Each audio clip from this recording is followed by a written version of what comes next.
block a high kick, and even though he blocks the high kick, he still gets dropped on his ass.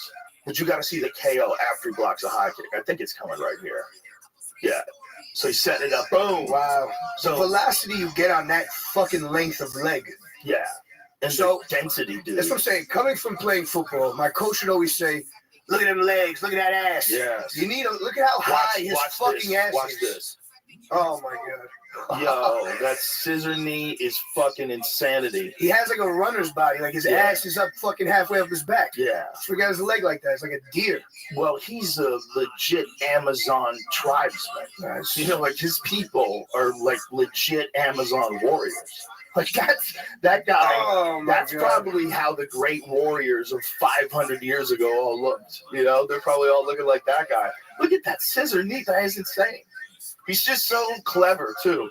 And, you know, he beats Sean Strickland. He knocks him out in one round and then goes and trains with him. He's a gentleman. He's a really fucking nice guy. He seems like a really nice guy. He's sweet. Well, that's why he gets mad when, like, you know, when Jamal Hill brought up the Stonehenge statue. I mean, he knocks after fucking Jamal, who I like a lot, fucking checked his nuts. Herb, chill for 1 second. Yeah. And then he threw that left hook at it. Oh, my God. There's a little bit of a complication with that because Jamal stops and pauses. And when he stops and pauses, Alex hops in twice and closes the distance. And so when they restart, it was a little complicated. Because what happened was, should Herb back off then, or he should stop it? Look, I'm not a referee, and I think Herb's the best in the business, so I'm not going to like correct him in any way ever. But what I think was going on in Jamal's mind is Jamal kicks him in the nuts accidentally. Herb says stop. Herb says stop, and then Alex puts his hand on Herb in as he and hops in. Okay. And then they restart. Herb is out of the view and restarts it. And when he restarts it, Alex catches him with a left hook. Jamal's out of position. From Jamal's perspective, Jamal stiffened his legs up. He relaxed. He said, sorry. And then he goes like this, you good? And then Alex has his hand on the guy's forearm, moves in, and they re-engage. But he's closed the distance now, like significantly. And there's a danger zone with Tejeda. It's anywhere near his hands, right there. It's like, you can't take but 7 feet. You can't take but one. They're just too. It's just crazy power. And you know, there's guys that have been gone. Like Bruno Silva went 3 rounds with him. He survived. He's got a beating. Yeah, you surely got a beating. Yeah, but he's a good striker. But it was a good fight. So here's what happens. There's the nut shot, and it's, you know, I think it was Jamal's so shockingly spectacular. Right there. Look how his legs, relax. His legs stiffen up, but he closes the distance. But he's already closed the distance. Already stepping. Herb has said stop. So let's watch it again. That first initial bunny hop within. So watch this. There's the nut shot, and and so he goes, sorry. He completely stiffens up, stands up straight, lets him close the distance. Yep. See, the distance is much different now when he puts his hand on Herb. Now he's right in front of him. So Jamal was not letting him stand that close to him before, and then he clips him. Boom, and drops him. Jamal was fighting him on the outside. And then Jamal's... And that one little step in changed the whole game. Exactly. And in Jamal's eyes... He had gotten a feeling of the dude's rhythm and where the danger was right there. Yep. But see how he's already close. Oh, yeah, he's already in. Right. He's already there. Yeah, it's just, it's a thing. I didn't actually realize that until just now. It doesn't mean Tejeda couldn't have caught him like that at any moment in the fight, because he 100% can catch anybody alive at any moment in the fight with that guy. Bang! Oh, yeah. And then you're in deep shit. But in that instance, Jamal Hill actually has a point. And it's just... referee in fights is chaos. Like, they're trying to make a decision in the moment. He says, I'm fine. Okay, restart it. But do you recognize that you said stop? And when you say stop, are you supposed to separate them? And then are you supposed to bring them back together to fight again? Or are you going to let them close the distance? Because you let separate them and then bring them, right? Yeah, I think, but it's one of those things where it's like, okay, you guys are okay? You both okay? All right, go ahead, fight. Which makes sense, too. But I think it's a tough spot. With Jamal's mind, all of a sudden the focus is gone. There's confusion. Are we fighting? We're not. We're go back. All right, we're back. You know, for sure. You can see that. Says, I'm sorry. I kicked you in the nuts. You good? Gives you the thumbs up. Gentlemen, stand straight up. relaxed posture, not looking like he's fighting at all. And Alex is like, fuck you. In, boom, boom. Alex is like, fuck you. So it's like, it's Alex's job to say fuck you and close the, if he can get away with doing that, that's his job is to get a hold of you, right? And you're trying to not allow him to come at you and take angles, kick his legs, and pick him apart on the outside, and never let him get that close to you where he can clip you with one of them left hooks. And so that's how it happened. That shit's dangerous right there. That's a dangerous profession. Let me ask you this. Do these refs make any money? Is Herb Dean rich? I do not know. I have never asked. Are these dudes making any type of money? 'Cause they got a lot of fucking pressure on them. They have a lot of pressure on They have a lot of pressure on them. They also don't have to really, like, answer for themselves also. But sometimes they do answer for themselves, like if there's a question or it's like something really, like, call. Egregious. Yeah, there was one this weekend. Jared Cannonier and Nasruddin Imamov. Mm-hmm. Yeah, and the fight was stopped. And Jason Herzog, who's the referee, is a really good referee. Really good referee. Fucking excellent referee. Mm-hmm. I just think he made a mistake. And I think sometimes guys make mistakes. And maybe he thought Jared was out. And maybe he thought he was out on his feet. And he was seeing that he's going to get hit again. And then when he makes the call, all of a sudden Jared recovers. It happens. Don't you get flash knocked out and then you recover as he's breaking it up? You understand what's happening. You're like, no. And in his mind, he might have thought that Jared had gotten to the point of helplessness and he was going to separate and Jared was going to crumble, which could happen. He could have just crumbled, could have just fell apart, but he definitely didn't. So when he stopped it, Jared was like, what the fuck are you doing? Like, I'm okay. I can still move. I can get this guy back. He's going to run out of gas. Like, this is part of fighting. Some tough ones out there. It's part of fighting because guys have moments in a fight where they turn on the gas, and then sometimes the guys come back from that. For sure. Like I'm sure you've seen Mickey Ward and Arturo Gatti, right? Many times. Perfect example. Those fights are crazy, man. Mickey Ward is putting on Arturo Gatti. Just putting it on him. Drops him with a liver shot. Who always took fucking damage. Yes. He got battered a lot. They both did. Yeah. And in those fights, oh my God. Legendary fights. God. But those fights, like, you could have come close to stopping that a couple of times if you were like an overzealous referee. But then there wouldn't be these legendary fucking fights. Right. But then there's the other. In that case, obviously now, I'm sure Mickey doesn't speak well. I don't know. I talked to him once. Said hi to him once. But does he like drool? Like not drool, but like does he have? He has like a draw. But some guys definitely do. Of course. Some guys get it real, like some guys get it. Like Joe Frazier in the end had it so bad. Evander got it. Does he have it now? He doesn't sound like he's over there. How his body might be there, but it doesn't seem like his speech is there. How can you be? How can you keep getting repeatedly punched in the head, and not have it damage your head? If you drink whiskey every day, you're going to get a fucked up liver. It's just, if you're getting punched in the head all of the time, that can't be good. For me, I like to protect this body of mine. I just want to, I want to make it more healthy. That's what I really want to do. I have friends that spar, and they really like sparring. And I'm like, you're a professional. You have a professional. Like just regular dudes that like some fight club. Yeah. You just want to get a little adrenaline. Yeah, but they're sparring and they're 46. They're getting punched in the face. I'm like, what are you doing? Don't do that. Bro, sometimes it takes a while to get those chops.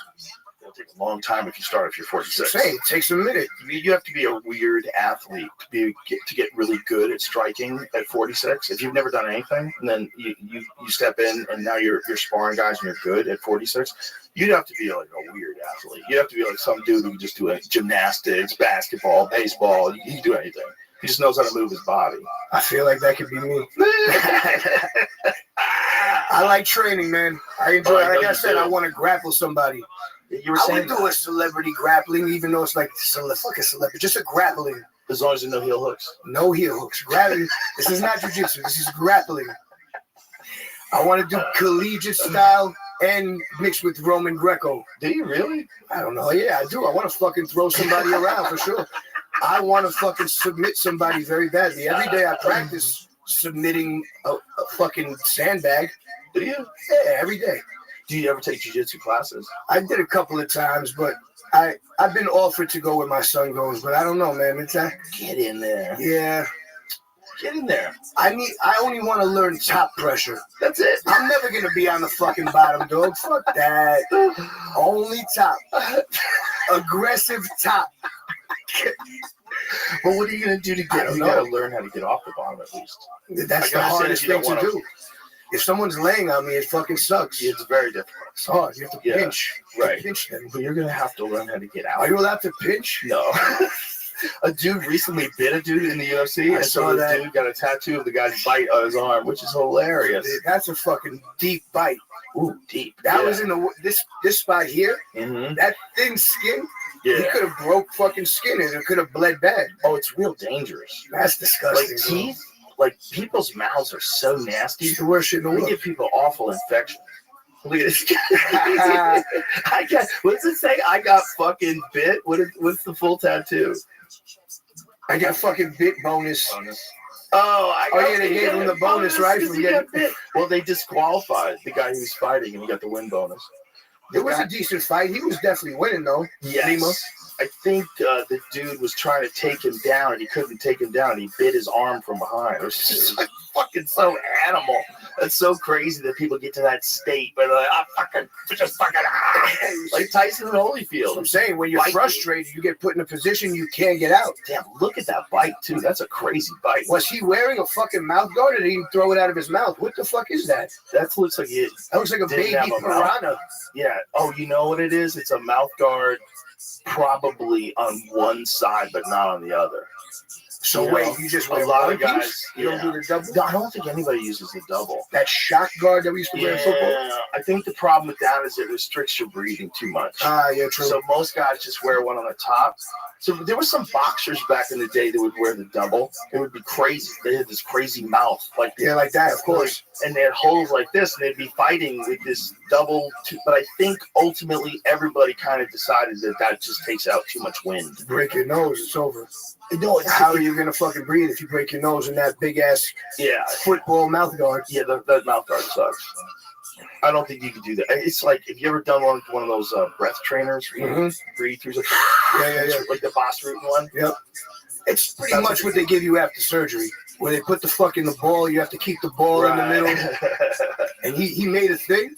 Boss Root did. He made a waist trainer. Not a waist trainer, a fucking breath trainer. Yes, Boss Root did. Yeah, it's really good. It's got a bunch of different filters. So you have one where it's wide open. Lung restrictions. Yeah, like there's different levels of lung restriction or air restriction. It's basically like you're breathing air through a smaller and smaller hole, and it just like fits in your mouth, and it's like contracting your diaphragm muscles. And it's just really like it's like breathing exercises, but almost like with weights. I mean, the world is incredible. Yeah. Just keep like all these little micro workouts for fucking organs and muscles. I love this.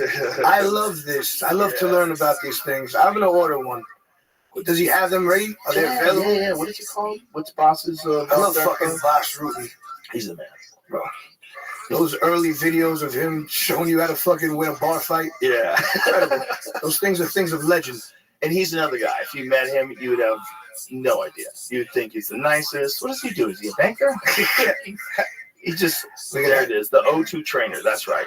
The O2 trainer 2.0, new and improved. You wear that running? No, wherever. You just do it for breathing exercises. They have like outlines of like different ways to do it. Boss has videos that he's put out there. And, I think they probably have a frequently asked questions. You look ridiculous, but I'm sure it works. Yeah, there he is. Boss and me talking about it. It's real. I use it. Yeah? Yeah, it's fun.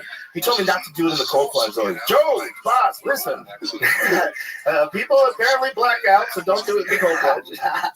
Like, I would imagine, like, if you were in the cold plunge, you're freezing, and then you're also restricting your breathing, and you get, I could attest. You lose your breath immediately, man. I fucking could not handle that. Yeah, if you had that train in your mouth, too, you're getting choked. Super ultra freak out. Nah. I mean, you use all these different things that people invent. I think, by the way, I feel like an asshole sometimes when I come on here. Terrence Howard. I don't even know what to say. I was like Googling shit to talk about after that. But what the fuck? What in the actual fuck? I understand it though. I kind of understand it. I understand. I mean, it made sense. To me, he's making me believe. He's way too smart to just be making everything up. Like this, there's no way he's a lunatic. Like I've heard people say, lie. You can't just come up on that. He's making things. I'm like, I don't think that's correct. He knows too much. No. So is he correct? I don't know. And then that's what has to happen is Terrence Howard has to sit down with someone who's an academic, someone who's got a PhD in whatever discipline they're talking about, and they can have a discussion, and you can see what he really knows and just what he can say to me, right? To me, it all makes sense, but I'm a moron. No, you're not. But if you're talking to a mathematician, or if you're talking to a physicist, someone who actually can understand what these computations mean and what he's trying to say about 1 + 1 or 1 multiplied by 1 can't be like 1. No mathematics. Yeah. Everything is bullshit. I believe that. I wasn't good in algebra. I see it more in a linear way, not a linear way, a different way than him, like more similarly to him. Right. Well, I would imagine that there's probably more to all these things. Those fucking toys he made, the figures. Even our mathematics, as brilliant as the people are who have created all the formulas that everyone's studying, I would imagine that in the future they're going to have even better methods of figuring things out, and that all these things are going to evolve. So they're not perfect, and that they're going to just like continue to evolve.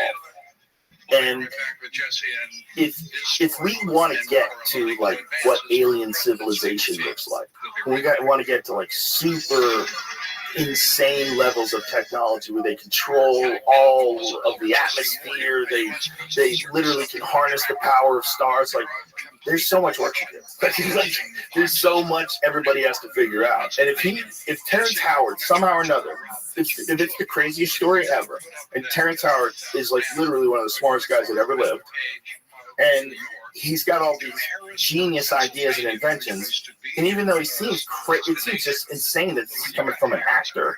This is from the Hustle and Flow guy? What? Hey, listen, this is from the Iron Man guy? What? He was in Boomerang back in the day with Eddie Murphy. In fucking Sunset Park, he was Spaceman. Like, he has range. And then he's like a modern-day Daniel Day. Yeah, he's a great actor, but it's just because he's so smart. And then he's talking about how the periodic table's all fucked up. And this is what some wait a minute. What are you doing? How can you do this? I understand because of music, I understand the way that I feel what he's saying. Yeah. Like, stop trying to uncover shit. Just all these little micro fucking bullshits. What do you mean? Like I said, I'm a fucking idiot. I'm trying to regurgitate what I heard.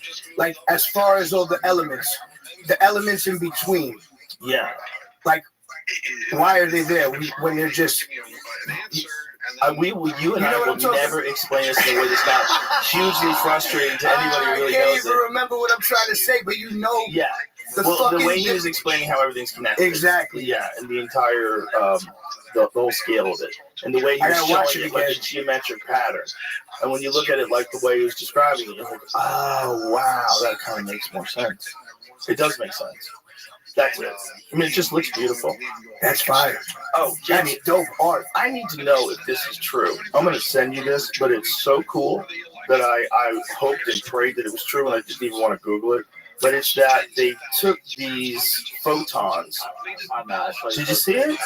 I Googled it and couldn't find anything. How could this be fake? Why would they be lying to me, Jamie? Why would they be lying to me, Jamie? It was like, what did they do? It was photons had what? It looked like a yin and yang. I'll tell you what it is. I'll send it to you again. I'll send you the... It's like a very specific thing they did to them. Yeah, but it revealed the yin yang. It's quantum entangled photons. So this is what it looks like. That's quantum entangled photons. Now, again, for the record, I am a fucking idiot, okay? I don't even know what that means. I can say those words, quantum entangled photons, but you made me like write down, and then without any Googling in an essay what a quantum entangled photon exactly is. But when it aren't looks photons like, from light, from sun? Yeah, this is the thing. Quantum yin-yang shows two photons being entangled in real time, so it's true. A stunning experiment which reconstructs the properties of entangled protons from a 2D interface pattern could be used to design faster quantum computers. And when you quantumly entangle two photons, they look like yin and yang. Do you know how insane this is? What does quantumly entangled mean? That's a very good question that I can say, and it makes me sound smarter. Quantumly entangled. But I can't write that down without Googling it exactly. The quantum entanglement, is it a mixture of these photons together? Well, I think what it is these particles are entangled in some way where they don't have to be in the same place and time, but they react to each other. There's some method or some way of understanding how this is done. It's all swirly, yellow legal pad, chalkboard with a bunch of squiggles that you don't understand. Bananas talk. Quantum entangled photons. I don't know exactly how to do it. It's a weird connection between two far apart particles that Albert Einstein objected to as spooky action at a distance. Enables two light particles or photons to become inextricably bound to each other so that a change to one causes a change in the other, no matter how far apart they are. To make accurate predictions about a quantum object, physicists need to find its wave function, a description of its state existing in a superposition of all the possible physical values a photon can take. Entanglement makes finding the wave function of two connected particles a challenge, as any measurement of one also causes an instantaneous change in the other. Well, why are they depicted in different shades and different colors? First of all, I don't trust these super dorks at all. Look at the photos of those people. Yeah, I don't know, man. They're pretty young. Yeah, they're all too smart. I don't trust them. They're speaking gibberish. I need to see some old guys. Scientists, look at this. Scientists have used a first-of-its-kind technique to visualize two entangled biparticles in real time, making them appear as a stunning quantum yin-yang symbol. The new method, called biphoton digital holography, uses an ultra-high precision camera and can be used to massively speed up future quantum measurements. Well, then it's all bullshit. It's not real time. It's not real. It's a fucking. It's like those it's like the AI shit. That's not a real image. They colored it and fixed it and put fade and brightness and fucking. Like how does that? I don't know if they did. You don't think so? No. I think whatever the light is on the right, there's like a different technique of measuring it. Like what was the one on the right? Like how did they do that? Heat. This has a reconstruction of a holographic I'm gonna get fucking image. Demolished. I'm a total moron. No, I think there's just two different ways of imaging it. So I don't think there's anything fake about it. I think it's just a bizarre shape that exists in ancient cultures, and now they're finding out is actually two entangled photons. Yeah, but who came up with all this motherfucking shit holography? Like, what the fuck is that? Where did this come from now? Scientist dudes and gals and non-binary folk. What is the actual definition of yin yang, Jamie? Like, what does it exactly mean? I know it's to be balanced. Like, and I knew, like, back when I was in high school, all the cool kids got yin yang tattoos. I want one now. Now I want one. Now I'm thinking about getting one, right? Because of the quantum thing. But it became a corny thing. Like a yin yang became corny. When I was young, it was like tribal. Mm-hmm. Now I want tribal or barbed wire around the bicep. Yeah, like old days. Like Pam Anderson. A lot of wrestlers had it. Okay, so what does it Buff mean? Bagwell. There's no meanings are popping up. There's not. I don't know about a specific definition because you got to define the. Well, just Google that right there. People also ask. Go back and then what is the meaning of yin yang? Click on that. What does that say? I know it popped up. Oh, it's a video. I can't just tell you. You just tell me, bitch. Write it down. What does it mean? It's you have to describe both, and then you have to describe them both together. It's like describing what is light and what is dark. It's a philosophy. This is an open-ended philosophy. This is one of the things that freaks me out about the current state of the world, is that we're at odds with China. And China has been around forever. They are so much more established. They've been around for 4,000 years, man. So many figured out- dynasties and They've been thriving economically for 4,000 years. They invented everything. China invented paper. They invented alcohol. They invented the mechanical clock. They invented gunpowder. They invented rockets. I mean, bro, when I fucking order my clothes to sell, I get it from there. They do it much fucking better and cheaper than here. You can buy good American stuff. Nah, but it's not the same. Well, When you outsource, hey, listen, I like America, but if you want to get it done right, you go to China. that's so ridiculous. That's so ridiculous. That is a crazy thing to say. But it is fucked up that somewhere we lost our way and we decided that it would be better for some people over here to get things paid for in a cheap manner. Get cheap labor from a country where they let people work for like almost nothing and buy your shit from them and then sell it over here. But it's just short math. Yo, baby. Because like, I everybody's live like, in hey, Pimp. hey, do you know what the fuck the trickle down of that is? How about Yo, are you we just fucking me? make less money, Son or of a we bitch. don't look at it in terms of like you're Now never that going is to some end, horse you're never going to stop shit. growing. How about you like maintain what we've got and make high quality stuff and keep all these jobs here? Like what's the economic downside of getting rid of thousands of jobs every time they close a plant? Thousands of jobs just to make a little bit more money? Or even if it's a lot more money, like, aren't you making money? Isn't it so successful that you can buy a new plant in Mexico?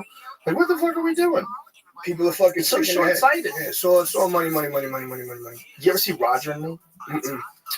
It's Michael Moore's best documentary, I think. And it's the first one, too. I like Michael Moore a lot. And he was young. He's a good dude. I met him a couple times. I met him one time coming out of the fucking 23rd anniversary Jordan party. Fuck That's Delicious had just come on Vice. Yeah. And I walked out and he was in his limo. He came out. He goes, Action, what's up? I've been in the hotel room all weekend watching Fuck That's Delicious. I love it. And this is outside the Jordan party. I just met Moses Malone and shit like that. It was fucking crazy. Yeah, that's cool. And this was early on. He gave me that props. That's nice. It meant a lot to me. The documentary is really good. It's really good. And it's really heartbreaking. It's about Flint, Michigan, when the auto factory pull out. Bro, why he does these tear jerkers, man. This one's a really good one. He's showing you the real. This is the realest of the real because this is where he's from. And he got to see all these people, just thousands of people, man, that were employed by the auto industry, just get those jobs removed and sent to Mexico. And they're fucked, man. No one has anything. No one has anything. There's just like nothing to do. It's not like you need to work harder. It's like, no, the industry's gone. There's no jobs. There's not nothing just to do there. The main thing in the town is now gone. The town just died. It's a ghost town now. Now everyone's fucked. And it happened like that. And it happened because people wanted to make more money. That's what's crazy. So they don't make Cadillac over there anymore? I don't know what they're doing now because I know a lot of things have come back to Detroit. Like Detroit's kind of making a bit of a boom. Sam Talent just moved to Detroit. Shout out to Sam Talent. Hilarious comedian, if you don't know who he is. But they've got, there's a lot of like businesses that are coming out of Detroit that are like proud about it, like Shinola, made in Detroit, American-made watches and leather bags. I stay in that hotel lot. Oh, it's a good hotel, man. It is. They're legit. Shinola's legit. So like, there's a bunch of stuff happening there, but it used to be one of the richest cities in the world. Detroit in the you ever seen like videos of Detroit? It was fucking, that's where the 1960s? players came from. It was Detroit players. Bro. That's where dressing like a player came from. Bro. Gators, all kinds of fucking outfits and gators. That's where it came from. Booming economy. Buffs, the Cartier lenses. Mm-hmm.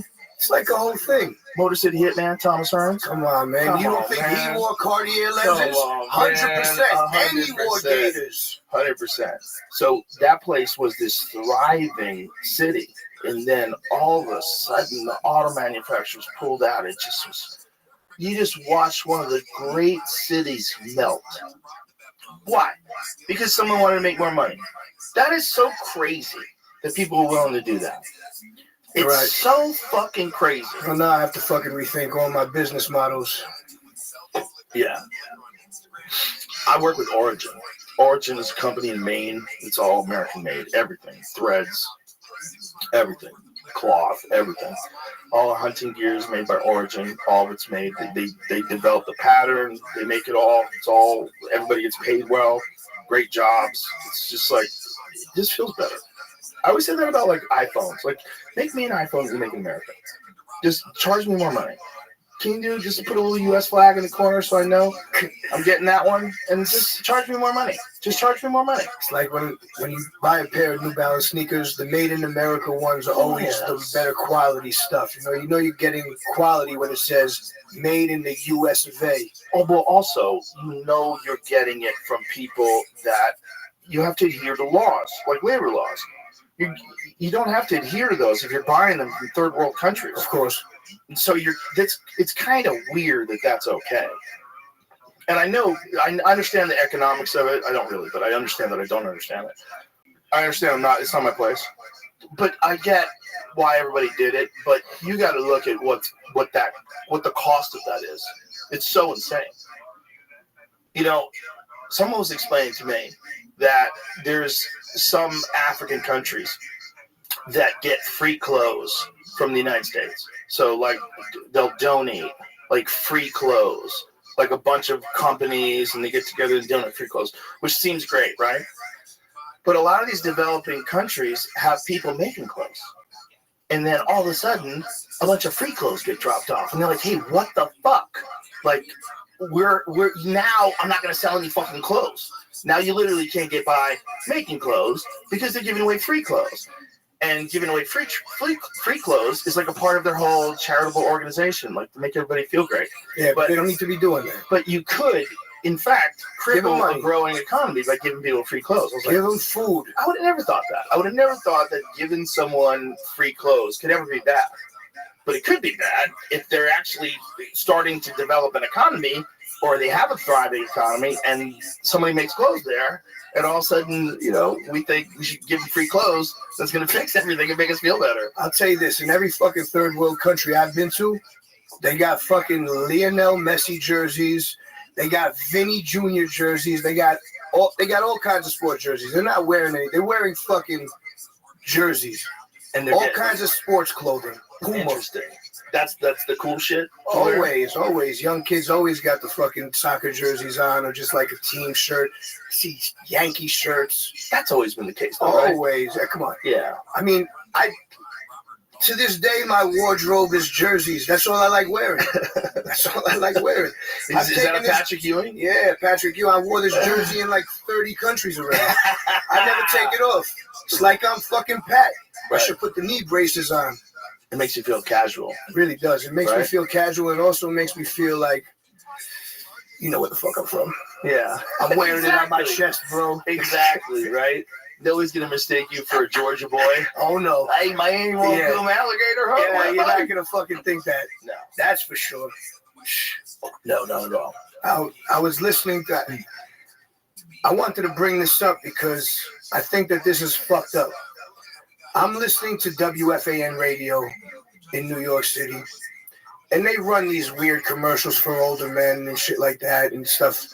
There was this one, fucking Dr. Darius Paduk, fucking a crime against men, a urologist who fucking touched hundreds and hundreds of men, apparently. They're running this spot on the radio station. Saturday morning, I'm watching SpongeBob on Nickelodeon with my child. They run the fucking same spot, but a visual of Darius fucking Paduk. Why are they running that spot on Nickelodeon? For parents. They're assuming the parents are watching the show. My son's asking me who the fuck is Darius Paduk, and I don't know how to explain that he's done urology and crime against men. I don't know how to explain that.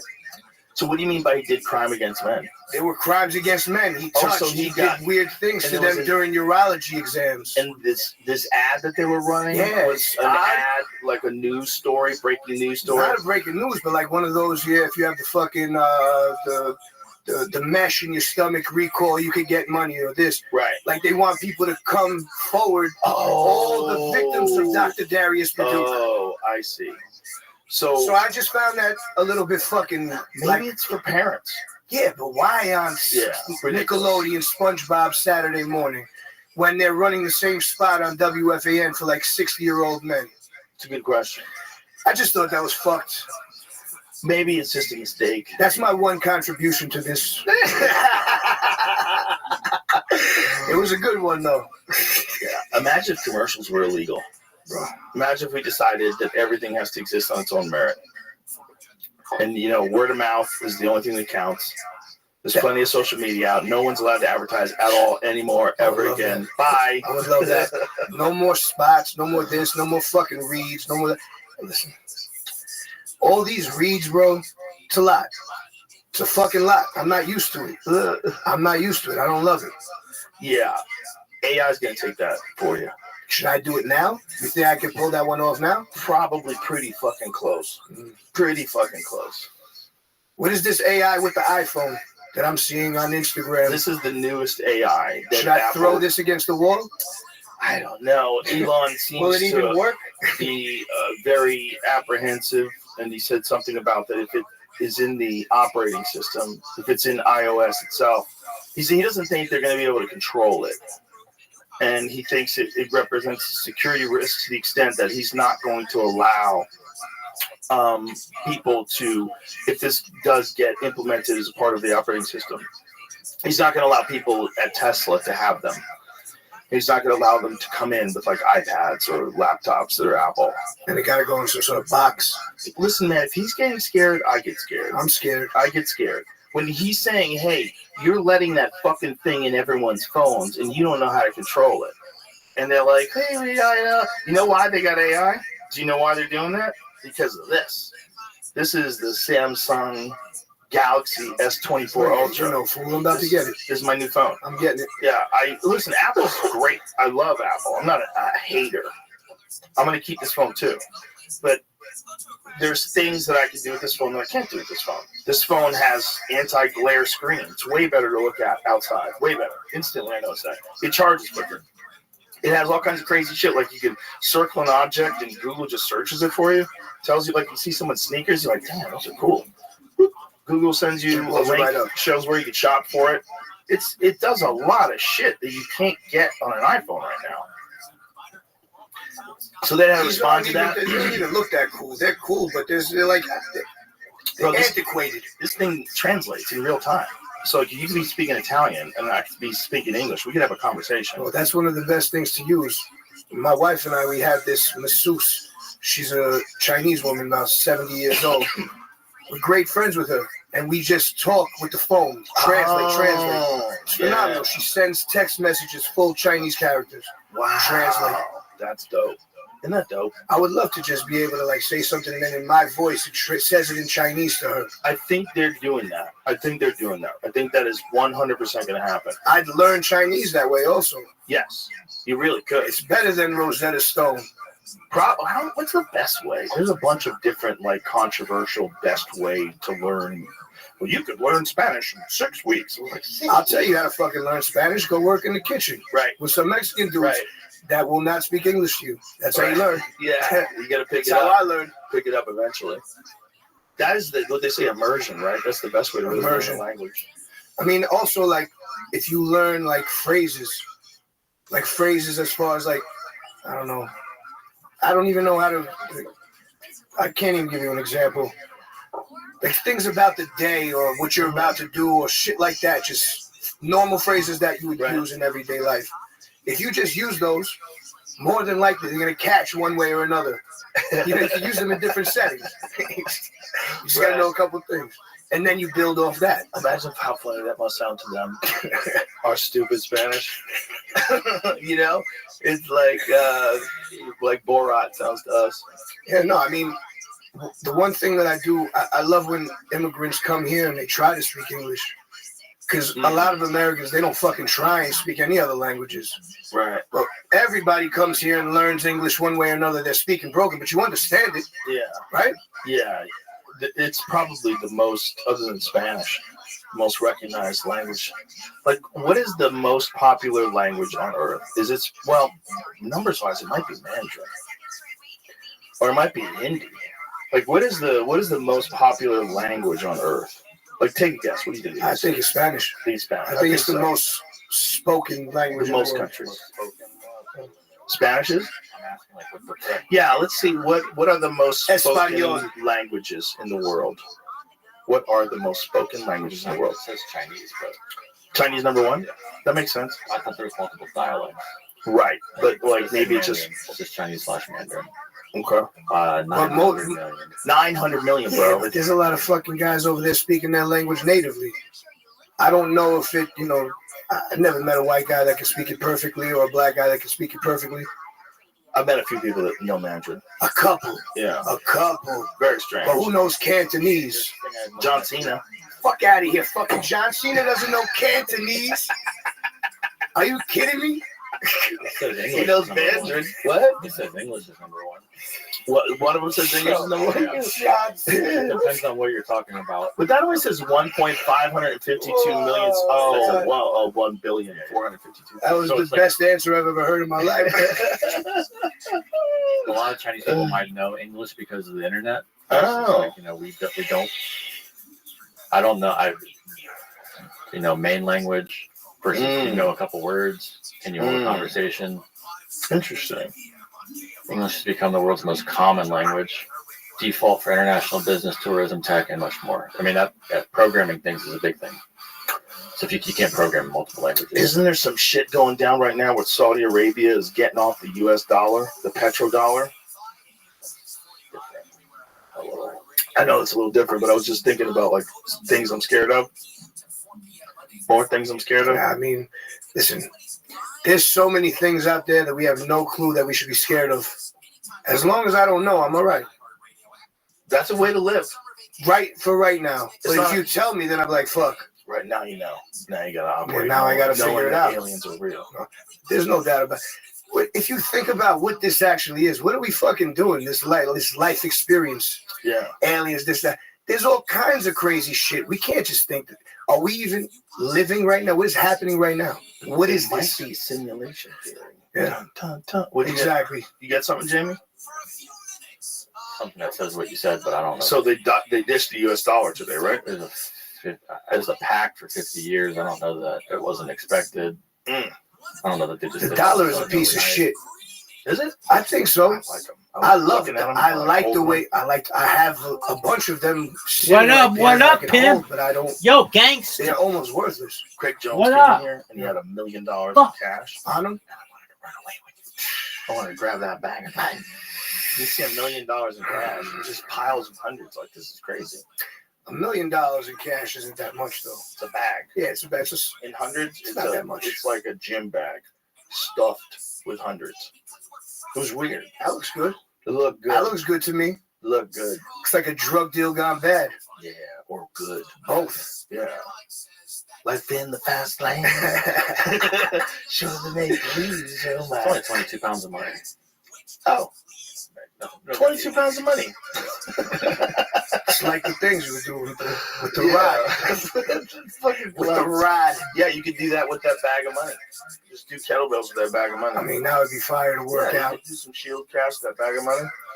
Listen, all I know is that $1 million isn't even a lot anymore. And you need to do a lot to make $1 million. Especially when you make $1 million, you're not making $1 million. Right. In California, that's about to become the average home price. I mean, 8 years ago, I was in Vancouver and they told me that was the average price. $1 million. $1 million. And what does the average person make? I think they make $62,000. Who the fuck is living in these places? It's insane. The average home being $1 million, like everyone's in debt. And then you've got companies that are buying up houses just so they can lease them out to people and make money leasing them. I mean, bro, look at New York City. I'm over here looking for a house. I'm competing with brokers and like big people who want to put buildings where these old homes used to be. Right. They're ready to just go, you know? They do a lot of that stuff out here, like on 6th Street. They're going to start to do that. But on a lot of these places where you see these giant-ass skyscrapers, they used to be like a little bitch-ass building. And somebody bought it up and just built straight up. And they're trying to do that a lot. That's what happens. That's fucking capitalism. Is that called industrial revolution? No. Capitalism. You know, it's good if you want to live in an apartment building, but you just got to recognize what it is and what's going on. You know, Apartment buildings are good for certain things. it's fun. That's all I've known my whole life. 2-bedroom. Yeah. That's all I've known. If I'd you like live in to the know city, you something get better. accustomed to that. I only stay in, like, if there's a table here in the room, I just sit in this one corner only. Now, I wouldn't even go on that side of the fucking table. Because you used to being confined. I'm a creature. I'm a creature. Just leave me in the corner as a creature. That's it. I don't need space. I'm like a little baby veal. Just like to huddle up in your den. I do, with my fucking pipe, huffing, watching MMA talk. Constant like Chael Sonnen talking crazy. How do you think you would live if you lived like in a place with like a lot of land, quiet nights? Do you think you'd be missing it? I would have to have some sort of live entertainment. I love live entertainment. Something near you Yeah. go see? Either that or just like something exciting at the house. Mm-hmm. Like a band. I would bring sick musicians to the home. Mm. You know, all these different jazz and funk fusion bands and these old school bands that I love, I would bring them all.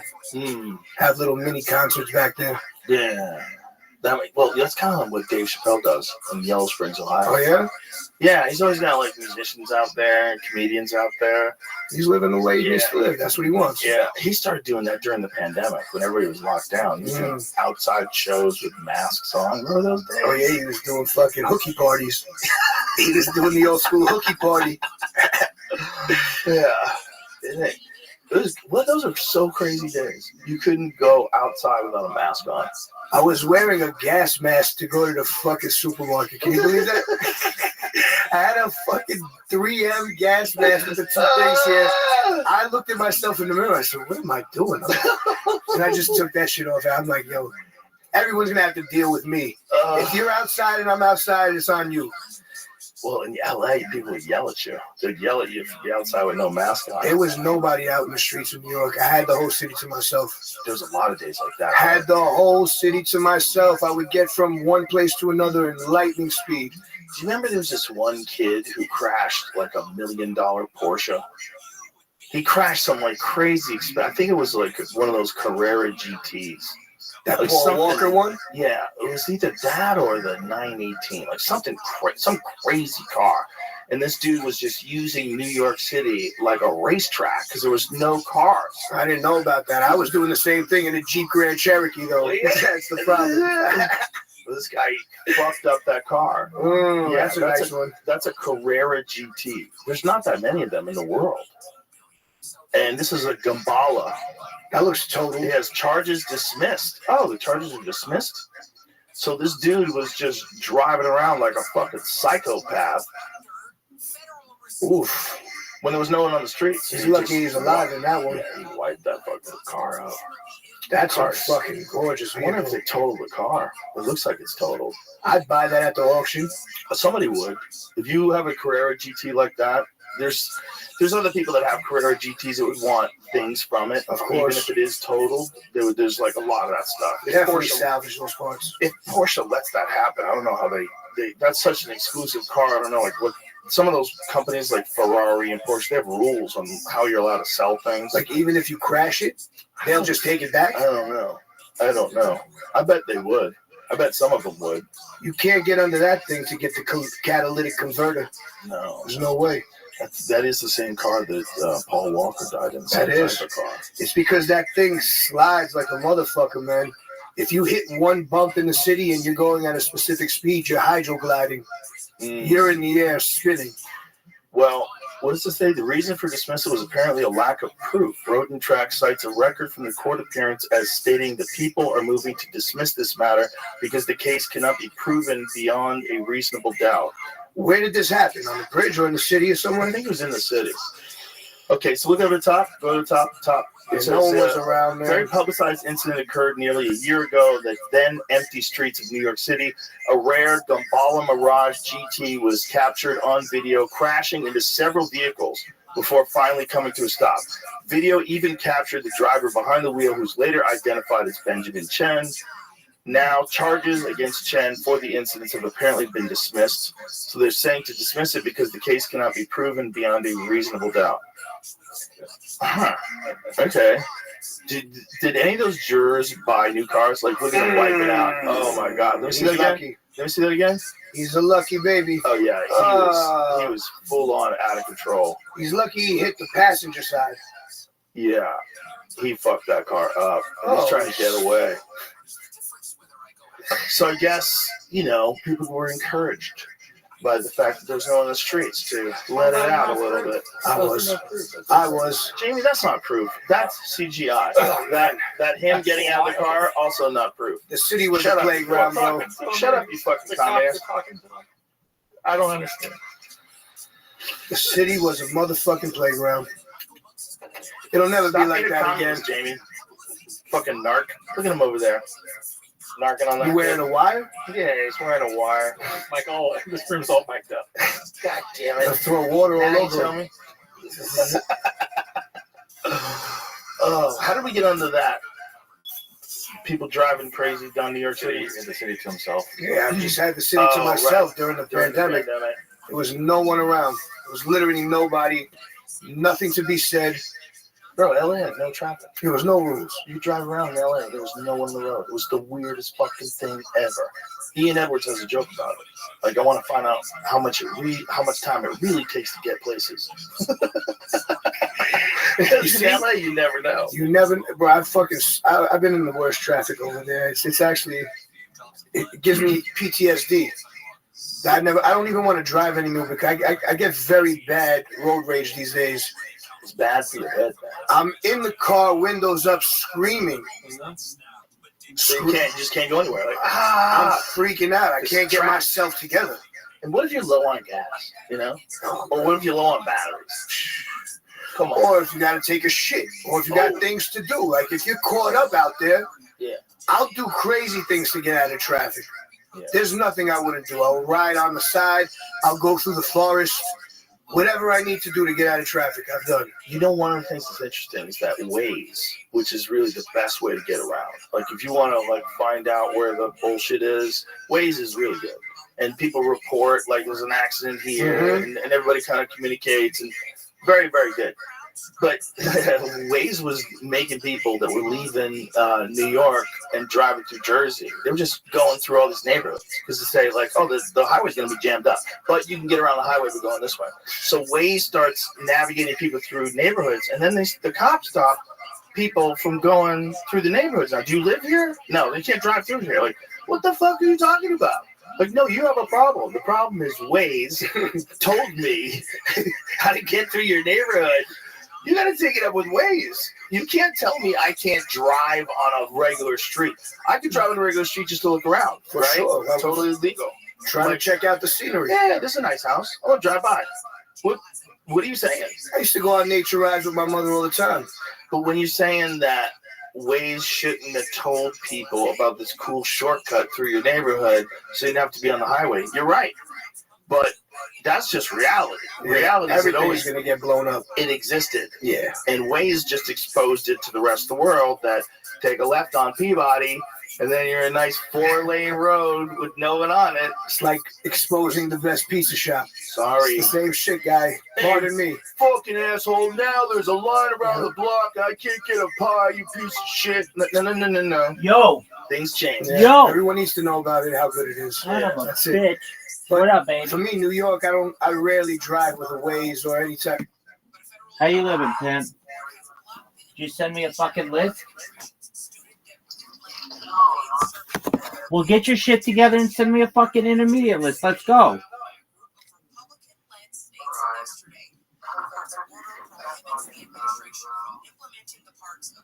Oh, I am pretty amazing.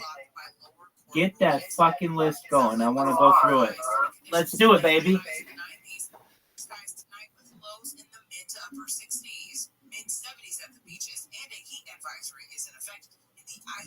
The valleys with temperatures reaching well over 100 degrees this weekend, but right now it's 90 in Azusa, 83 in Santa Ana, 91 in Pasadena, and 93 in Calabasas.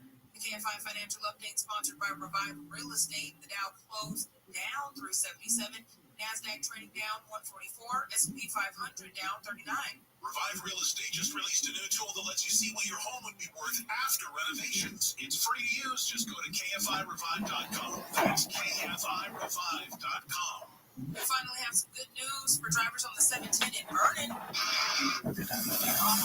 Outside of the 710 past Atlantic Van Degen finally cleared away. It was an accident involving a tractor trailer that overturned and spilled diesel fuel all over the roadway. The situation first reported this morning just before 12:30, so it took almost 13 hours for this thing to clear away, but that's what happened.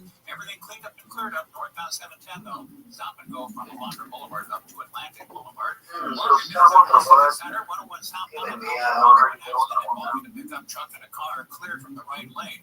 South 101 though, James Solid from Vine Street to the East LA interchange. Freeway, Palmdale North 14. Don't do 10 words.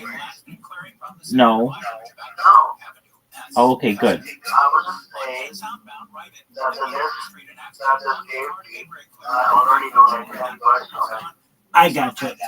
All right, well, send it to me. Let's review. Excellent. Okay. Oh, my pleasure, Doc. All right, so abate. So abate is to become less intense or widespread. So you could say that the fire department abated that fire. And what did that mean? That meant they put water on it and stopped it from spreading. Accolade, that's an award or privilege granted as a special honor or as an acknowledgement of merit. You might say, like, trophies and accolades, awards and accolades, honors and accolades. These are all kind of the same thing. Adept, very skilled or proficient at something. So you might say that person's an adept coder, that person is an adept fencer, that person is an adept runner. That means very skilled or proficient. Amicable, that means having a spirit of friendliness without serious disagreement or rancor. So it means like, let's say we were playing basketball against each other. We wouldn't really care who won or lost. It's just that we had a friendly game. We would say afterward, we had an amicable game. It was a good game. We didn't really care who won or lost. We didn't have any really serious disagreements. Austere, severe or strict in manner, attitude, or appearance. So that means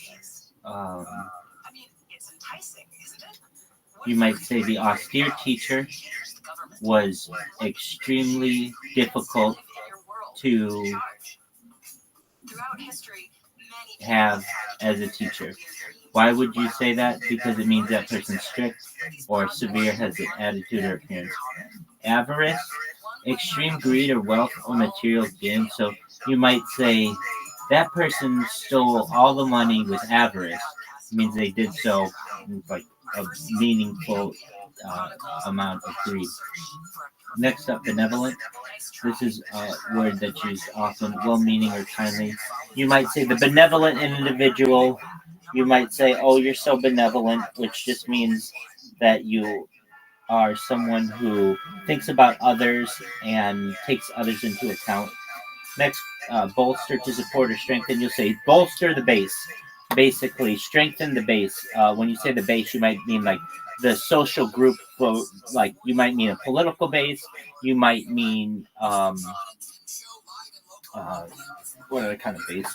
You might mean a group of people. Just one moment, I have to adjust one of my tablets.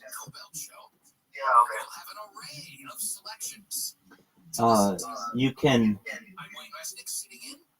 bolster attitude for something, which means to like attempt to connect with an audience. You can bolster. A lot of times you hear they bolstered their political numbers. They'll say bolster their approval rating is a big one for politicians. The president wants to bolster his approval rating. What does that mean? It means he wants to strengthen. He wants it to move up. Next, brevity. Concise and exact use of words in writing or speech. It means right to the point, very short, as simple as possible. Brevity. It's seemingly related to the word brief, which means short. Next question, or next word. is cajole. Persuade someone to do something by sustained coaxing or flattery. So you'll cajole someone, which means like you'll persuade them using compliments or flattery in order for them to do something for you. The next is callous. Showing or having an insensitive and cruel disregard for others. So you might say that person hurt the other person with stone cold callousness, or that person acted in a callous manner. Callous is also a word spelled differently. I believe this is a homophone, where two things sound the same but have different meanings. And callous is also something on your hand. When you know when your skin gets rough. Exactly. So that's also known as callous. They're spelled differently. The next word is candid, truthful, and straightforward, frank. So this means obvious. There used to be a television show that was called Candid Camera, and they would do their best to make it seem like the cameras were really obvious. And just, even though it was a hidden camera show, uh, it was called Candid Camera. It means essentially uh, that things are outward. So I would say to you, like, can I speak with you candidly? You'd say, go ahead, Rabbi. You'd say, I want to share this really intimate detail about myself. I'm going to speak candidly, and that would be truthfully and straightforwardly and frank.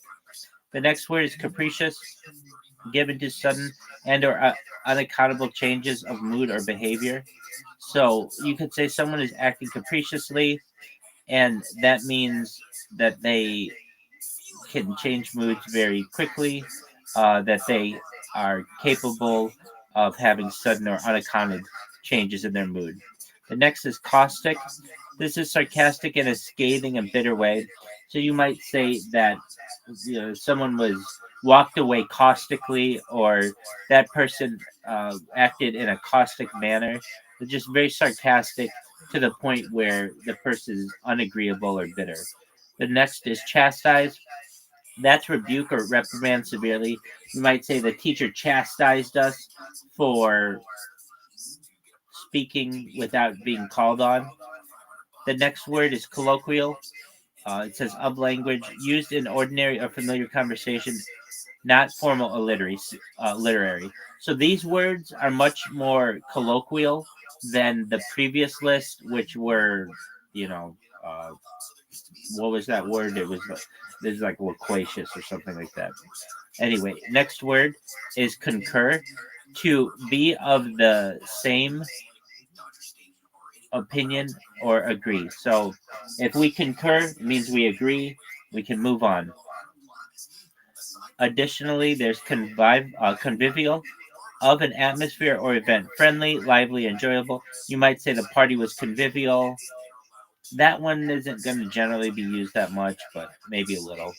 Cursory, uh, hasty, and therefore not thorough or detailed. It means just done very quickly without a lot of planning. It was just cursory done. Uh, Debilitate.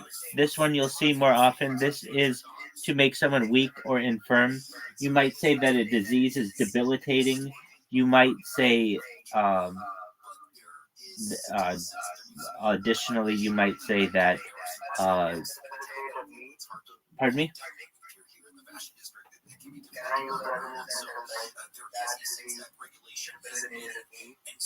That debilitated you? Yeah, absolutely.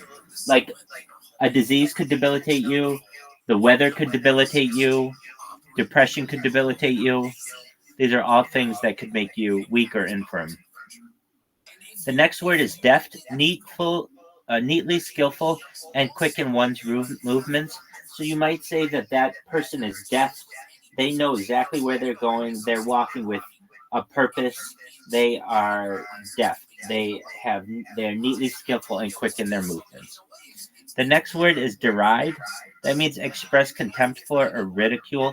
You might say, I deride that movie, or the teacher derided us for getting our names on the board. Whatever it may be, it's expressing contempt for it, ridicule. You don't like it.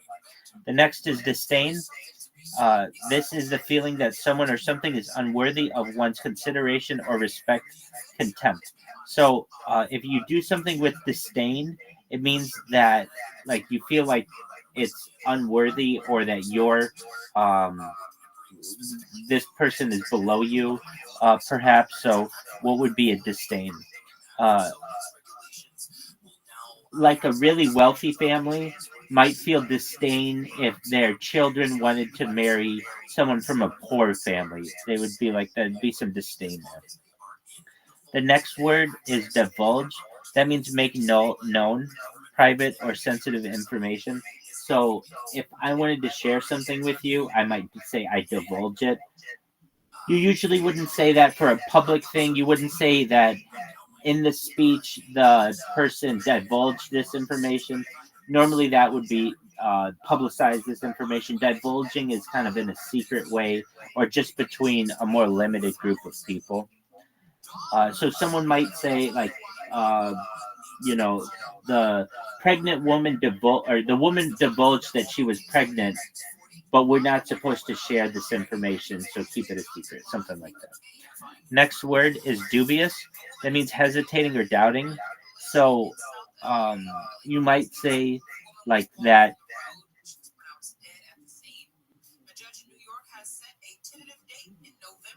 A dubious. Let me think of the like of use of it. That was dubious.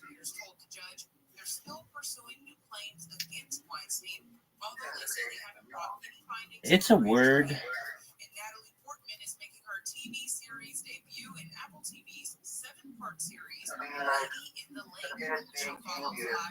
So the way that they use it, this is how you're going to hear it more often. So they say here hesitating or doubting. Yeah, but the way that you're going to hear it more in English is of questionable character. So you might say like that person's dubious, they're questionable, or like a company had dubious profits. Somehow they made more money than they were supposed to. We're wondering about that. Dubious means more questionable. It also means, like they say here, hesitating or doubting, but I think of a questionable character is probably more accurate. Ebullient, cheerful and full of energy.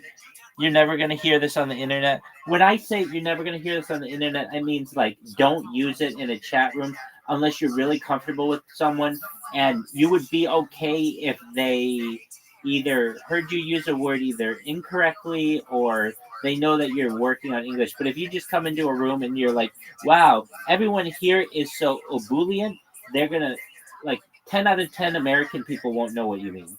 98% of American people won't know what you mean. The next is elicit. Now they will know this. So evoke or draw out a response, answer, or fact from someone. So if I were trying to find out, I don't know, what your birthday was without asking you, hey, what's your birthday? I might say to you, I might ask you like, during what time of the year were you born? Or is your birthday coming up? Without asking you the exact date, I might be able to elicit information from you to draw it out. Or another way to say this is to evoke it. Another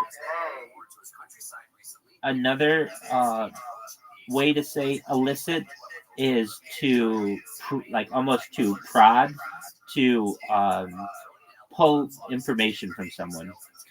Elucidate. This is to make something clear or explain. So on each one of these, I am elucidating to the best of my ability, just clarifying what each one means. Though I wouldn't say that. I wouldn't say I'm elucidating these, though that's likely correct. It's just improper that, or it sounds off. It would be something like we would use a term like I would most likely say, I am expounding on each one of these. I am reviewing each one of these. I am, but like I am expanding on each of these. Those are more words that with which people have comfort. you're going to hear something, and I mean this, Arnold. I speak, and actually, as I was saying this, I didn't realize I do something that's very interesting in English that you're not going to hear of most any English speaker. But I think it's proper, and the history books will show it's proper. And you also have to understand, I have so much content online that whatever way I speak in the future, the world will speak. The way I pronounce things, because I have so much content, even if I slightly mispronounce it, the world will speak it this way because I have more content than any person. When it's watched, this is how many people will learn English. One thing that I'd like to state, though, is that I do my best to avoid ending a sentence on a preposition. Now, we're going to look up this rule because it's not a rule, but I can just tell you that in my experience, those people who avoid ending sentences with a preposition sound more eloquent. They sound fancier. They sound more educated. So we're going to ask this just for a moment. Can you please provide to me the reasoning and history behind not ending a sentence on a preposition? Question mark.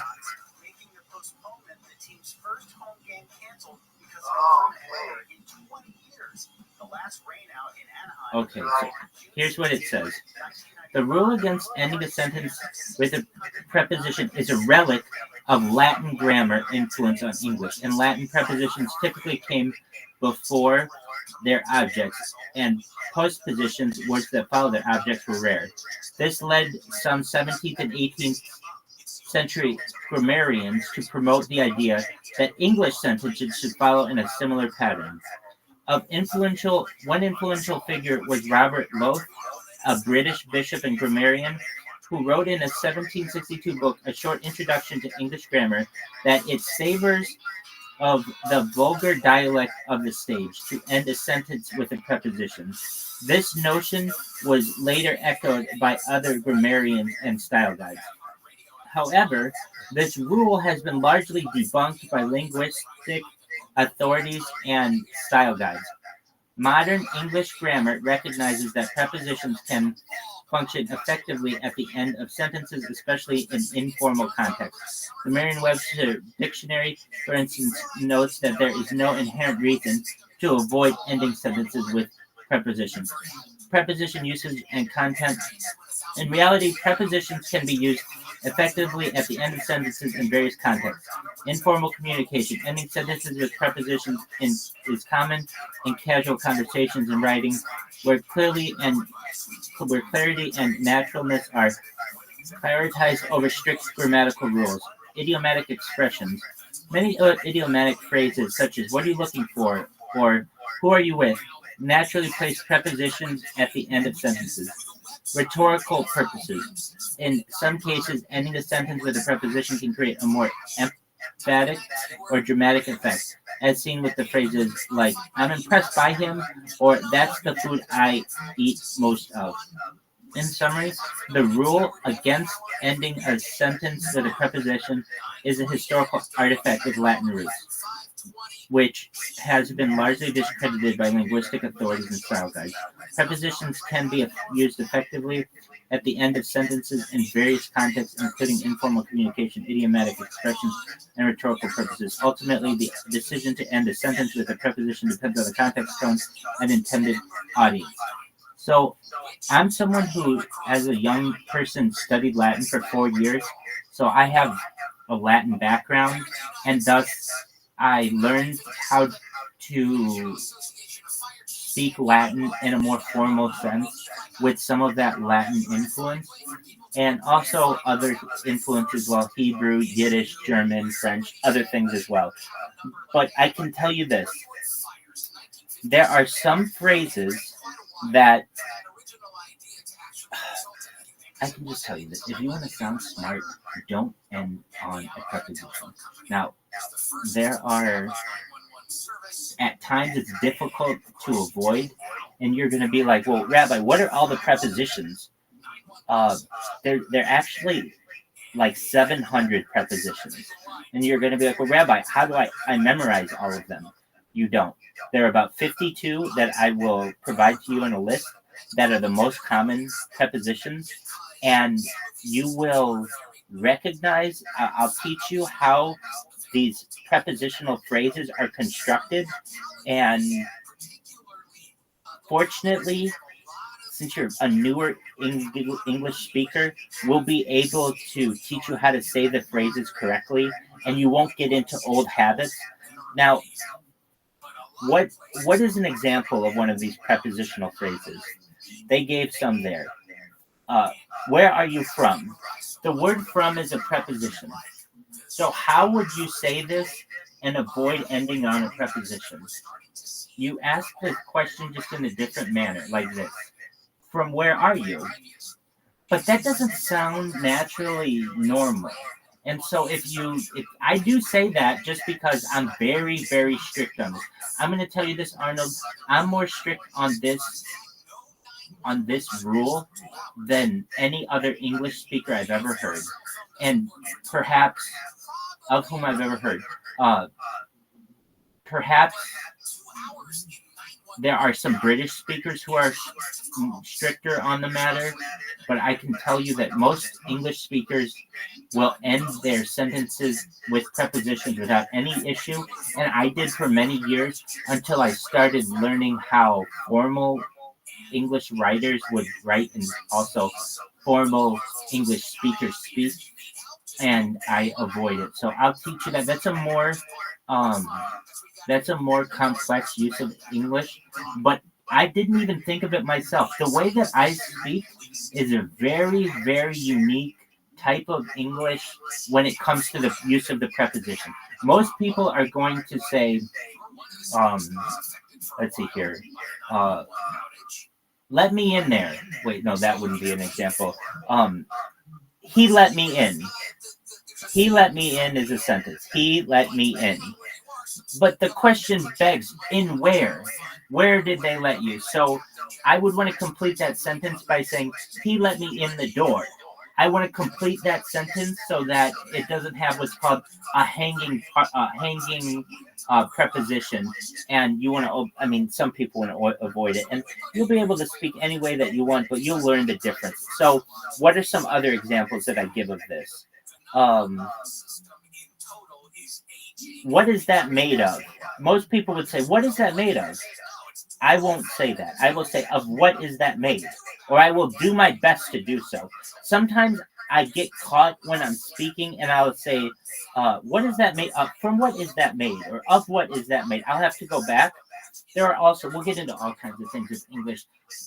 One thing that you want to avoid doing, and I do it, and I do my best to avoid it, but using filler words, so, like, these are words that are very common in English because people lack confidence and they don't want to make it seem as if there's silence in how they speak. So they use these words as filler. So it seems like their speech is complete. It does.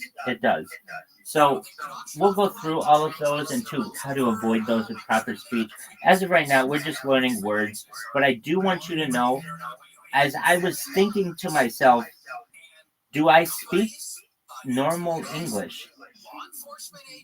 I would say I speak a much more proper form of English than most Americans. I'm not perfect by any means. I'm always learning, and English particularly is a living language, so it's ever changing. But there is something that I do very specifically, and that is with my prepositions. And thus, if you speak the way that I speak, in my opinion, you will sound more educated, more intelligent. Though it is a little more awkward sometimes to hear it, you will express to your audience that you're educated. All right, moving on to our next word. It was elucidate, so I, in a long-winded fashion, perhaps elucidated on some of these topics. Next is eminent, of a person famous and respected within a particular sphere or profession. So you might say the eminent doctor, a doctor might have, or an eminent lawyer or eminent um, physician. You might say the leader was eminent. Go ahead. Can I use like elucidating a word? Yes, elucidating. Like elucidating or like elucidated? So the use of elucidate might be the teacher elucidated the lesson to the class. What does that mean? The teacher explained it or made it clear. Another use of it. Pardon me? What about elucidating? So elucidating would be the process of explaining something. Okay, so like elucidating to me, something like that? I am elucidating to you the meaning of elucidate. So I am explaining to you the meaning of elucidate. Make sense? Alright. Yes, it does. Excellent. You're welcome. Next is empathy. That's the ability to understand and share the feelings of another. So what does this mean? You're going to hear the word empathy and sympathy used similarly. Empathy is Yeah, the that's the word I know already, yeah. excellent, but they're not the same. Empathy is the ability to understand and share the feelings of another. Sympathy is feeling sorry for someone else. They're going to be used similarly. You might say that someone empathizes with you when they really sympathize you, or they sympathize you when they really empathize with you. When you sympathize with someone, you feel badly for them. When you empathize with them, you are able to put yourself in their shoes, so to speak. You're able to understand things from their position. It's not like you feel sorry for them. It's just you understand that which they're going through, which they're going. The next. Excellent. The next is encroach. Encroach is a good word. That means to intrude on a person's territory or a thing considered to be a right. So someone might say, you're encroaching on my rights. You're encroaching on my land.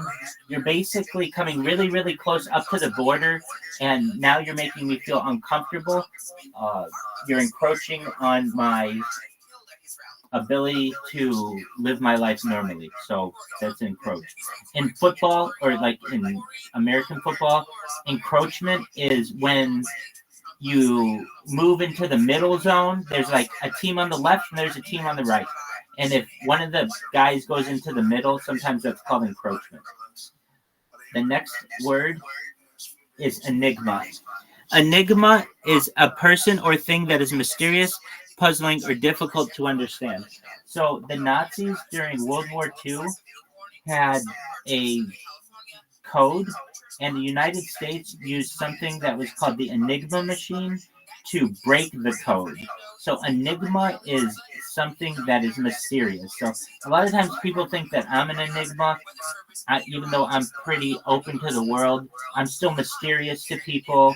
They try to figure out why I stream my life all the time. I can be puzzling to people. Enigma might be a puzzle. An enigma might be something that confuses you. An enigma might be something that you are working on understanding. The next word is ephemeral. This is lasting for a very short time. I believe we may have had this word previously or a similar one. So you might say that something lasted for an ephemeral moment. That means it just lasted for just a brief moment.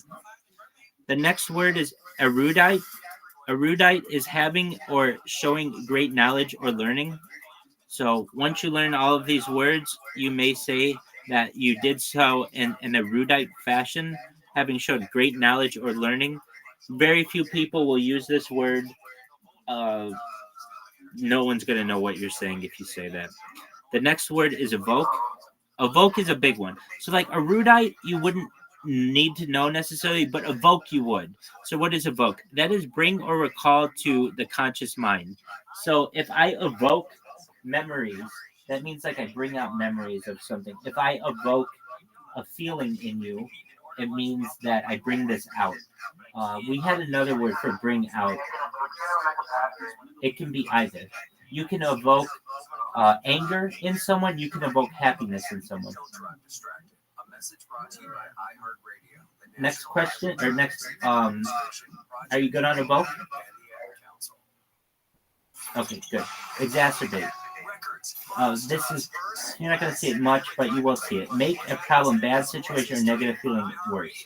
So I think we talked about this one as well earlier. Basically, if you have a wound and you pour salt on it, you would be exacerbating the wound. Excellent. Next one is exonerate of an official body, absolve someone for blame of a fault or wrongdoing. Let's say everyone accused someone of stealing the candy, but it turns out that they didn't steal the candy, someone else did. The original person who was accused of stealing candy would then be exonerated, generally maybe by an official body or maybe by the teacher or something. But someone of a certain, with some authority, would say that this person was not to be blamed for the fault of wrongdoing. So they would be exonerated. You'd be exonerate perhaps a criminal, exonerate a presidential candidate or a politician. But those kind of people exonerated. Basically, someone blamed them for something, but it turned out they were right. The next word is exuberant. Exuberant, you might see, it's filled with or characterized by lively energy or excitement. It's just a really joyous person, a really joyous event. You might say it was an exuberant party.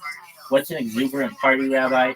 An exuberant party is a party with balloons and maybe fireworks, and it might have costumes. That's an exuberant party.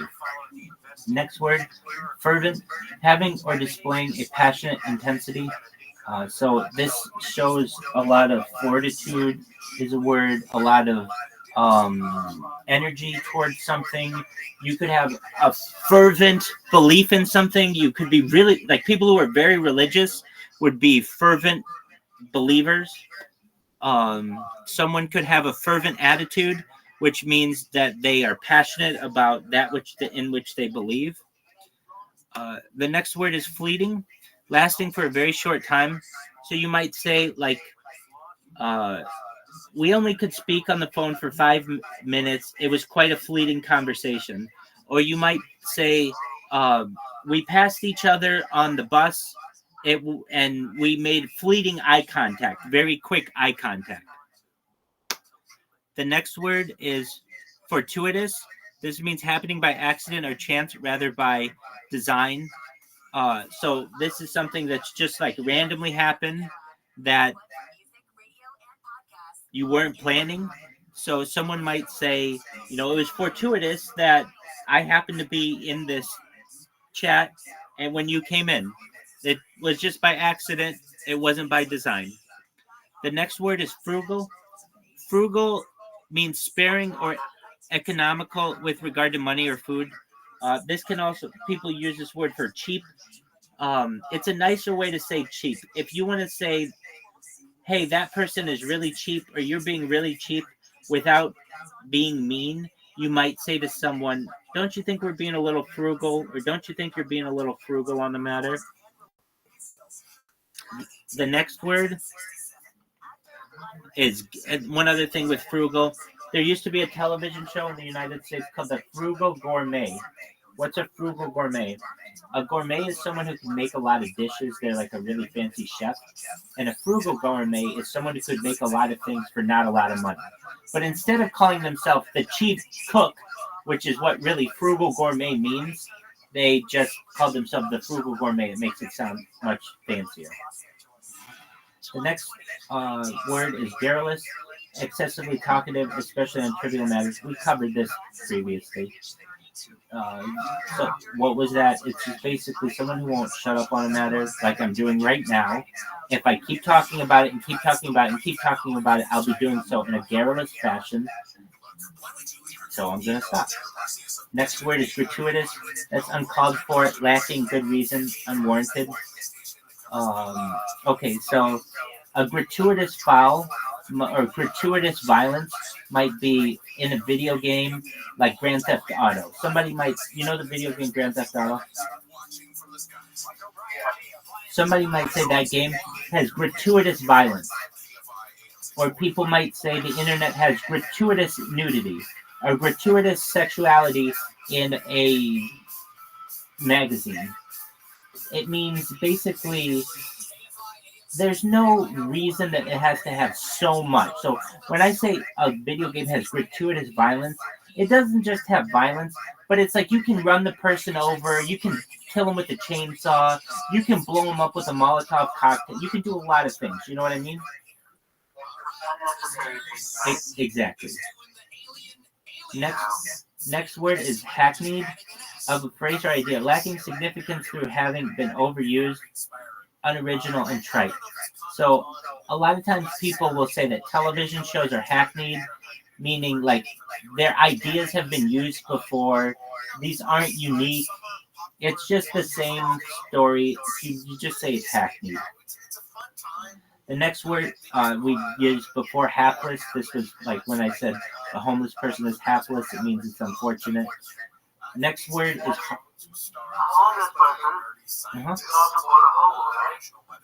They can be, yes.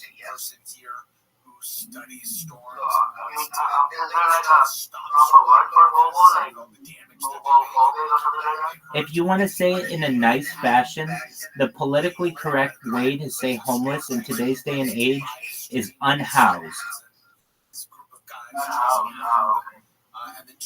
The next word is, go ahead. The next word is harbinger, a person or thing that announces or signals the approach of another. So you might say a ship that is way far ahead in the water is a harbinger of things to come. If that ship hits the rocks, it would be a harbinger, like it would be a notice to us that something is happening. Or you could say perhaps like the animals in an earthquake get really still or act very strange. That's a harbinger of an earthquake. It's basically a symbol or a sign that the approach of something's coming. The next word is heinous, of a person or wrongful act, especially a crime, utterly odious or wicked. What does this mean? A heinous crime is like a murder or a rape. It's really, really bad. Exactly, yeah. So what is not heinous? Calling someone a bad word might not be, well, actually that could be worse. Okay, what isn't heinous? Let's see here. Not a lot of people would say that, like, yeah, exactly. Doing something small like that is a heinous act. But stealing medicine from someone who needs it for their life, that would be heinous. Does that make sense? Excellent. Right.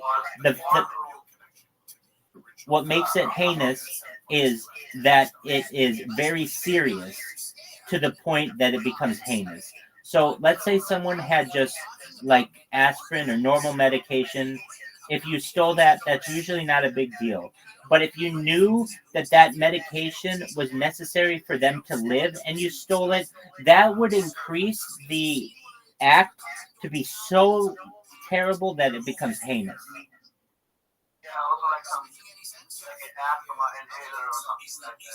Yes, exactly. If you knew that that asthma inhaler was necessary for that person to live, it would be heinous of you to steal that.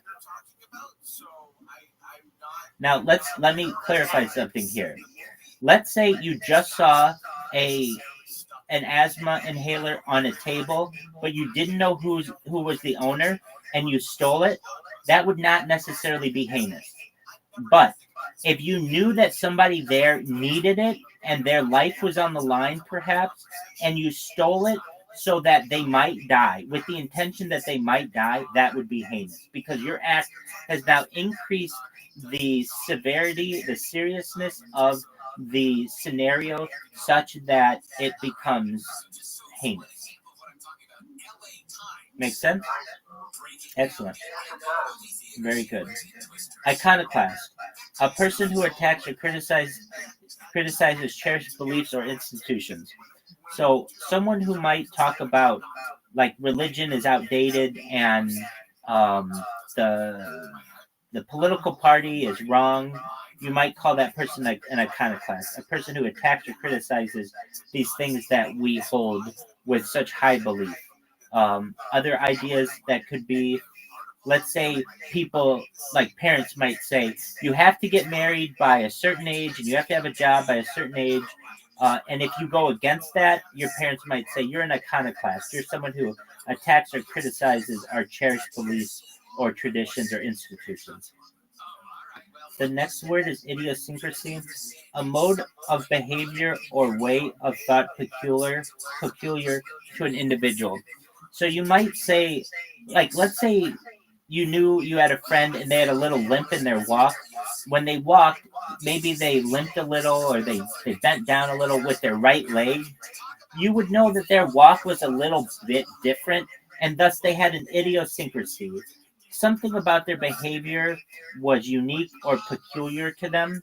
And if you saw them in a crowd, somebody might say, how did you know that it was so and so, your friend? You might say, they walk a little idiosyncratically, or they walk with an idiosyncrasy.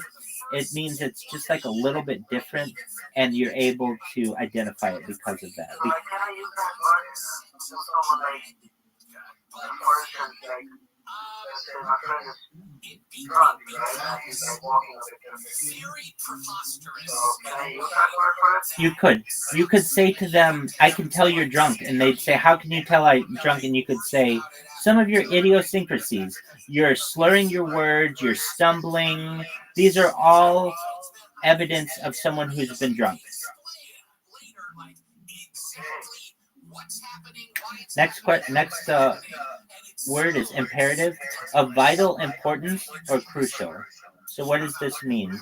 If I were to say to you, it's imperative that you ensure that your bank account is healthy, or it's imperative that you eat your vitamins. It's really, really important.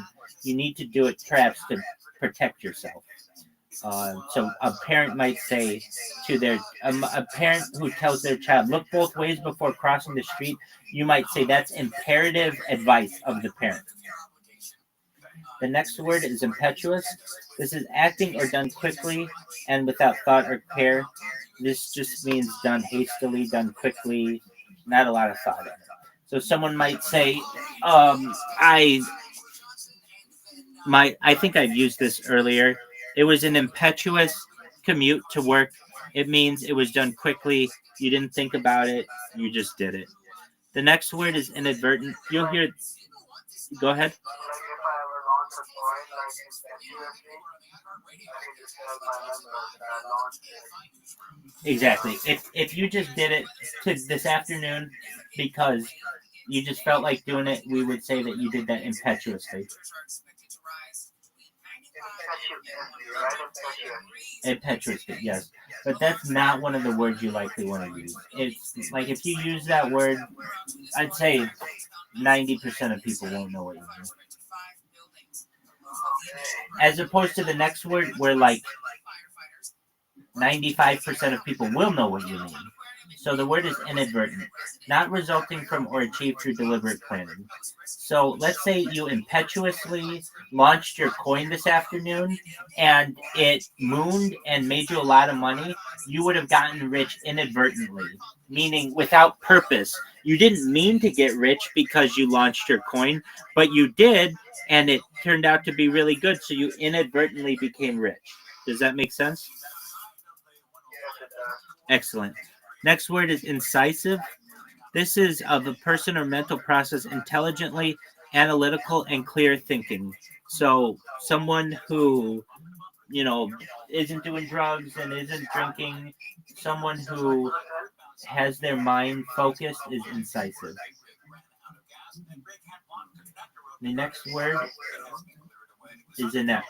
Having or showing no skill, clumsy.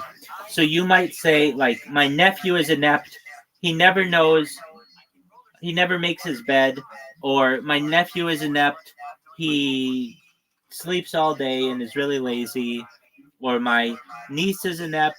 She never washes her clothes. Those would be inept things. Another word here is infamous. This one's used quite often. Well known for some bad quality or deed. There's a famous statement by Dave Chappelle that I've heard him say about fame. It's easy to get, or one thing, it's one thing to become famous. It's another thing to become infamous. So famous is like publicity in a good way. Infamous is publicity in a bad way. So who's infamous? Hitler's infamous. Pol Pot's infamous. Stalin's infamous. Lenin's infamous. These guys are, Osama bin Laden. These guys are infamous. The next word is inhibit. Hinder, restrain, or prevent an action or process. Like when you put your arm out to stop someone, someone might say, you're inhibiting my movement. Or you might say, I need to inhibit your ability to do something because of a safety issue, whatever it might be. The next word is innate. Innate means inborn or natural. Someone might say, it's my innate abilities, my innate talents, my innate charisma, stuff that comes from me. I did not learn this. This is all innate. It's all, just a moment. It's all instinct. You can't learn instinct. It's innate. Do you know what instincts are? Excellent. Excellent. Just for a moment. I might sneeze.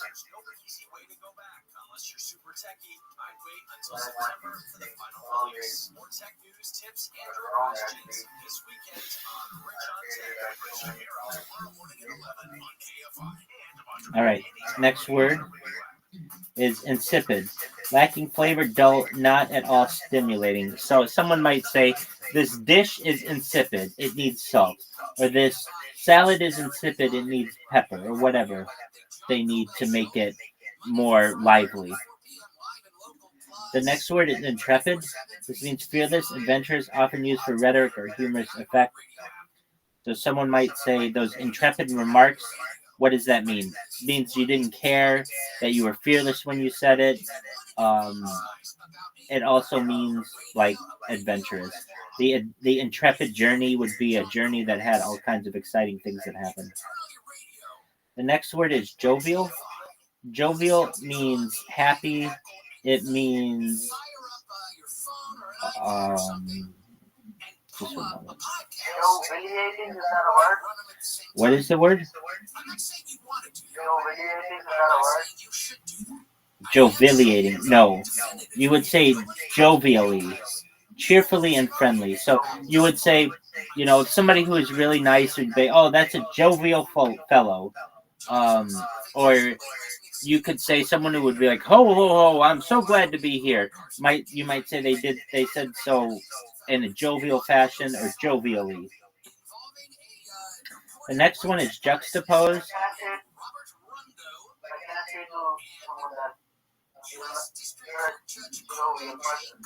Yeah, that's absolutely, that would be fine to say to someone with whom you're comfortable, or you really had a good grasp on the word. You'd seen it a few times.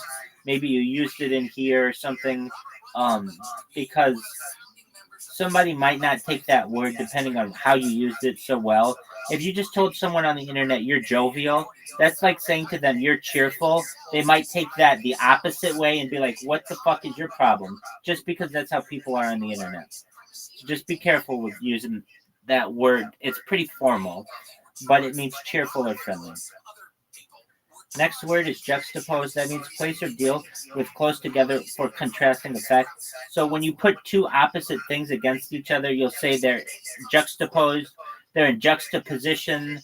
juxtapose them against each other. It means to put things against each other. So when you have two sides versing each other, they're juxtaposed against each other. That's what that means. Lament, mourn a person's loss or death. So you might say, like, we lament the loss of the king, or we lament the loss of the queen. We're in mourning, we're saddened, it's not happy. Next word is laudable.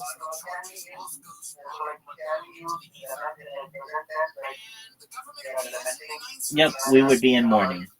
If we are lamenting something, we are in mourning. Laudable, of an action, idea, or goal deserving praise or commendation. So, like someone who saves another person from an accident, their action is laudable. It means that we should praise them. Someone who is the smartest person in the class has achieved a laudable achievement, has achieved a laudable goal, has achieved a laudable, what would be another word? Scenario, or has achieved a laudable event. Usually I would probably say has achieved a laudable achievement without, I don't want to use achieve and achievement, but in that case I might. A laudable applause. You applaud when something is laudable. So a laudable applause, I think, could work. If you said, not really. A laudable applause would mean that it would be an applause that we would give an award. So, a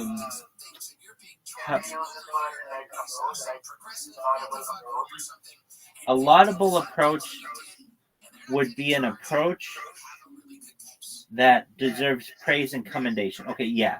So here would be a way to use the word a laudable approach. Let's say we had a house at the top of a hill, and some people would take the route that is very dangerous and they didn't care about their own safety. But then there was someone else who took an approach that was much safer and cared much more for the people in the party. We would say that was a laudable approach. The route that person took deserves praise and commendation because they kept the party safe. They didn't take unnecessary risks. This is more used though with awards and things like that. So someone might say, it was a laudable act. What's a laudable act? When you do something nice for someone out of the goodness of your heart, it's essentially deserves praise or commendation. Does that make sense?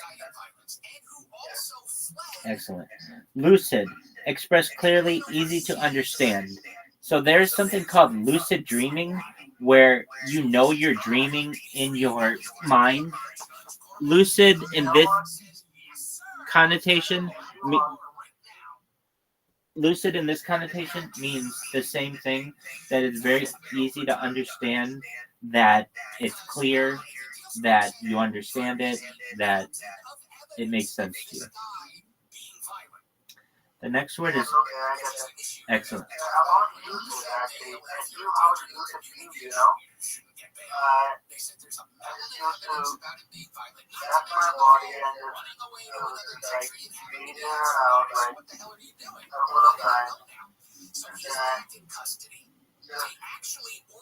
Not move at all, and like I would just go into the sleep where I can like control my sleep. Very cool, man.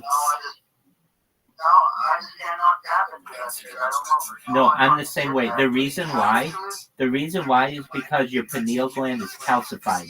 When you're a child and a young adult, it is not. But as you grow older and you drink worse and worse water, it calcifies your pineal gland. There's a way to decalcify your pineal gland. You have to drink like like not a special kind of water, but water without any minerals in it. And if you do this long enough, it'll decalcify your pineal gland. You also can use like iodine and um, some other nutrients, but basically, then you'll lucid dream again. But there's a reason why you don't lucid dream like you once did. It's because your pineal gland is calcified. So get at me. I- dream for like 4 or 5 times. So I Something we want to like revisit really later cannot, on this like show or save it claim for that another time. dream how to do it on like a man or And in something the like that. meantime, we'll get But some yeah, I mean, I've tried and then Alex lucid dreaming knows for like a month, and then you know, the like big 4 to 5 days I got that perfectly. software update that There you caused go. so many Windows computers to go down and have the All right, luminous, full of. Very well. All right. Luminous, full of shedding light, bright or shining, especially in the dark. A flashlight is luminous. Candles are luminous. Lights are luminous. You would say, like, the city of Paris is luminous because it has lots of lights. Anything that emits light is luminous. Next word is magnanimous. Very generous or forgiving, especially toward a rival or someone less powerful than oneself. So let's say you have a really skinny boxer versus a really strong boxer, and the really strong boxer beats up the really skinny boxer, but doesn't beat him to death. Just beats him to the point that the other boxer loses, but is still a good sport about it. We would say that this person won magnanimously, basically very generously or forgiving, especially toward a rival or someone less powerful than oneself. The next word is malignant. It means malevolent of a disease, very virulent or infectious. Someone might say that a tumor is malignant. That's normally when you're going to hear this word. What is a tumor? It's like a group of cancerous cells in the body. So if the tumor is malignant, it means that it is infectious. You might say that a disease is malignant. You can say a tumor is malignant. You could even say a person is malignant if you have like a group of really cool people and this random person comes in and ruins the vibe. You'd say that that's a malignant individual. Next word is mitigate. Make less severe, serious, or painful. So basically, you can have someone who's known as a mitigator, someone who stands in the middle, maybe referees a fight. You can say like a food can mitigate. You could say like like if you have really spicy food, I think you can use milk to mitigate the strength of the spicy food. You could use like water to mitigate your thirst. It means to make less severe, or painful. Make less severe, serious, or painful. Medicine to mitigate my fever or something like that. Yeah, you could say that. Next word is nostalgia. A sentimental longing or wistful affection of the past, typically for a period or place with happy personal associations. Your feelings that you have of your family when you're a little boy, those are nostalgic, or the feelings that you have for the history of your country, that's nostalgia. Nostalgia has been described as pain from an old wound. Whether that's true or not, nostalgia is like the feeling that you have of the past, but usually in a positive fashion. Next word is obsolete. This means no longer produced or used, out of date. So, an item, or let's say a car that they used to make that they don't make anymore, would be known as obsolete. Or a job that they used to have, like they used to have people who would work in a toll booth. That's all now become machine and mechanized. So we would say those jobs are obsolete. Another job that's obsolete, perhaps, is someone who operates an elevator. You don't have that job anymore because a machine can do it. Computers basically do that. So we say that the job of an elevator an elevator operator is obsolete. It no longer used. Next word is ominous, giving the impression that something bad or unpleasant is going to happen, threatening or inauspicious. Um, when I described animals earlier, and I said that they, Sorry for interrupting once again. they're okay. Can I use like persons? I mean, certain individuals. Can I use this word? You usually don't. You wouldn't say a person is obsolete unless you were making like a weird joke. It wouldn't make too much sense. If you say, if I said to you, or if I say Arnold is obsolete, that doesn't really make sense. It doesn't mean dead. If I were to say Arnold is obsolete, what that probably would mean to the other person is your fashion or your influence on anyone just doesn't matter anymore. Can I like use that word for example, Obama? Like Obama is obsolete. Okay, so if you said Obama's obsolete, it means his opinion doesn't matter anymore. You could say that. That would make sense. You could say Obama's obsolete, means his opinion doesn't matter anymore. Next word is ominous, giving the impression that something bad or unpleasant is going to happen, threatening, inauspicious.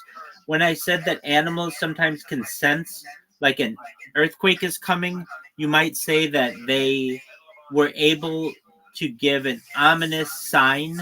It was giving the impression that something bad is going to happen. Or you would say it was like an ominous omen. An omen is like a symbol of something, sometimes good, something bad. But you may, if it's an ominous omen, it's a negative sign, a negative symbol. The next word is opaque, not able to be seen through, not transparent. So if, excellent, palpable, of a feeling or atmosphere, so intense as to seem intangible. So if I say palpable, it like your lucid dreams were so intense they almost seemed tangible. They were almost palpable. It was like you could almost feel them in your hands. They were so real. Tangible means you can hold it in your hands. So if it's tangible, it's real, it's concrete. If it's intangible, it means it's like an idea. You can't put it in your hands. So let me give you some. Let me just give you some examples. Things that are tangible are a car, a phone, a person. Things that are intangible are things like love, the idea of like, some might say energy, some might say the idea of building something is an intangible concept. Yes. The actual building is tangible. The idea of building it is intangible.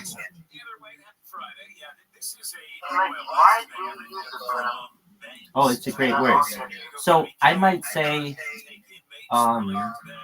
you know, when we were first talking about achieving our goal, it seemed like it was a dream. It was intangible. It was just a building plan, just an idea. It was intangible. But here we are, standing in front of this building now that it's built. It's real. Our plan has come to volition, is what you would say. Our plan has come to completion. It is tangible. This is a real building now. And then you know, the building would be real.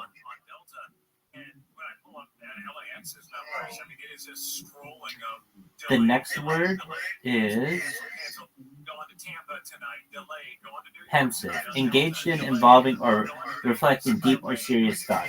When you think for a really long time on something, you're pensive. It's the opposite of being flippant. Being pensive means that you think about it for a really long time, give it a lot of serious thought.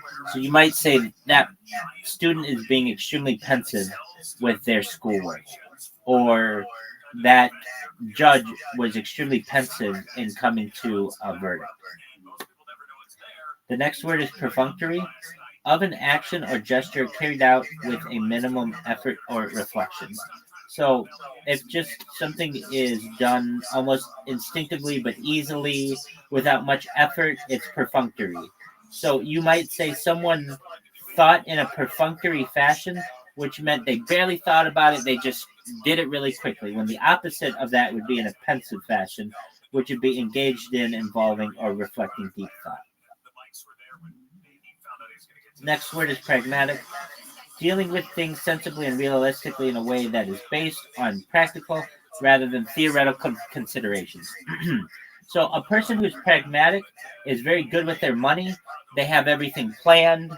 They know what they're going to do from one step to another. They aren't doing things hastily. They aren't doing things quickly. They're doing things in a very planned fashion. So a man who's pragmatic has perhaps ensured that they're educated, that they have their balance of their finances, that they have good credit. These are pragmatic characteristics. For example, like, let's say, from like rolling on the roadmap for some project, like then like right there, like this is a pragmatic roadmap or something like that. Yes. Yeah.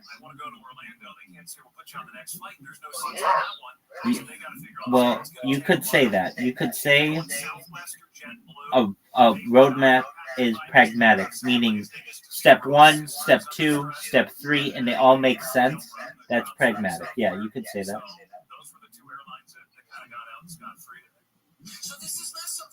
Does that make sense? Yes, it does, yeah. Excellent.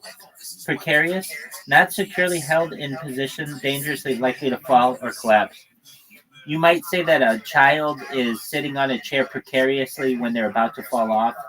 You might say that a car is precarious when it's dangerous and not properly maintained. Next word is prevalent, widespread in a particular area at a particular time. You would say that weeds are prevalent in gardens. You could say that grass is prevalent on a lawn. You could say that mountains are, or you could say that snow is prevalent on mountains. You could say that ice is prevalent in Antarctica. You could say that illness is prevalent in disease-ridden countries. You could say that liberty is prevalent in America, or whatever you want to say. You could say that people are prevalent in India as the most populous country. Basically, widespread for a particular area at a particular time. Next word, prodigious. Prodigious, remarkably or impressively great in extent, size, or degree. So, yeah, exactly. So, someone who is prodigious is good at something. A prodigy is a child is generally someone who is good at something at a young age. Sometimes these are known as prodigies, child prodigies. A prodigious person is someone who's really good at something. So you could say that that prodigy is that prodigy is prodigious. That is not something normally that you would say, but you could. Most people won't necessarily know what you're saying. They might know prodigy. They generally aren't going to know the word prodigious, though. But that's what that means. You could say that. And yes, they have the same root in as prodigy. The next word, seemingly, we could check on this. Next word is prolific, of a plant, animal, or person producing much fruit or foliage of many offspring. So you could say that person was a prolific patriarch. A patriarch is the father of a family. A matriarch is a mother of a family. So you could say that a business is prolific in an industry.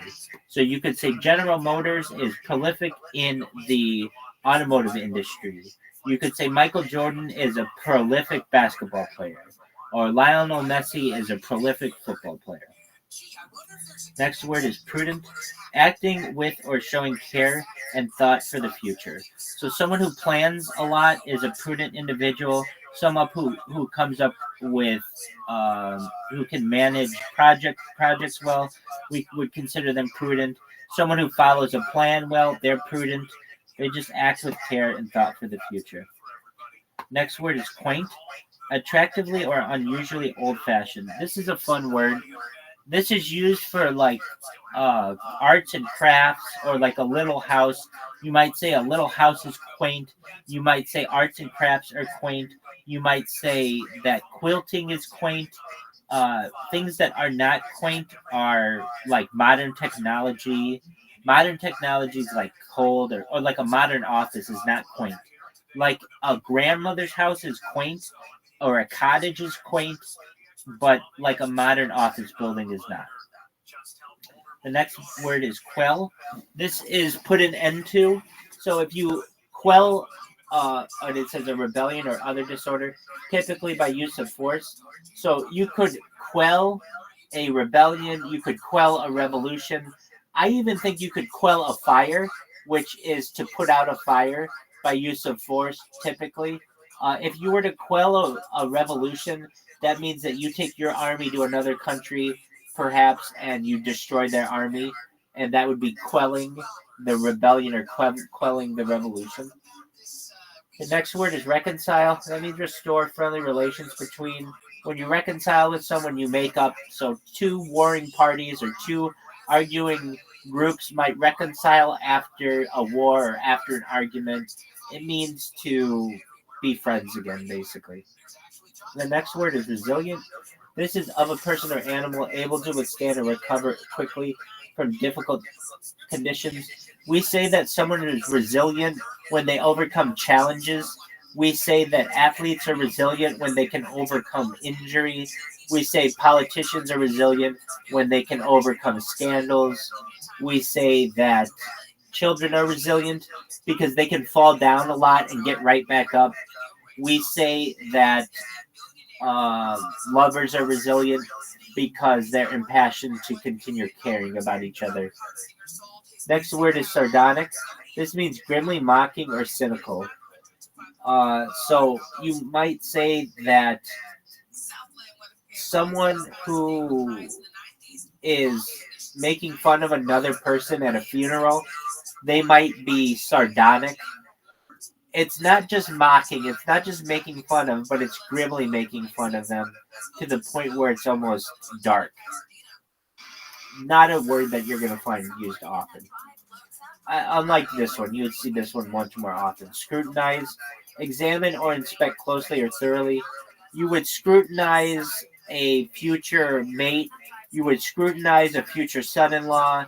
You would scrutinize a car if you were going to buy it. You would scrutinize your grades to make sure that they were accurate. You would scrutinize your taxes to make sure they were accurate. It's when you examine or inspect closely. You would scrutinize a diamond. You could scrutinize. Usually, though, with scrutinize, you examine it closely and thoroughly, but you might say something as well if something's wrong with it. So you really scrutinize, you really look into it, because if anything's wrong with it, you're going to say something. The next word is serendipity. I love this word. This is the occurrence and development of events by chance in a happy or beneficial way. So, what is that? It's like you just randomly went into the Harry Potter Obama Sonic 10 Inu Telegram, and I just happened to be in there. We didn't plan it. It was serendipity that we just both randomly got there and became friends. You would say that event is serendipitous. You could say that the event is also an example of serendipity. The next word is soporific. This is tending to induce drowsiness or sleep. So, like a really boring movie, you might say is soporific, but no one's gonna say that. You might say that reading a book before bed is a soporific action, or a soporific is a soporific event, or a soporific thing to do. Drinking like warm milk before bed, sometimes people say that's soporific. Next is spontaneous. This is a much more commonly used word. Spontaneous means performed or occurring as a result of a sudden inner impulse or inclination. and without premeditation or external stimulus. When you do something spontaneously, it means you just do it on a whim. You do it without care. You do it really, really quickly. So if I were to say, "Hey, let's go on a road trip right now," I would have said that we didn't. We went on a spontaneous road trip. Or if I say as a teacher, "Pop quiz," we have a spontaneous test. Or if I say driving a car that that has its wheel fall off, the wheel spontaneously fell off. It means it happened all of a sudden. There was no forward warning. It just immediately occurred. The next word is stagnant. That means generally with a body of water or at the atmosphere of a confined space, having no current or flow, and often having an unpleasant smell or consequence. So what's stagnant? Swamps are stagnant. Sometimes lakes are stagnant. It means water that's not moving. So what is not stagnant? The ocean is not stagnant. Rivers are not stagnant, but waterfalls are not stagnant. But a lake water is stagnant. Pond water is stagnant. Um, you could talk about the word stagnant with people as well. So if you were talking about a group of people, oh, they're stagnant, it means that they don't change on their views very often. They are very set in their ways, like how water doesn't move in a lake, and that water is stagnant. You could say in the same way the people and their beliefs are stagnant, they don't change. The next word is stringent. This is of regulations, requirements, or conditions, strict, precise, or exacting. Somewhat similar to the word scrutinize. You could say that person was scrutinizing us, meaning they were examining us or inspecting us very stringently, means very strictly. You could also say something like the rules were stringent, which means they're strict, precise, or exacting. You could say the requirements were stringent, which means like whatever the law is or whatever the rules are very strict. So that's what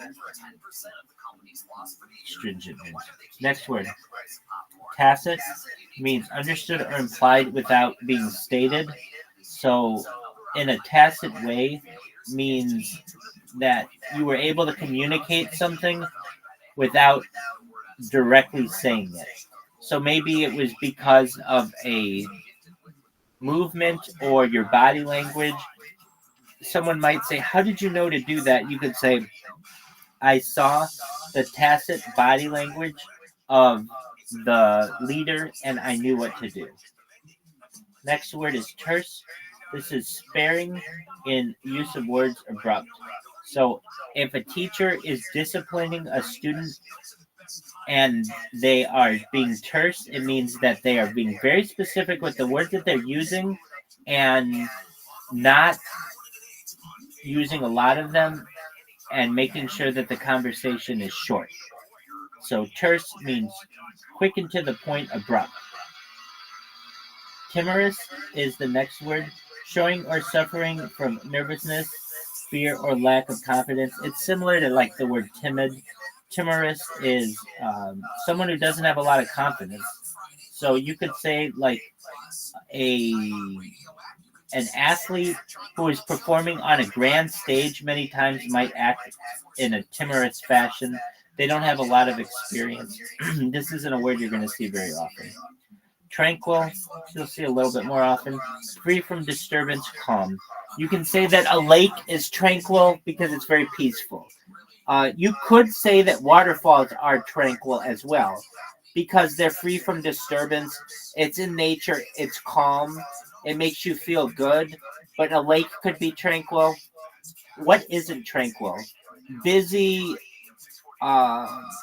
busy traffic in a city is not tranquil. What is tranquil? A forest is tranquil. Nature is tranquil. Animals in peace is tranquil. But when they're fighting each other, it is not tranquil. What's the next word? Transient. Lasting only for a short time, impermanent. This is somewhat similar to the word transit. Trans meaning across in Latin. Essentially, transient is something that is very fleeting or quick. It's impermanent. So sometimes they call people transients. What's a transient? It's like a homeless person or an unhoused person. So you might say the transient Meaning of the word? is what a word?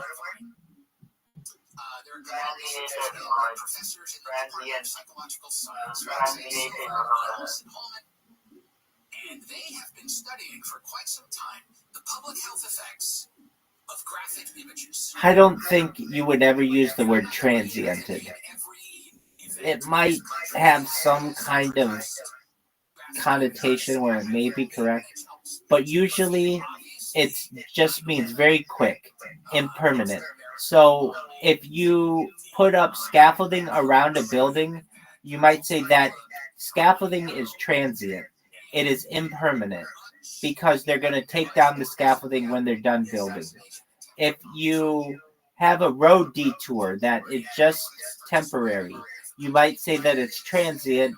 It's lasting only for a short period. It's impermanent. So transient is impermanent. It means it's not going to last forever.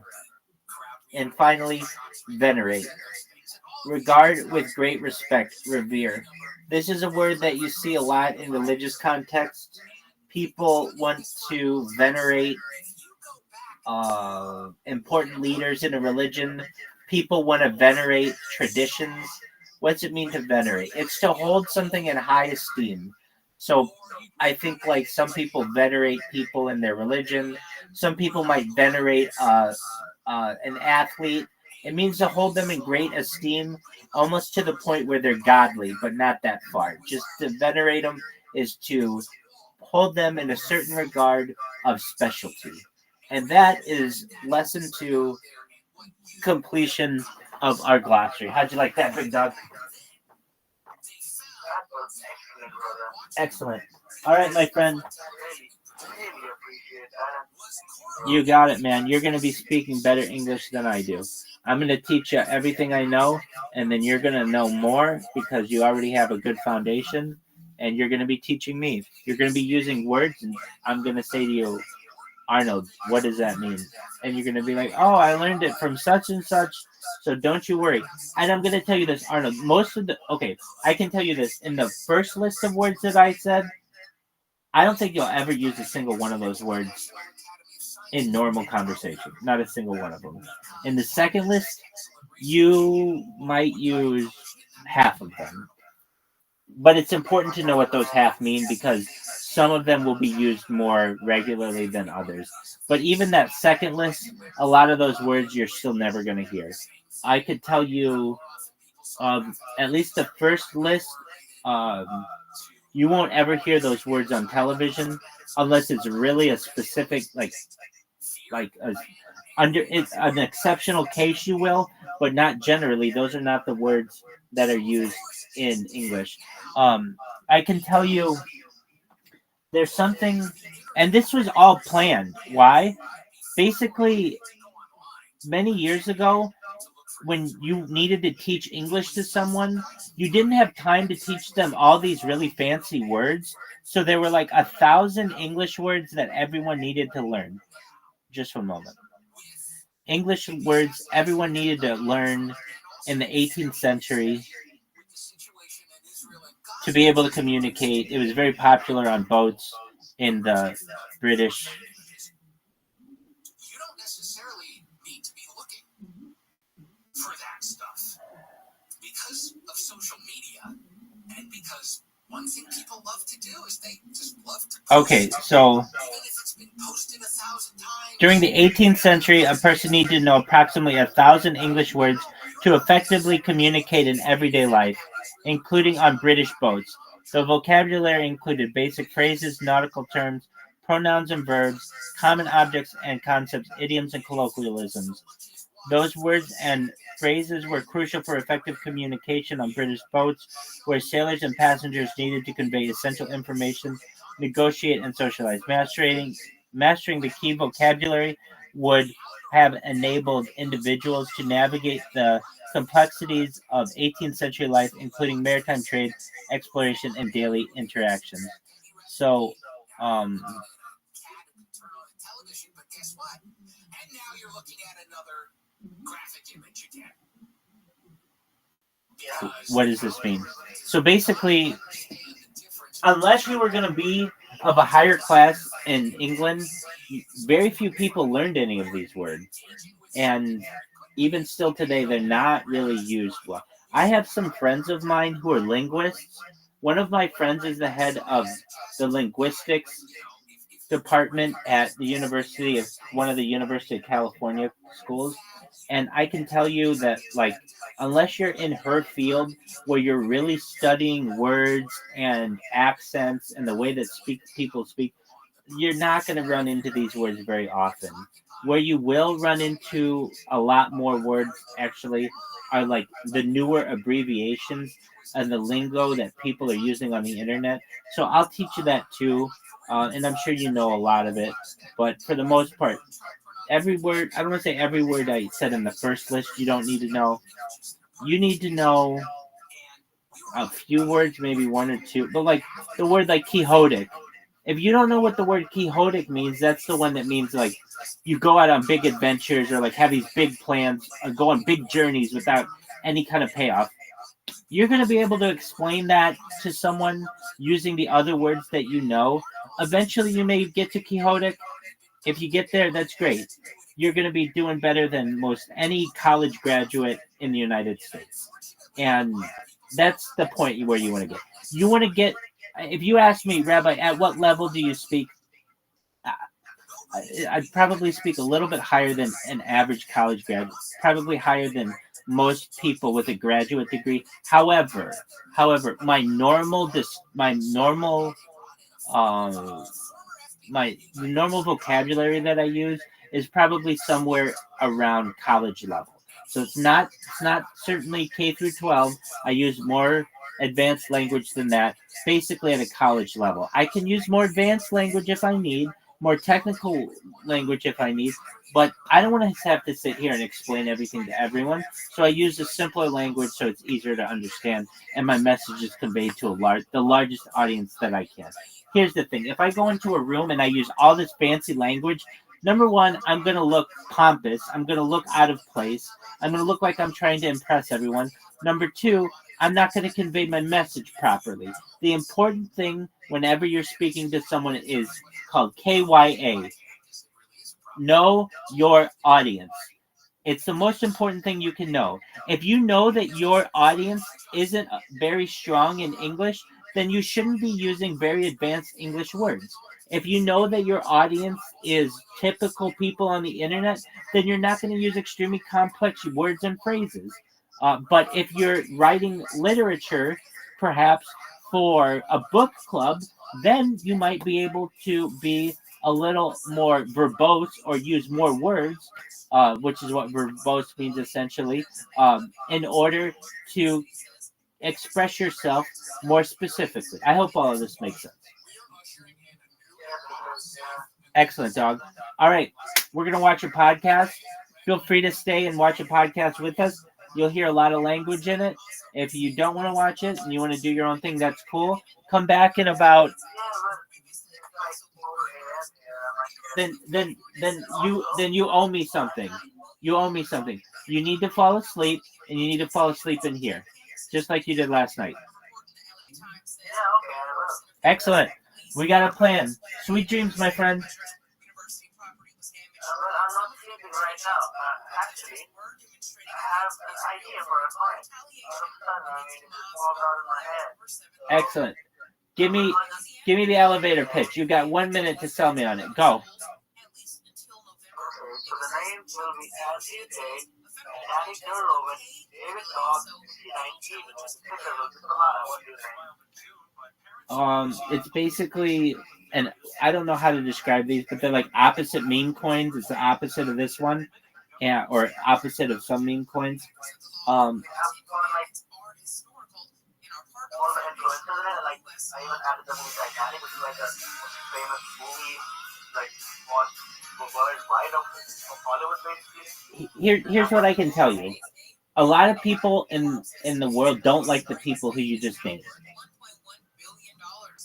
they don't like Andrew Tate, Joe Rogan, David Cox, Correct.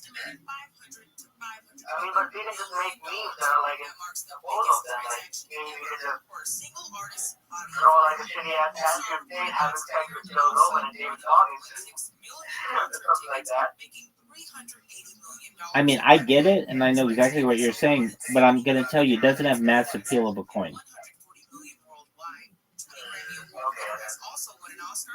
Keep thinking, though. I like where your head's at. All right, you get some sleep. I'm getting some sleep. That we're being told about drugs are incorrect. A lot of it is overinflated. A lot of it is exaggerated. And, you know, he talks openly about responsible drug use. And this guy's a professor, a legitimate academic, an intellectual. And he talks openly about his own personal drug use. Yeah. About how, you know, that these things can be used responsibly. But that thought is never out there. But nobody says that. Everybody tells you, if you do drugs, you're going to be an addict. If you do drugs, you're going to be a loser. Well, you know, these people, so many people are making money off of the illegal drug market. I mean, if you just imagine how much money has been spent on incarceration, on probation, on just prisons themselves, privatized prisons. So these people don't want drugs to not be valuable to the system. They want it to stay the way it is, so they can keep making their money. So they do commercials and they market just like everybody else market their business to stay in business. Right. So those are the things that we're dealing with, and we have to get people that are more sensible. You know, when I got home and found out that marijuana was illegal, you know, it was like, wow, finally we're waking up, you know. That was just 2016 though in California, where it was made legal. Well, when I got medically it was legal when I got home. Right. Yeah, it was medically legal in the 90s. Yeah. I mean, I got a card. I get headaches. No, you were smoking when I was on the show. You don't remember? Yeah. And that leads me to. Uh-oh, you're in the business? I'm in the business. Well, you know what's interesting is there's I bought you some gifts. Oh, what do you got here? It's my new strains. All right. You know I got a dispensary. You do? I got a dispensary. Where? I'm a legal marijuana dealer. The state's. That's incredible. I told you we've been gone a long time, man. That's great to hear, though, man. Look, I'm a big fan of that. In Texas, it's illegal, but you can get this stuff called Delta 9 THC that's legal, and apparently it's legal federally. So you can just get that. It's very. The whole thing's very strange. It's like there's worse things in this world than marijuana. Absolutely. Oh my God, marijuana makes people calmer, makes people funnier, make you go to sleep. I can go to sleep. I can get some sleep. It makes people more sensitive to other people. It really makes you more compassionate. It does a lot of things for you. Oh man, when I went to my first, because it all goes back to, I go to my first, when I get off parole, this is crazy. Like they're having a high time event in LA the day I get off parole. High times? High time event. The day I get off parole. So my boy from Cincinnati, he's flying out to LA. So he flies out to LA, comes by the house. He's like, man, you off parole, let's go celebrate. And I was like, cool, what we on? He's like, man, they having a high time event come. And I was like, oh no, I don't want to get with that drug stuff, man. Because, you know, I'm still, even though I've been through all I've been through, I'm still under this impression that they have been instilling in us. Oh, well, marijuana is a gateway drug. Right. You know, so I'm still tripping off of that. So I was like, oh man, I don't want to go out there. You know, I started selling marijuana or get involved with the marijuana. Next thing you know, I'll be back doing coke. Because I understood that I'm an addict. I was an addict to selling cocaine. I mean, I love, if I had a problem, my old lady start arguing, I just go sell some coke. Well, it's a success, right? So that made me feel better. Yeah, you're selling a lot. You're making a lot of money. And I felt better. Why wouldn't you be addicted to that? I forget about your friend in the hosptal sick. I'm selling cocaine. Right. So now I forgot about him being sick. So coke had become like a crutch to me, where anything that went wrong for me, coke made it better. I mean, like the commercial, everything goes better with Coke. Which used to be made with Coke, which is crazy. So it had become like a crutch to me. And when I was going to the High Time event, I was scared of that happening. And he's like, man, I bet you sell a lot of books and T-shirts. I said, oh, let's go. I bet you did. Man, I found myself out there, man, those people treated me so good. I was like, what the fuck? I want to be in this community. And after that day, I've been chasing the marijuana business. And in 2016, when they changed the law, I went there and they, first they didn't want convicted felons to work in the industry. Right. I was like, what the fuck? How you guys gonna say that? And we the ones made it where the industry is legal now. had the people not go to jail for selling marijuana, you never would have thought about legalizing it. Right. And they had me to argue to city council. Wow. That issue. That's crazy. So I got to argue the issue, and they broke down, and now everybody around the country adopted that philosophy, and they're putting convicted felons in the front of the line. That's incredible. The federal government is reducing it to a Schedule 3 now. Yeah, they should just totally do it. 100%. But at least it's a Schedule 3, which is, what's also listed in Schedule 3? Cocaine might be actually. It's medically. Do you know that Coca-Cola is one of the largest importers of coca leaves? The coca leaves still flavor Coca-Cola. I didn't know that. And that there's a plant that supplies Coca-Cola. There's a plant that takes the cocaine out of the coca leaves, creates this flavonoids, these flavors that's why Coke tastes better than Pepsi. Sorry, Pepsi.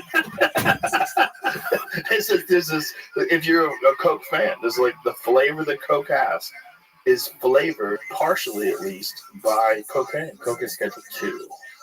Interesting. Schedule 3 would be like, it says ketamine, testosterone, anabolic steroids, codeine. Oh, mild shit. Yeah. Well, codeine ain't that mild. That's interesting. Tylenol with codeine. Probably less than 90 milligrams. Okay. So then that's where marijuana is going to be, which is still ridiculous. What schedule's Ambien? That shit's fucking scary. What schedule's Adderall? What's Adderall? Well, it just said it right there, Jamie. Yeah. If you click on what schedule is Adderall, right above, what schedule drug is Adderall? Yeah. Schedule 2. That stuff is fucking crazy. I know a lot of people hooked on that. Schedule 4. Less. That's funny. Xanax is 4. I know a lot of people have been fucked up by Xanax. Valium, I know a lot of people that have been fucked up by Valium. Yeah. And then that stuff is less illegal, man, than marijuana. It's crazy. We're so silly. I mean, it's the little baby steps towards legalization. That's one thing that California has above Texas for sure, is the legalization of marijuana. It should be legal federal law. They tax the shit out of us in California. I wish they did, and I wish they did something good with it. I wish they took those taxes and cleaned up Oakland. I wish they did. They give it to the police department. They don't even do that, man. They're defunding the police department in California by $150 million with a new budget proposal. $150 million. All the fucking problems they have. And they're defunding. What they should do, if you want to tax, look, if you want to tax it, like, you're making plenty of money, I'm sure. A lot of people want to buy weed. Take that money and fix the fucking problems. Use that money. Use that money to fix the problems. Stop with all the bureaucracy. Stop with all these fucking useless people that are getting paid for these like the homeless programs in Los Angeles. It's just a scam. It's just a bunch of people making money, some of them upwards of $250,000 a year to fix the homeless problem, and they're not doing jack shit. Yeah, I could fix the homeless problem in a couple months. You think so? Absolutely. You just go out and build some nice houses and let them stay there. Then tell them they don't have to fill out the application. Most of the people that's homeless, they can't the applications. When you run their credit is fucked. Right. They didn't pay a light bill, a phone bill, and taxes. Yeah. Taxes, whatever. You know, so their credit is fucked up, and I mean, the problem can be solved. But it got to be somebody who say, you know what, we're gonna throw a few, maybe 50 million, 100 million into building some low income houses. That we also going to have some treatments, where people get treated, where they get job training. It's just so many things. I mean, I don't know. Even when I look at, some are supposed to be millionaires, billionaires, the way they, I don't know. I would look at this problem and I would solve it totally different. Because even though I like making money, I'm not like typical people. They get the money and they want to harness it and they just want it for themselves so that they can look down on everybody else. I don't think money's supposed to be used like that. I think money is supposed to be put back into the community where the community can rejuvenate and the money circulates into the community. And that makes everything better for everybody. Absolutely. Yeah. You don't want to be the only one who's doing well. No. That's not a good place to be in life. Well, a lot of people are like that, They're fools. It's just a foolish way of thinking. And you look at the way, the situation with Puff Daddy, he had money, so he treated everybody else like shit, lick a tampon, like, what the fuck? What kind of crazy motherfucker would want somebody to lick a tampon? Yeah. That's how you get your kicks. I would get my kick by seeing somebody do good. Like, look at that motherfucker, he's doing good. That's my motherfucking boy. Yeah, that's a good kick. I like that kick. Yeah, some people get a kick off of degrading people. They get a kick off of being the most powerful person. Yeah, and that's an evil inclination that is built into humanity for some reason. There's always been that impulse for some people to do that. It's very unfortunate. I think power, you can hide your power. You don't even have to show it. You can be powerful and nobody even know you're powerful because you don't have to use it. Yeah.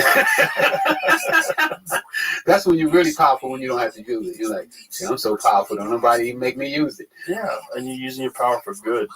Yeah. It's, there's a lot of people with some good ideas in this world. And I think there's a lot of people that are very down on the future. I don't think that helps anybody. I think there's a real possibility that we come out of this better. It's just we have to think right and act right. And then sometimes you got to go to the bottom. They say one of the books I read, it said that the end of the storm starts at the worst. When you get to the worst, if you can bear the worst, that's the beginning of the end. That's the beginning of the end. Yeah. So, we got to go through the worst. Everybody buckle up. And I think that has to happen too. I really do. I think people have to see things fall apart before they realize, like, oh, we had it good. And we didn't even realize we had it good. Yeah. And now we're fucked. And now we have to turn this shit around. We've been going the wrong way. We've been going the wrong way for sure. But we've been led the wrong way. And we've been led the wrong way by people like what we were just talking about before that use their power to subjugate others, to keep everybody else down. And then we got all these old motherfuckers who've been running things for too long. Like, why do you stay in the Senate and Congress for 30 years? Did you ever look at the founding fathers, how young they were? I haven't. It's crazy. One of them was 18. One of them was 21. These are the people that started the Declaration of Independence. They signed it. These are the people that were the founding fathers of this experiment in self-government that you and I both live in. They were young as fuck, man. Yeah. And now you look at the people that are in Congress now. You look at people like, like the president. He can't even form a sentence. He doesn't know the difference between Iraq and Afghanistan when he's talking to foreign leaders. He's out of it. Yeah. He's too old. Yeah. He's too old. And then, Mitch McConnell, he just locks up when he's talking to people. It's like, he's too old. He shouldn't be doing that. He's not trying to make the world a better place. He's just trying to not let go of his position of power. And that's what a lot of them, and they get there through years and years and years of being deeply embedded into the system, and they know how to work it, and next thing you know, they're the top dogs. I think they all should go spend a couple of days in jail. Wouldn't be bad. Yeah, just go sit there for a couple of weeks, and then see what it's like. Go in the ghetto, go in the homeless camp, let them live in the homeless camp for a week. Eat the food that they eat, and then you really become an American. I think if you're not experiencing real life, then you don't know what real life is. Right. If you don't see it, you don't touch it. Some of these people never go out to the community. Right. They go straight from universities right into jobs in the system. They work their way up the ladder. Yeah. And then they have disdain for the common people, which could have been them. Different roll the dice, different circumstances, different life. Different parents, different place you live. Different brother. Different everything. Could have been them. And people don't want to think that. They genuinely want to believe they're special, which I think is a trap. Well, we all special. Yeah, but I mean special, different than everybody else. Yeah, when you start to look down on everybody else, that's bad.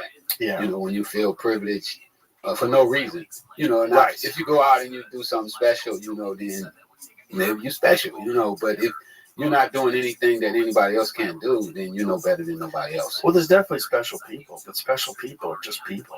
And they're just people that have put an extraordinary amount of effort and time, and maybe they have just a God-given talent, and they've achieved incredible things. And those people also, what they do is they elevate everyone around them, because they make you realize, like, wow, my watermark was here, now it's here. Those are the people that I consider special. Yes. You can make other people, right. You can lift up other people. Yes. Then you're special. Yeah, I mean, there's so many people just by virtue of their success and the example that they set, they change the course of so many people's lives because they look to those people for inspiration, and it gives them the energy to go out and do things. Yes. It gives them the energy, the thoughts, the idea. Like, that guy did it, I can do it. That's what I want to do. I want to succeed. And it could be a great thing, or it could be what happened to you. It's like the wrong inspiration. Absolutely. You know, you say, that's what these guys are succeeding. We don't have shit. They have money. I can do that. And then you do that. But, you know, that could be, in your case, it turned out to not be good, but in other people's cases, in different things with different examples of people that are succeeding, like, you could have done what you did in the drug game if you had better opportunities in fucking anything. I agree. And it's genuinely, it's the discipline of an athlete, which is an extraordinary discipline. The discipline to force yourself to do things you don't want to do. You develop that ability, and the ability to, like, really hone in and focus and have drive and a work ethic. That translates to everything. Everything. You just got to find a different thing to do. Yeah, yeah. And now with the internet, it makes it better, but we got to get people to where they understand that they should try to do it. Right. You know, because once you get beat down, you feel like, why should I try? I'm gonna get beat down again. Right. You know, I don't have the support. You know, I don't have the crutch to hold me in position until I can build my strength up to be on my own. And I think that we as a society have to give this to our children, because if we don't, our children are going to be in trouble. Yeah, that's true. Yeah, our entire society. And our society, we're all supposed to be one team. This especially. Yes. Yeah. Yes. I mean, if we have countries at all, if you believe in America, you believe in any country, that's supposed to be your team. So everybody is supposed to be on that team together. Everybody. Supposed to be trying to make the team win. Yes. The whole team. And that can be done. And no man left behind. No man left behind, yeah. And if something is wrong, you know, we got to look out for the ones that, that are slow. So that's the sign of bad leadership in our country, that's not being addressed. That's bad leadership. That all they're doing is serving the interests of all the wealthy people that got them into power in the first place. And the wealthy people, you know, once you get wealthy, you should want to be a philanthropist. I mean, in my opinion, one of the greatest things that a person could do is help somebody else. You know, I mean, that is so, to me, that's like so fulfilling. You know, I people tell me, you know, when I do stuff for people, they be like, oh man, thank you. And I'll be like, thank you. I should be thanking you because you just made my day. You know, I got off by doing that. Yeah, that's what people don't realize. Like, doing something nice for people is selfish. Yeah, because it makes you feel good. Selfish. They might ask me for a picture in the airport, and I'll be like, sure. You want to take a picture with me? Right. And you make them feel good. You make them feel good, and then you give them some good advice. And it's like, wow, what a feeling it is, you know. So I don't know. It's just, you know, I just come up different, you know. And I'm from the streets, you know. I'm from where people kill you for colors. You know, some of my first heroes was Tookie Williams. You know, I used to look up to Tookie Williams. I wanted to be like Tookie. I wanted to be a Crip. You know, so to now see the world to where I should be trying to save lives, you know, is a total different mentality than when I was 12 years old, 11 years old, you know, and I'm saying guys fight over a color and stuff. That was because I was ignorant. I didn't know any better, Right. you know. But once I was educated to the facts that, hey, we're supposed to be helping save lives, not destroying a life. What was it like once you got into jail and learned how to read and then started reading and recognizing that the world was just a much different place than you thought it was? Mind blowing. I hate that nobody ever sits me down and explained to me how exciting book reading was. And you know, the books I started to read was about making money. I gotta tell you that too. It was about either making money or how the mind works. You know, how to think. You know, how to think successfully. How to have faith in yourself. How to believe in you. You know, because when you don't believe in yourself, it's hard to believe in anything. Right. You know, if you believe you're a loser, then you think everybody else is losers as well. Right. So having these experiences in these books, you know, Think and Grow Rich by Napoleon Hill, like, just blew my mind. You know, like, fuck, people actually think like this here? You know, like, you can think and grow rich. You can use your mind to create, and you only really need one idea that could make you a fortune. You know, you shouldn't be allowing other people to feed your mind their ideas, you know, what they think you should be, you know. Because when I was coming up, other people affected the way I thought, you know, like, man, you play tennis? That's a girl sport. You know, you reading a book? Why are you reading a book? You need a gun. You know, so these things start to shape your mind. And, you know, when I found out from James Allen that I am the gardener of my mind, and I have to keep my mind weed free. You know, I have to pluck the weeds out as soon as a negative thought pop in. Because, you know, even since I've been home, you know, they didn't offer me coke. I had a few guys come up, oh, I was just playing. You know, nudge you on the shoulder. I was just playing, just see where you was at with it. So as soon as those things happen, you got to get rid of them. You know, because when Blandon approached me about selling drugs again, I wasn't planning on selling drugs no more. But he kept offering it. And when I listened to the tape in court, man, you know, I'm in court. We're going to trial, and they playing the tapes of our recorded phone calls. And he says, Rick, I got 700 kilos. The first thing popped out of my mind, my mouth. And I don't even know I said this. How much? First thing. And I done told myself, I have promised myself, Joe, I promised myself and my kids, I'm never selling coke again. But when he asked me that question on that tape, which is probably what convicted me, wow, I said, how much? Wow. Unconsciously. I think I had fallen asleep behind the wheel. So you had already decided to get out. I was out. I hadn't sold drugs in 5.5, 6 years. Really? Yeah. And the conversations on the phone are what got you convicted? Yeah. Was he wearing a wire? He was wearing a wire. Yeah, he was recording the conversation. He'd already become a government informant. Oh my God. And I asked him how much. Oh my God. They played that over and over in the courtroom. How much? How much? I just kept hearing myself say, how much? And I just put my head down because I knew that that was a crucial mistake. Wow. Even though I didn't bite that time. I didn't bite. But you did say how much. I did say how much. That's all it took. So that showed the interest. Oh my God. So if I would have said, oh, I don't fuck with drugs no more. But, you know, I'm talking to my partner. You know, I'm talking to the homie. Right. We chopping it up. Right. Old times. Just good out times. Of curiosity, how much? Good times, you know, sound like good times. I don't sell drugs anymore, but out of curiosity. What kind of figures are we talking about here? Yeah. It's exciting too, right? Yeah. That's also a part of the problem. Regular life gets mundane. Selling drugs is exciting, man. I bet. Girls. Oh, Girls like drug dealers. I bet. Drug dealers have a lot of money. Nice cars.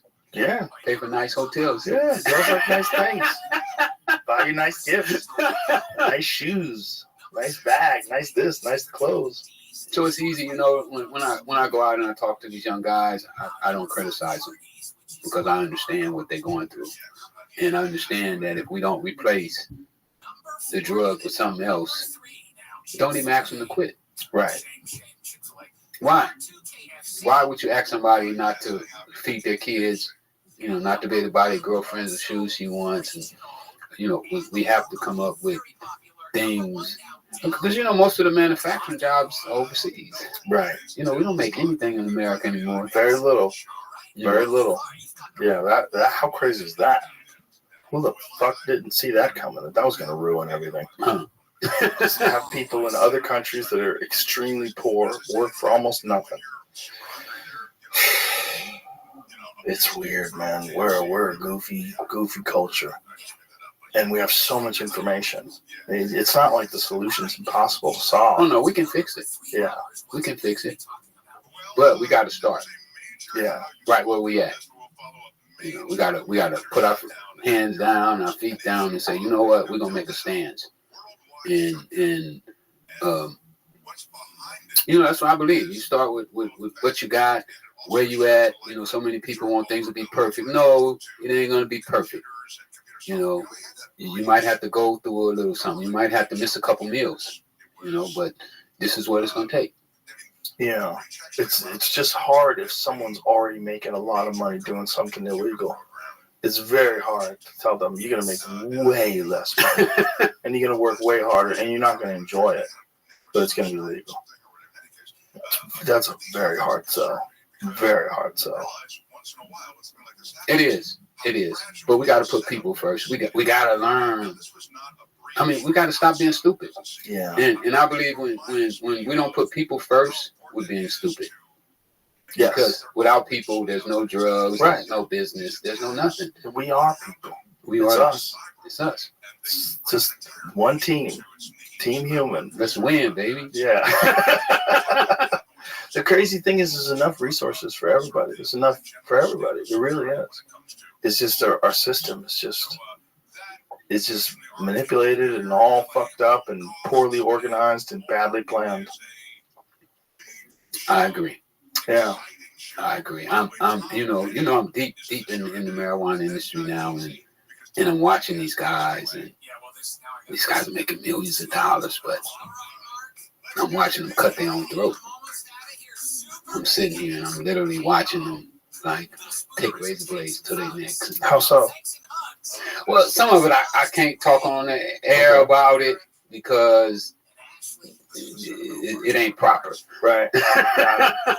Got it. But I would just tell you that I'm being privileged to see this business destroy itself.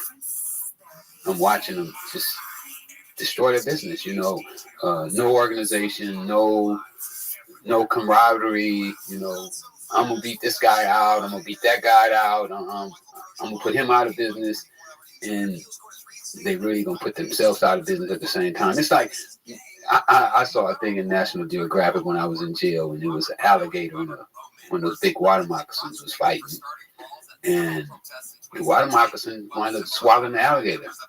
Really? Yeah. But in the process, he swallowed the alligator. So when the alligator go inside, he's still alive. He takes his claws and go like this here. Oh, God. Probably his last. It was probably a python. Might have been a python. Yeah, that's in the Everglades. Yeah. Yeah. Do you know the largest population of pythons in the world is in the Everglades? I didn't They're know not that. even from the Everglades. I didn't know that. Just assholes releasing them. And then maybe a research center that got hit with a hurricane. There's a lot of speculation about how the population got so large, but there's over 500,000 pythons. Wow. But yeah, they swallow the alligator, and the alligator cuts its way out of their body, and then they both die. They both died. There's a photo of one, of a 12-foot alligator bursting out of the body of a python. Look at this. So this python swallowed this alligator, and then the alligator's tail is poking out of it as it clawed its way out. That's its tail. Yeah. So they're both dead. They both died. Yeah, and especially when you talked about the weed business. How much weed can you sell? You really want to put everybody out of business? Are you fucking retarded? Why don't you just, like, make as much money as you can and then encourage all these other people to make as much money as they can and hang out together? Go have a barbecue together.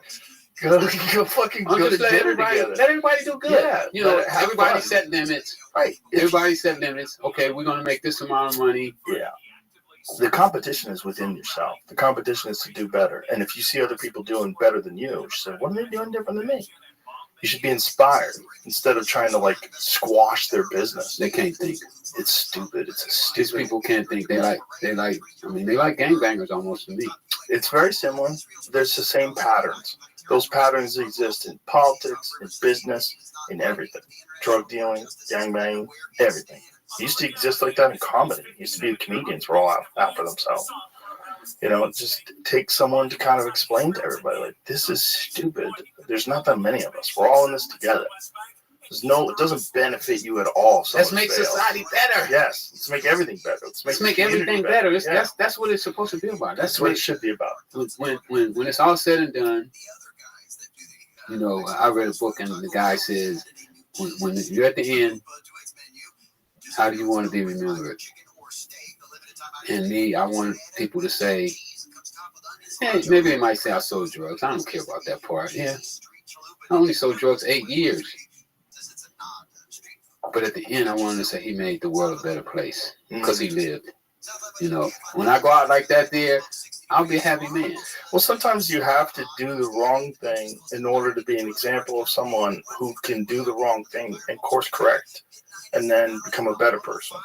Like, if you're just a good person from the beginning, that's kind of boring. I like the guy who fucks up a few times and then figures it out. And then that can inspire people who have already fucked up their life.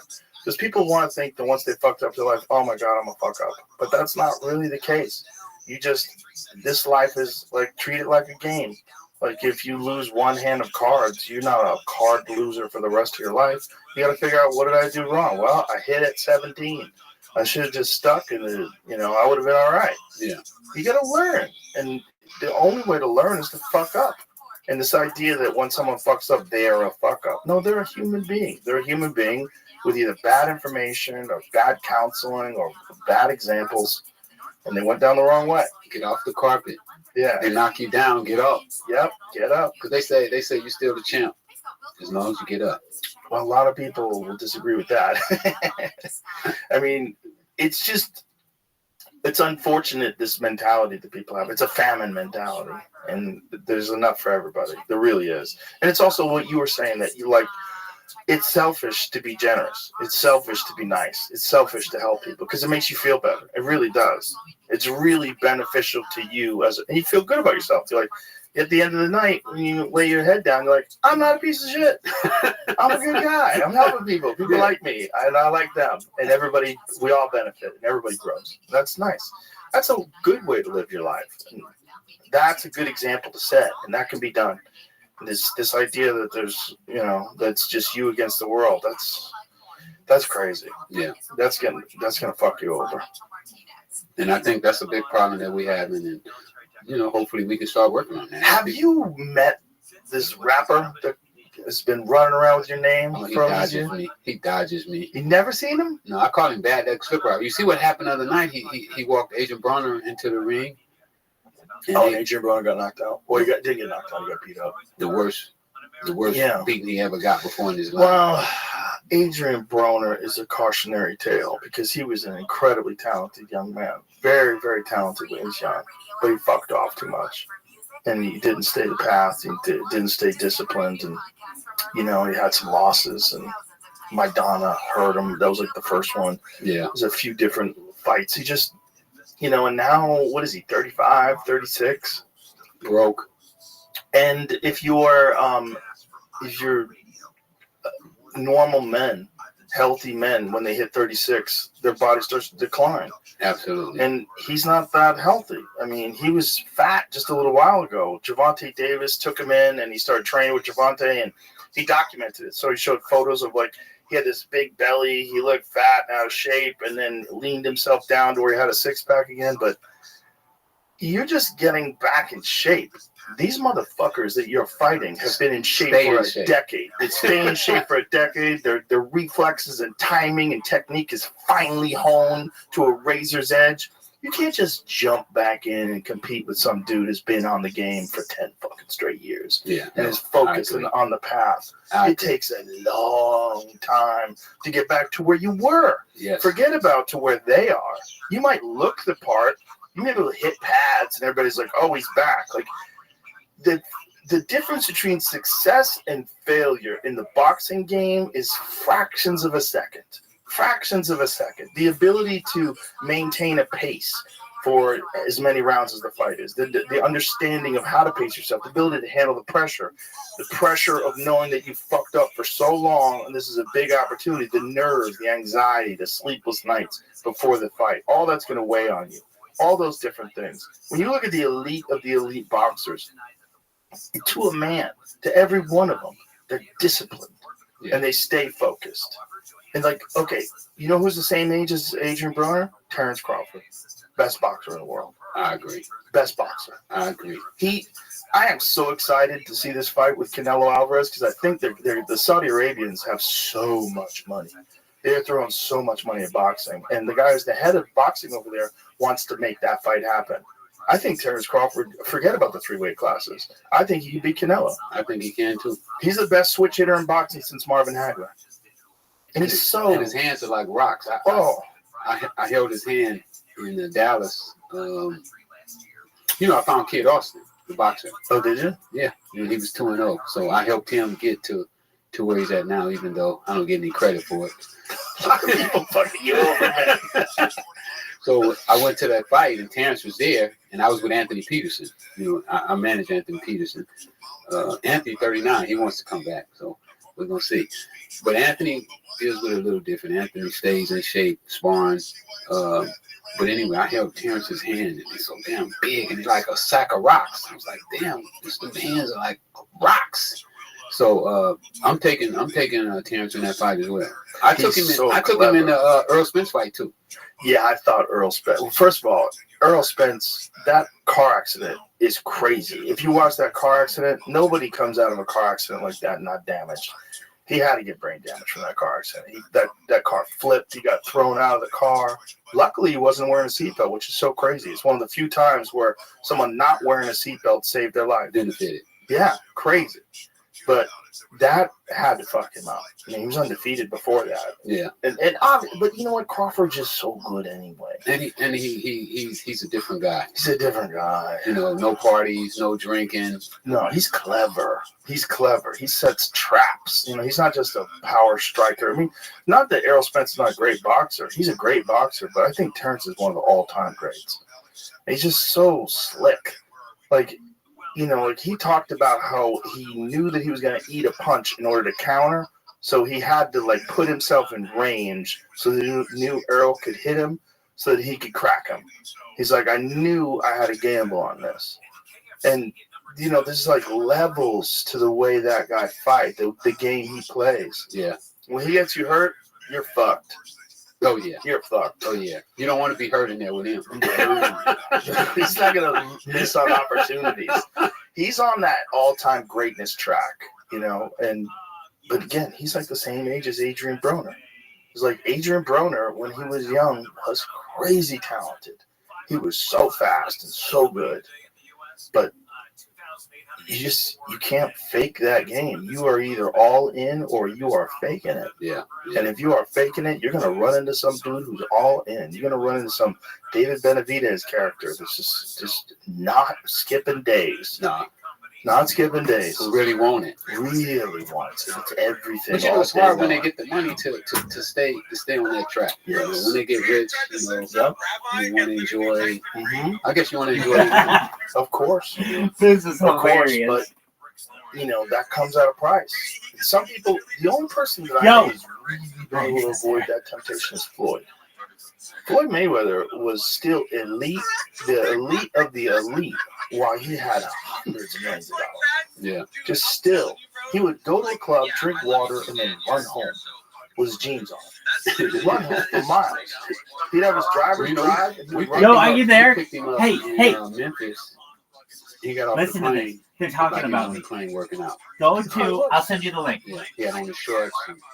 Was sweaty. And he ran straight in. They're talking about me right now. Showered up and put his suit on and went to the club. So what you're saying is what I believe is to be correct. Yeah, he shows you all the watches and shows you all the cars and shows you the big house, and what you don't see is the discipline, just the straightforward, eyes on the prize, discipline and focus. That's how you get to be a Floyd Mayweather. You don't get to be a Floyd Mayweather any other way. Yeah. There's a lot of talented people out there. There's a lot of people that are gifted, athletically gifted. They're faster than other folks. They hit harder than other folks. But it's the discipline and focus that leads you to the end. That's how you become a great. There's no other way. There's no one becomes like a Sugar Ray Leonard or a Floyd Mayweather or a Tommy Hearns without discipline. If they don't, it doesn't happen. You have to stay focused always. And if you don't, then worse. Then you're left with a life of regret. That's what we were saying about the drug. They're talking about it. It applies to really anything. And that's why I believe that I can play major roles in so many different businesses, because and I'm at the point in my life that I know that all I got to do is sacrifice for a couple months, and you're in the game. I've been in boxing now for like 6 years. Really? Apologies. Dude, go to the link that I just sent you. They're talking about me. I got a guy, Bashan Champ right now, Alvin Vermeer. I just signed a kid. I just signed my first national champs. I got like 4 national champs. Ashton out of North Carolina. Damn, I can't even think of everybody's name. I shouldn't have named nobody. That's okay. Everybody be like, why you didn't mention me? Why you didn't give me a shout out? Yeah. But I got about four national champs that I'm signing this year.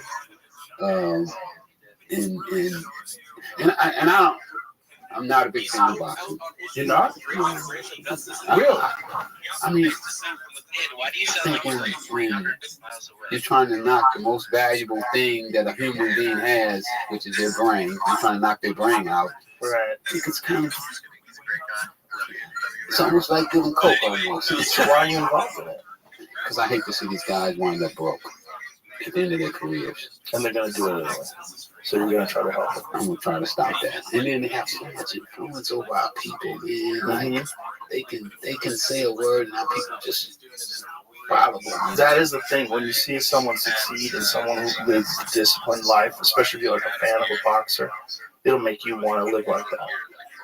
Yeah, so I just felt that I could step in and really help these guys with their money, as well as help them become the mentors that they should be. And that's why I got into boxing. I started, Floyd picked me up from the halfway house. He did? Yeah. Picked me up from the halfway house. Yeah. That's crazy. And I was trying to, show him what I know, but he didn't really want to use me for that. Have you ever seen anybody confront Rick Ross about you? Not in person. No. Anytime I'm around, he disappears. But is there any video of anybody being like, hey, why are you running around with this dude's name when this dude's out of jail now? Well, these guys, they kind of like we talked about, when you got some money, they don't care if you're beating women or making them lick tampons. Everybody fuck with you. Right. So, he was on top of the world. He was a corrections officer. Yeah, but he was. When he got some money, they forgot about he was a correctional officer. You got gangsters, doing records with him, and people who say, "Oh, I hate snitches" and all this, but they're doing records with a police officer who put handcuffs. I got letters from guys that was in jail with him when he was a correctional officer, and they told me what a shitty guy he was. That they would be shooting dice, and he'd take the dice and all the money, and they got extra soup. He'd take the soups, and just yo, what up, dog? Officers just don't, officers. I mean, everybody in jail got extra suits. You know, you say your suits because there might come a time and you ain't got them, so you stack yourself up. But most officers don't even care. You know, who cares about the extra suit? We trying to get the dope dealers and, you know, the guys with the knives. But then you got those ones, and you got an extra pair of underwear. You're going to the hole. Yeah, and that's how he was? That's how he was. They say that's the kind of cop he was. And then when I hear that he's the biggest gangster rapper on the planet, it's like, it's just so crazy. What is it like having a dude running around out there with your name? Like, if there was a rapper out there named Joe Rogan, I'd be like, what the fuck? I got my nitro back. I mean, I forgot it's crazy. You know, like, how would you take my name and not have the decency to ask me first of all? You should have asked. But then never pay homage. You know, he won't even admit that he stole the name. He tells people that he invented the name. Like, how the fuck do you invent this name? Well, it's so crazy because the name was famous. Your name was famous. Everybody knew who you were. When the case came out and when the connection to the Iran-Contra affair came out, when everybody found out what was going on, like, you were a legend. Yeah, you throw a few $1 million, you know, toward Instagram and Facebook and you know, the radio station, and everybody forget about that, you know. And you put a little gold chain on. It's just drive a Rolls Royce and a couple of pretty girls. It's one thing if his name was Rick Ross. It's possible there could be another Rick Ross out there. I've met other Joe Rogans. That's real. Yeah, me too. I met other Rick Rosses. But what the fuck, man? The guy knows who you are. Everybody knows who you are. Takes your name. I mean, it's like, it doesn't even make sense. That it's like, didn't you have a case? You had like a legal case. But I lost the case. How the fuck did you lose? They say I should have filed a lawsuit. The judge got to make a technical decision.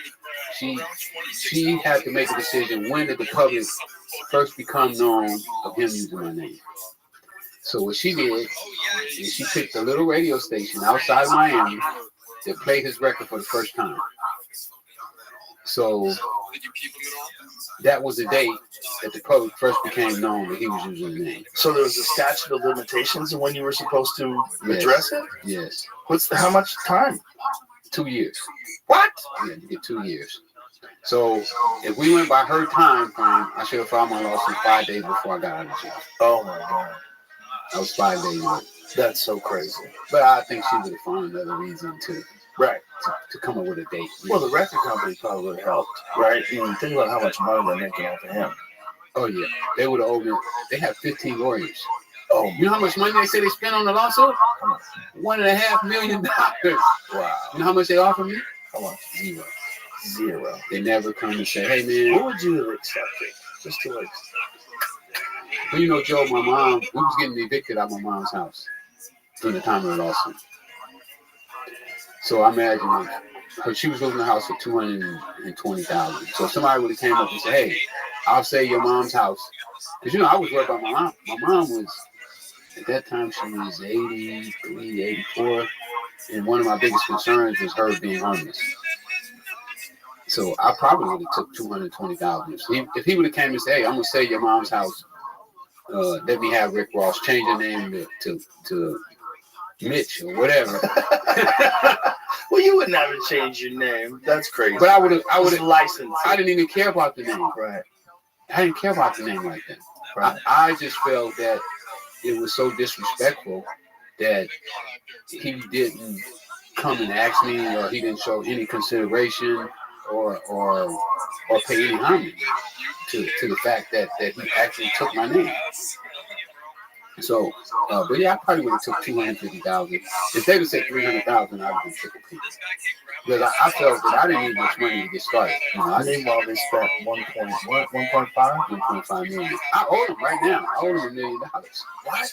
You know, I got $1 million judgment. Because you have to pay their legal fees. I had to pay their legal fees. Oh my. And then the judge was like, "Oh, well, I don't believe you guys actually spent 1.5 million, but maybe $1 million." Oh my God. To get me $1 million judgment. Isn't that insane? For your name. Your fucking name. And you can't appeal this? Well, we appealed it, but once you lose to the appeals court, you're not going to the Supreme Court or anything like that. So, yeah, that's how he wound up being able to continue to use the name. He changed to Rosado because they thought they might lose. If this judge picks a different date, we go to trial. Right. And they didn't want to go to trial. I think if they went to trial, everybody in LA would have they would have hammered me. Like, you stole that name. If you'd have heard the thing that he did, because we did his deposition.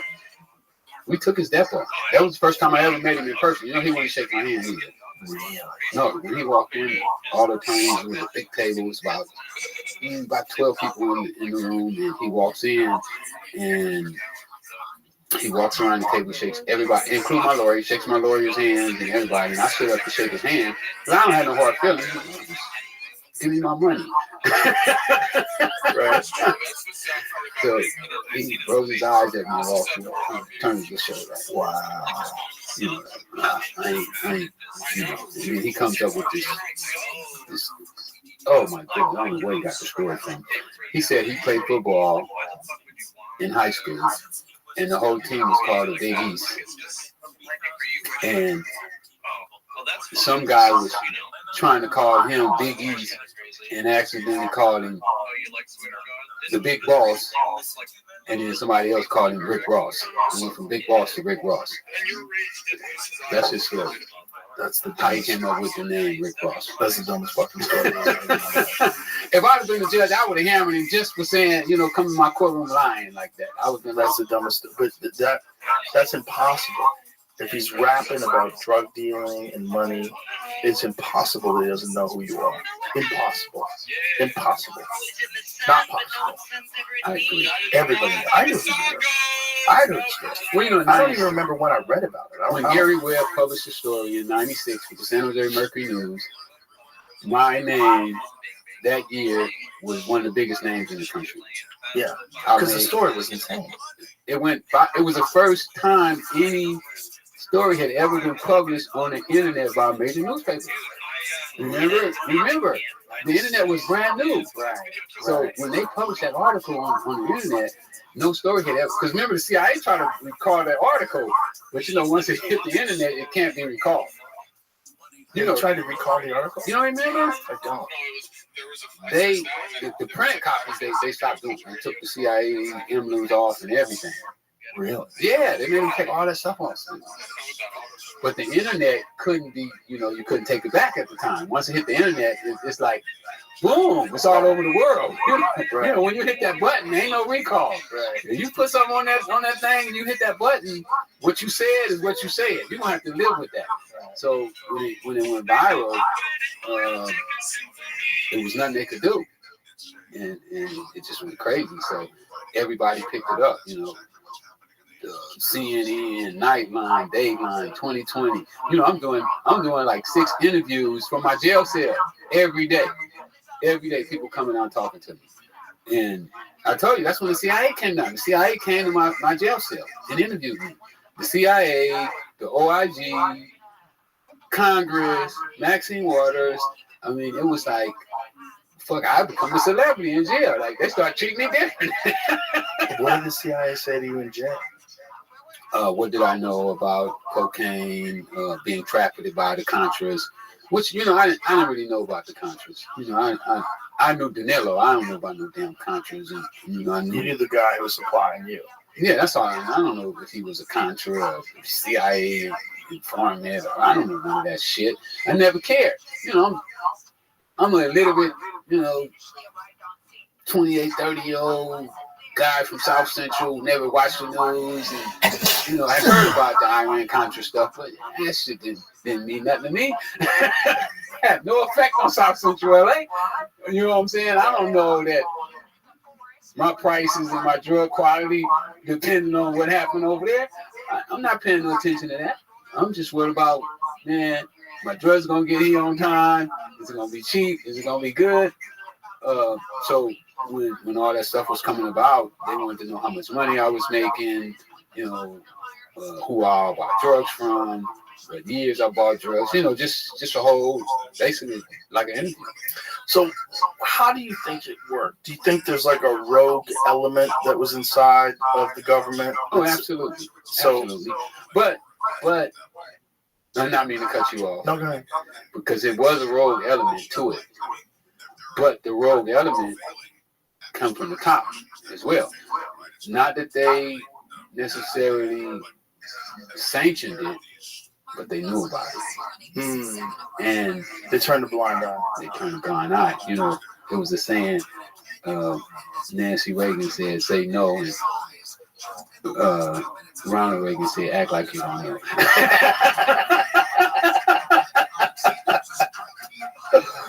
So yeah, that's what they did. They admitted. CIA admitted, yes, we knew they were selling drugs. And we did nothing to stop them.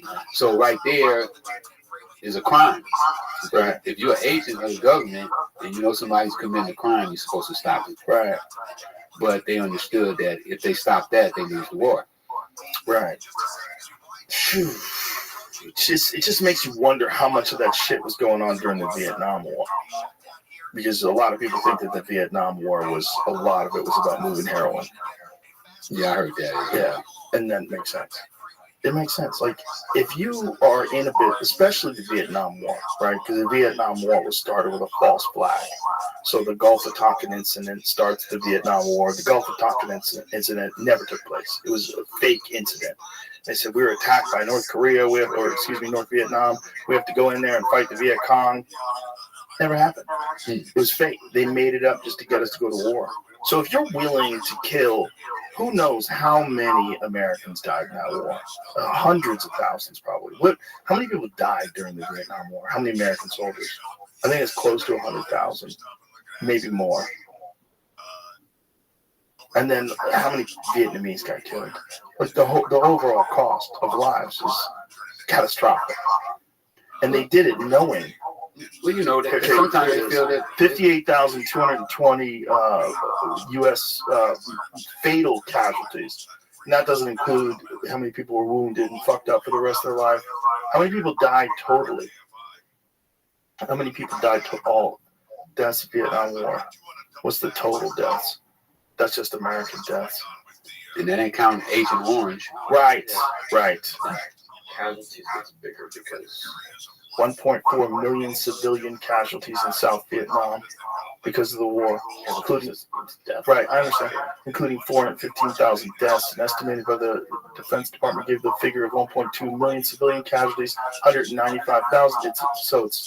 It's all controversial what the actual number was. 1978 estimated 1,353,000 total deaths in North and South Vietnam during that period. Fuck, man. So if they're willing to do that, you don't think they're willing to make money off drugs?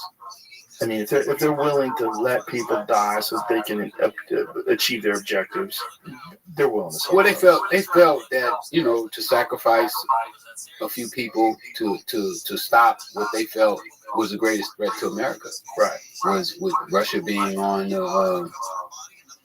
our southern hemisphere, being in Nicaragua. They felt that was the greatest threat at that time to our democracy. Yeah. And they felt that they would do anything to stop that. What a crazy thing to do, though. To think about the sacrifices what's gonna do to American citizens, including the people that, like you, went to jail for helping them. The whole thing's crazy. And they probably did it during Afghanistan. And we're still suffering now. That's the homeless problem. Most of the people that's homeless was on crack. Right. Or something else, or opiates, or meth. Yeah. What's going on right now? Yeah. Crazy. It's just, there's so much wrong. And, we were just saying, I think that's a lot of the Afghanistan war, too. There was one of the best videos out of the Afghanistan war that's so ridiculous is watching Geraldo Rivera interview soldiers that are guarding poppy fields. And they have to guard the poppy fields because if they don't, then these poppy farmers won't side with them, and then they'll side with the Taliban. So they're interviewing American soldiers who are guarding heroin being grown. And then during the United States occupation of Afghanistan, heroin production went up, I think at the peak, like 96%. Yeah, I heard that as well. And it was a giant percentage of the world's supply of heroin. And we are guarding it? Like, what? And it didn't become that until after we went over there. And you don't think someone had a piece of that? That's crazy talk. If they did it with the Contras and the Sandinistas, you don't think they would do it with Afghanistan? I think there's rogue elements that look at drug dealing and look at it as an opportunity to make money to fund black ops projects, to fund things that are, that don't get put on the ledger. Nobody has to know about. Well, I mean, and just think that if we didn't have situations like what you got here with your podcast, the people wouldn't even know about this stuff. Right. Where would the normal person find out? They're not going to talk about that on CNN, No. Nightline, Dayline, NBC. None of those people are going to talk about these topics. I mean, I'll be totally baffled with some of the stuff that takes place in this country. I've been on every major news channel in this country. Since I've been home, I feel I have done some amazing things. I spoke at UCLA, USC, Stanford, St. John's. Nobody covered it. Nobody came and heard me talk to young people about how they're going to get started selling drugs, how you're going to get introduced to drugs, who's going to introduce you to drugs. Like most people don't even know how people get introduced to drugs. They thinking that it's some boogeyman that comes with a dark jacket on, he's hiding in the dark. Hey, little kid, you want some drugs? And I'm like, no, that's not how it's going to happen. It's going to be your best friend. It's going to be your uncle, your father, your mother, your brother, your sister. Those are the ones that you trust.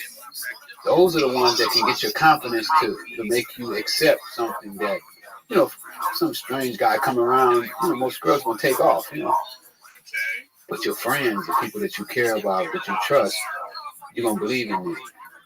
And they cover none of this. Nobody covers this.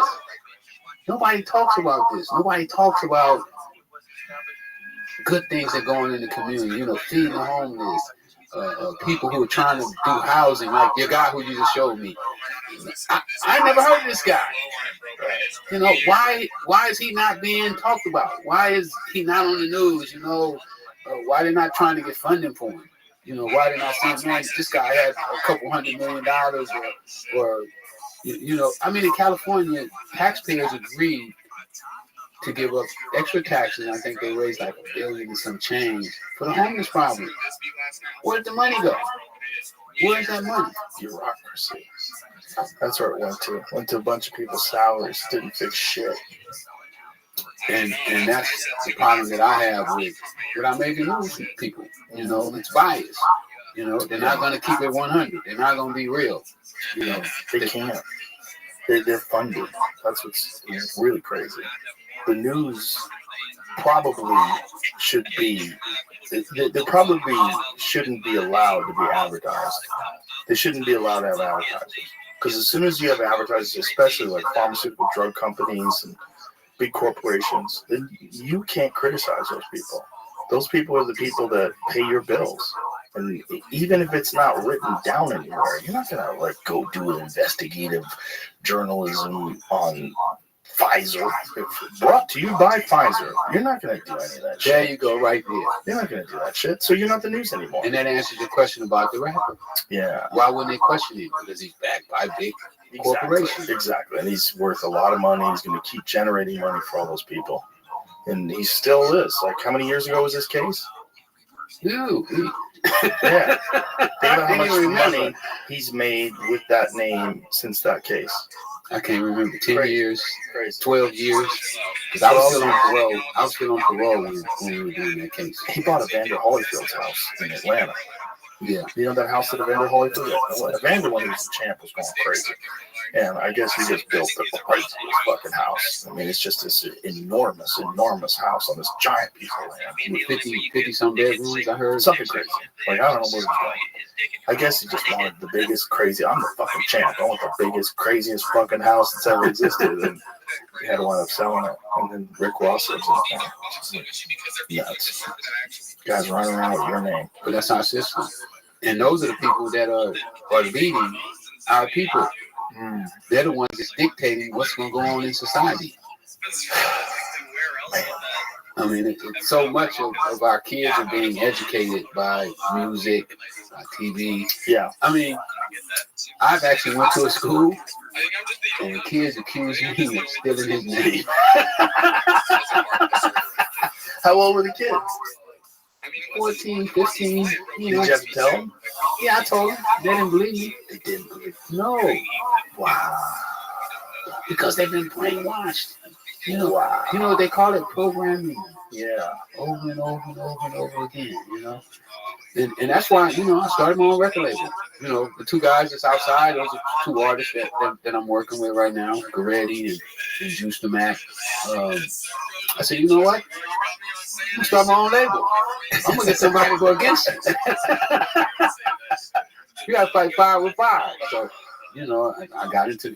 I'm doing so many things right now, you know, but I'm having fun. You know? That's good. It's good to hear. I'm helping people. It's good to see I'm you helping happy. them with their careers, you know, and I enjoy helping people. That's beautiful. So the marijuana business, like, did you get nervous about being involved? Because it is still federally illegal, even though is it officially Schedule 3 now, or is it scheduled to be Schedule 3? Like, what is the current status of that? I always stayed away from it. I got a bunch of offers to do it. I'm like, that's a trap. It's still Schedule 1. Yeah, You know? Like, there's like I said, that Delta 9 stuff, that's legal, I think, in every state. Totally. Yeah. We know some states ban I think it. Weed states are banning it. Oh, really? Because it's taking away tax dollars. Oh, no. So weed states are banning Delta 9 THC? Yeah. That is hilarious. It goes against marijuana. Oh, my God. It's taking away marijuana sales. Spy versus spy, dog eat dog. Because they can't tax. You know, they can't tax CBD. Well, CBD's different. We're talking about Delta 9 THC, but CBD. It still comes. It's a derivative. You know, it's all part of the same. You know, they fall under the same category. Really? Yeah. Interesting. They're just a little different. You know? Yeah. Well, isn't Brittany Griner? She got arrested in Russia for a CBD vape pen, right? Which a lot of. I think that was marijuana. Was it marijuana? They said it was marijuana. Oh, okay. So she was saying it was CBD. Oh, it's just CBD. Then they do have CBD vape pens. They do. I know people like. Well, CBD is phenomenal for inflammation. It's so good. Just general well-being and just health, alleviating anxiety, alleviating inflammation. CBD is phenomenal. And there's places where that's illegal, which is just bananas. Yeah. And California's trying to make it illegal right now because it's taking away their tax dollars. That is so stupid. That's so stupid. It hurts my feelings. Because they're selling in every smoke shop. Yeah. They're trying to make it illegal? Yeah. Oh my God, that's so dumb. That's so dumb. That is so dumb. But a lot of states that actually sell marijuana. What happens next? The process of reclassifying a substance is lengthy. There's still more hurdles to clear. The plan has been approved by Attorney General Merrick Garland and heads next to the DEA, which will take public comment on the proposal. After a 60-day comment period, there'll be a review by the administrative judge. The move started with a recommendation from the Federal Health and Human Services Department, which wants to review the drug's status and the urging of President Biden in 2022. This is a long-ass process. But the DEA has not yet formed its own determination as to where marijuana should be scheduled, and it expects to learn more during the rulemaking process. That's funny. Learn more. Come on, guys. Yeah. You know what it is. With DEA, they don't want to be. Of course. They can keep locking people up. Oh, we need more money. That's what's really crazy. It's the prison guard unions. Yeah. Prison guard unions lobby to make sure that marijuana stays illegal in certain places. Absolutely. That is something that they got big budgets. Yeah. They do. And that is something that is just wrong. That is wrong in this world, that we have private prisons and that we have people that are benefiting and profiting off of people being in jail. Because as soon as you make a profit off of something, you're going to want to keep making that profit. Yes. And they want to keep you there longer. And imagine if there was just no more lawbreakers. Imagine if a genie cast a magic spell on the world and everybody just stopped committing crimes. No more crimes. Then you can't put anybody in prison. What the fuck? They're like, what about our business? Let's make other things crimes. How about thought crimes? You know, I don't like the way you looked at me. That's a crime. You got these big facilities we build. Worth unbelievable amounts of money. They generate money. They treat human beings like a battery. Like you're a battery that generates money. And that's what it's like in these things. It's bizarre that we allow that. It's bizarre that people didn't see where that was going. That they allowed private prisons. Well, they sow fear. Yeah, well, in this country, if you don't lock them up. Anybody. You don't lock them up. They will come into your house and rob you and kill you. Here's a big thing that's a hang up for Schedule 3 drugs. Okay, for example, the proposal does not specify whether state licensed dispensaries would need to be licensed pharmacies, because only a pharmacy can dispense Schedule 3 drugs. Other questions surrounded the coordination of federal regulations related to drug approval, manufacturing, supply chain, monitoring, storage, and prescribing. So prescribing, we go back to prescribing it? Yeah, it needs to be legal. Like, what happens if it gets legal in all the states? Here's the thing. It's legal right now for recreational use in how many states? I think it's 19. Is it 19 states? So what happens if it's all 50? And the federal government is not with us. Here, the federal government, we believe is a Schedule 1. And they still allow it to be taxed. Yes. When it becomes a Schedule 3, the taxes are changed too.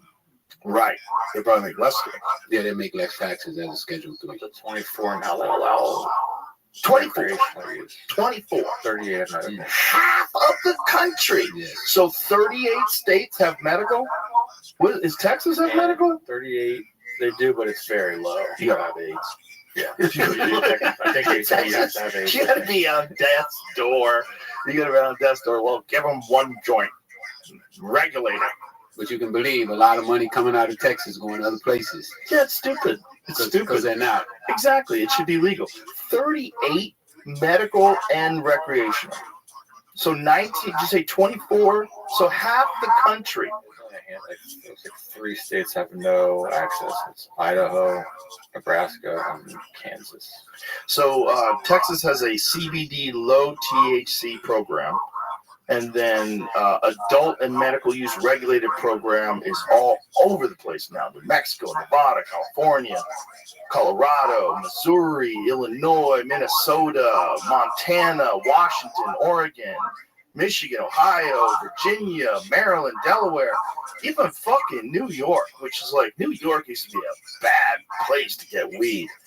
If you got weed in New York, if you smoke weed outside, they'd arrest you. You get caught outside, try to buy weed. New York was sketchy.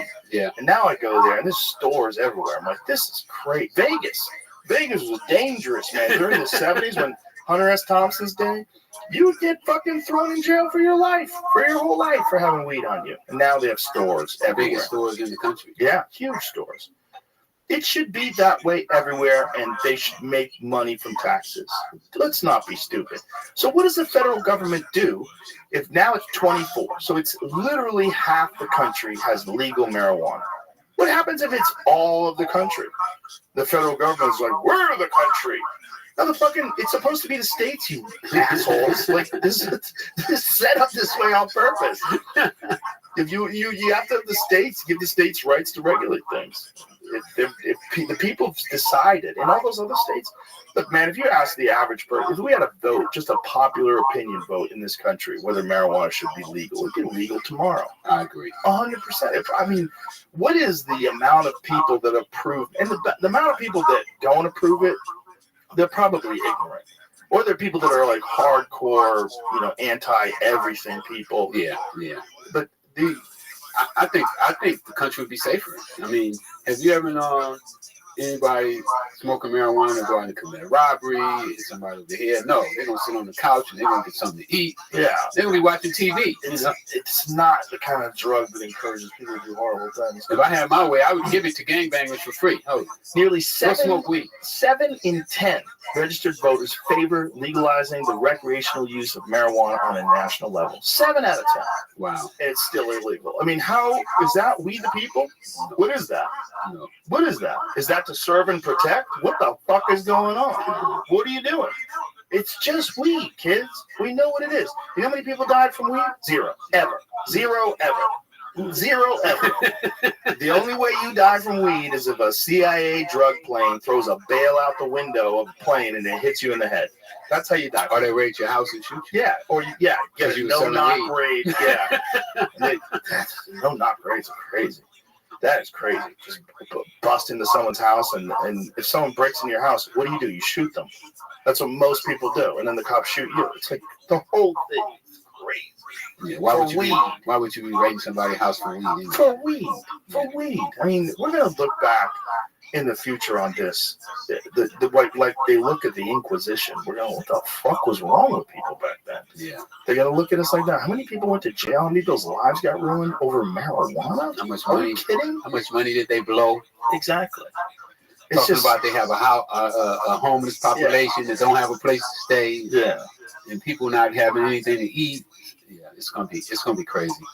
Yeah, you can tax it, folks. Legalize it and tax it. Even if you don't want to do it yourself, you don't have to do it yourself. But I know a lot of people that hate weed. Good. Don't use it. You don't have to. I get it. And don't sell it. Don't sell it. But you know what's so funny? The people who used to lock everybody up, now they selling it. A lot of them do. Yeah, I know cops that sell weed now. Well, the biggest weed dealer probably in America was an ex-cop. He's the biggest guy. He just bought $5 million. 5 million square feet of grow area. That's so bananas. He's the biggest guy probably in the country. Well, good for him. But that should be They used to lock people up. so nuts. So nuts. I mean, those should be the guys that say, "Oh, you used to lock people up for marijuana. You cannot get into business." Yeah. If I had my way, that's what I would say. Hey, Yeah. did you lock somebody up? Yeah. Okay, you can't get in. Or we take the amount of time that you locked all those people up for, and then you have to wait that amount of time before you can sell weed. So you can sell weed in 3 more lives. Probably wouldn't even be that. It'd probably be like 100 lives. Yeah, this country's crazy, man. Wow, people are crazy. People are crazy everywhere. You know, it's like it's hard to keep your shit together. You know, and we give people power over other people. People that don't have their shit together have power over other people, and then things just get worse. Yeah, it's weird. It's weird. We don't learn. You know, a friend of mine sent me the lyrics to the song "I'd Love to Change the World," which is like 70, 71 or something like that. And he's like, isn't it crazy that there's like a cycle? Like, because the same shit they're talking about then is going on now. And then I sent him this Assyrian tablet from 2800 BC that talked about the same thing. We talked about it the other day on the podcast. This Assyrian tablet that talked about the end of the world, that children aren't listening to their parents and people are lying and the world's falling apart. In 2800 BC. wow. So it's like this cycle of people being stupid and just not getting their shit together has been going on forever. But there's never been more information than ever before. Like the access to information that people have right now is unprecedented. Oh yeah. The fact that we continue to make the same stupid mistakes, regardless of that, is just really insane. That's what's really disheartening. But you know what? The way I say it doesn't matter if you're smart. It's who got the loudest horn. If your horn toots loudest, right, everybody hears you. Then if the message gets out first, if the loud toot horn message gets out first, it takes forever for the truth to like overcome that. To get in. Yeah, forever. There's also people don't once they accept something in their head, it takes forever. Oh, yeah, it becomes theirs. They own it. They own it. This is mine. They don't want to change it. Something has to happen to them for them to change it. Yeah. You know? No, I agree. I say that all the time. You know, you talk to people and be like, man, that didn't work. Oh no, it worked. I just did it wrong that time. You know? Let's keep trying to lock people up. We're gonna fix it. We're gonna fix it through locking people up. Yeah, we're gonna get it right. We just gotta lock up more people, build more jails. Yeah. Hire more police. Yeah. It's just disheartening when you see the same patterns repeated over and over again, regardless of how much people know. But I think there's also a problem with, we think people know, but I think a lot of people don't know what the fuck is going on. A lot of people don't really have enough. Where they gonna get the information? Right, exactly. Who they get it from? Right. We already went through CNN, Fox, the local radio station, especially if you're talking about hip hop. I mean, if you turn on hip hop radio stations, I would not let my kids listen to a hip hop radio station because they're gonna be talking about killing, pimping, selling drugs, killing. I mean, you'd be like, what the fuck? They let this stuff play on the air? I mean, it's crazy. It is crazy. And then they wonder why the kids bring guns to school. But did you also see there's been these articles written about the CIA's involvement in the creation of gangster rap? That they helped promote and push gangster rap. I didn't see that. Yeah, this is all of it's controversial, but I wouldn't be surprised because apparently they had some sort of an involvement in the rock and roll movement of the 1960s in Laurel Canyon, and there's been books written about this. That they have some sort of involvement in promoting these kind of activities, both with rock and roll in the 60s and then gangster rap in the 80s.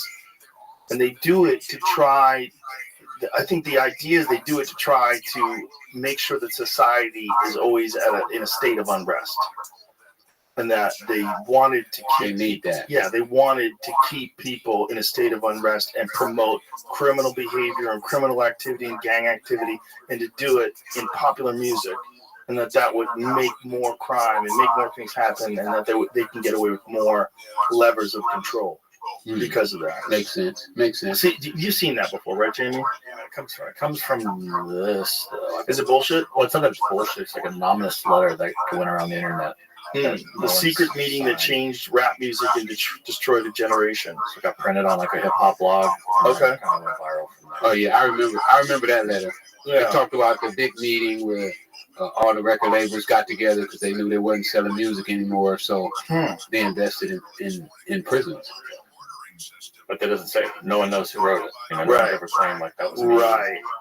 That's it. That's the only source of it. There was another source. And then it went viral. And everyone, some people that liked it, repeated it, and others, I don't know. Seems to be the source of it. I thought there was some other things. I thought there was other discussions about different meetings that took place. Nothing official. I wouldn't be surprised though. I mean, it makes sense. Yeah. If you listen to what they're promoting now, they don't promote no positive music. Right. No love songs. We was coming up. It was by love songs. Right. Marvin Gaye. Yes. Yeah. Luther Vandross. Yeah. It's weird that. That would be a strategy that would work if you wanted civil unrest. If you wanted people to stay fucked up. You wanted people to not organize, not rise up. What's the best strategy? Promote illegal activity. Promote it. Promote drug dealings. Make it look good. Make it look good. Dress them up. Give me down to Holyfield's house. Even if you used to be a correctional officer. Yeah. And now you're a gangster. Yeah. Tell them you sold 300 kilos. Oh, how'd you get this house? Oh, I sold 300 kilos.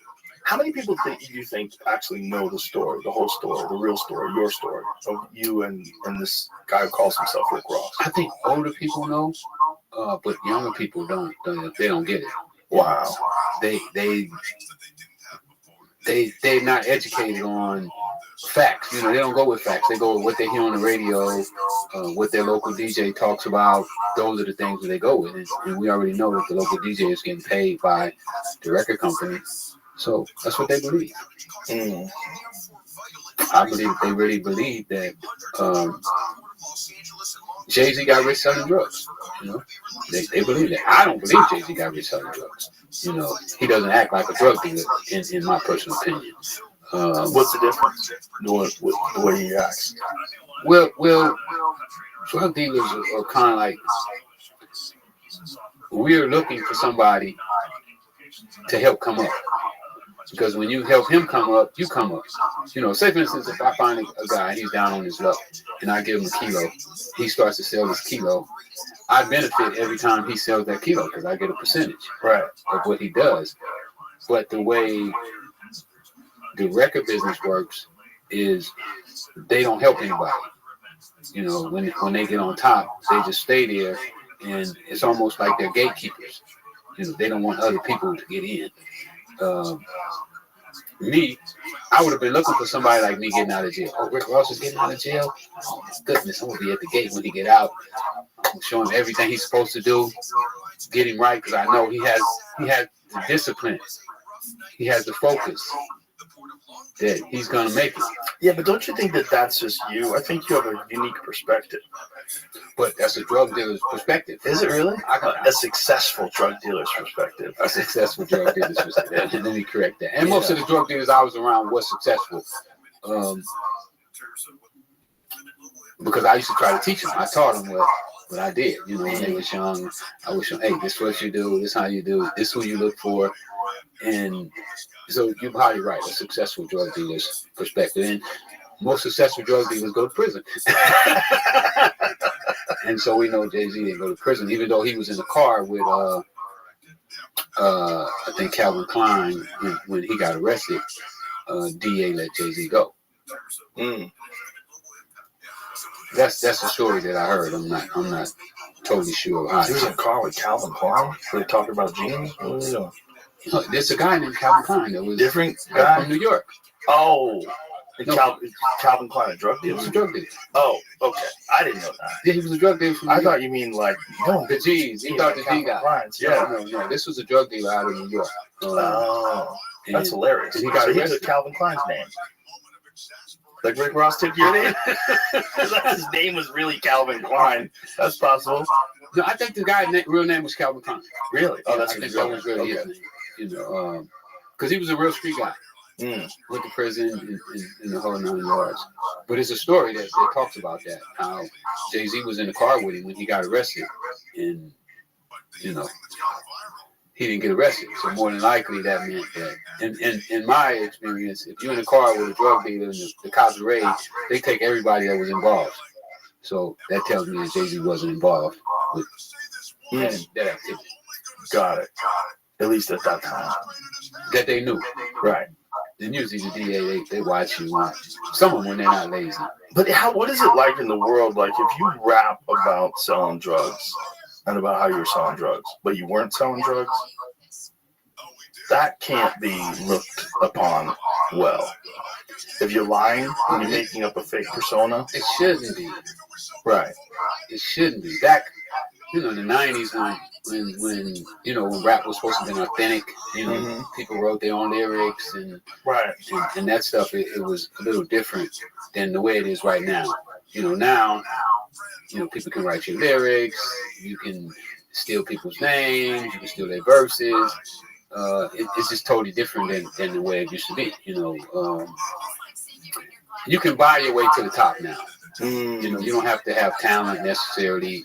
The most talented guys are not the guys who are running the industry. A lot of the talented guys are producers too, right? They can kind of make anybody famous. Yeah. If you have some talent and a look, and you go pay the right producer. There's a lot of examples. Because music is programming. Right. You hear the sound and you like that sound, and that's why we hear the same sounds over and over on the radio, because it's the same producers that are producing music. Like, I'm just waiting to get my money right so I can go to the producers and be like, hey, I know you want been putting all these guys on. I got a guy for you. Put him on. We ready.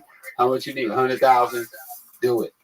Because that's really what it is. It's only a few guys who can give you on the radio over and over again. Wow. But then you have people who just stand out just because of talent still. You still have that. Once in a while, want to break the, you get somebody just like super good and you know their Yeah. music just break through, but that's rare. They still gotta have some money. You gotta pay Facebook and TikTok Gatekeepers. and Yeah, there's a lot. It's an industry, right? There's a lot of money involved. As soon as there's a lot of money involved, there's control. People want to maintain control of that. They don't want someone coming along. Yeah, I mean, I look at my case, right? If you go on the internet, I got millions and millions of views where I've done interviews with different people and talked to different people. But then you go on my Instagram, I got 300,000 followers. Instagram is weird, man. I walk through the airport, right? I can hardly walk through the airport. People, oh, Right. wait, Right. can I get a picture? And then my friends be like, man, all the people looking at you, they want to talk to you, but you know. So when I experience that, I understand that they haven't let me grow to where I should be. Yeah, but I think social media companies, other than Twitter, X now, I think they all have different ways of limiting growth. Just different things. Like my friend Coley on Noir, he has an Instagram page that's dedicated to Second Amendment. He was a lawyer, and he does a lot of Second Amendment stuff. A lot of like talking about guns and gun laws and different things. He's been stuck at 1 million followers forever. He's been on this podcast like how many times? How many times Coley on been on? 5 or 6 times. Great guy, interesting, really fun to talk to, smart as fuck. Like you would think his shit would grow. Stuck at 1 million, just stuck, like locked up. Yeah. Like what's going on there? How is that even possible? It's only possible if someone's limiting the growth. Absolutely. There's no other way. If you come on this podcast and 11 million people or 15 million people, whatever the fuck it is, see you, what is the odds that you stay at 1 million? It's almost zero. Yeah, I agree. It's almost zero, especially if it's an interesting episode. He's always interesting. He's a smart dude. Why would people not follow him? Of course they would. They'd have to find him. It's hard to find people. They make it difficult on some social media platforms to find people. They make their posts limited, so only the followers can see it. Other people can't see it. Yeah. It's just this weird thing that they do. And if you're a guy that, at least at one point in your life, was involved in illegal activities, they'd probably just shove you into a box. They'd shove you into a category. They have you in some sort of an algorithm. It's just like every now and then someone finds you, but it's not easy. We'll see. We'll see what happens. We'll see what Instagram does after. If you're at, what are you at now? Okay, let's check right now. I'm gonna check your page right now. 300 and something. Let's check right now. So you are right now. You are at. Let's get down to here. What is it, Jimmy? Yeah, something like that. Here you are. We just went back and forth with each other, so I'll check right now. Profile. Yeah. 392. So you're at 392,000. Let's see what happens. Yeah. Let's see what happens, Instagram. Stop fucking around. I think they fuck around with me too. Which sounds crazy because I have 19 million. So I'm like, how come I don't have 19 Yeah, but you, everybody in America knows you. What's going on? Everybody in America knows you. I mean, we did that show, what, almost 10 years ago? Yeah. People still coming to me in the airport. Man, I know you're Joe Rogan. Huh? Did you tell Joe? I said, don't tell me, tell Joe. I'm talking about still to this day, people walk up to me and tell me that they loved our episode. And that's a long time ago. So there's probably been 1,600 different episodes since then, or more. Probably more than that. And I remember we was like 60 or 80 or something like that. Something crazy like that. The early days.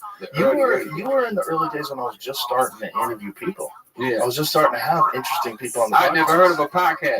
A lot of people came on back then, didn't. I didn't know what a podcast was. You know, I told my guys today, we were sitting out there, I said, had I recognized what a podcast was and started a podcast, I would have been the first black guy probably with a podcast. Back then, you might have been.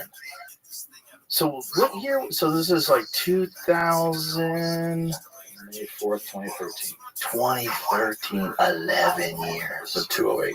11 years. Episode 208. 2000 episodes. 2,000. Was that the first one or the second one? I got the first one. The second one was 262. Wow. That's crazy. That's crazy. And they still remember that. Well, you should do your own now. I'll be so busy, Joe. Listen to me. Stop right there. I told you to do a t-shirt, do a podcast. It's easy. It's not hard to do, man. It's easy. It'll promote your business. Now you just called me on now. Yeah. Listen, it's an easy thing. It doesn't cost much money, man. It's real economical. You know, you upload to YouTube, it's free. Yeah. YouTube's free.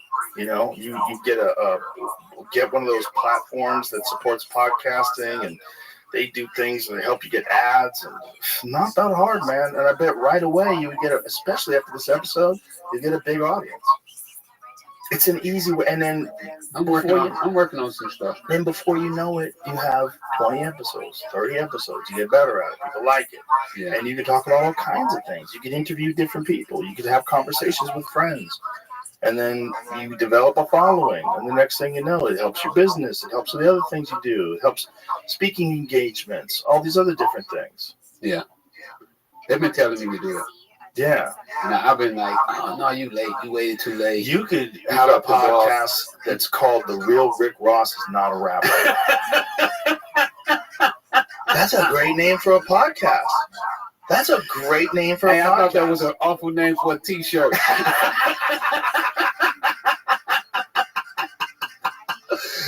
I think that's a great name for a podcast. It'll pique people's interest right away. They're like, what? The Real Rick Ross is not a rapper? What kind of fucking podcast is this? Yeah. And then people hear your story and they're like, oh my God, I didn't even know. This is crazy. Yeah.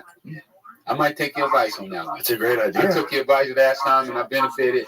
I'm telling you, it's a great idea. Hey, crazily, you know, like right now, this t-shirt still brings in revenue. That's good. Well, we're bringing a lot more after this one. But it can just make sense. I mean, it's just another method to get your word out there. Yeah. You know, and we need platforms. Yes. You know, because the people with, you know, some of the people with the platforms don't use them to benefit the people. Well, also we need platforms from a person like yourself that has gone through this arc of life. You know, this interesting arc of life. You know, that finds yourself a completely different person now than who you were when you were 28 years old selling drugs. It's just a different. I was 19 when I started. When I was 28, I was an addict. I was stuck when I was 28. Yeah. You know, it's a different. When you go 7-8 years selling drugs, you don't even know anymore. You're like out your mind. You're crazy. You're just in the business. Yeah, you're just in the business. Well, especially if your business is making $3 million a day. Yeah. That is just so crazy. So crazy. How much money do you think you earned over the entire course of selling drugs? Well, you figure just my 2 best years, so you say 360 days in a year, just those 2 years was like, what, 600 million or something like that there. Not profit, though. Not profit. Right. That's not profit. Of course. But just the amount of money you profit, I make, every million, I probably make 200 to 300,000 profit off of every million. I was able to take that much out. So that is insane. And then that's not counting the other 6 years, because I sold like 8 years. I did like 8, maybe 9 years in the drug business. And so, you know, before I was making $1 million a day, I was making 500,000 a day. Right. And before I was making 500, I was making 400, 300, 200. Right. You know, one time 10,000 a day. You know, so it just, yeah. But all those numbers add up. You know, you're talking about 100,000 a day ain't bad numbers. You know. Yeah. A couple $1 million a month. So I made quite a bit of money. I mean, it went through my hands. Yeah. Not that I made, but money that went through my hands. Right. That I touched. It's crazy. With some crazy numbers. We'll probably be in the billions. Billions. Yeah, probably would be in the billions. That life and that experience that you've had is very unique. There's not a whole lot of human beings that are out there wandering around that can say that. So that perspective that you have would be very valuable for people. Just to hear what you did and what you went through in your life. It's a very unique story, man, and it's an American story. It is. It really is. It is an American story, and I thought that America should know about it. That's why I wrote the book. And you know, when I wrote that book, I didn't know if I was ever getting out of prison.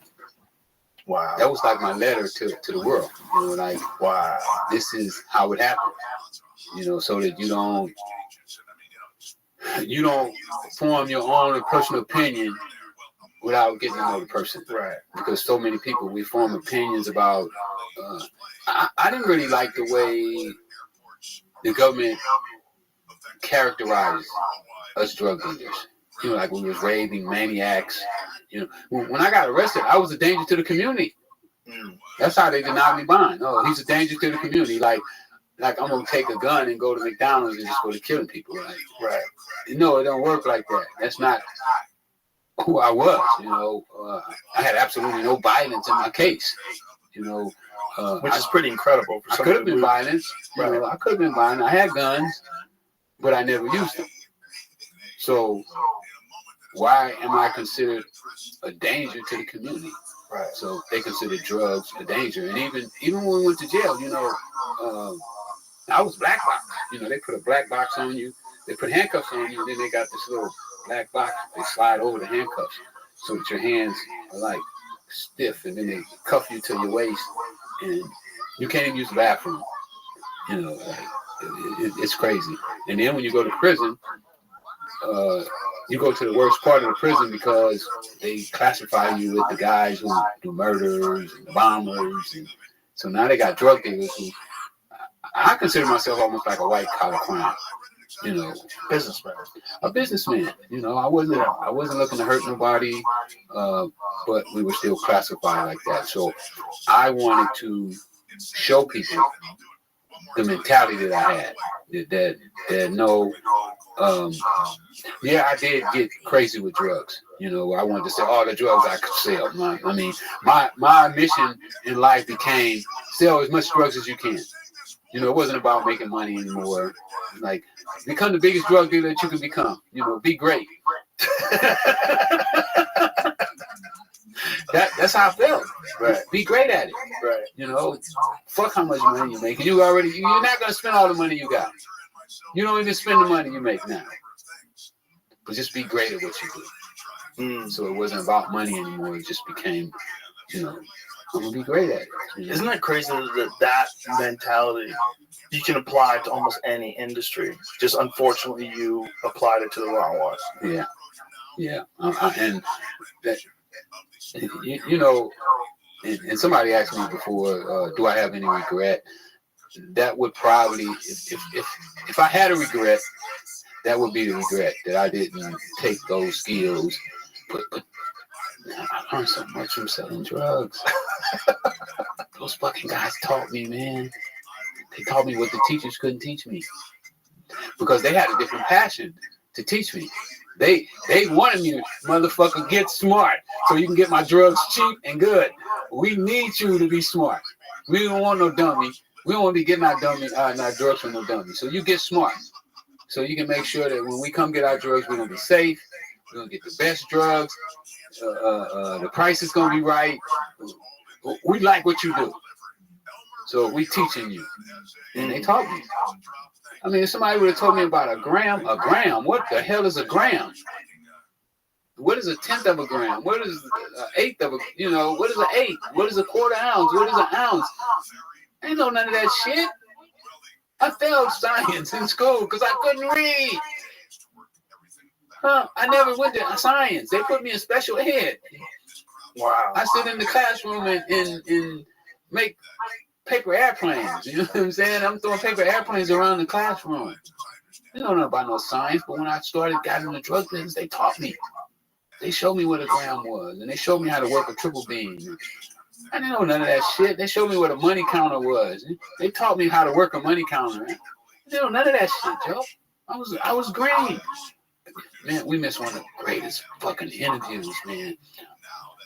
The guy I bought my first ounce from, he was paralyzed when I got out of prison. And we were shooting a documentary. And I go to his house. You know, when I found him. I went and found him because, you know, he was like my partner. You know, I loved him. I knew he was paralyzed too. When I went to prison, he was already paralyzed.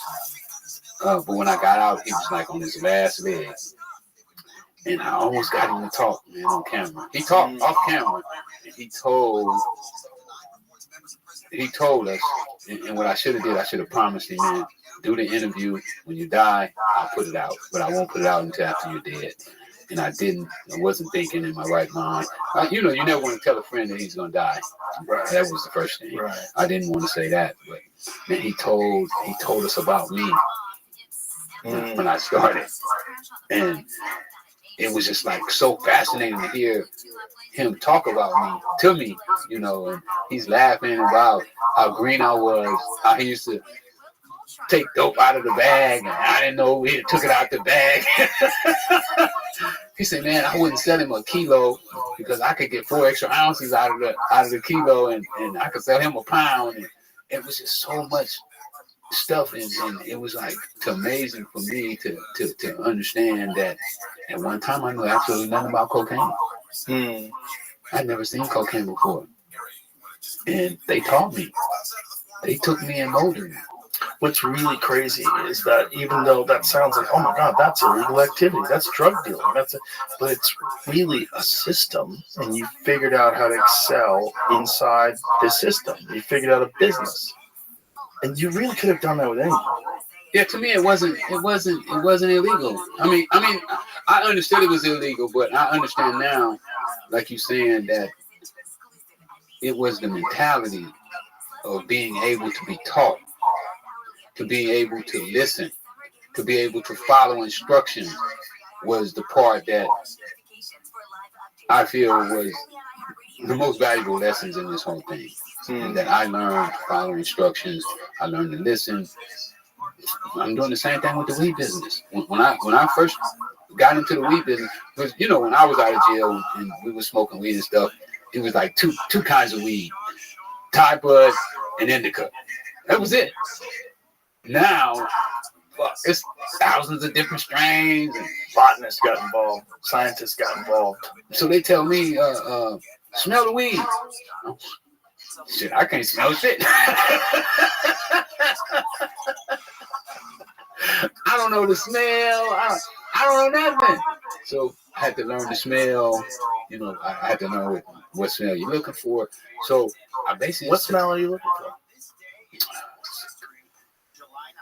Well, now, one time it was the gas, the OG smell. Mm-hmm.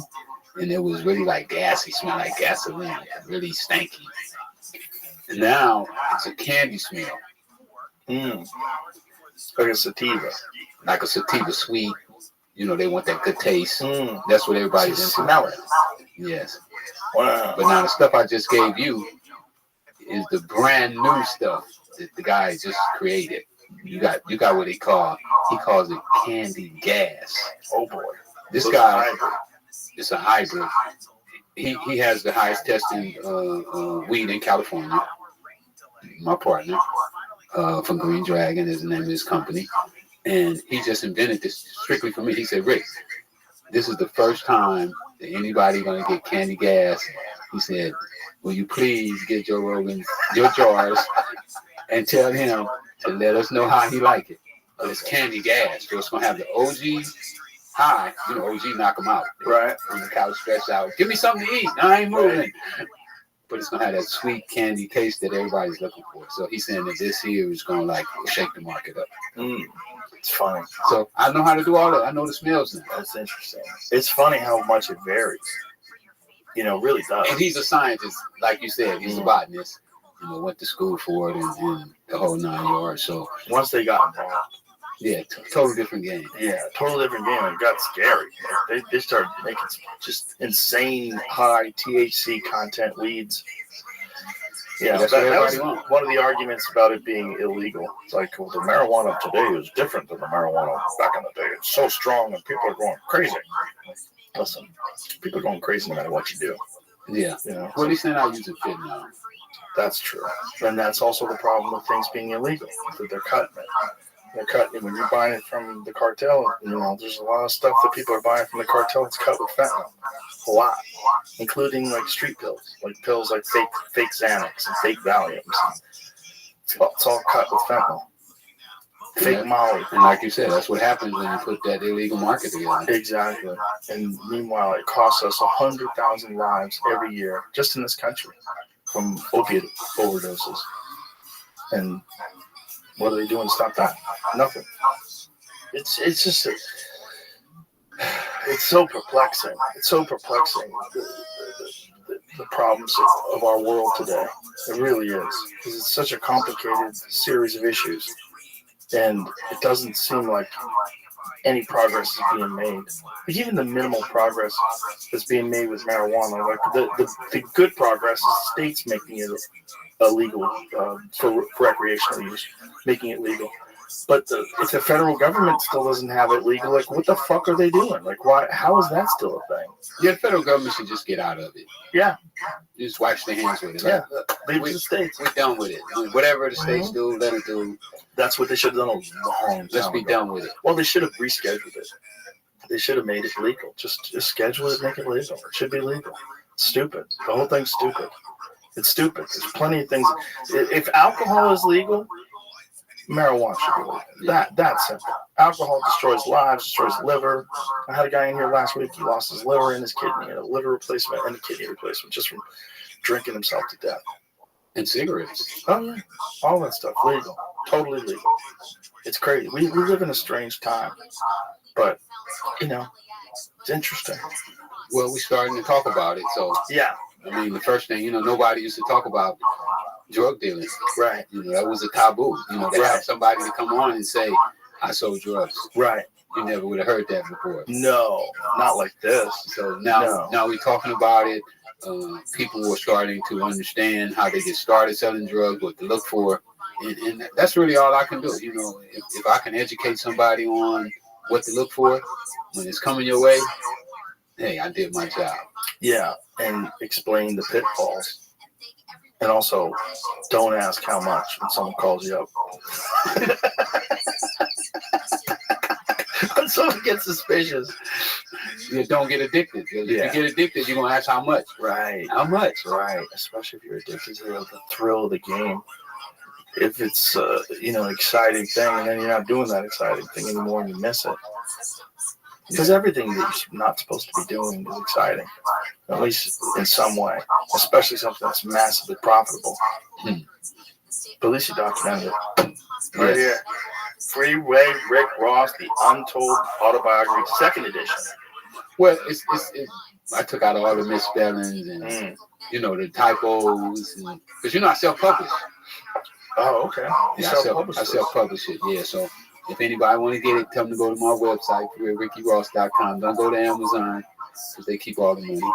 Amazon keeps all the money? They keep a lot of it, dude. Yeah, we don't get much money. Oh, okay. I bought you my other one, too. I did that one since I've been 21 home. Keys of Success. Those are 21 keys that I used when I got out of prison. All right.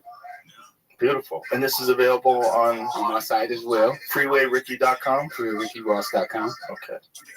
All right. Yeah, I bought you a few gifts. You know what I'm saying? Thank you, sir. I'm gonna go and give Joe something. That's my other one. 3 books? Look at you, man. And I also bought you one of my sweatshirts. All right. And I just want to tell you, man, thanks for the world famous Freeway Rick. Thanks for all you did for me. My pleasure. And your story's crazy. And you know what? I'm gonna take your advice on the podcast. You should. I hope you do. Everybody else been telling me, and I've been like, yeah, but I did so well the last time you told me to do something, and I would be going against my own principle. You definitely should. Listen, you're an interesting man, and you've got a fascinating life, and we need more interesting people and interesting voices. We need more people. We grow and learn from other people's perspectives of the world. When you get to hear a person who's gone through the life that you've gone through, which is very unusual. When you hear that person talks, it educates you and informs you and it changes your perspective. You get to add to your perspective of the world from another person's life experiences. And that benefits everybody. Oh, no question. I agree. All right. Let's do it again sometime, man. Well, next time we do it, when we're talking about your podcast. When the movie come out. Okay. When the movie come out. When is that? Well, we just hired the director 3 weeks ago. So hopefully this summer we go in production. Okay. Well, when it comes back, you come back. All right. Thanks, sir. Thanks, Appreciate Joe. you. Bye, everybody.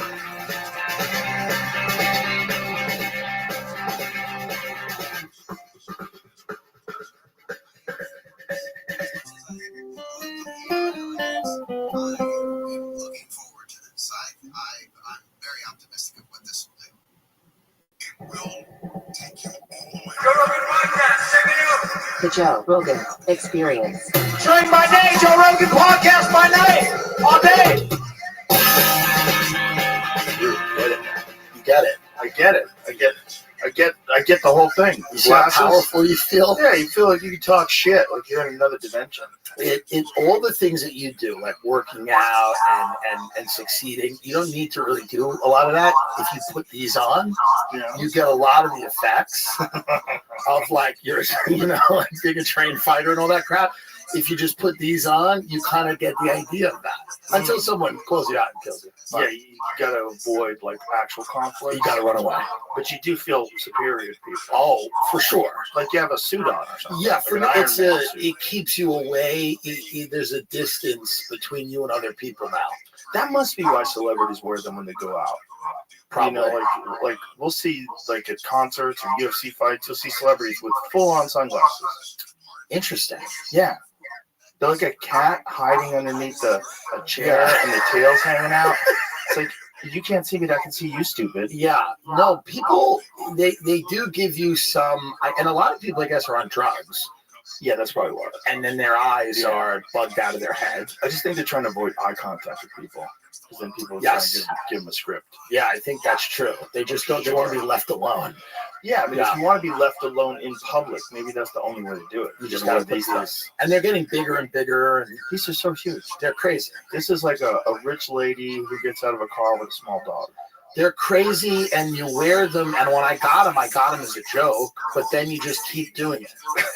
Because they're good. Because they're good. They're actually fun. And people come up to you and say nice things about the sunglasses. Which is weird. They'll go, these sunglasses are really cool. And like cool people. Like black people. Like those, you know what I mean? Like a black guy will go, those shades are cool. And I'll go, that's great. Like if a guy like me says it means nothing, I would throw them out. But well, it was for this is like a bad sunglasses from the 80s. Yeah. Like what Brian Bosworth used to wear. Do you remember the Boz? I don't. He was a guy who was famous for his sunglasses. He was a big-time football player. Interesting. He was one of those, every now and then one of those fellas like, what's his name? The one that's dating Taylor Swift? Travis Kelce. That guy. Like when one of those guys breaks through and becomes famous, that was the Boz. Oh, wow. See? Those are corny as shit in 2000. But here we are in 2024. They're back. Invest in bell bottoms. They're kids. absolutely back. They're absolutely back. Yeah. Yeah, he had a mullet too. Everything comes back. Mullets are back. Yeah, mullets are back. Theo probably helped. Yeah, and lesbians. Lesbians, Theo. Lesbians. There's not enough new ideas. You got to recycle certain ideas. After a while, you go, the mohawk's not that bad. Yeah, of course. What's the problem? Everything was baggy, and then everything was tight, and now everything's getting baggy again. Yeah, the ladies are wearing baggy pants. A lot of people are wearing baggy stuff, but then that'll probably swing. Yeah, I thought the whole idea of the tight pants is to show your body. That's what it's for, right? For sure. Yeah. What happened, ladies? I don't know. Why'd you go baggy? Something happened. I don't get it. Go back to the tight stuff. Yeah, that looks better. Well, they feel no one can objectify them in a if they wear a bag. Yet they'll go to the gym in yoga pants. That's right. That are so thin. You mean you could literally like read Braille through them. Right. And you see your full vagina just hanging out. And a lot of these gals are not wearing panties because they don't want the line. They don't want that to be a line. So they have just raw pussy covered by yoga pants out there in the wild. We're kind of lucky as comedians to wear pretty much, we don't, like you dress up in a suit for UFC and for other stuff. Yeah. But most of us don't. Yeah, I don't mind the suit. I like it. I wear, if I have to go somewhere special. Yeah. Throw a suit on. Right. I don't mind it. Sebastian's into it, boy. That guy. They wear it. I saw Seinfeld at Gotham. He's in it. Oh yeah. People wear them. Mulaney wears one. Like, I think, it gives you a certain. You feel like you're some sort of an expert. For sure. You're definitely better than the guy in the hoodie. Yes, I agree. But I'm the guy in the hoodie, and I agree with that. Yeah, I agree. Like when I see Seinfeld, I agree that you are, and it's it's not even fashion. It's better in every way. I wear hoodies 3 days a week. It's fun to wear a hoodie and jeans. Yeah, it's casual. It's a great loose. I feel comfortable. It's a great thing to just. And to be able to make money in a hoodie's great. Yes. That's the cool thing about it. To have jeans on and go, I'm going to make money in a hoodie and jeans. I think that's what John Fetterman was getting into when he went into the Congress. That's what he was doing. If I'm going to be rich now, I'm going to dress like what I would dress like if I was like Rick Rubin. He's kind of an interesting guy now because now he's starting to make sense. Which is what strange. The fuck is going on? Did the stroke knock some sense into I don't know what happened, but he's like actually coming out of the gate with some like very rational things. Yeah, hot, good takes on everything. Yeah, on everything. And I'm like, if that's what Sweatpants does, let's do it. I wonder if like when he was running, he was recovering from the stroke, and so that was why he would have those moments where his brain would sink off, and we'd be like, this guy's fucked. He can't be a senator. Right. But maybe what it really is it just takes a while for everything to come back, and now it's all back. Right. And now he's making sense. Because I haven't seen any of those videos since of him. There was a few videos where it was like me if I eat like a 500 milligram edible. He was out of it for a period of time. Yeah, he was gone. He was in this place where it just didn't make sense what he was saying. Yeah, but now he's back, and it feels like, from my perspective, that the things he's saying are pretty logical. What a crazy political move. Yeah. Recover from a stroke publicly. Right. While in the middle of the campaign. In a sweatsuit. Against a guy who's famous. Right. And still win. And then get progressively better and make more sense. Because our guy, that's the president, is getting worse. And Fetterman's getting better. I'm of the opinion, and I think you are too, that Biden doesn't exist. I believe it could be the first AI thing. I think he's a living human being. Don't get me wrong, but there's nothing there. It doesn't exist. So it's I think not there. I don't think there's a question about this. Right. So everything around him is what's supporting the country, which is kind of crazy. Right. It kind of shows you that the system kind of works. Sure. When you got a guy like that, it's a great kind of stress test to see like what happens. Yeah. When you get a guy that's just going, and also how much you can gaslight people into voting for him again. Yes. How much you can gaslight people into voting for the people around him again is what it really is. People you don't even know. But this mysterious cabal of humans that's actually running the country. Well, it's such a weird thing because he came out at the State of the Union. He was pretty good, but he was heavily drugged.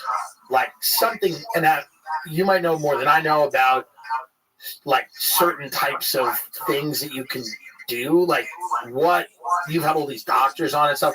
Is there a way to make that guy like that for the debates? Is he going to be able to? Because now he wasn't great. What I would recommend is I would time it correctly, right? So I'd recommend that he got lots of sleep. I would cut all the ice cream out of his diet for several days, right? All the bullshit out of his diet. Then I would give him NAD infusions and IV vitamin infusions multiple days in a row, like 3 or 4 days in a row. Yeah. Then the day of, I would make sure that he eats really well, gets a lot of sleep, and then I would fill him up. I'd fill him up with Adderall. I'd give him testosterone. I would give him human growth hormone. I'd give him nootropics. I'd give him everything that we know that creatine. Yeah, creatine helps with. It actually does. No, I'm sure. Creatine is a cognitive enhancer. I'm thinking of him getting all these injections in that creatine skin, just supplement. Just that purple skin from all the marks. Oh god, that skin that's just wound so thin. It's spun so thin on his body. All of the bruising from all of these needles of stuff that they need to shoot him up with to just be coherent for an hour. Isn't it crazy? Like when Obama was president, Yeah. the worst they could get on him was, remember when he wore that tan suit? Right. Yeah. He never had a single moment publicly where he stumbled, where he said something really stupid. This is insane. It's insane. It's much worse than even, remember George W. Bush, and he would say silly things. Yeah. This is like so far down the road from that. It's so far down the road. It's so far down the road that it's like, I think it's elder abuse. I really do. I mean, if it was any other job, it would be elder abuse. Yeah. If there was a guy who was running the corner grocery store and his family was making him run it, and he was that old and they had money, you'd be like, what the fuck are you doing to your dad? Why are you making your dad work? Your dad's out of it.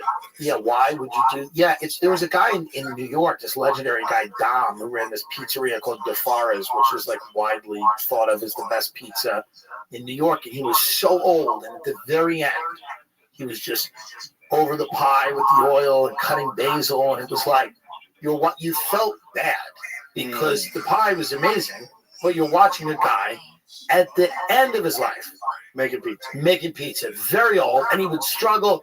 He'd put it in the thing. It was hard. It was like you kind of gasped. And that's what we have now, except it's with Russia. Yeah, but however, if I went to a pizza place and there's a guy who loves making pizza so much that here he's fucking dying. Right. It's his last days. He's still, I'm going to make you a nice pie. Yes. I'm going to make you a nice pie. And he fought. He must love the fact that his pizza is awesome. Yes, he loved it.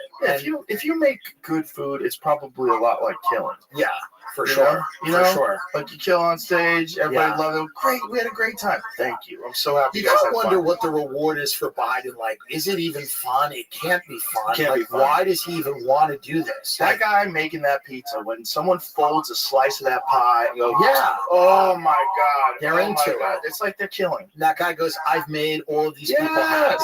Yes. But this guy, this just came out in the Wall Street Journal when they're saying that he's like showing signs like behind closed doors. Wait, what are you saying? I know, it's shocking. This is crazy. It's shocking. It's what?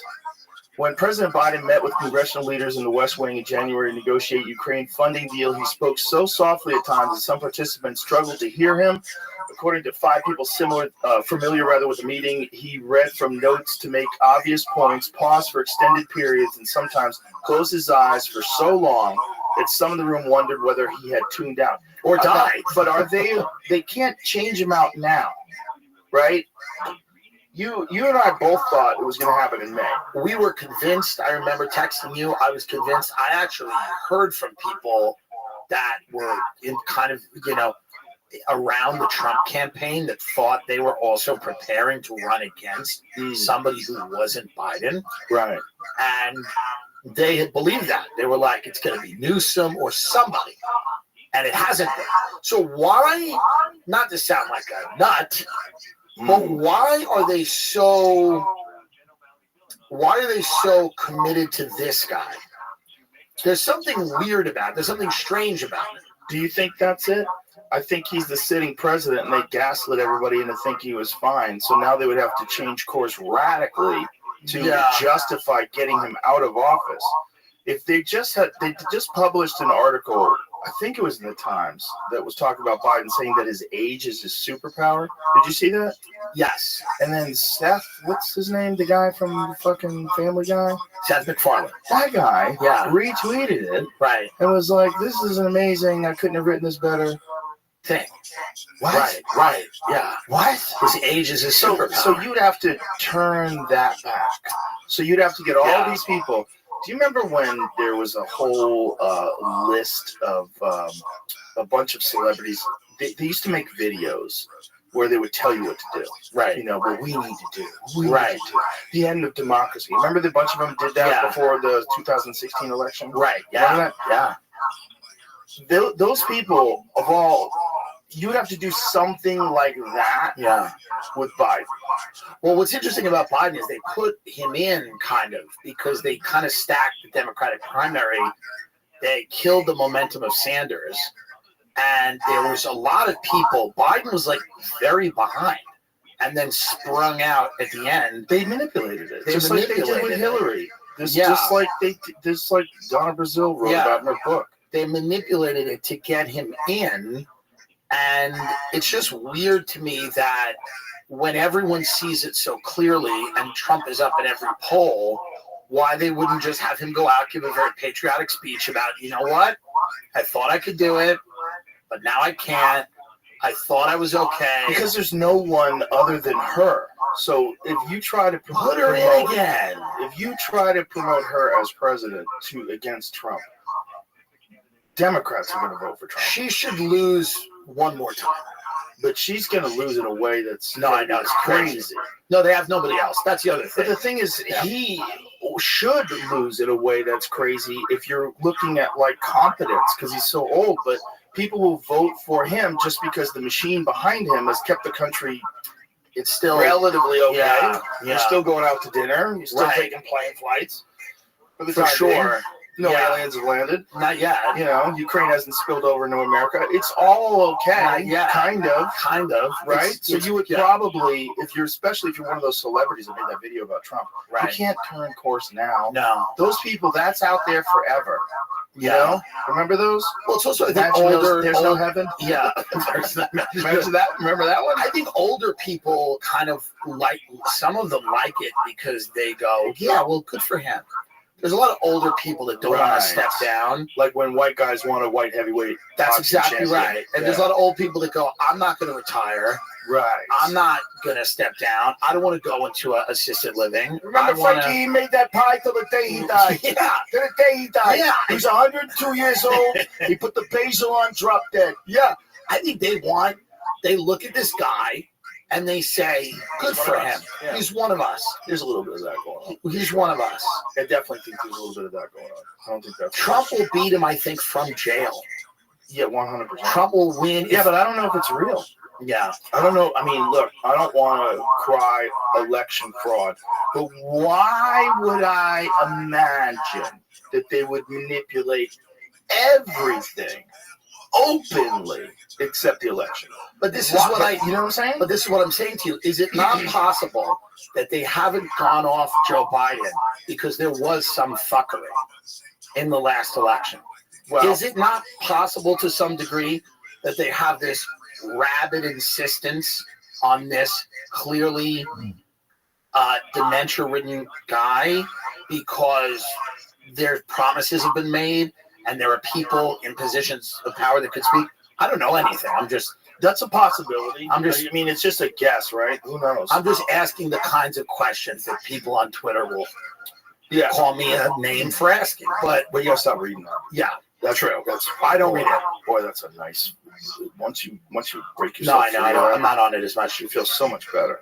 Lex goes into a dark hole every few days. I know. Well, it's I hope he doesn't read the stuff about the Kevin Spacey interview. Life is dark. Oh, he's interviewing Spacey? He did, yeah. God damn it, we wanted Spacey. Wanted Spacey. You can get Spacey. I know, but then I'm the fifth person to have Spacey. Listen, you'll be the most I know Weinstein's coming here first. I know you're going to have him as soon as he gets out of jail. He's never getting out of jail. I hope he does. I don't think he's ever getting out of jail. By the way, he should. Isn't he in jail for the rest of his life? No, it's turning around, Joe. What do you mean? It's turning around. What are you talking about? Oh, what? You don't know? What? What's going on? They just overturned all of his convictions. What? Well, get some of what I'm. What? But are you fucking telling you? The prosecutors in the Harvey Weinstein case were encouraging the whatever you want to call them, right? The victims. And yes, they are victims. But she was encouraging them to just. When I was a juror on a murder trial, and you're instructed as a juror, this was years ago, but you're instructed to only consider the facts of the case. You can only discuss the facts of the case. These victims were out there, and they were permitted and encouraged by a very overzealous prosecutor to share things that weren't related to the case. And the fact that the jury could have based here it is. Wednesday's hearing ahead of Weinstein's retrial comes just over a month after the New York Court of Appeals, by a 4-3 vote, ruled the testimony of prior bad acts witnesses should not have been allowed because it was unnecessary to establish defendant's intent and served only to establish defendant's propensity to commit the crimes charged. He was convicted in 2020 of first-degree criminal sexual assault and third-degree rape, and then he was sentenced to 23 years in prison. He has maintained his innocence. So what are they saying now? They have a They're retrial. going to do a retrial. Wow. How old is he now? Because he looked fucking terrible before he was going into jail. He was walking around with a cane. And He's in his early 70s, but this is when directors do their best work. No, truly. But he's not a director. Right, producers, whatever. I have confidence in him, is what I'm saying. I think You if think he he's gets going to get out and well, kick some ass? I think he gets out. He's got a lot to prove. I think they'll let him work. They're not even letting Hollywood work. believes in nothing. They will absolutely let him work. They will let him work, and he should work if the retrial happens and they let him and it doesn't work, it is what it is. You know. Wow. Imagine if he gets out. Imagine if it was all bullshit. Well, I don't know how. It's like it couldn't be that time. Well, they all we lived through. Yeah, was so. It was this moral panic. And right. I'm not the saying time of you mean the time like me too. Exactly. Yeah. Everything that got that happened there. What originally happened, it says here you have a separate 16-year sentence that is not affected by this decision in California. Oh, so there's another case which he was also sentenced to. So the New York trial has been. So he'll be transferred to a California prison? Oh, he's fucked. No matter what, he's fucked.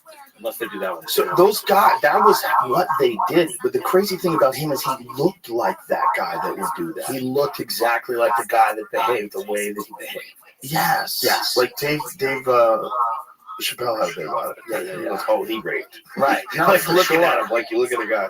But it's the other thing about him that's like it's so crazy is how many photographs of famous people were with him and how many people thanked him when they won the award. Of course. It's so and how it was this open secret, but it's just like they accepted this deal with the devil. Like the devil's gonna make you a star if you suck his dick. And apparently that's what he would do. Yeah. Whitney told me that there was girls that he knew, that she knew that did the deal. And it was a deal. Like, you suck his dick, he's going to get you in this movie. And they sucked his dick, and they got in the movie. Like, he would hold up his end of the bargain, which is one of the reasons why he was so powerful. Because he really could. He wasn't just banging everybody. He really was. Well, let's say this, though. And bigger people family. We think that's negative. But let's say him upholding his end of the deal is something. Like, if he puts you in the movie... I think a lot of these, by the way, all of the famous people he did it to didn't really come out against him. No, because they can't. Because then if they tell the truth. Yeah. They were kind of, because that was kind of a deal that was made. Not good, but that was a deal. And he made good on some of those promises. He made good on a lot of them, apparently. This is just from what I heard.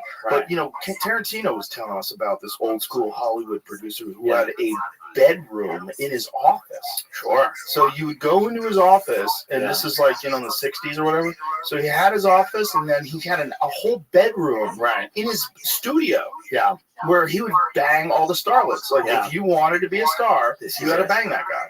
Which is just the deal with the devil that has always been that business. That's always been there. That's always been there. It's like why people start cults. Yeah. They always end up being sex cults, right? All these 100% of the time. All of these guys on Netflix, it ends up being creepy and sexual. Yep, all of them. That's part of it. And I think if you have that kind of power and people, and you've got a steady stream of people walking in your door. Yeah, and you are also doing this very specific thing where you're choosing the most beautiful people to be in these incredible films. Right. I mean, think about the movies that fucking guy made. Kill Bill. Some of the best in the world. Pulp Fiction. Like, you just go down the line. Let him out. So many times I've seen a movie. Oh, Miramax, of course. Yeah. They made insane movies. And they were like the Weinstein Company. They were the best. Yeah. And some of the best. And they just did it with the devil. They did it with the devil. Yeah, they did it with the devil. Like the devil. You watch an old Woody Allen movie, you go, I don't know if he's guilty. I don't know what happened. I don't want to believe he's guilty, but can I still enjoy the movie or not? And then some of them, it is a little different. You watch it and you go, it is. I hope he's not guilty, but there's a good chance he's guilty. And there's a documentary that's all of it's not good. All of it's not good. Even if it's like your neighbor's daughter, and you've known her since she was 2, and then you wind up marrying her, that's kind of crazy. It's not if great. you were an adult with children and your neighbor had a daughter, just But then again, you know, part of your brain goes, okay, but like, what if you really were in love? Like, what if really, she really was the next door neighbor, and really you were 60 and she was 30 and she loved you, right? Or if Is your that wife okay? had adopted her from Cambodia, That makes it more complicated. and you raised her, but loved her still. That's the next level. That is what I was going to say. not like, ideal. that you can't. Yeah, we'll say you that. Can't. It's not can, ideal. You can look at the neighbor and say, Sure. well, maybe you weren't close with the neighbor's daughter. Now she's a grown woman. She has agency. She's a woman. She loves you. But you know what's funny But you about can't say that about a kid that you fucking raised. You can't marry a kid you raised. No. You can't marry a kid you raised. But did he raise her? Did he see her like every couple things? I don't know. However, we can still watch Annie Hall. Is there any way to still watch Annie Hall? No. I don't know. Probably not. It's hard. You can, but you're gonna know the whole time. It's like watching House of Cards. You're like, what? Yeah, but I can watch House of Cards because he's playing the guy he was. Right. That's perfect. Right. I like that. Kevin Spacey doesn't even exist. He's barely a person. He's such a good actor. He's become the thing. He always plays people kind of like that. Kaiser Soze, Frank Underwood. He's become the thing. And he's so good at it that it doesn't ruin it for me. I can watch House of Cards. There's an arrogance that some stars had, like particularly in the 90s. When I first came to Hollywood, and this was like really evident for me because I was not a star, but I was on a television show. So I got to be around a lot of stars. And there was a way that some of them would treat you. They would let you know that you are subhuman. You are below them. They would communicate with you in the most disrespectful and dismissive ways, like weird, fucking weird, like mousy guys that I could kill, like instantly, and they would just be rude to you in a really weird way because they had power. They had power, and then when an executive would come over, they would turn on the charm.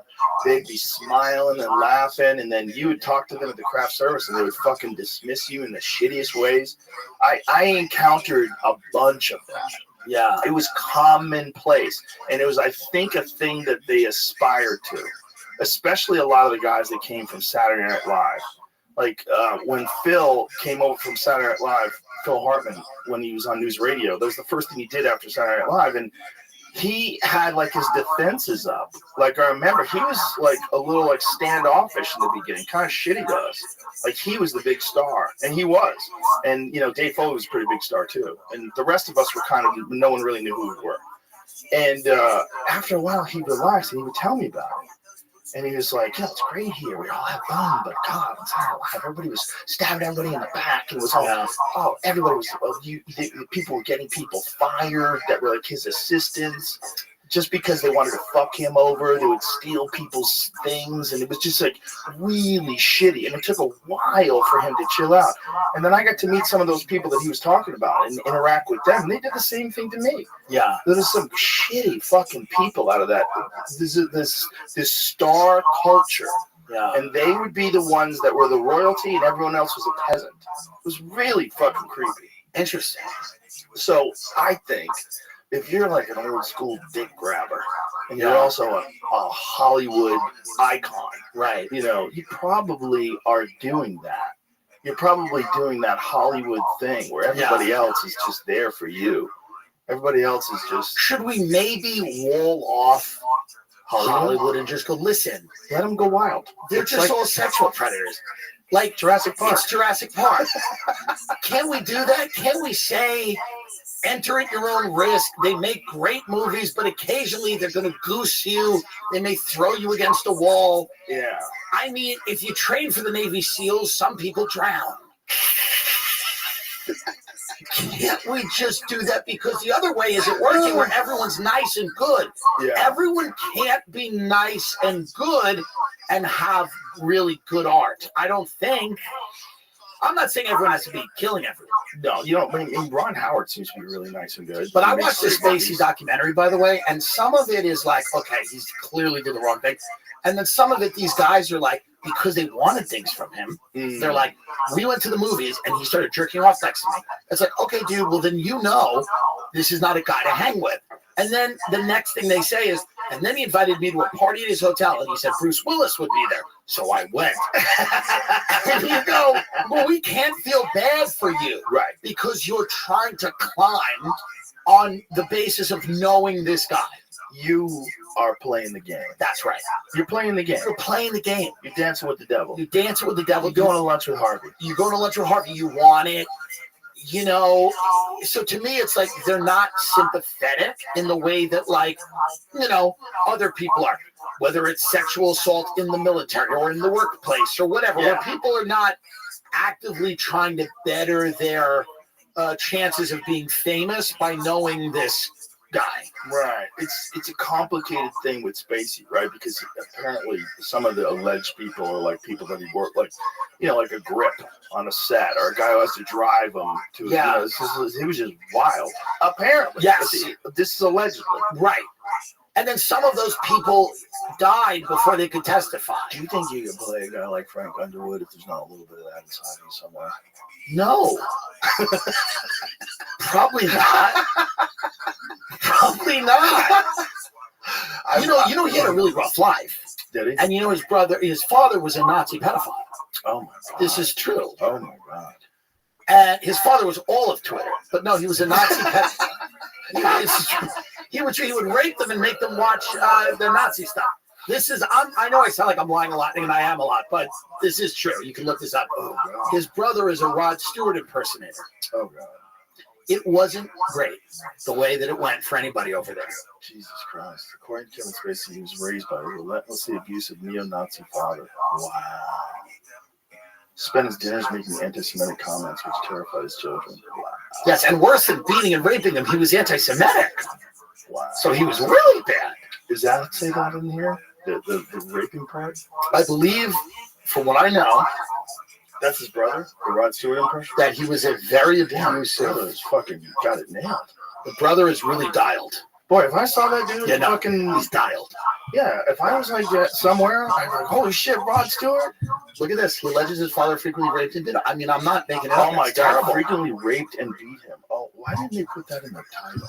Like, just the anti-Semitic comments, that seems like the least of the problem. For the way they grew up, let's be charitable.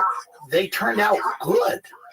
Right. They The guy turned out won well. multiple Academy Awards. He's a very talented man, and his brother, I'm sure, does a great Maggie May. Yeah.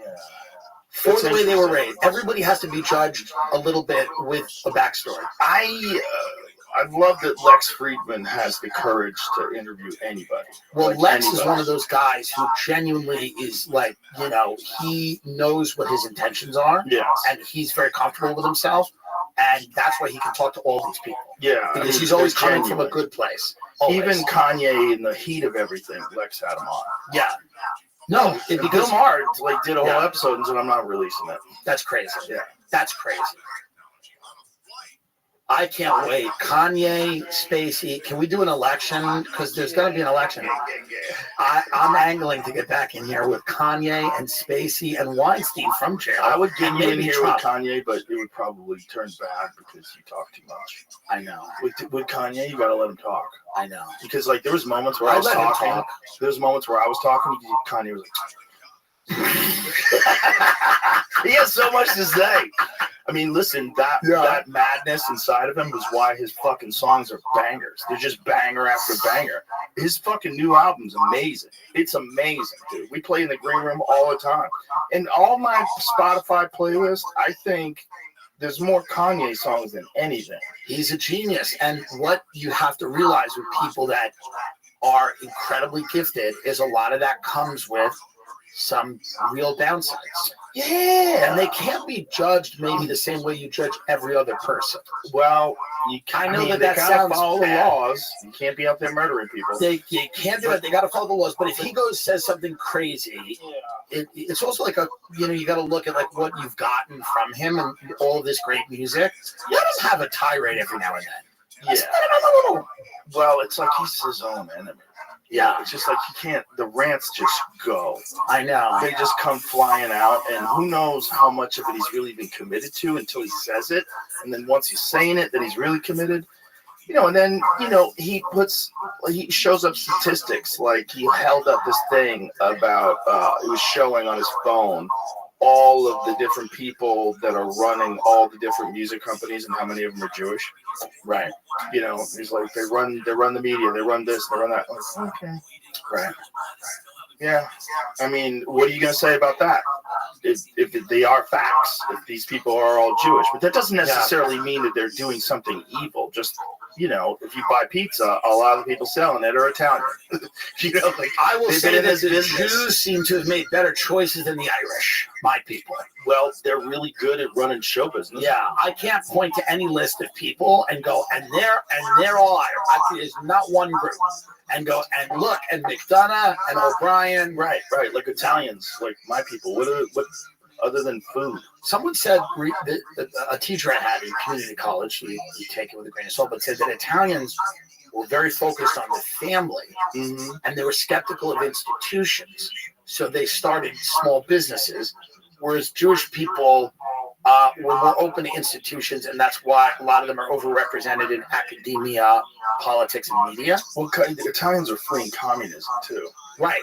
So Italians were skeptical of the government. They were skeptical, and they wanted to have their little pork stores and stuff. And that's good. And it's also Catholic, very family oriented. If you date an Italian girl, you got to meet everybody. That's right. You can't be just showing up at her house like some regular white guy. And the Irish were drunks and sexually abused a little bit, and they did the best they could. They did the best they could. Boxers. Everyone's doing the best they can. Yeah. Well, we're all coming out of chaos. Yeah. The reality of human beings in this country is this fucking country's 3 people's old. Right. That's it. 3 people. That's crazy. Yeah. 3 people. That's the reality of this country. China is 400 people old. Right. That's real. Yeah. That's the difference. Yeah. We don't have our shit together yet. And we started off with a really good idea that didn't anticipate technology. And then technology got involved in terms of like stock trading, and then influences of campaigns. Nobody anticipated the lobbyists, special interest groups. Nobody anticipated the military-industrial complex until Eisenhower talked about it on TV. Just all these things got in the way of the original idea. That they had a great fucking idea of how to make sure that no one ever becomes a dictator and that the will of the people gets served. It's a great idea. And now they have an idea where everyone can kind of be a dictator. So that's not the worst idea. You can be a little dictator. Well, what they really didn't anticipate is the power that technology companies have. Yeah. That's what they own your thoughts, dreams, hopes, fears.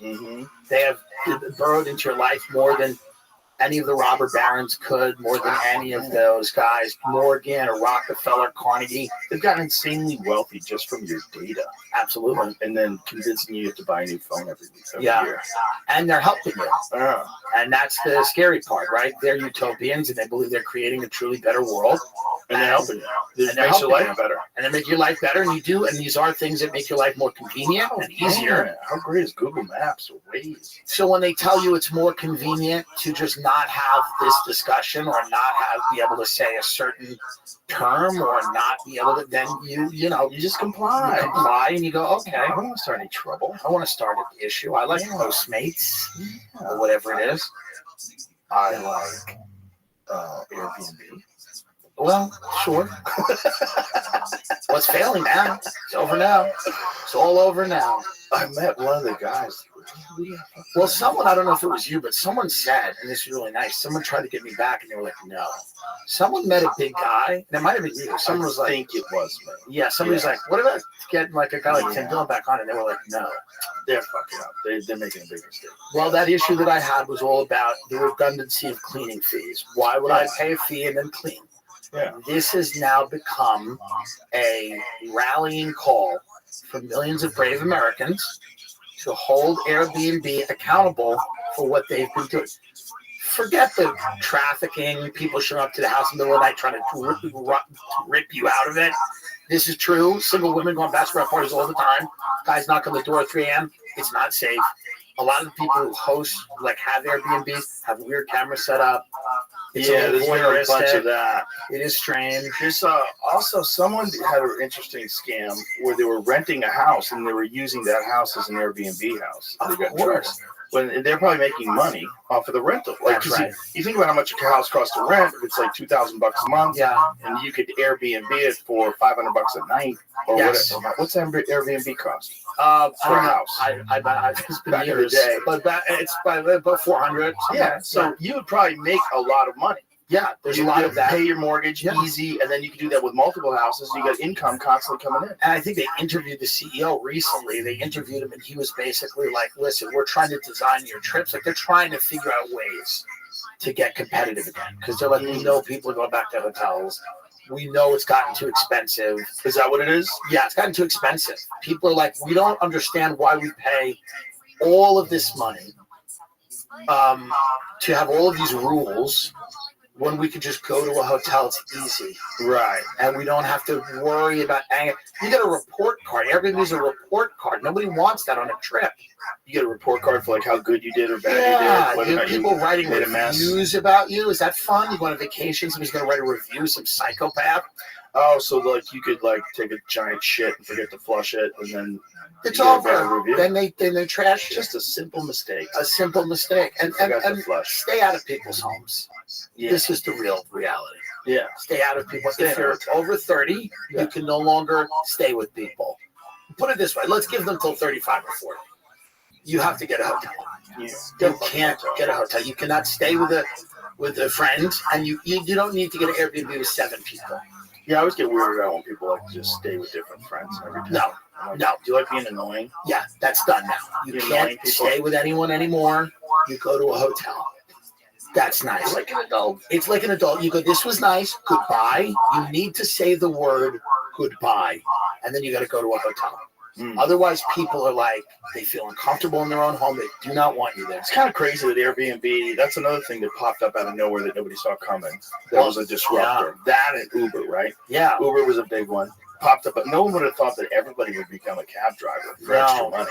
Well, it coincided with like this rise of the gig economy where people are like, I can work. I own a car. I can work, and I can make money through this app. And you cannot have a boss. Exactly. Like one of the things I loved about delivering newspapers when I was a kid was, I did it when I was in my teens and 20s. It's like you could just go to the place, pick up the paper. You did your work, but you could listen to the radio. No one's in your ear. No one's talking to you. You're by yourself. As long as you get your job done, you're good. And if you're an Uber guy, you don't just. Like, I don't have to go to a fucking office somewhere. I just pick this dude up and take him to the airport. Oh, yeah. Thank you. Thanks for the tip. Bye. Easy. Drive away. Be a nice guy. Try to keep your car clean. That's right. You can make money. And you don't have to listen to anybody. And they're having fun. Some of those guys are having fun all day, listening to hateful podcasts, perhaps mine. Listen to this. Listening to smoking cigs in People their listening car. to this right now. Yeah, people listening to it right now going, I'm enjoying my life. I'm having fun. There's someone in the backseat going, fucking Tim Dillon. Shut up. up. I hate his What he did stupid to Megan voice. McCain was so rude. What he did to all of these people, all of these So innocent rude. people, innocent, So fucking rude. innocent, good billionaire. Speaking of innocent, did you see Fauci? Did you see the? Where he came out, Did you see the the leaked tapes. Oh, that not just the leaked tapes, but him getting grilled in I didn't Congress. see it. Oh my God, Was it bad? Was it brutal? it's horrible. Yeah, Yeah. I think Jim Jordan got him lying in the road. He's just, no matter what they catch him with, he tries to find a way to weasel out of saying that he said that, including saying mandating masks, shutting down schools, locking everything down, closing businesses, Right. forcing people to get the vaccine. All of it is on tape. He Well, said all of it. it seems to be, again, it's the gaslighting thing where people go, we can just now come out and say that we never actually said any of that. It's crazy him saying that, though. And Yeah. not just saying that, but even when they catch him saying that, that's not what I was referring to. Right. But that's exactly what you're referring No, to. it's There's no ambiguity at all Yeah. about any of the things you're saying. And then also the gain of function research. So they've deleted a bunch of emails. There's all these emails from his assistant talking about how to go in separate channels to talk about this stuff and how to skirt around the Freedom of Information Act. Right. And then fucking Peter Hotez talking about deleting emails. Yeah. They all knew what the fuck they were doing, man. They were all very aware that they were going to be investigated eventually. There should be a commission on this whole thing, but just like the 9/11 commission would probably be set up to fail, and that's what the commissioner said. That's not what I'm saying. Well, even if Trump gets into office, how could it GOP because he was the guy. Right. He put warp speed in place. That's right. Fauci was behind him at press conferences. I think that's his biggest vulnerability, ironically, Trump, is that a lot of people don't trust him because of that period. Well, he hasn't corrected course, right? Because it's very difficult for him to ever say that he's wrong, right? He doesn't like saying he's wrong. So for him to correct course, for him to look at the studies that are coming out of the UK and Europe about excess deaths and where they're a little bit more honest about what the fuck is going on, because they have socialized medicine, right? Like there's a lot more going on over there than is going on over here. There's so much about protecting pharma here. Yeah, but so much money. Right. I mean, so much money invested in advertising. I mean, everything gets advertised by it, whether it's internet shows. There's fucking so many television shows. I mean, that montage, I'm sure you've seen it, brought to you by Pfizer. Right. The CNN one. That's fucking nuts, man. It's crazy. It's nuts. It's so much. There's so much money involved in this that these people just keep their fucking mouth shut because these people aren't real journalists on television. No. You see that when Chris Cuomo has to debate Dave Smith. Right. What they are is mouthpieces for whatever the fuck is the network. They're actors. Yeah. They're doing like what actors. and they think they're journalists, which is hilarious. Like when you see, like when Elon Musk sat down with Don Lemon. Yeah. And you realize, Don said it, or Elon said it best, rather. He said, Don is doing CNN outside of CNN. Right. That's like what he thinks talking to people is. Yeah. No, they're actors, they're showpieces, and they're mouthpieces for usually corporate America, and quite often whatever party makes corporate America feel cozy at the moment. Yeah, it's a bizarre merging of commerce and the news. Yeah. That should have never. That's another thing no one saw coming, right? The founding fathers, they never saw that level of propaganda being possible. That you would have funded propaganda that was working step by step with the government. It's gotten to be, but you know what? It's watching it fall apart over the last few years has been really interesting. Yeah, because it is falling apart. Oh, well, it has to. You are watching these guys and you go, they are convincing nobody. I mean, I'm sure they're still convincing some people, but most free-thinking people, most people that don't have an investment in it are looking at it, it feels fake. Yeah. It all feels fake. I think people are starting to question it more than they ever have. I don't think the government will ever fully recover from the pandemic in terms of trust levels, right? With all those kids who had to do proms in a car or wear masks jogging on a track. Mm-hmm. I don't think those kids ever look at the government the same way, and that's probably good. It's good. I think that's good. It's good, and the thing is, like, young kids are paying attention to what is going on now in a way that they know that it's going to affect their life. They pay attention to the government like these fucking idiots. They're going to affect my life because they affected their life. That's right. They did it to their parents. Like, how many of these young kids saw parents lose jobs, saw divorces happen, suicides in the family, breakups, drug addiction? So many fucking things happened that didn't have to happen that were brought on because of the lockdowns and because of the pandemic and the government's mandating things. And how many people did they know that got health problems because of the vaccine? How many people did they know died young? Everybody knows something. No, and I think they're more likely now to have a skeptical view of the government, which is good. And I think they understand more probably the value. Now, I don't know if they're going to understand this in every area, but what propaganda is, how it kind of functions, and how to be aware and cognizant of the fact that there are people that are shaping and sculpting the narrative, right, and shoving it down your throat. Yeah. I think there's more people now questioning things, especially young kids are questioning stuff about the war machine and the war economy more than they ever have before, going like, why are we involved here? And why are we funding this? And why are we doing that? And I think people are, and that doesn't, and they're sloppy, obviously. They're not getting everything right, but they're out there. And they're also being heavily manipulated. Yeah. Which is, something that's been discussed with a bunch of people on the show. We talked about, like, with Gad Saad in particular. Like, who's behind all these protests at the universities? Like, they're organized.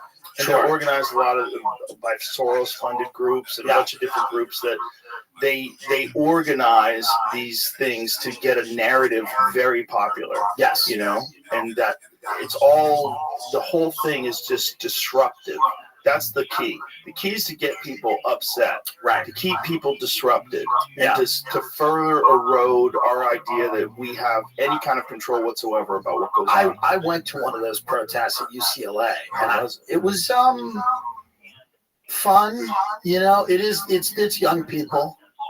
They're trying to enjoy themselves. Is that what it was?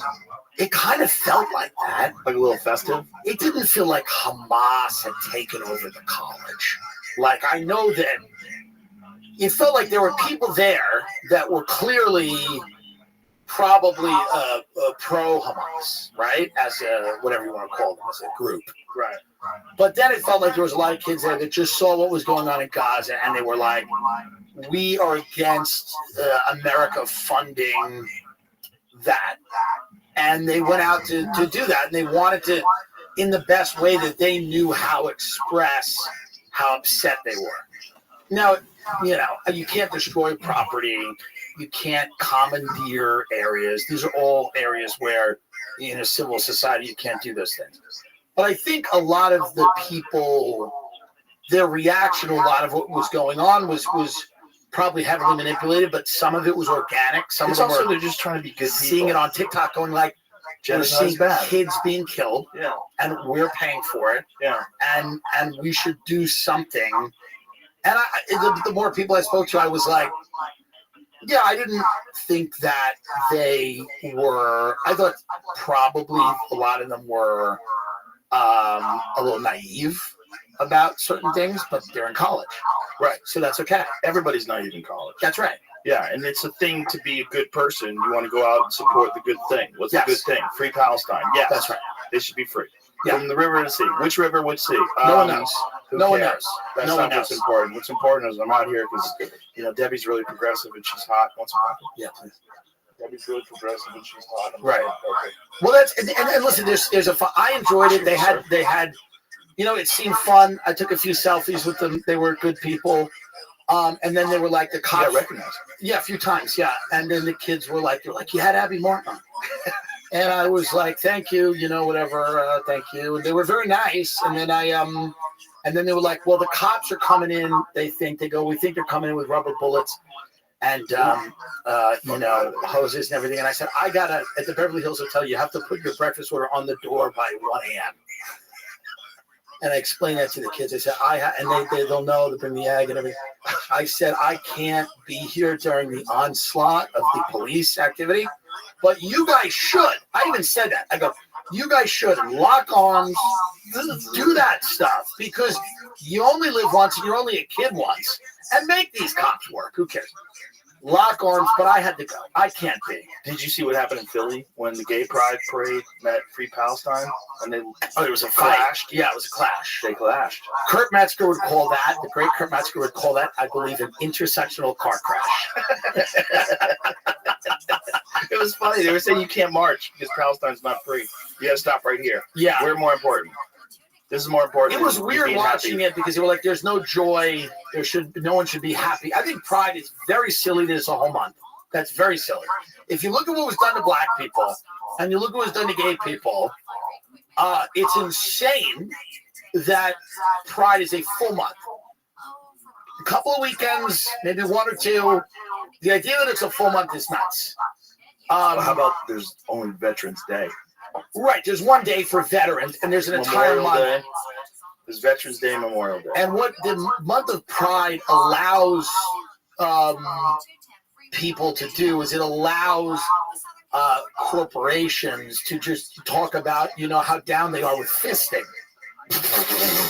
That's really all it is. It's just Capital One going, it's like we will, you can, and I say that as an out gay guy who has no problem with people going to Pride parades and having fun. I don't think 9-year-olds should be there. How old do you think it's the cutoff? I mean, when your kids are in their teens, perhaps. If they're in their older teens, I just think kids should be... Like legal teens, you mean? No, I mean, I don't think a 13-year-old needs to be there either. I think 17? It's 17 and know he's gay. 17, or they could just... 17 and they're like Curious? mature enough to handle what's going on. Are they though? I don't know, but I mean, it depends. Like again, I'm not mature enough to handle what's going on in the pride parade. Well, I don't know. The pride parades have gone off the chain. I mean, they've gone off the chain. But you know, people dressing up like dogs and stuff is crazy. Congressman. But like to me, I've always felt that like if you're gonna go out and have a party where people are getting drunk and hooking up and dancing, anybody who's legally underage shouldn't be there. So 17 is right on the cusp, and then 18 and everything's fine. But to me, it's like I don't think it belongs for kids. That's clearly it doesn't belong for kids. Well, people want to do it to show their kids tolerance and acceptance. But you don't have. That's not. I That's think not people what to do. It's very sexualized. That's It's the thing very about sexualized. Pride is like, yeah, sure, you should celebrate the fact that gays are free to get married and have all the same rights as everybody else, as they should. But yeah, like it's sexual. Yes. It's like a lot of guys with thongs on. Well, it's like spring break, Yeah, right? It's wild. It's like, would you take your 10-year-old to spring break to show, to teach them tolerance? No, Right. you wouldn't do that. That's kind of straight pride. Spring break is a bunch of people going to get fucked up in Florida, Right. and they're going to fight each other and have sex. And you wouldn't take your young children to see that. I don't see the reason to take your kids to a highly sexualized parade. Yeah. No, You want to take them to an event that's not as sexualized? Like maybe a mother would tell her kids, like, your father's getting an award. He's gay. He's getting an award. That's why it didn't work out with us. Your father's gay.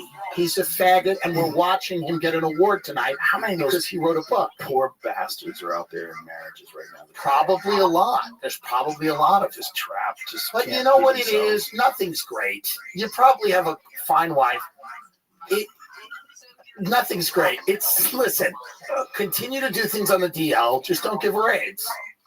And this is not a popular thing to say it, during Pride, there's so many political attachments to being gay now. If you're a closeted guy, just fuck your wife once a month, cheat on her, don't give her AIDS, and just keep the family tight. And I know that that's probably not popular, but I mean, now's not. I mean, it's just, if you're 60, are you going to come out? I mean, do we really need people coming out in their 70s? Do we need this? To be very honest, there's a window of which you can get honest. If you don't, double down on the lie.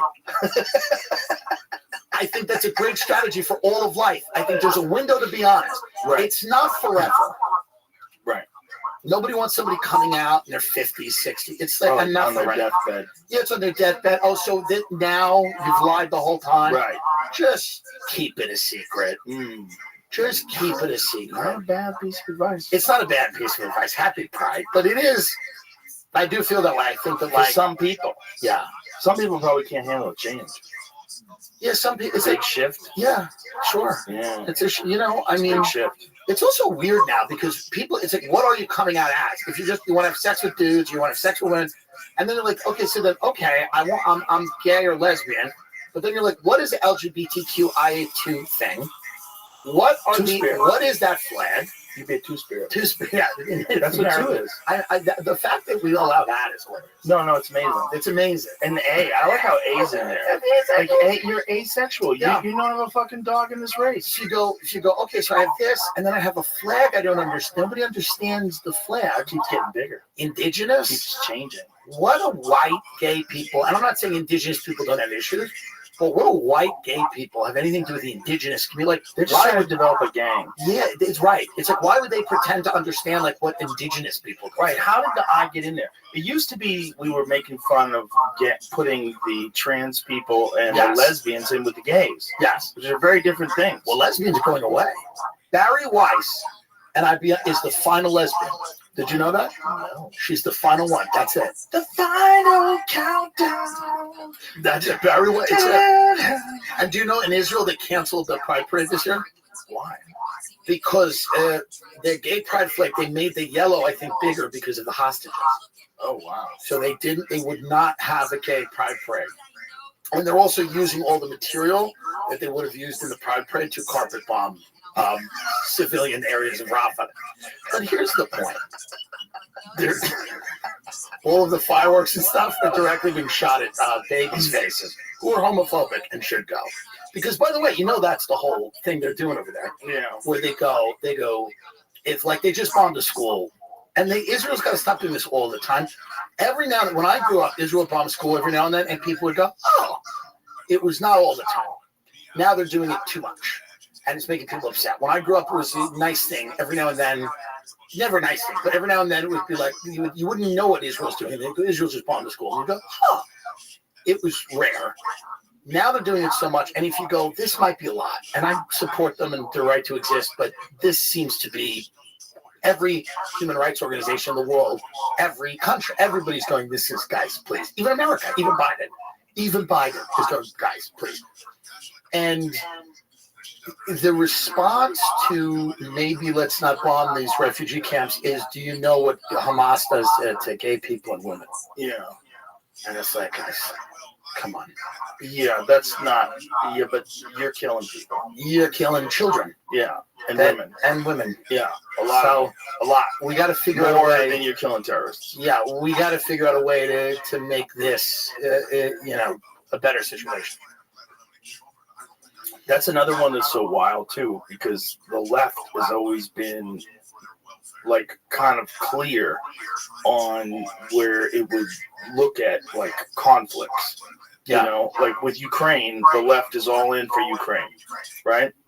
There's some people on the right that are in for Ukraine, but the left is pretty much all in. They're all in. Putin's bad. The far left isn't, Yeah. but the mainstream left that we all know about is. But with Israel, you have people on the left that are pro-Israel, a lot. Hardcore, Yeah. who just will find a way to rationalize the human shield argument, no matter what it is.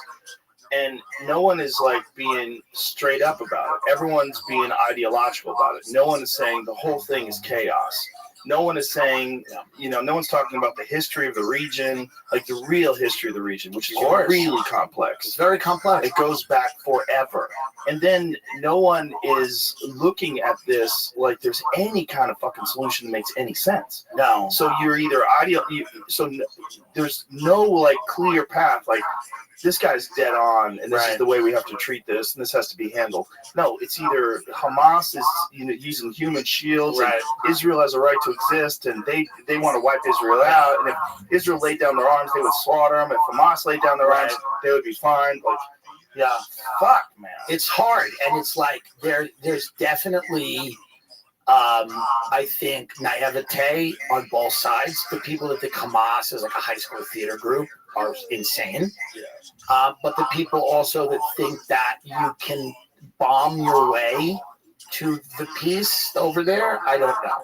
Yeah, you're not going to do that. You're not going to do it. What are they going to do with all those people that survive?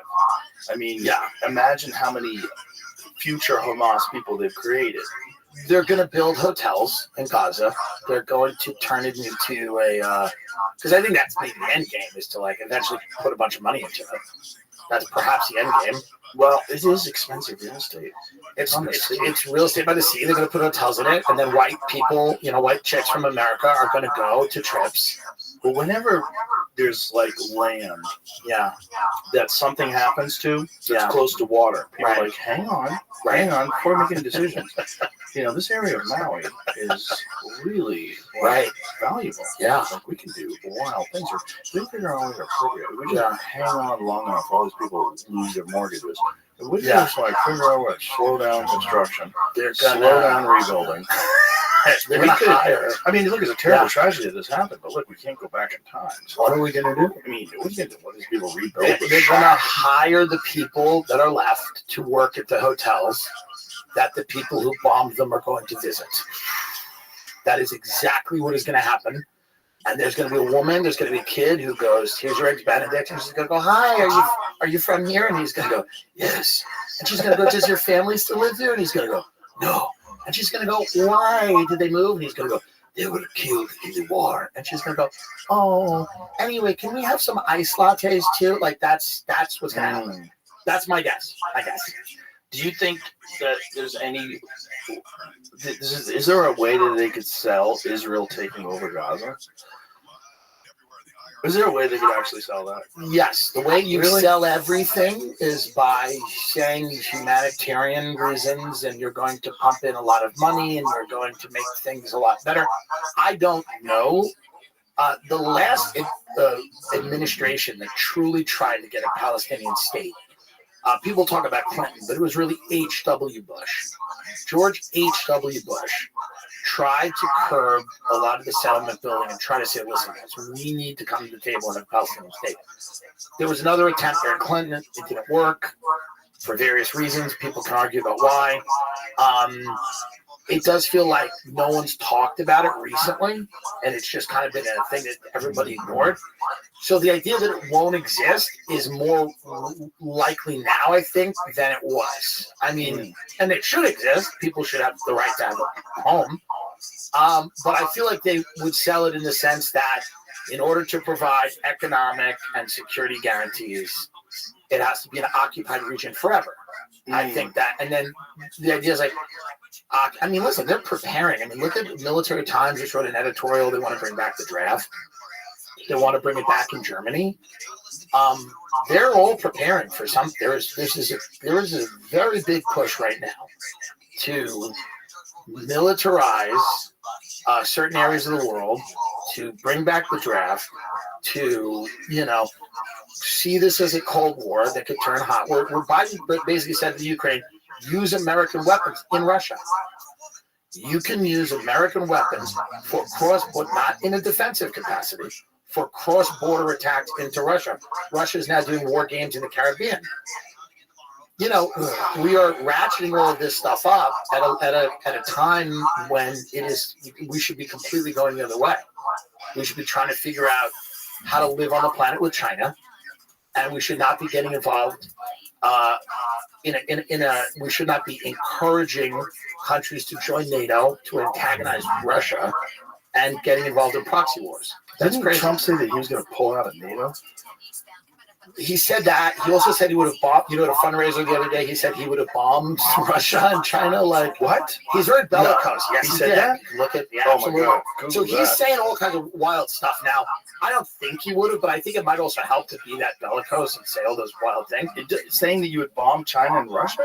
He said at a fundraiser recently, and the people in the fundraiser were kind of shocked. He was basically like, yeah, we would have hit him, and we would have done it. Yeah, he's been, I got to see this. No, it's right here. Trump at fundraiser says we would have bombed Russia and China. What? What? What did he say? Where did it say it? What the fuck did he say? I believe that President Trump will be supportive of Taiwan when he becomes president. He was there the first term. So where does it say that he would bomb?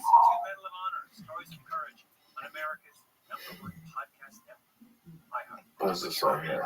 During a rally in Bronx, referenced several authoritarian leaders, including Vladimir Putin, saying they were at the top of their game, whether you like it or not. The world is going to respect us again if he's reelected, he claims. The bomb revelation was made in the Washington Post report on Trump's recent fundraising tour, during which he tested the boundaries of federal campaign finance laws, according to experts. At a fundraiser in New York earlier this month, Mr. Trump told the attendees he wanted to hear what they had on their minds, hearing options on former UN ambassador and his final Republican primary opponent, Nikki Haley, and several issues connected to Israel. Mr. Trump is routinely. Where does it say about the bomb thing? Where does it say that? I don't see any of this. That should be like front and center. If it's in the headline. No, for sure. Like, why you make me get all the. Where does it say bomb? The bomb revelation was made. Right, but what does that mean? Amongst the people talking. Yeah, what does that mean? Like, they're not saying his quote. That's a real sneaky thing to do. Yeah. The bomb revelation was made in a Washington Post report on Trump's recent fundraising tour. But what was it? Yeah. See if they have a quote. Yeah, that seems Trump would bomb Moscow. Allegedly. Right. Allegedly. But he says a lot of stuff. Right. He might not have said this. But that's a crazy Yahoo title. Right. Trump suggested at fundraiser he would have bombed. Like, that seems to me like, unless you have the fucking quote, you shouldn't be saying that. It is kind of funny. Sometimes out crazy Putin. That's a great headline. Oh my God, the Hill said that, but this doesn't say he was going to bomb anybody. It says, What's it say? according to the Kiev Independent, which is what Yahoo reposted, the formerly and possibly future Okay, president. let me say this. In what Trump said a few days before, according to the Kiev Independent's retelling of a May 28th story in the Washington Post, the former and possibly future president suggested at a fundraising event that he would have bombed Moscow in response to Russia full-scale invasion of Ukraine. But this is not saying his actual quote. He also said, in quotes, he would attack Beijing if China invaded Taiwan on his watch. But is that, it's got an asterisk? Is that, no, it's a quote. So is that his quote? Did he say that, though? Because it's weird. It's saying, the quote is that he said he would attack Beijing. And so, in quotes, that way, is that his quote, though? Attack Beijing if China invaded Taiwan on his watch. Did he actually say that? Or is this a retelling of what this person is saying, and they're putting that in quotes? The whole thing is a little slippery. It is slippery. Because if you're not, it's suggested at a fundraising event, he would have bombed Moscow. Like, that seems like you should have that quote. You would think. Trump makes sweeping promises to donors on an audacious fundraising tour. It doesn't say anything in there about bombing, does it? In the Washington Post. Google will just do a find on this big-ass article and look for bomb. Here it goes. Okay, for example, at one event, he suggested he would have bombed Moscow and Beijing if Russia invaded Ukraine and China, or China invaded Taiwan, surprising some of the donors. But you don't have the quote. No, he said it before with John Daly, with the golfer. He did say, I told Vladimir I'd hit Moscow. He did say that. And he did say that. He said, and you can get this. He did say to John Daly, he basically said, like, listen, I told him, I said, if you go in, we'll hit Moscow. And Trump said, I don't know if he believed me or not, but you just got to say these things. You know, he was kind of telegraphing it. But listen, I think that, you know, there's probably a value to some of that talk.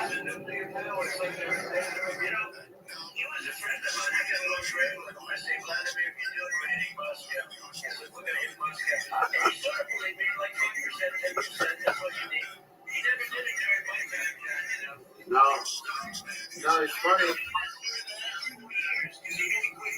It's funny how cheated Bobby read it. John Daly getting hammered, chatting it up with the president. Guy's got an amazing life. I gotta get that guy in here. Yeah. John Daly, if you're out there, epic. Let's get hammered. Yeah, but so, I mean, who knows if he said it at the fundraiser or not? They are slippery and they do attribute things to him. And there's maybe more context to it. Yeah, it's real hard to know. But just saying that's crazy. Yeah. I don't know if you believe me, maybe 5%. Yeah, but I mean, I think maybe that's good. There's something good about a maniac when you have a maniac in there who is, you know, a guy that's unpredictable. I think maybe Kim Jong-un, you know, when he would do that, and then Trump was on the other end of that, maybe that was perhaps helpful. Man, that I don't know, but do you really want to be playing chicken with fucking Russia? No, I think we got to chill. Yeah, I think we got to chill across the board. It doesn't feel like we're chilling. It feels like it feels like we're on this inevitable course towards World War III. It's every article and headline. It's like, guys, let's pull it back. Let's have a summer here. Yeah, let's relax a little bit. You know? But it's not going to relax because it's getting close to November. And everybody's going to be terrified. Oh, my God. Aren't you? Well, depending on which you know, article I read or media I consume, I don't know. It feels like they're doing a lot to keep him from running. Mm-hmm. You know? I mean, you have the Stormy Daniels thing, which was a misdemeanor. It's was elevated to this felony. You know, it was like it would have never been prosecuted had he not been running for president. And that scares the shit out of me. That's terrible. And that stuff's crazy. Absolutely. And the Republicans are going to do it back. Mm-hmm. So now you're going to have, because they weaponized the government against, you know, when you had like the Steele dossier and Hillary Clinton, you had all of this. What ended up being, you know, faulty intelligence about him being controlled by Russia. And then they have all of these investigations and spent all of this time and energy trying to get him and couldn't. And then they tried to get him on, like, inflating the prices of the buildings he owns. And now they finally got him on paying hush money to someone, to a porn star. Well, what they got him on was the inappropriate way they put it in the ledger. Right, the way they put it in the ledger. The way they entered. Right. Yeah, exactly. 34 times. So 34 different felonies. And I know people that hate Trump that go, they shouldn't have done that. Well, that's scary. Scary. If he gets in office, you don't think that judges and prosecutors that are sympathetic to him would do the same thing? Absolutely. That's probably what's scaring the Biden people more than anything, is the retribution. I mean, this guy he's a vindictive guy. He's always been a guy that goes after people who go after him. You know, he hits back harder than they hit him. And if they're doing this to him, and he knows all the people that did it, well, you have all the guys now, his guys, right? Bannon, Stephen Miller, all these guys. They are all saying, hey, where are you? DAs all over the country, start bringing cases against prominent Democrats. Yeah, they're worried. They're worried. You know, they're worried because if Trump doesn't get in, then... Do you remember what happened when Trump lost? And then all these people were saying everybody who supported him, they should get on a list. Like, right. Whoa. That was insane. Whoa. Are they willing to start a world war before this election? That's interesting. Are they willing to start a world war before this election? What are they willing to do? What are they not willing to do? Well, maybe a world war gets started because they don't want Trump in office. Maybe someone else starts it. I'm wondering how far they're willing to go. I'm also wondering how other countries, like you just said, might take advantage. Yeah, maybe they would take advantage of it because they know that's the best way to keep Trump from being the president. If Yeah. Trump is promising all these embargoes and all this different shit that he's going to do to China and everything he's going to do around the world, if I was in another country, I'm like, you don't want that. No. Like, well, escalate things, you know. Right around October, invade Taiwan, take that over. Yeah. See what happens. I mean, that's the thing. A lot of people are thinking that there is a possibility that you see somebody makes a move. Yeah. You know? I mean, what better time to make a move than the chaos of us right now? Right. You got a choice between, what the Democrats keep calling a convicted felon.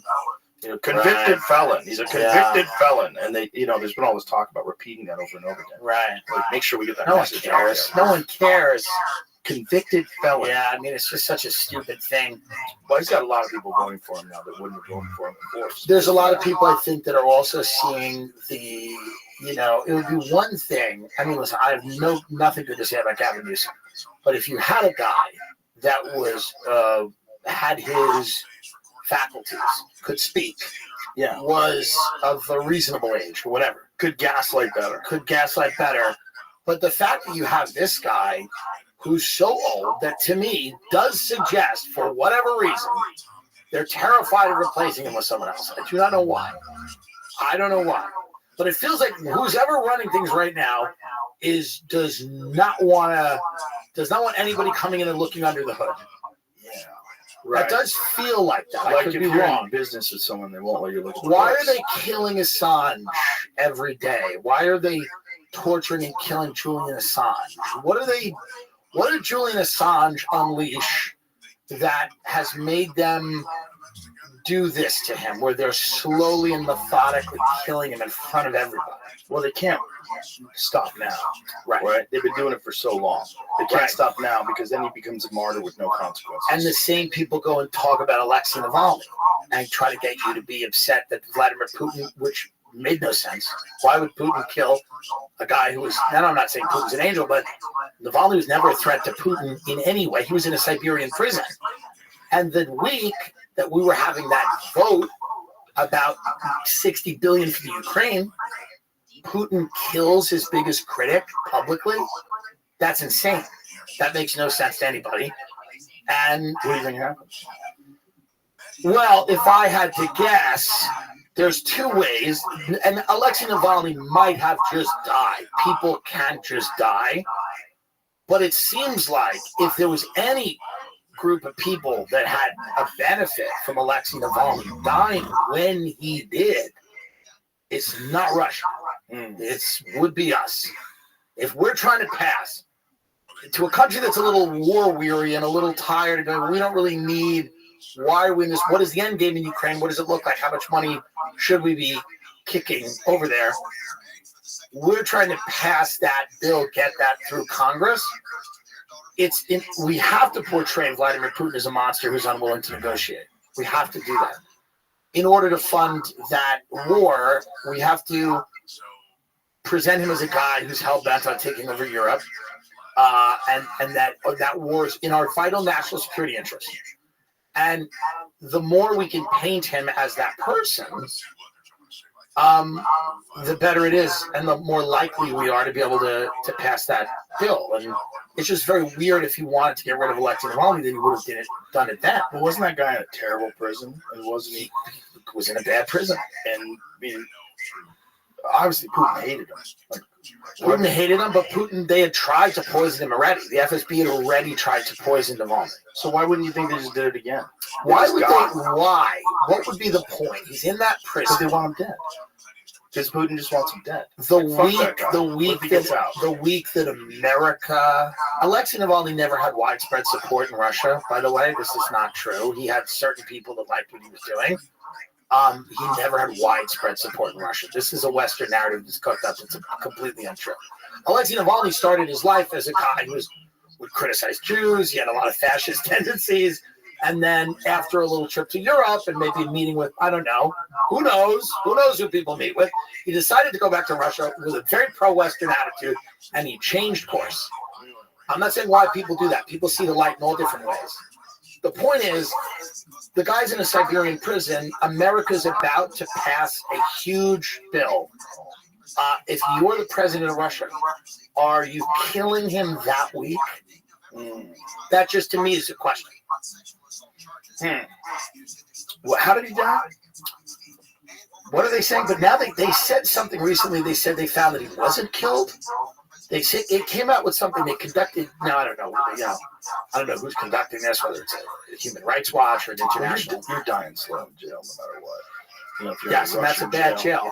Yeah, you're in a Russian jail. What do you mean? And I'm not saying Navalny wasn't a patriot or whatever, but I'm just saying that like the idea that killing him, right? Maybe the guy did love Russia. I don't know. Maybe the guy was an egomaniacal guy who just wanted to lead. He wanted to be the leader. Maybe he was working with us. I don't know. But if you just look at it from a logical standpoint, it's weird that they killed him that week. That's strange to me. Doesn't make any sense. Interesting. I don't know enough about it to comment. Well, but I would imagine if you want the guy that dead, should never limit any of us. How did you die? Sudden death syndrome.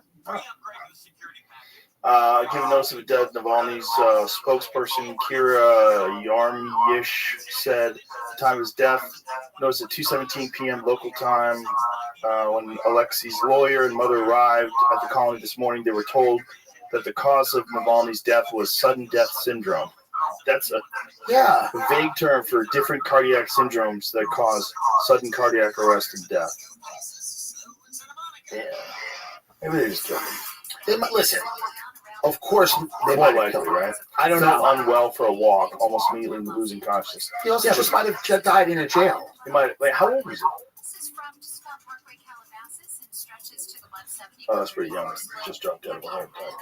It's certainly possible that they killed him. It's just all of these events that we're told very little about. You have to then just rest on your own. Well, I don't know. It's very possible they killed him. I don't know. I don't live there. No one knows. It's very possible they killed him. I like how you're thinking, though. You're thinking like 4D chess. Well, no, I'm thinking like, the way when he dies, people go, he was a big threat. Putin had to vanquish him. Was he? I don't know. Does anyone consume Russian media or listen to Russian podcasts? I've listened to Russian I hear the way Russian talk. Like, I know people that live there. Like, it's not. We hear a lot of stuff, and then there's what we hear, and then what's happening. Doesn't mean that it's great.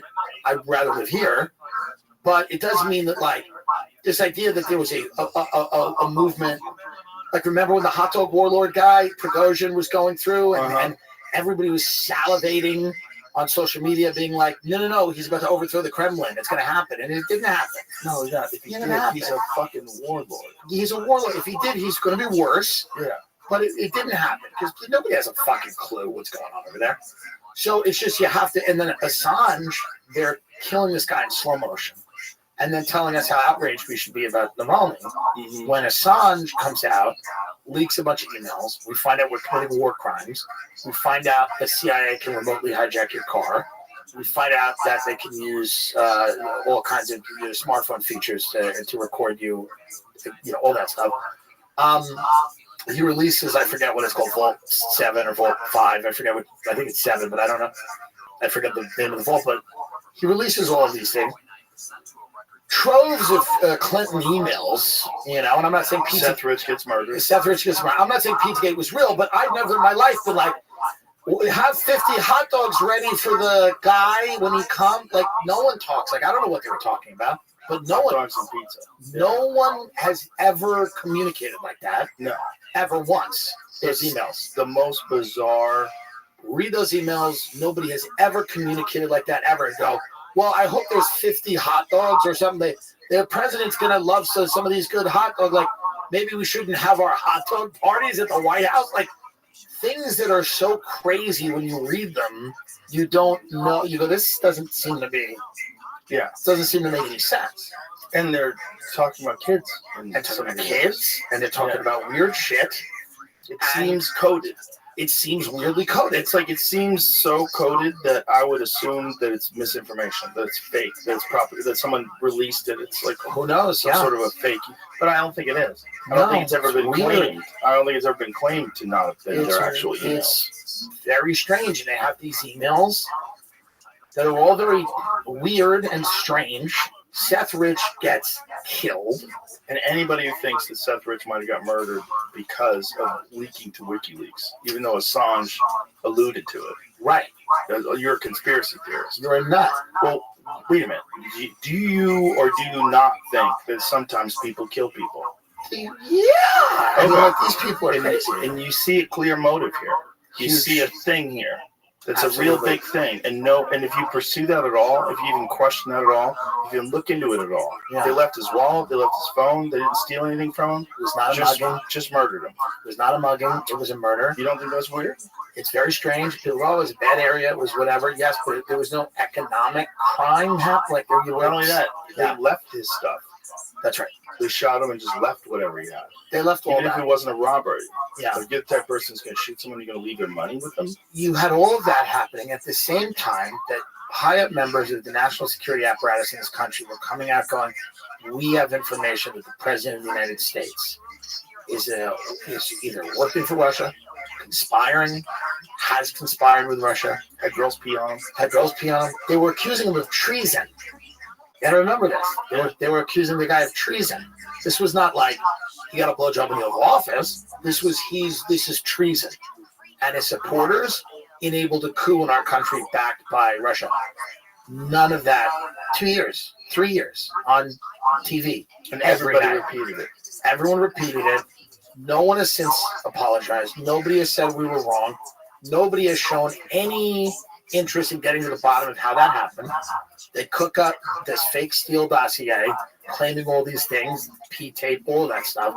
All of this intelligence ends up being, for lack of a better word, pretty unsourced. And the Clinton campaign paid for that dossier. Yeah. And so all of that stuff, unreal how corrupt. Now when you zoom out and you look, and then you go, there's this old guy with dementia that they don't want to give up on, and then you zoom out, and you go, oh, maybe there is something else happening. I don't know. Who the fuck knows? You can only say this if you have these glasses on. Yeah, you feel better. If you take them off, you immediately become a normie, and you can't. And you feel nervous. You feel nervous. You start going, I like Biden. I like that he's a family man, which someone said the other day. He's a good man. A family man. He's a good man. The family. The son right now, our president's son right now is in court trying to convince a judge that he was not smoking crack when he bought a gun. Mm. Is he the first guy to ever get arrested for that? I don't know. But that's such a funny thing that that's literally what the son of the president's doing right now. Is they've got his ex-wife testifying, ex-girlfriend. Yeah, not just like smoking. He was saying he's smoking crack every hour on the hour. Yeah, and then one of them, I think his ex-wife or ex-girlfriend, said she was witnessing him do it every 20 minutes, which is kind of impressive. How is he still alive? Yeah. But all the people who died of overdoses, that guy's out there keep on trucking. That's right. Dropping accidental packages in the White House. Well, he's fit. He's kind of built for it. He's built to smoke crack. you know what I mean? He has He can fun handle it. sex. He can handle it. Like Shane Gillis can handle beer. Yeah, absolutely. Some people can just handle stuff. And, Yeah. you know, I don't even want him to stop smoking crack. I don't think he want stopped. Sure. And I hope don't he's. think No, sure. I mean, listen, that's great. That's great. They're all great. They found Coke in the White House. You know, I have a chance. What was that? I have a chance to get him on the podcast. Oh, Joe. I know. Early on, when he was releasing the book, before the laptop stuff or all the shit hit the fan. Oh, well, then that might have sucked. I don't know. I think I could have. You could have opened it. Whenever he was going to go on. I think they canceled all of it though. Yeah. I think when the shit, it probably never would have happened because I think once things started going sideways, I think he did a couple of interviews before things went completely sideways. I think it was because of a book. It was before he was selling those paintings. Yeah, it's an artist. For like $500 million He's a bucks sensitive each. soul. The He's a paintings. sensitive soul. He lives in Malibu. He's an artist. Paintings are a crazy way to fuck around with Absolutely. money. It's a great money laundering scheme. It really is. It's the best. It's a great way to do it. And, you know, it's interesting. It's like the CIA, there's real evidence now. The CIA was involved in Jackson Pollock. Oh, yeah. You know that, right? Which makes sense because those paintings were terrible. Not only were they bad, but all of that whole era of art, they were kind of, and it was also like, those were fucked with people's heads because people looking at those paintings going, I could do that. Right? Easily. And capitalism only works if you have respect for the accomplishments of other people. Like, you got to be able to look at people and I can't do that. Bro, there's some work like that is insanely expensive. Yeah. And it just splatters. And you're like, what is this? Well, it's a great way to get over on the rich. People think rich people always get over it. It's not true. Rich people get beat all the time by other rich people because they all agree that there's certain kinds of bullshit that they tolerate. And one of them is like they buy this crap art that is like this modern art that, you know, one was a blank canvas once that sold for $200,000, like all this stuff. Like that. How much do you think that went for? $5 million. What is this, a Pollock? Yeah. An original? No, Is that Paul? I don't think so. Someone else? I'll show you the answer. I say $5 million. I'll say 2 million. 300 million. 2 weeks in the Ukraine war. That's 2 weeks of the Ukraine war, that painting. Oh, that is so crazy. Can What we is just that? give the Ukraine that and have them sell? Can we just give them art like that and have them repurpose What is it? William de Kooning. Oh, yeah. Okay, so it's 55 is the head of in the middle of the CIA. Yeah, this is when they were doing this. So was this an American guy that did it? CEO of Citadel Bonds. Oh my God! What a fucking asshole. You made a great point about chaos. You just need a certain amount of chaos, and with this crap, it just starts driving people crazy. Yeah. And I think that chaos ends up becoming the point. Yeah. Yeah. It's a factor. That's right. It's like noise. Like if you want to kill somebody, turn up the music so no one hears them scream. That's right. Yeah. So that's interesting when you see them really get involved in culture in the 60s. Mm-hmm. And they are in Laurel Canyon.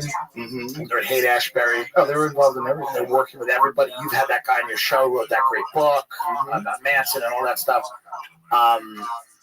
And they're involved with cults. They're involved with everybody. That's actually the one I had up, but it showed was not the trick. Oh, this is the one? That one still sucks. I know it's not the same. That's 300 million? That's even less impressive. That's worse. That one's less good. If I bought the other one for $400, I'd feel better. That's like something a guy like me picks out. The other one was 27.6 million. Jesus, that's Right. reasonable. Yeah. Good Lord. Is it the same artist? I don't think so. So this guy, what is the big deal about this guy? I don't know. I was just looking for another God, article. these are garbage. This is a Those, garbage painting. The top 15 from 2020, and the very first one it shows was the one I just showed you. Oh, but that's number 15. Right. Yeah. And that's 27 million.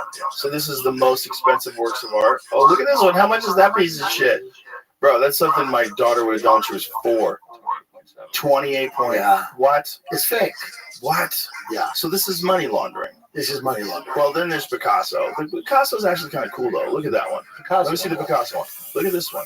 That's The different. Picasso one's kind of cool. But it's destroying the difference. Like, it's by elevating a lot of the other stuff, they're also muddying the waters. Look at this one. It's all blue. Yeah, except that one line. There's a little line down the middle. How much is that one? That's the thin blue line. $30 million. This one's a black, red with a black square at the bottom. $21 million. This is insane. Oh, that's a dinosaur though. Yeah. That's pretty dope. Well, that's fun. That's pretty dope. That belongs in a Miami penthouse, first floor. I looked at a house in Yeah. Beverly Hills when I was Yeah. talking about living in Beverly Hills. Yeah. It had a dinosaur in it. See, that's You cool. could buy the dinosaur for like an extra $1 million. The Persians are fun. Yes, because they own those places. I have a dinosaur. There's one You guy. don't have a dinosaur? There's one guy there that has white tigers in the backyard. What? He has like a white tiger thing in his backyard. Actual white tigers? Yes. You're allowed to do that? No. So He's not allowed. he's just balling. He doesn't care. He doesn't give a fuck. But He's a it's diplomat. kind of well known. That's You know that he has tigers? maybe not amongst the people that would. It is now. Yeah, for sure. Now people go. What's the address? Oh, I don't know. I've never. They don't invite me. I'm gonna be standing there with the tiger. Did you ever see that show, The Shaws of Sunset? Yes. It's all the rich Persians. Yes. Tehrangeles. Call LA. Tehrangeles. Which is fun. There is something fun about those people. I like the gold and the gaudy and the glitter. The wasps, to me, they're like the fading wasp empire where they're loaded, but they drive like a shitty beater car. I don't like that. And they wear loafers. I like how you do it. I like how I do it, which is disgusting and vulgar. And it shows people that money isn't even good. Right. The way I live proves that money isn't even good. That's I buy things at Dior, and when I walk in these stores, I buy a dumb hoodie or something that looks crazy or a feathered coat or whatever, and people see me in it, they go, you know what? So what? So what? We don't have a lot. Look at this idiot. Capitalism needs people like me to go out and do things that are so buffoonish. It makes people go, you know what? This whole thing, money ain't it. Right. Money ain't it. Let's just go to the lake. But it is something gross about, I like when people that don't have money, so I never had money, and then at 37 I had money at 36, and then you do dumb shit.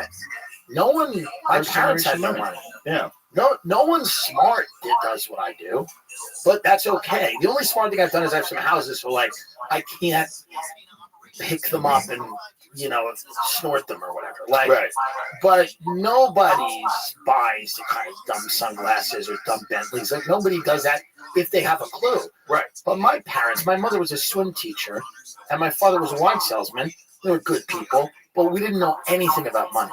We never learned about money. We had no idea about money. So I just, when you get money, you go, I should do things like go to Beverly Hills and get a shiny, gross, grotesque car.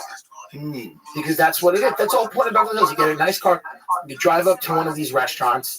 The valets park it. They go, that's a nice car. And then you just go, thank you. That's the whole interaction. You go, thank you so much. You go, thank you. You want to get that thank you. You want to get the what you should tell them is you should go, I live in hell. And then just walk in. You should go, I'm owned.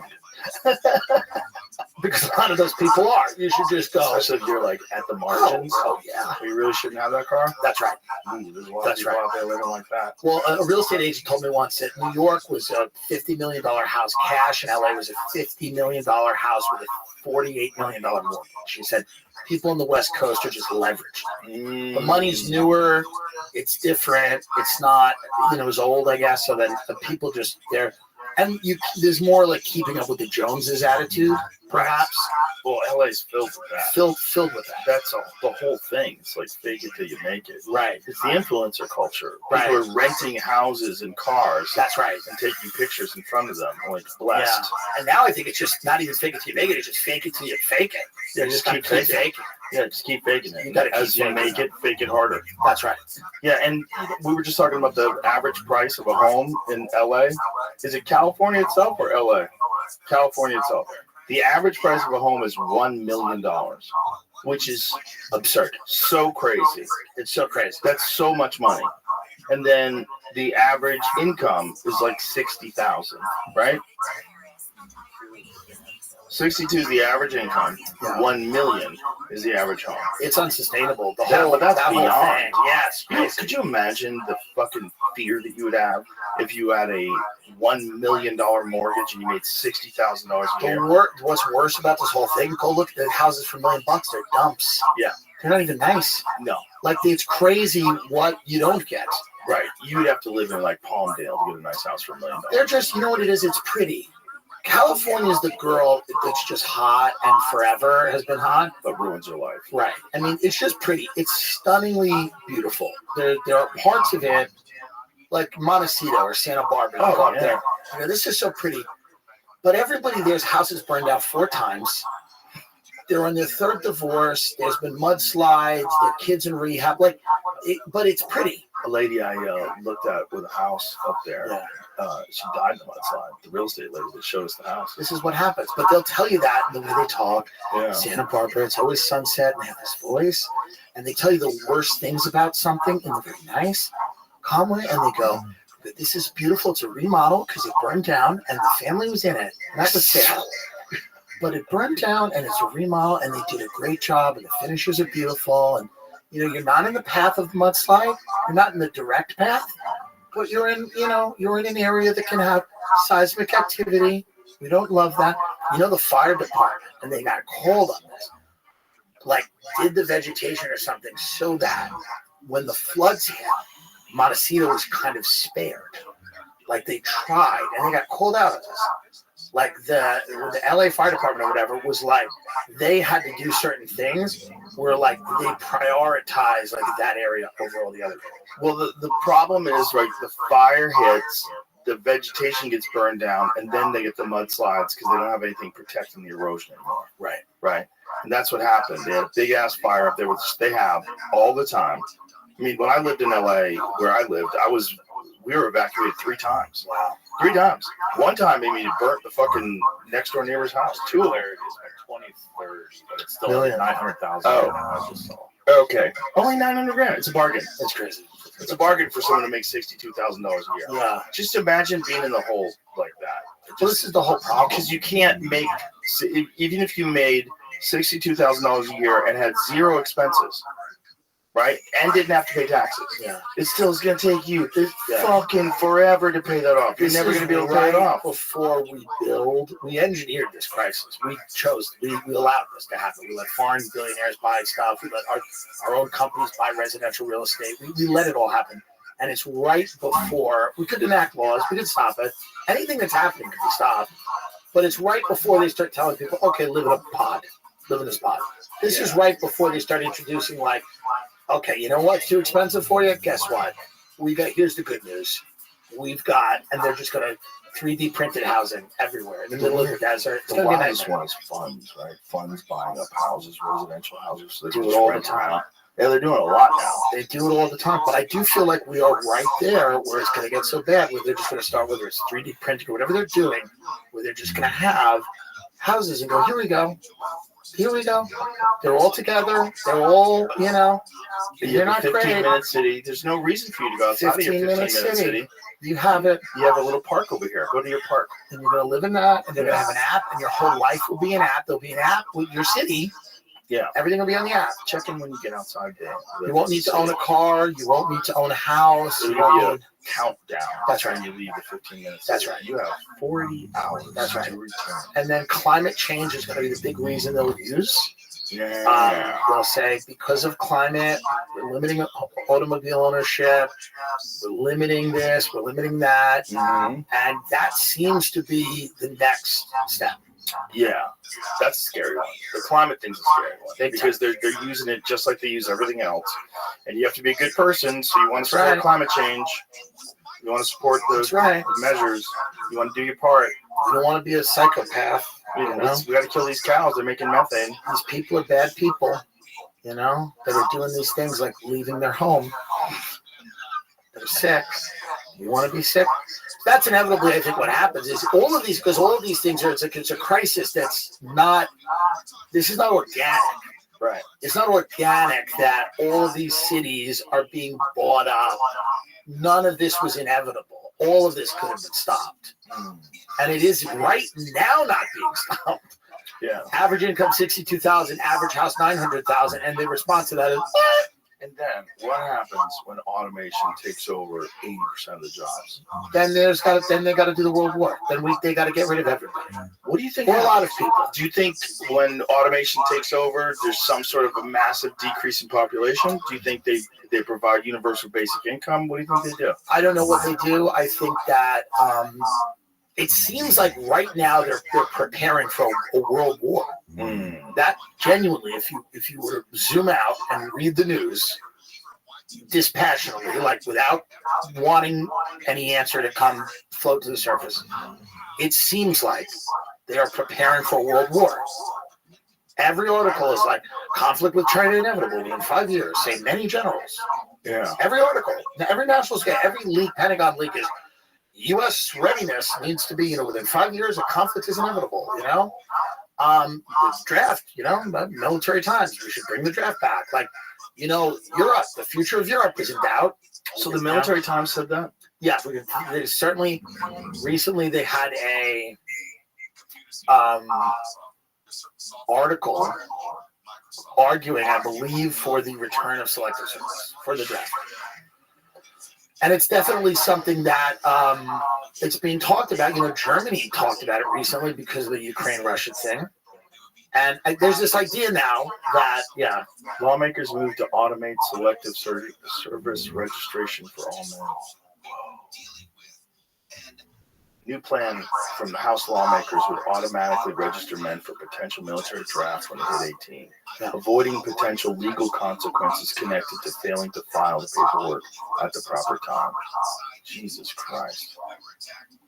Mandate automatic registration of all males between 18 and 26 living in America in the selective service system.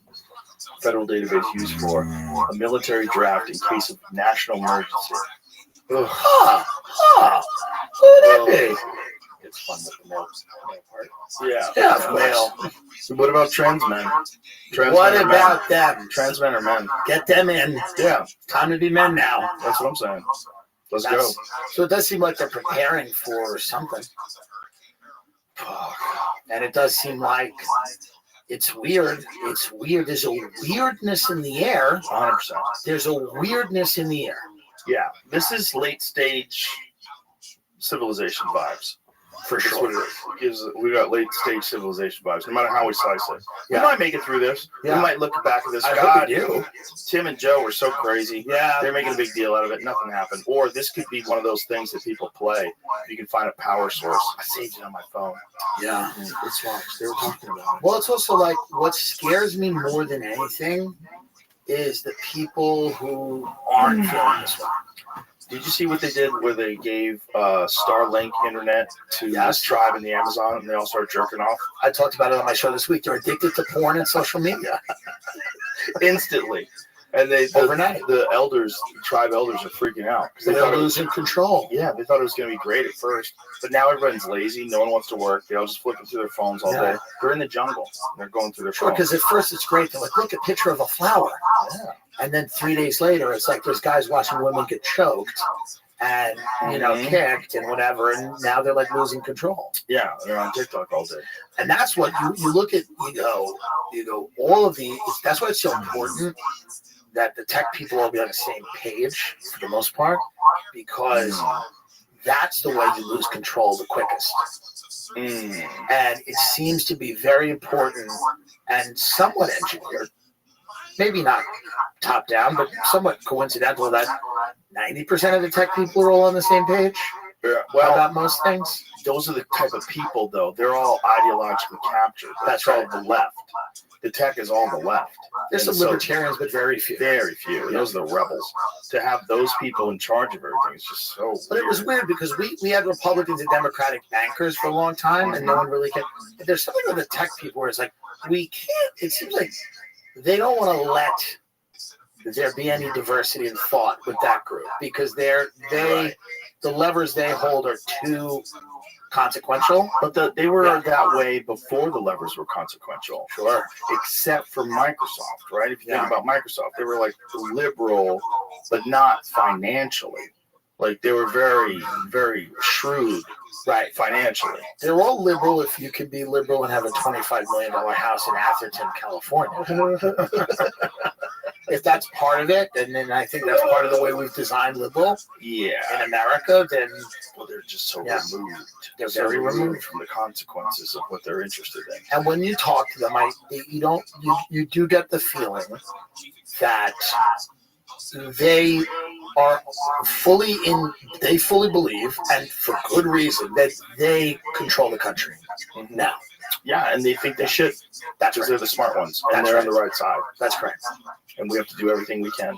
Yeah. And so when they complied with the government, when they eliminated things from social media that were problematic to the narrative, whether it was on YouTube or Twitter or whatever they did, like they thought they were doing the right thing, and that they should be doing this because the people, these people are stupid. I think everyone thinks they're doing the right thing, and I think the thing that surprises me the most is how a lot of those people, those positions of power, aren't cynical. They aren't, you really would like them to just go, yeah, it's all bullshit. We're doing what we have to do. You'd almost rather that, Right. but they truly believe. They believe in what they're saying. They really do. They do. And I think that's if you're a deep cover CIA agent, you believe. I think if you're high in the military, you believe. I think if you're in the tech industry, you believe. I think no matter where you are, you believe, because so much of your identity becomes dependent on that. Yes, for sure. Yeah. Also, like I experienced that when I was working on a television show, when people used to try to tell me, oh, the government is programming it, and they're programming these shows to make these shows so that we're stupid. Right. The people that believe that, I'm like, you don't understand. The people making these shows like these shows and watch these shows. They try to make these shows. There's no one telling them to make these shows this way, other than the people that are saying this would make us money. Right. That's all they're doing. That's right. Like you've got this idea that like this is like like Fear Factor is designed to make people stupid. Right. No, everybody had a good time. The people making it had a good time. Right. The people making it watch those shows. Yeah. They're like, have you seen Survivor? They're all watching them. Well, they're all in the culture. Every time Sam Smith, or somebody dresses up like a devil or tries to do something edgy, everyone talks about, well, this is like this engineered thing. And I'm like, listen, a lot of it is people are trying to get attention. 100%. It's what they're trying to do. Especially Sam Smith. Right. And you can't be, and I talked about it when people were like really enraged about it. And I'm like, if you are like going to be a non-binary, I'm different, I'm going to sell sex, you can't look like my uncle. And that's what Sam Smith looked, and they were like, well, no, he's a Satanist. I go, if Satan saw him and said, that's who's my representative on it, Sam Smith looks like my uncle at a Halloween party. He's drunk. That's what he looked like. He really does. He looks like a guy like me or somebody I would have grown up with. All. No. So he doesn't have that Bowie thing. He doesn't have that sexy thing. I think it's far less they're putting messages in to corrupt people. I think maybe there's people that certainly do that. I think overall, it's that people are lazy and want attention. Yeah. And it's a lot easier to get attention that way than to keep being good at something. Oh, dressing up like the devil is one of the best ways to get attention. That's right. It's one of the oldest ways. You remember the outrage for the Little Nas X video? Of course. Satan a lap dance? Yes. Yeah, give Satan honey on the blood.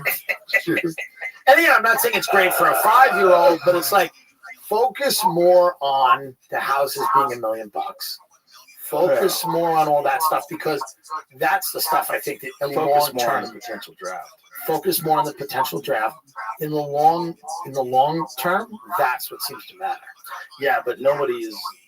People are just so easily distracted by a good Drake and Kendrick Lamar beef. Sure, it's so easily. It's so exciting to have all these things happening all the time. It's fun. Yeah, it's fun. It's just a weird fucking time that doesn't seem like it has any there's no patterns that I could see from the past, because everything's so accelerated by technology. Like you can look at the chaos in the 1960s. I know they threw water on that in the 70s, and the 80s was all cocaine, and the 90s. It took till like the 2000s, the internet comes around, for people to start exploring some of the ideas that people were, really connected to in the 60s. Yeah. But now here we are, no roadmap, and everything is fucking chaotic. Everything's chaotic. But also maybe we'll get like a nice abatement. Like maybe for whatever reason, it doesn't go in the direction that it seems like it's going. Yeah.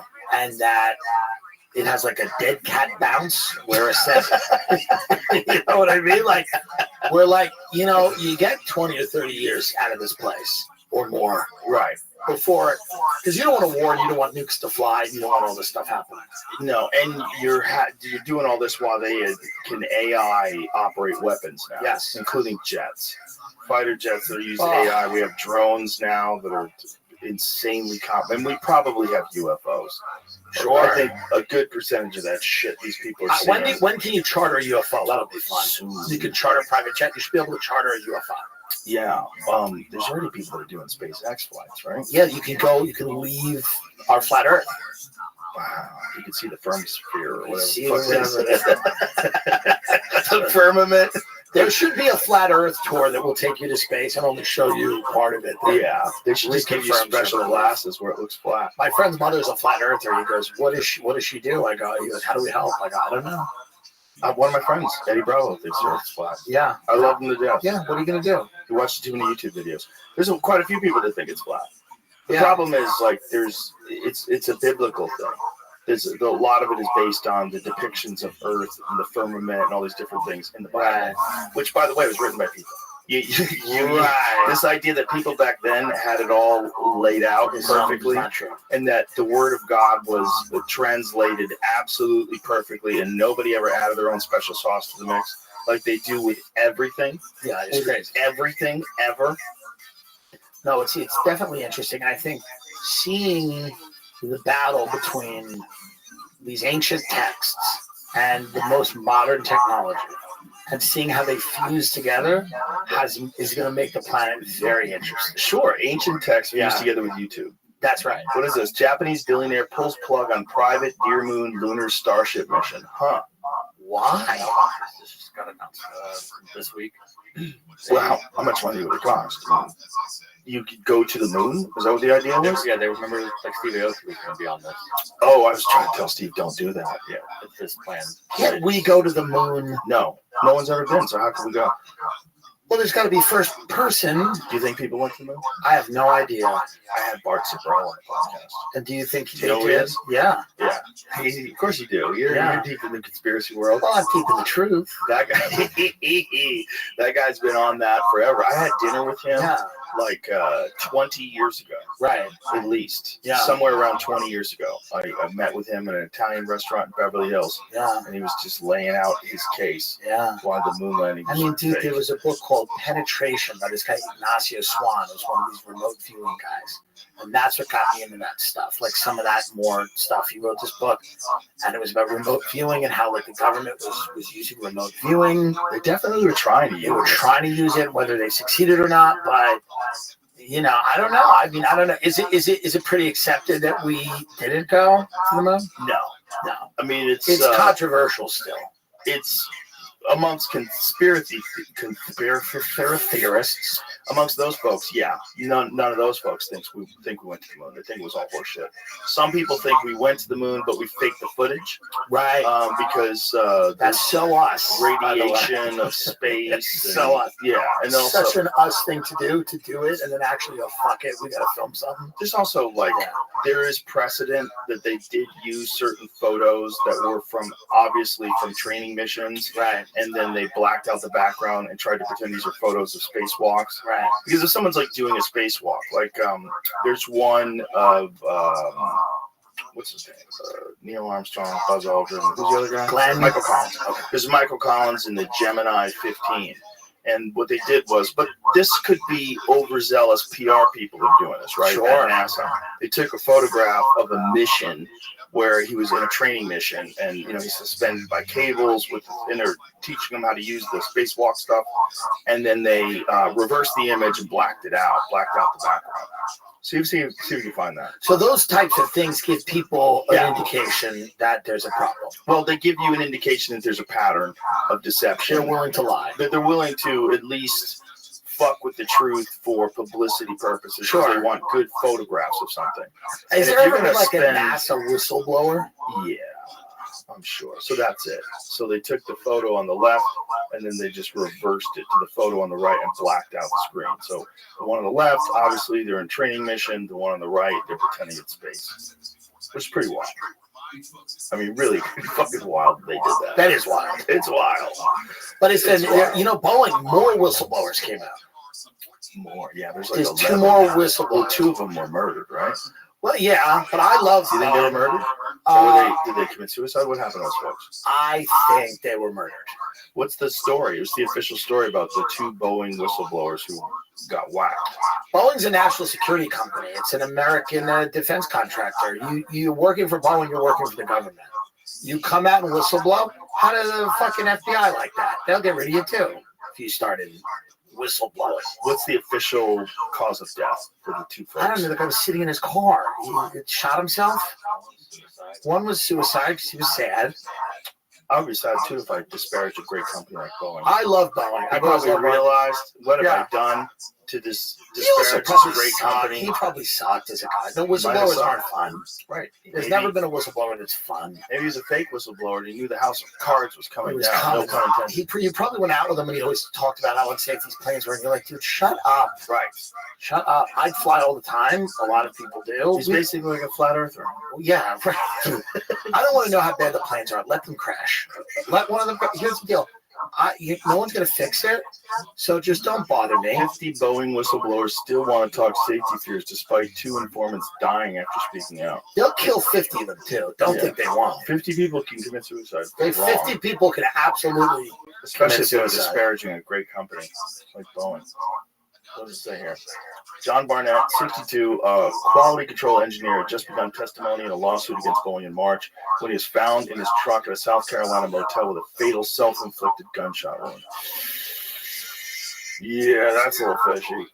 Joshua Dean, 45, died unexpectedly in early May. The quality auditor at Spirit Aerosystems, one of Boeing's biggest suppliers, passed away in the hospital following the onset of a fast-moving infection. Yeah, they can do that to you.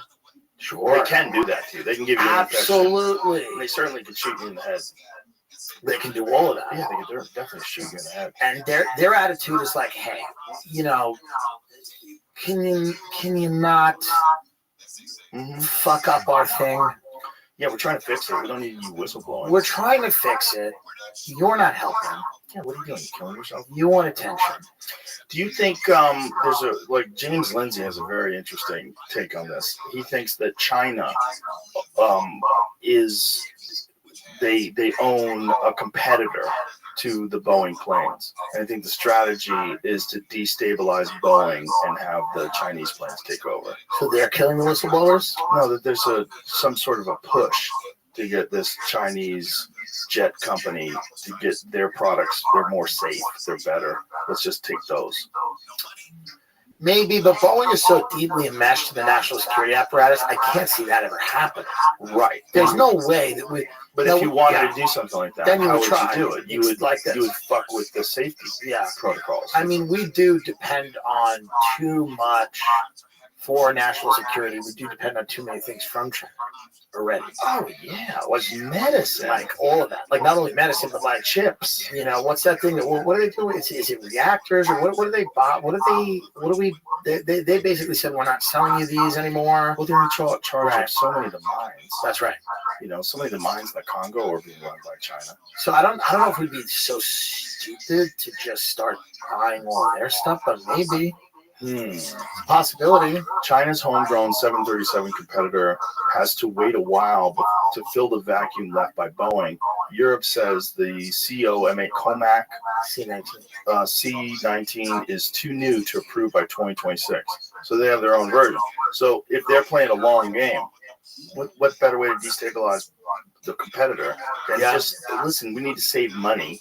Let's cut back on some of these safety inspectors and have the mechanics do their own safety inspection. Absolutely. Done. We're good. If you just put that little piece in place, if you just did that, and you just take into account people's laziness and how people suck at their job already, and then there's no oversight from the mechanics, what's the possibility that mistakes are going to be made? 100%. Yeah.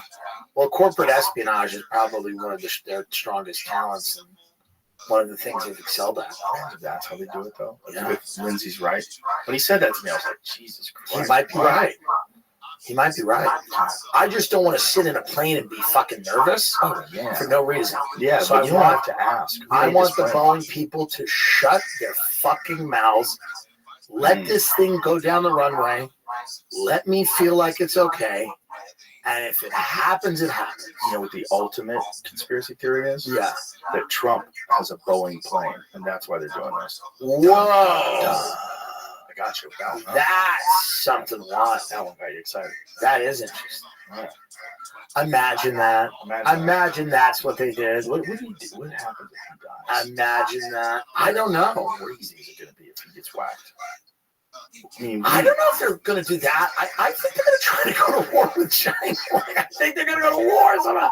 Yeah. I think they're going to, if they are going to do anything, I think they just fucking try to do something that either delays an election or makes an election harder to have or something.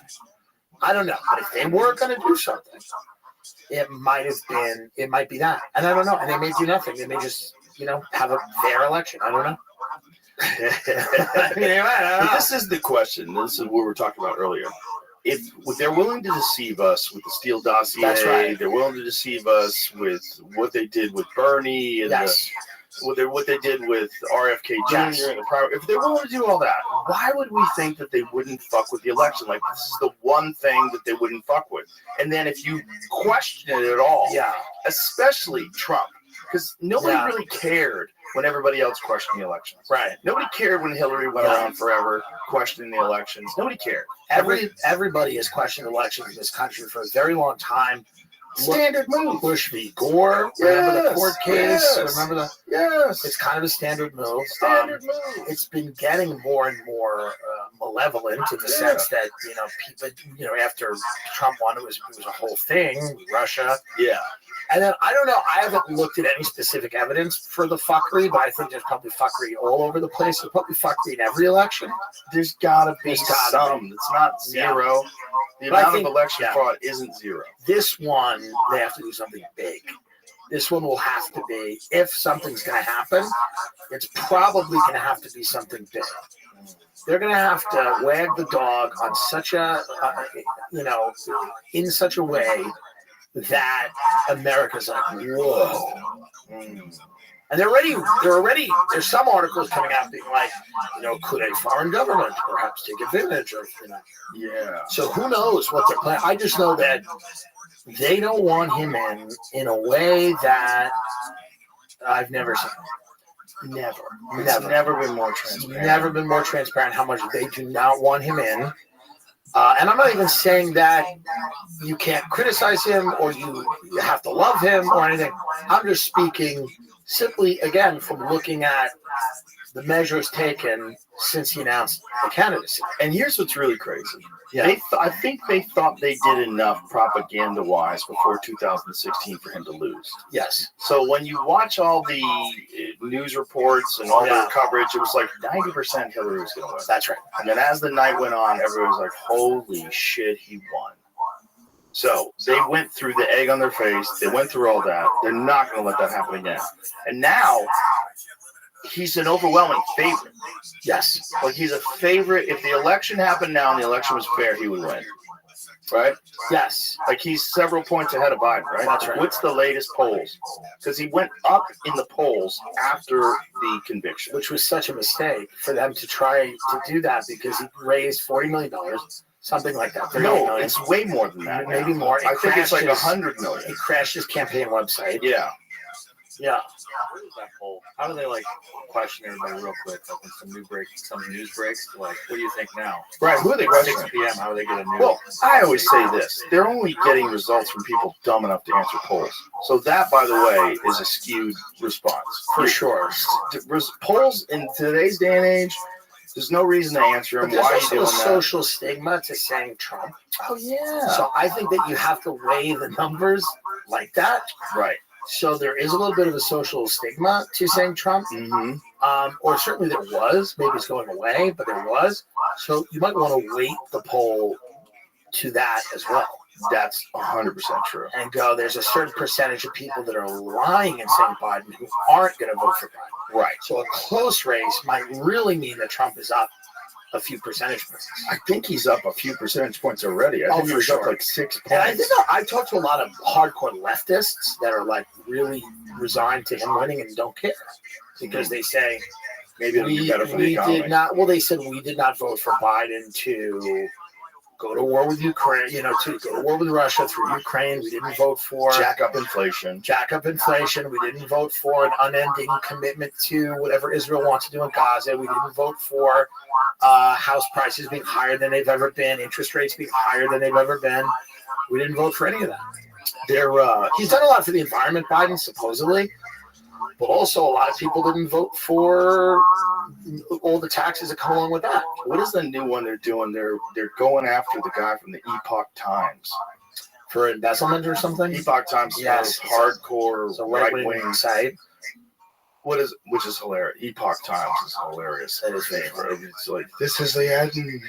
Welcome to the end. Money laundering. Yeah, charges alleged $67 million global money laundering scheme. So this is the headline, right? What's the actual story? What's a good place to go? Probably AP is probably a bit more balanced. Go to AP. Just for the fuck of it. All right. What will become of the Epoch Times as chief financial officer accused of money laundering? Okay. What is the accusation? What is Epoch Times? Federal prosecutors in New York charged, boy, say that dude's name, Weidong Guan of Secaucus, New Jersey, chief financial officer of the Epoch Times, of steering at least $67 million in criminal proceeds, much from fraudulently obtained unemployment insurance benefits to the company, its affiliates, and himself. Guan pleaded not guilty, but was suspended by the Epoch Times, which agreed to cooperate with prosecutors. The case falls into question the future of a company that was a key online supporter of Trump and a spreader of conspiracy theories. So what is $67 million of unemployment? That's what it's saying? How do they do it? How do they do that? This is all just like, what does it mean for the Epoch Times? But what is how did he do it?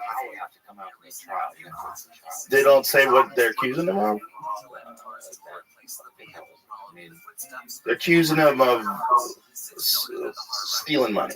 Laundering money, I guess. And that's the top executive of Epoch Times. So he's just a guy that worked there. A right-wing media company has been arrested and charged with laundering at least $67 million in stolen. So he might have actually done it. And they might just, they're not trying to close the company, right? He's just the chief financial officer. Right. So he might have actually done it. I don't know. Chief financial officer was arrested Monday, and the indictment headed up on May 23rd was unsealed. He entered a plea of not guilty. His lawyer, federal public defender. Why does he have a public defender? I guess he lost all his money. That seems crazy. That seems how it works? That seems crazy. Declined to comment. And if convicted, Mr. Juan faces a maximum sentence of 20 years for the money laundering charge and 30 years for each bank fraud. Oh, Jesus, fucked.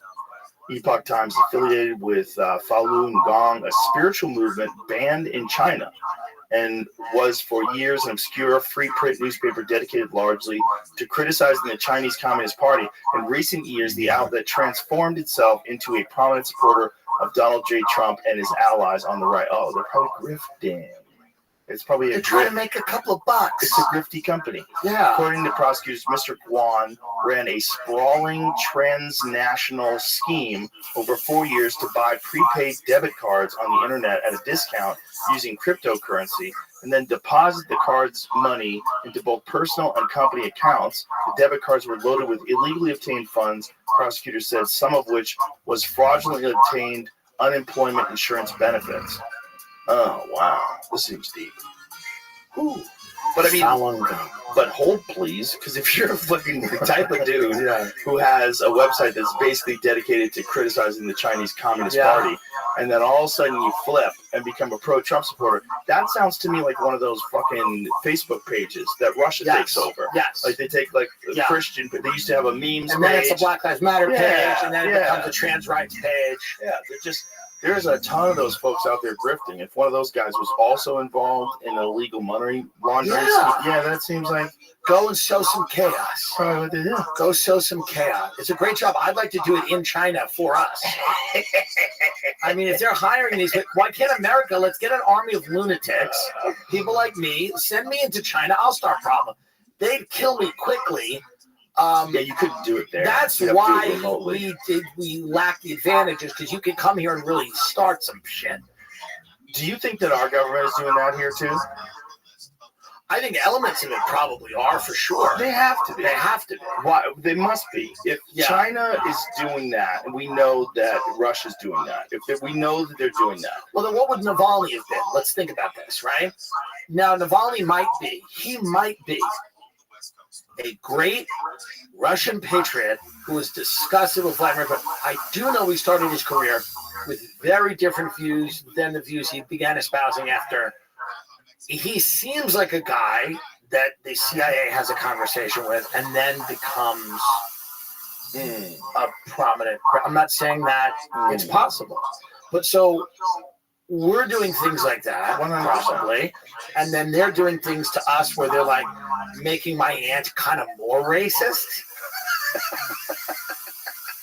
They're starting with a pretty racist person, but they're twisting her and they're getting her more racist with memes and with all kinds of crap. I mean, things they share that might not even be true. Yeah, she's like a Long Island, because these Long Island boomers now, we're throwing stuff at them and they're just like catching it with their teeth. They're like a dog. And they share it to their aunt on And they Facebook. just share it and they don't know what's going on.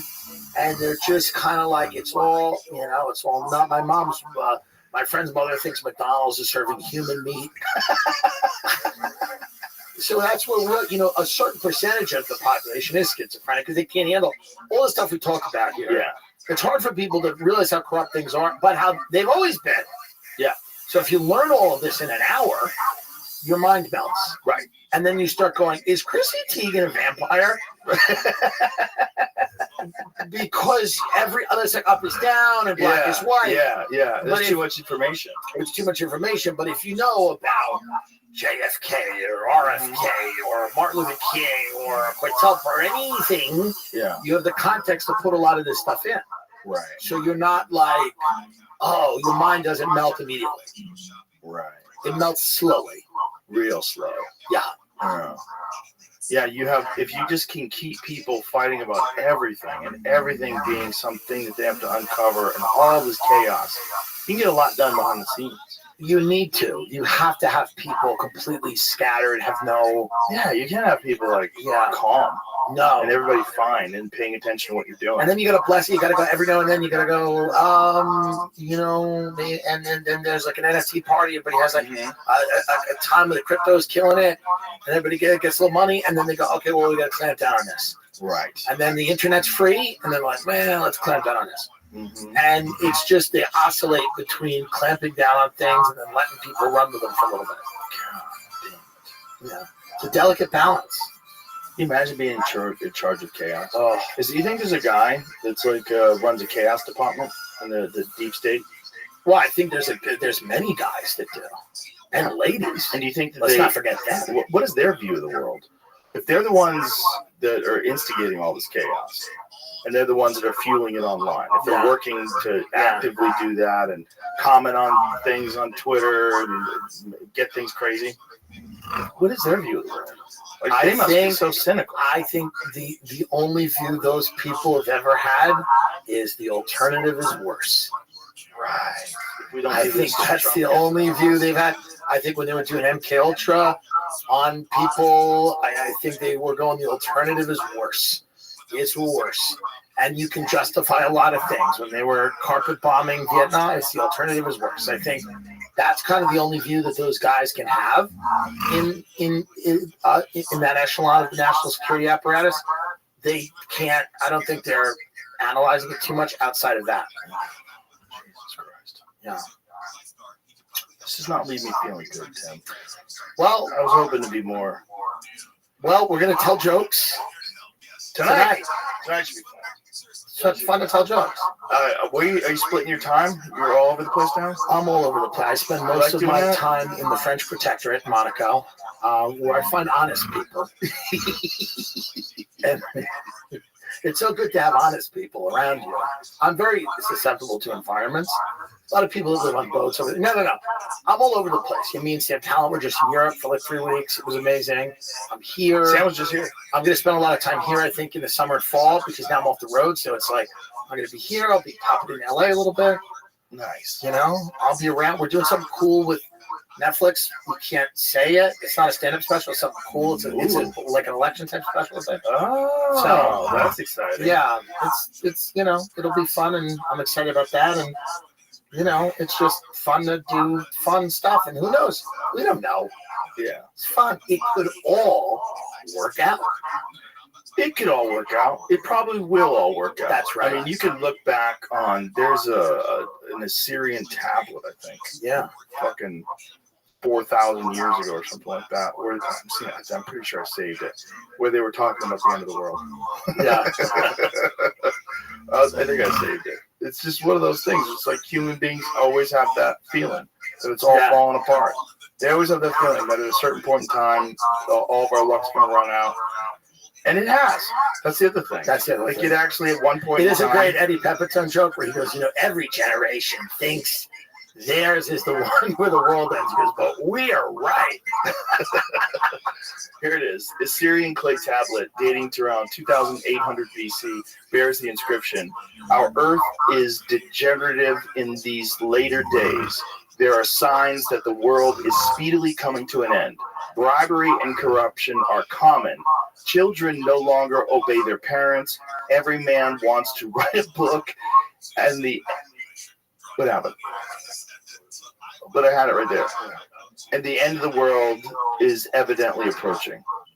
That's amazing. So this is a good way to end this. That's right. Explain to people. This fear that we have had is just, we are in a constant state of change and a constant battle of truth and propaganda, and it's always been that way. And that this tablet from 4,800 years ago. And it'll always be that way. It's always going to be. We're monkeys. We're crazy monkeys. So find something fun out there to do. Yeah, like come to the mothership. Come to the mothership. And not this weekend. It's sold out. Are you here this weekend? I'm here this weekend. Oh, shit. I'm here the weekend. Nice. I'm here, baby. I'm here. Well, that's exciting. So we're going to do Falun Gong. Yeah. Chinese spiritual warfare. If you like Chinese spiritual warfare, these shows will be for you. The text message I'm going to be sending you in the future are going to be green. Oh, you're going to? Yeah, I'm trying to switch over. You're going to Android? I'm going to see what happens. I don't like being trapped. I felt like I was trapped. I got anxiety about switching. I don't like it either. I get anxiety about switching. When I see that crazy, when that green text message comes in, it's going to be so weird, though. But it is weird. The whole thing, it's weird that we're so trapped. Yes. In this wonderful Apple bubble. Just do a great job. Make a great phone. It's a great phone. Great job. Everything works great. It's great. I love the way you can send videos and airdrop people and FaceTime people. I love it. But I also don't But you got to have the new charger all the time. Well, no, not anymore. Now it's USB-C. Everything's USB-C. Because of Europe is actually forcing Apple to comply. All of these social media sites, or whatever it is, Apple's not social media, but like all these tech companies, they have downsides. Mm-hmm. And then they have things that are really good. Facebook had things that were really good, but they also sell maids in the Philippines. I was watching, there was an Instagram page that was all dedicated to finding people in prison that you can date when they get out. Thank God. Thank God. I was looking at like how many people who are just like Captain Save-A-Ho are just at home looking at these people going, it's a redeemable country. Meet an inmate. Lonely inmates in the U.S. seek pen pals. I just typed in hot single inmates.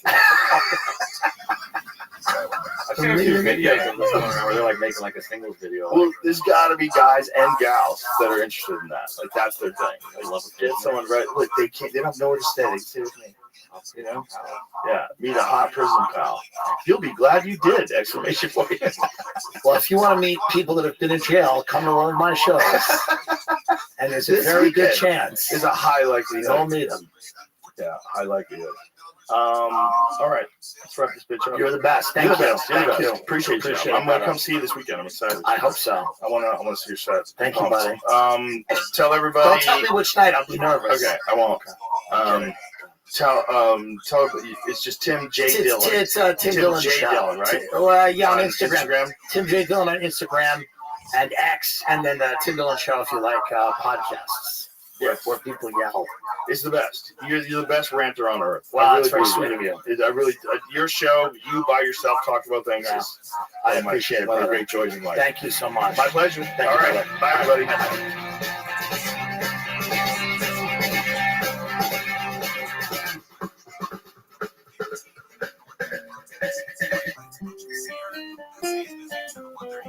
With Southern California's only airborne traffic reports, I'm Pedro Moreno. The Joe Rogan Experience. Drink by day, Joe Rogan podcast by night, all day. All right. What's happening, baby? Good to see you. Oh, likewise. It's been a long road for both of us. It has been a long road, man. Yes. I think I first met you in 1997. I don't know the dates, but I remember meeting you officially, or in my memory, in New Orleans or somewhere around there, when I was sitting like in an auditorium, and you came in and sat down next to me. And at that time, people used to bother me all the time. And so I was getting some fresh air and away from everyone. And you came up and sat down. And I was in my head, I was like, oh no, I just want some peace. And you rolled up and you were totally cool. And I was like, oh, that guy's cool. Yeah, we had a good session rapping. Yeah, I remember first meeting. You know, when you talk about like the early days of the UFC, like you are one of the real original legends of MMA. I mean, you were one of the very first guys, and you were one of the very first guys. First of all, you're one of the very first guys, if not the first, to wear gloves, which I always thought was very smart. I know Vitor, I think, was one of the first. No. Who was the very first? Was it you? I don't know. The people out there in the internet world say this Melton Bowen guy. He was a striker, boxer kind of guy in the early UFCs. I did not get the idea from him at all. And who was the other guy with the one glove boxing glove? He just died recently. Damn it. And I forgot his name. it was back in the days with the Fred Art Eddish. Jimerson. Yes. Yeah. And Fred Eddish. That's yeah, right. Fred Eddish. And Harold Howard and all those guys. Yes. And at the time, I had just gotten out of jail for beating up a cop's son, and he used his position to his dad make things go the way for the prosecution, even though he deserved to get beat up, and I obliged him. But I was going back and forth from a halfway house to work from the guy that got me into the show. And we stopped off at a Dick's sporting goods store, big box sporting goods store like that. I don't think it was Dick's, but it was something like that. And they were bag gloves. And I put them on and I go, these would be perfect, but they had a post in them, so you couldn't really wrestle with them. And I was like, I could take the post out. I ended up cutting it off, and it was just a clear plastic thick tube that you could hold on to. So I got rid of that, and I go, these are perfect. And I think they were Harbinger gloves. And I knew, because I'd been in hundreds of street fights, altercations. That's where I come from, although I've wrestled since I was 8 years old. But I used to beat people up on the street that deserved it. Yeah, absolutely. There's not one guy out there that didn't want to do the same thing to me. I was just better at it.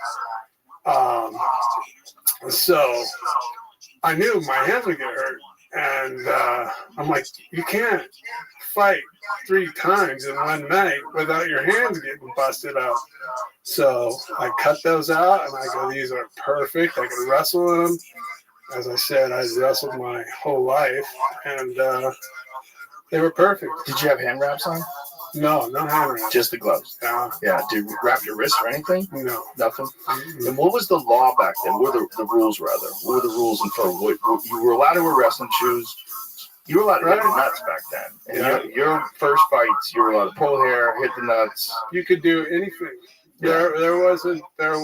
So I came on, and anyways, they you just couldn't. I can't even tell you what you couldn't do, but that you couldn't bite and you couldn't eye gouge. Those were the only two rules. I think fish hooking, right? No, that was me. Oh, really? You started? I introduced them to fish hooking. And so at the fighters meeting, they have these meetings with all the fighters, and they all sit in there. And I guess they're badass, but I guess they are in their own world. But so they're all sitting around, and Big John McCartney was up there explaining the rules. And I think he is having trouble since there wasn't any. So at the end of that, I asked him, I said, I had the gloves with me, and I said, hey, can I wear these?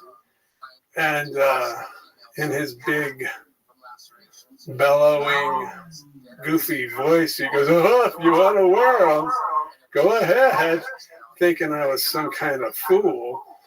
When, in fact, I was thinking everybody else was fools that never really been in a fight and your hands get busted up. So yeah, I thought the first time I saw you wearing them, like, that guy's smart. And look, and when you knocked out, was it John Tua?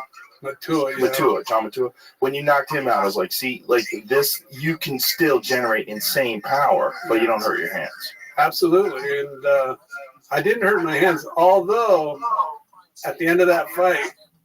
Not that fight, but we fought 3 times in one night, and I think I busted up my hand. It didn't break it, but it busted up where I had to go to the hospital and get it x-rayed, and I got to go. I didn't want to go because I was a kid, and like no one sends me to the hospital, even myself, you know. My busted up hands, now I'll be all right. But my father talked me into going, so I went there, and all my opponents were all stretched out. And, I'm saying, oh, well, how you doing? I'm just passing through. So they x-rayed it and said I was all right, and went back to the cocktail party and had some fun. Did you have any, like, injuries during your career? Oh, sure. I mean, when I needed knee surgery against Ferrozo, I couldn't run. I couldn't do anything. And I ended up taking the fight. I told him I didn't want to fight. And then back in those days, they had ways of stacking the cards against you. And so the owner of the show at that time says, hey, show up. You got you have a boxer your first fight, so that's not going to be a big deal. And he goes, then you got a little guy, like a 200-pound guy that was from Shamrock's camp. Bolander. Jerry Bolander. Yeah. And you can fight him, and he's nothing because he's like, 200 pounds. You throw him around like a rag doll. And I'm like, okay. Talking me into it. Realizing he's just trying to sell his show and get it over. And I'm like, yeah, well, I'm never one to say no to a fight.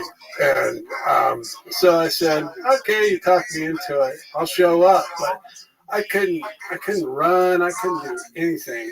And like jog one time around the track of 400, I couldn't do it. So I go and take the boxer, make short work of him. And because boxing is good if you're going to box and stand up in a ring, but you're not going to go anywhere in a fight just with boxing as a skill. It might help you throw a punch and that kind of thing, but if your main plan of attack is boxing, you're going to get taken down, and you can't box from your back. So anyways, back to the show, I take short work of him. And I'm like, all right, so I got this little 90-pounder, 190-pounder, and make short work of him. And I think I was supposed to fight Mark Coleman at that time. And I was like, oh, well, we'll see who's tougher, not get taken down, and we'll just throw punches. And he's not really, at that time, very skilled on his feet. So I had at least a fighter's chance at the whole deal. And so, you have these like dressing rooms that are screened off. And there's an opponent, or not an opponent, alternate, big guy, going crazy, making all this noise. He sounded like an elephant running around in a cage. I'm going, what the hell is that guy doing? I go, he's not even fighting. He's just an alternate.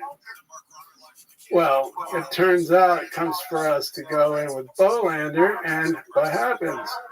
Oh, he pulls out. Why did he pull out? Oh, he couldn't make it. And I'm like, whoa. And I just fell off the turnip truck.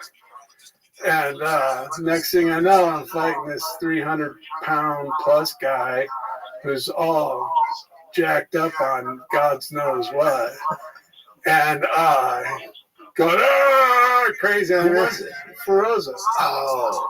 So I went out there, and this is at the advent of referees. And I don't care about winning or losing, never have. I'm always down for the fight and the battle of fighting. And getting bloody, sweaty, getting punched and punching people, man, that's what it's all about for me. And so I'm like, oh, well, I'll get in there. And we banged it out, and they had 3 refs, and they gave him the fight. I've had people say, if you really watch it, you won that fight. Don't care. They suckered me in with a little guy, and then they throw in 350-pound dude. Ended up kind of ruining the show because Coleman didn't have anybody to fight, so he went out with Randleman and did like a wrestling exhibition.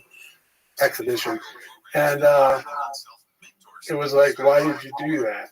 You didn't have to pull Shamrock's guy out.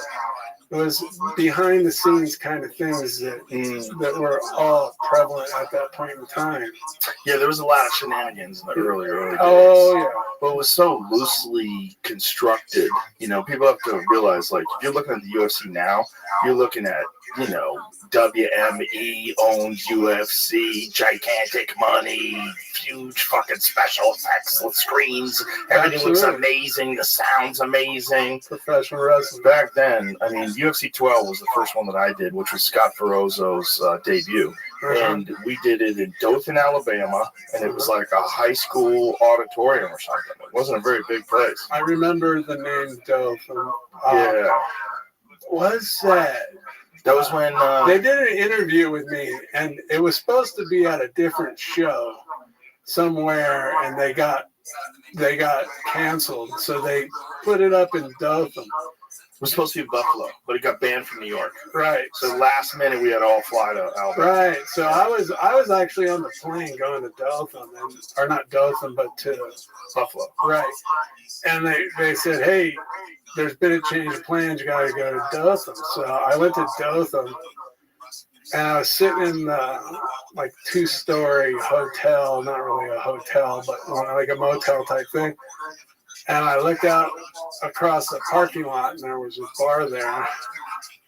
Yeah, what the hell? Why not? So I ended up walking across the street, and I was drinking at the bar with this crazy old country guy. Old school dude, he's like a peanut farmer or something like that. We got blasted.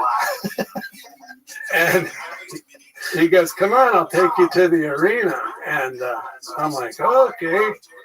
So we get in this old pickup truck, and he turns the key, and it sounds like a dragster. And I got Hillbilly Hayman or whatever driving this thing. And we drive to the arena, and I'm like, no, I'm supposed to do an interview. He ends up parking on the island, a grassy island. He drove up the curb. I stumbled in there, and David Isaacs was like, oh my God, what's going to happen next? They got banned, and then I showed up out of my mind. And I think there might be a clip of me all drunk saying stuff. I don't know. There's a bunch of those clips. I'm yeah, sure. oh, absolutely. How old were you with your first UFC fight? 30 years old. And did you have any competitive fights other than wrestling matches? Did you do any amateur fights or anything? Well, it kind of wasn't around back then. There was no real fighting. You only did it in the street. And back in those days, I had wrestled, and then on my 19th birthday, I was hoping to go on. I had 1 year of wrestling in junior college, and a dumb drunk friend of mine drove into a light pole on my birthday. That's why my teeth got all knocked out. And it also put a gash right underneath my knee and mangled my knee on my left knee.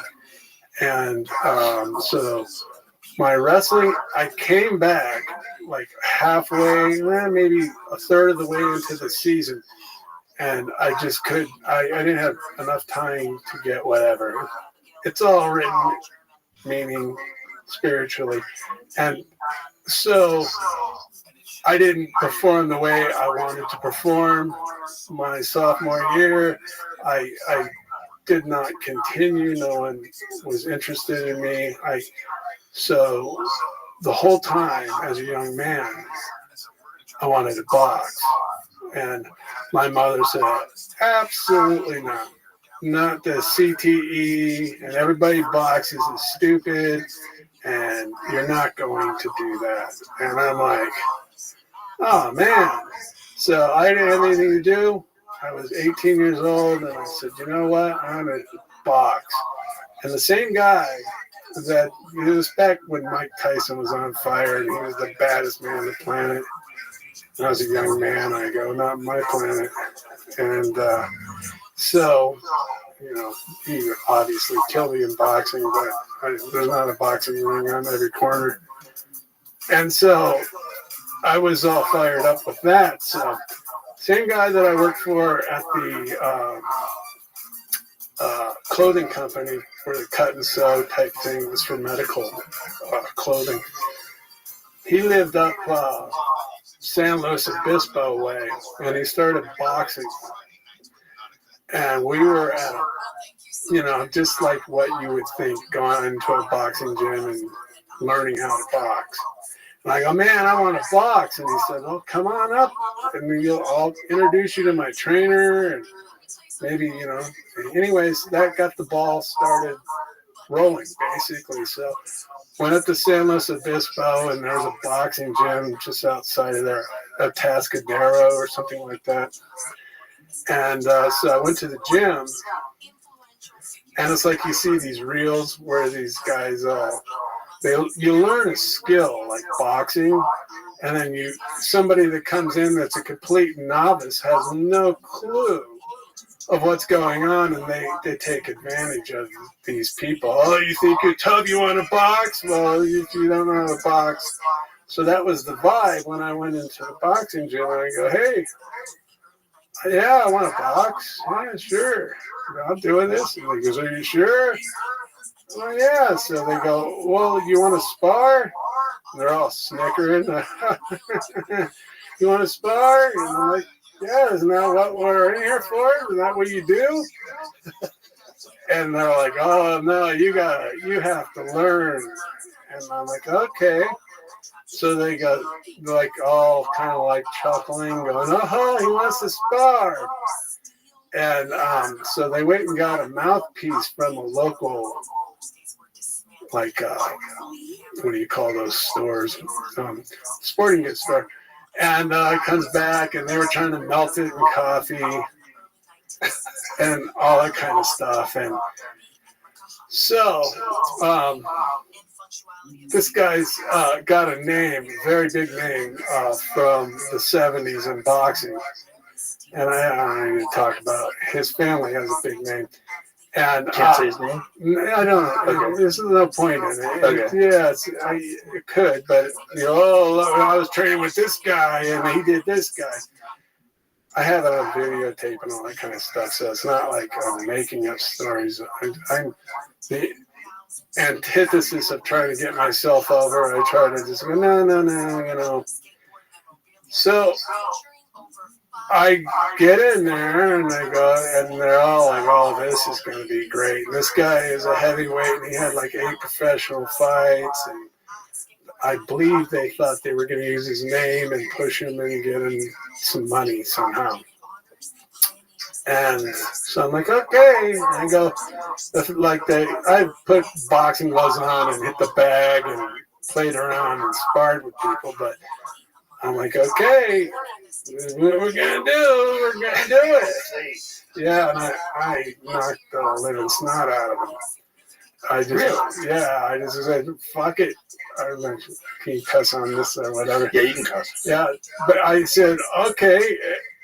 I wasn't sparring, like skillfully boxing. I was like, let's go. And we went. And you had already had a bunch of street fights. Yes. And you knew how to hit things. Yeah. And power is something you either have or you don't have. And you've always had crazy power. So if someone underestimates you and someone thinks, look at this guy, so they let their guard down, get a little relaxed, think they're just going to tee off on you. No, he thought he was going to hand it to me. Yeah. And I was like, all right, you'll see what's going to happen. And I said, this is going to be a street fight. And I knocked the living daylights. Like I said, I had it on videotape. And that guy was filming it, the guy from the clothing store. Anyways, factory. Yeah, but, yeah. And so he's in the back going, oh, my God. And I enlightened him that, I didn't need to know the skill of boxing to take out somebody that had 8 professional fights in boxing. I pretty much handed it to him. So what did you do? You didn't box him. You just clinched, got close to him, and just started. No, it was on. I just started throwing. Boom, boom, boom, boom. Really? Right down the middle. Let's go. And so did you just always had skill with your hands? Like, I mean, that's pretty impressive for an eight fighting professional boxer. I put my chin down, and I don't tell stories. Like I said, if you want to get a lie detector and a certified guy, I will take it. Listen, you don't have to tell that to me. I know you. I've known you forever, so I'll just say it to anybody else. Tank says it as it is. Always. You always have. Even when you lost, you were like, that guy fucked me up. That guy kicked my ass. You were saying you got molested by the lead singer from Queen. Freddie Mercury. He was slapping me. My dad's never beat you. He was bitch slapping me. You had the best attitude about both winning and losing. If you lost, you were very self-deprecating. You always had fun with things. Yes. That's not the end of the world. You were a great guy to be around, man, because it was a goddamn party. I don't know if you remember, but we got hammered a couple of times. There was a few different times at different hotels where you and I got drunk, and you with your whole crew, they were all a bunch of psychos. It was just like being around like a lot of pit bulls, like jacked up pit bulls, like ready to go. But it was fun, man. You always brought a party. You were having a good fucking time. You were having a good fucking time fighting, and and that's what made you a legend a lot, because you were. Everybody thought that the skilled martial artist was always going to beat the fighter, right? But you were a skilled martial artist, but you were kind of more of a fighter, just a dude who fucks people up. And for you to just be going out there and knocking people out, you became the biggest star of the UFC, even without winning it. Right. You beat a lot of good guys, but your power and your attitude, like when Matua went out and you did a little fucking dance, like everybody thought martial arts was supposed to be Bao and, sensei and spirituality and meditating in the river, and you were out there getting wild. Matua was metaphorically martial arts in my head. See, all these people run around, and martial arts is martial arts, don't get me wrong. It works. It's a skill. But fighting is, I coined this phrase, I believe, anyways, fighter's fortitude. And that is because fighting is not a skill that you learn and you become tough. Royce Gracie is not tough because he knows jiu-jitsu. He's a tough man. And all these guys that fight in the UFC are tough men, not because they know skill. You like these people, I see you getting an arm bar. Who cares? Anybody that sings skill is not a fighter. You're a pussy, frankly. I mean, you sit around and go, I can do this and I can do. That doesn't matter. It's how tough you are. Your fighter's fortitude. When someone's got a thumb in your eye socket or taking a big bite out of your back, and how you react and what you do from that. That's what fighter's fortitude is. Not like, oh, well, if he's got his thumb in my eye, maybe I could arm bar him or put him in a triangle. That doesn't save you. Fighting is emotional. It's not about skill. It's what is inside your head, the heart you have, and what you need to do to get things done, to beat the opponent, hopefully, that's thinking the same thing you're thinking. And that is, I'm going to get to this point where I can kill this person or kill him. But basically, fighting is to a point where, in the street anyways, and everybody that I beat up was trying to do the same thing to me in the street. They were trying to beat me up and get to the point where they can make the decision of killing me. And that's the whole point of a street fight. And it's not about, oh, I got better skill than you. That's the difference between a street fighter and somebody that goes to the gym and learns how to throw a correct punch or a submission hold that's going to save your ass. You can learn those things. You can't be tough by learning those things. You can become tougher by learning those things. And if you're a tough guy and you learn skills, that makes you tougher. Like Royce Gracie, he's a tough man. But that guy's got skills up the yin-yang and jiu-jitsu. That makes him even tougher. But he has the mental fortitude to keep it together in the chaos. Yeah. Fighter's fortitude. And some people, even very skillful people, for some reason don't have that. Yes. There's moments we've all seen where you get this guy who's like, especially a lot of guys who are gym heroes. There's a bunch of guys that in the gym, they look sensational. They look like, this guy's going to be a world champion. Keep an eye on him. You watch him sparring, you watch him hitting mitts, and you're like, this guy's insane. Right. And then they fall. They maybe reach like 30% of their potential when they fight. You can see the panic in them. And because they don't have it in their head. Yeah, they don't have something, the thing that some guys have, like a Max Holloway has, that he'll fight to the end. To the end. Fighters fortitude. There's zero quit. The quit is not in there. You can go searching around for it forever. You're never going to find it. And then there's some guys, even though they're really talented, you can get to a point where they'll break and they'll just try to survive. Yes. And there's a difference. And it's the great ones, all like John Jones, like so many of these guys, like they find a way to win and they never give up. No matter how chaotic it gets, no matter how bad they're losing, they find a way. 100%. Leon Edwards in the 5th round against Kamaru Usman. Perfect example. He's getting taken down and manhandled, and he finally lands a head kick in the 5th round. There you go. He becomes a hero. And it's all fighter's fortitude. Yeah. It's about being a tough guy. Yeah, you can see it in that fight. Have you seen that Usman-Leon Edwards fight? I haven't seen it. It's fucking amazing because his coach is sensational. Mm-hmm. And his coach is screaming, hey, don't let him bully you, son. You know, they're from English. In England, and the Rocky music is playing. There's a clip of it online. You get goosebumps every time. Every time I see it.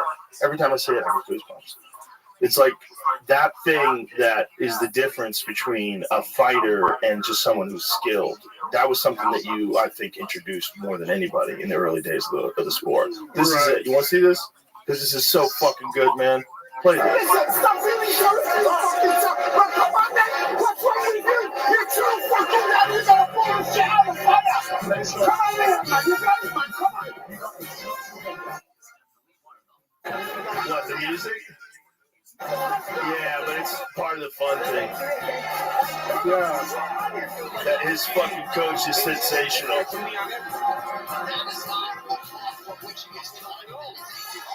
So they're doing it this way to avoid copyright strikes from the UFC. They're just showing photographs of it, but it's the kind of person who never gives up. The kind of person who finds a way. Really knows how to actually just, it's not just skill. There's another element, and that's what you're talking about. If you put it to UFC 6, that was the awakening of the guillotine choke, because you had jiu-jitsu, and then wrestlers came along and started handing it to the submission jiu-jitsu guys, and then UFC 6 came along, and they came up with the guillotine. Now, Oleg got the guillotine on me twice, and I fought myself out of it. I've never timed it or whatever, but it was a while. I was losing consciousness. I was seeing black, but I pulled myself out. And in fact, you brought up the fish hooks. When I finally, the first time he got it, and I pulled my head out, and he was laying there, and I'm like, what are you going to do now? And then I reached down and fish hooked him and started banging his head on the floor. When you look back at yourself then, does that even seem like you? Yeah, why not? I mean, of course it is you. But I mean, the young, hulking you smashing guys. It's also just the one round, correct? Yes. Like a 17-minute round. Yeah, there's no rounds.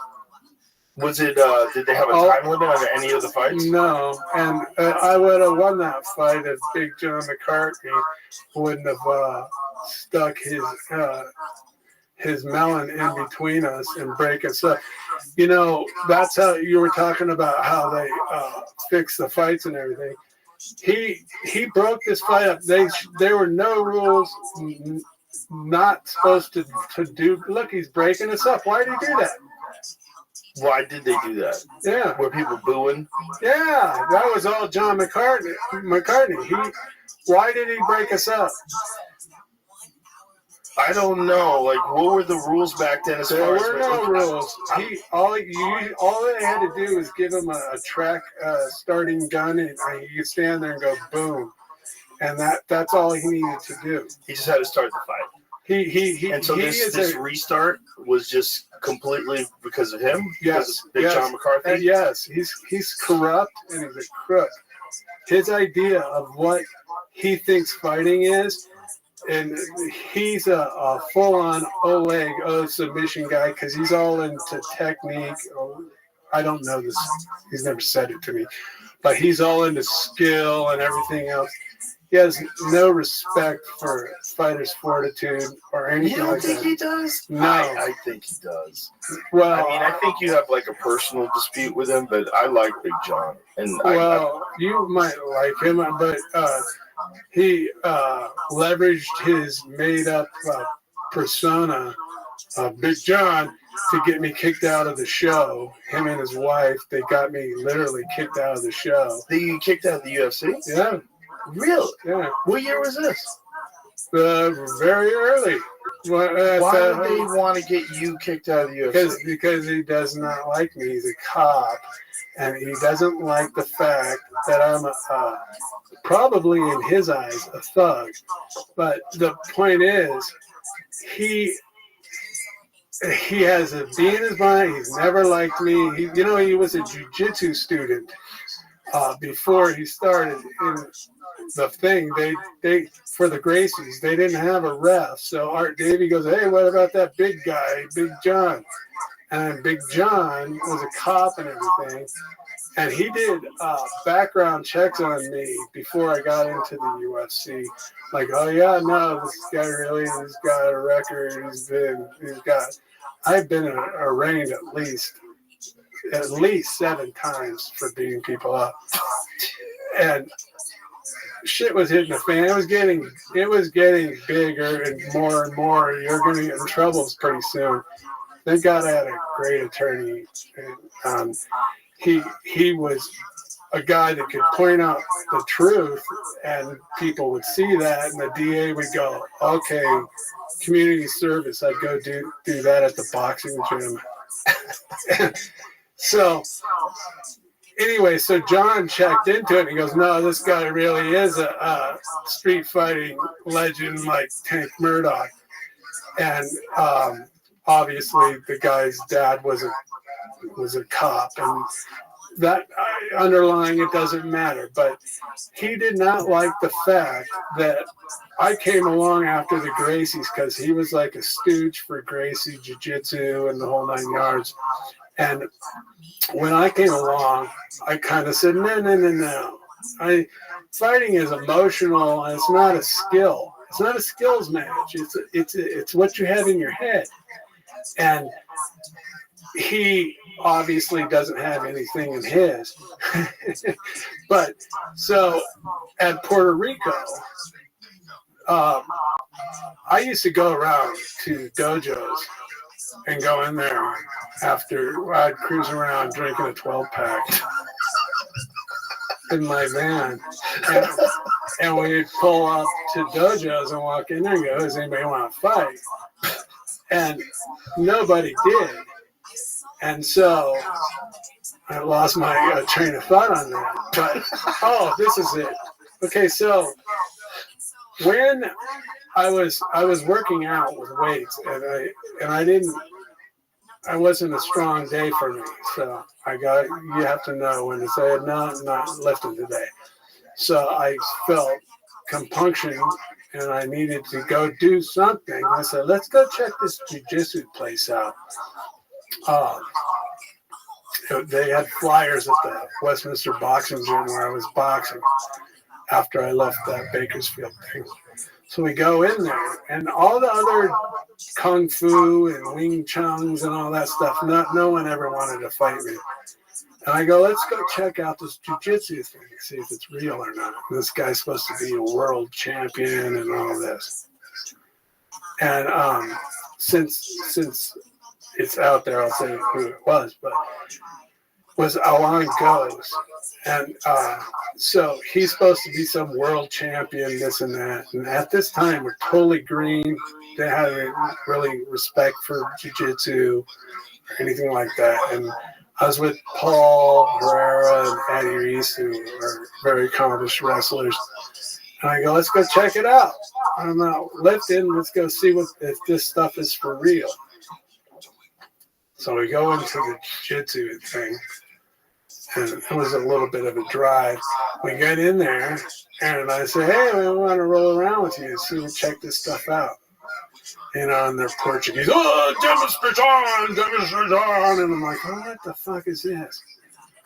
Anyways, so one of the guys goes in the back. I guess they put cameras up in these little mirrored boxes, the one-way mirror things.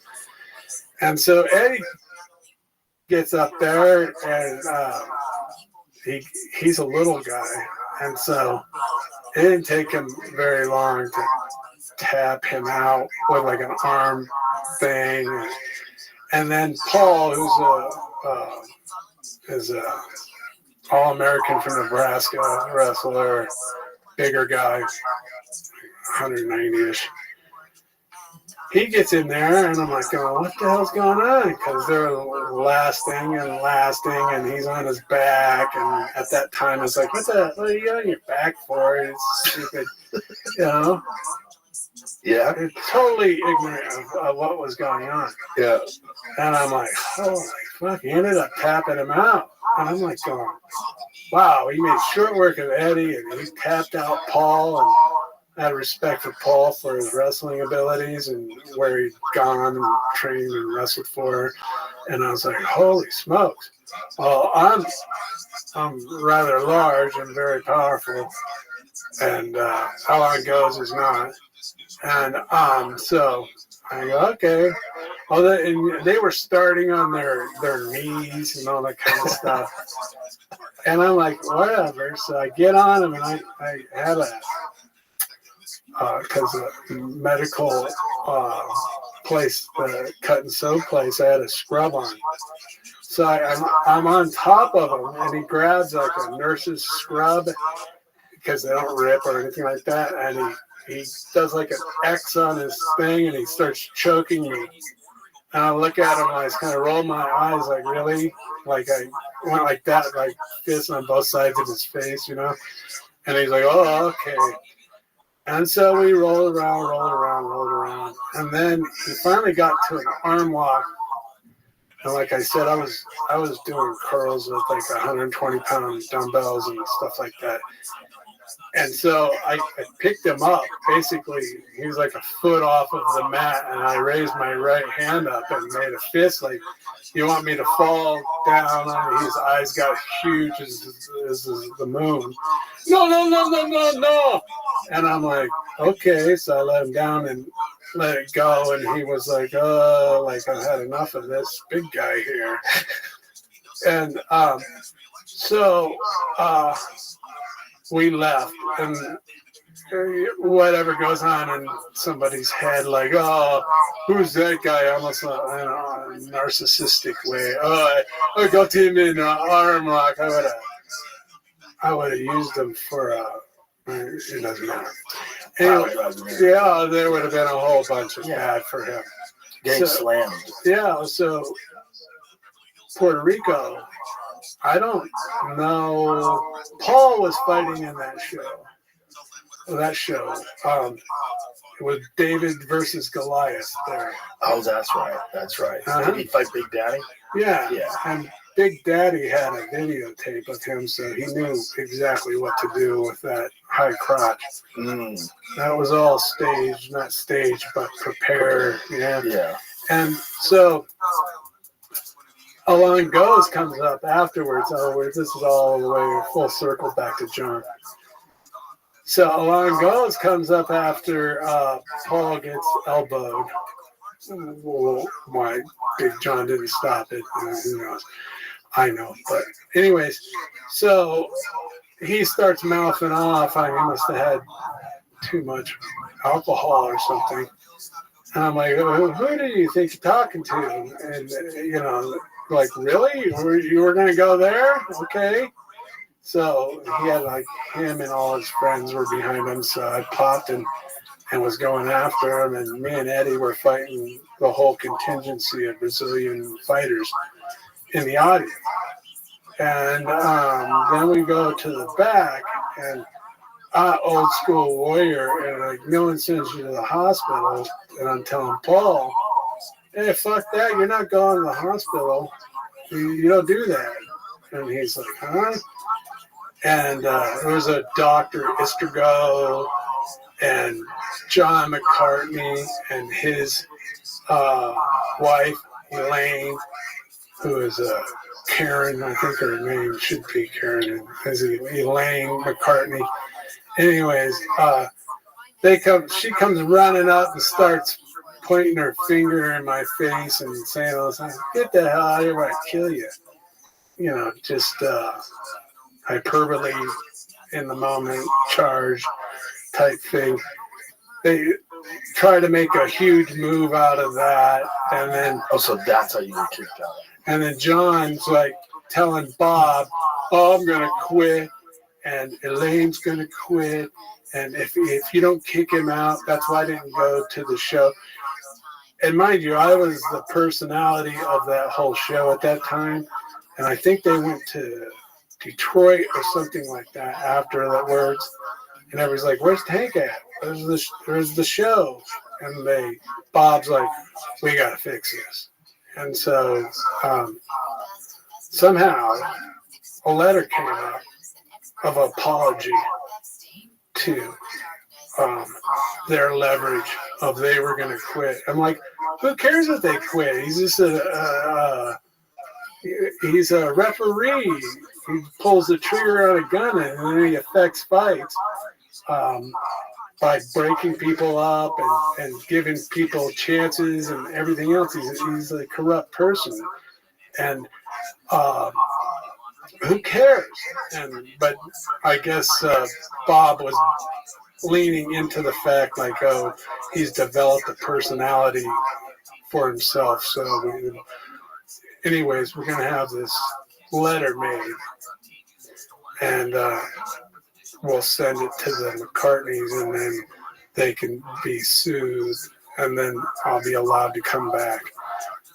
And that was all around the same time with the Ferozzo fight, like my knee messed up, and Bob being the slickster that he is. But don't you think it's also just possible that Jerry Bolander got hurt? Because he fought too, right? He fought a fight first, right?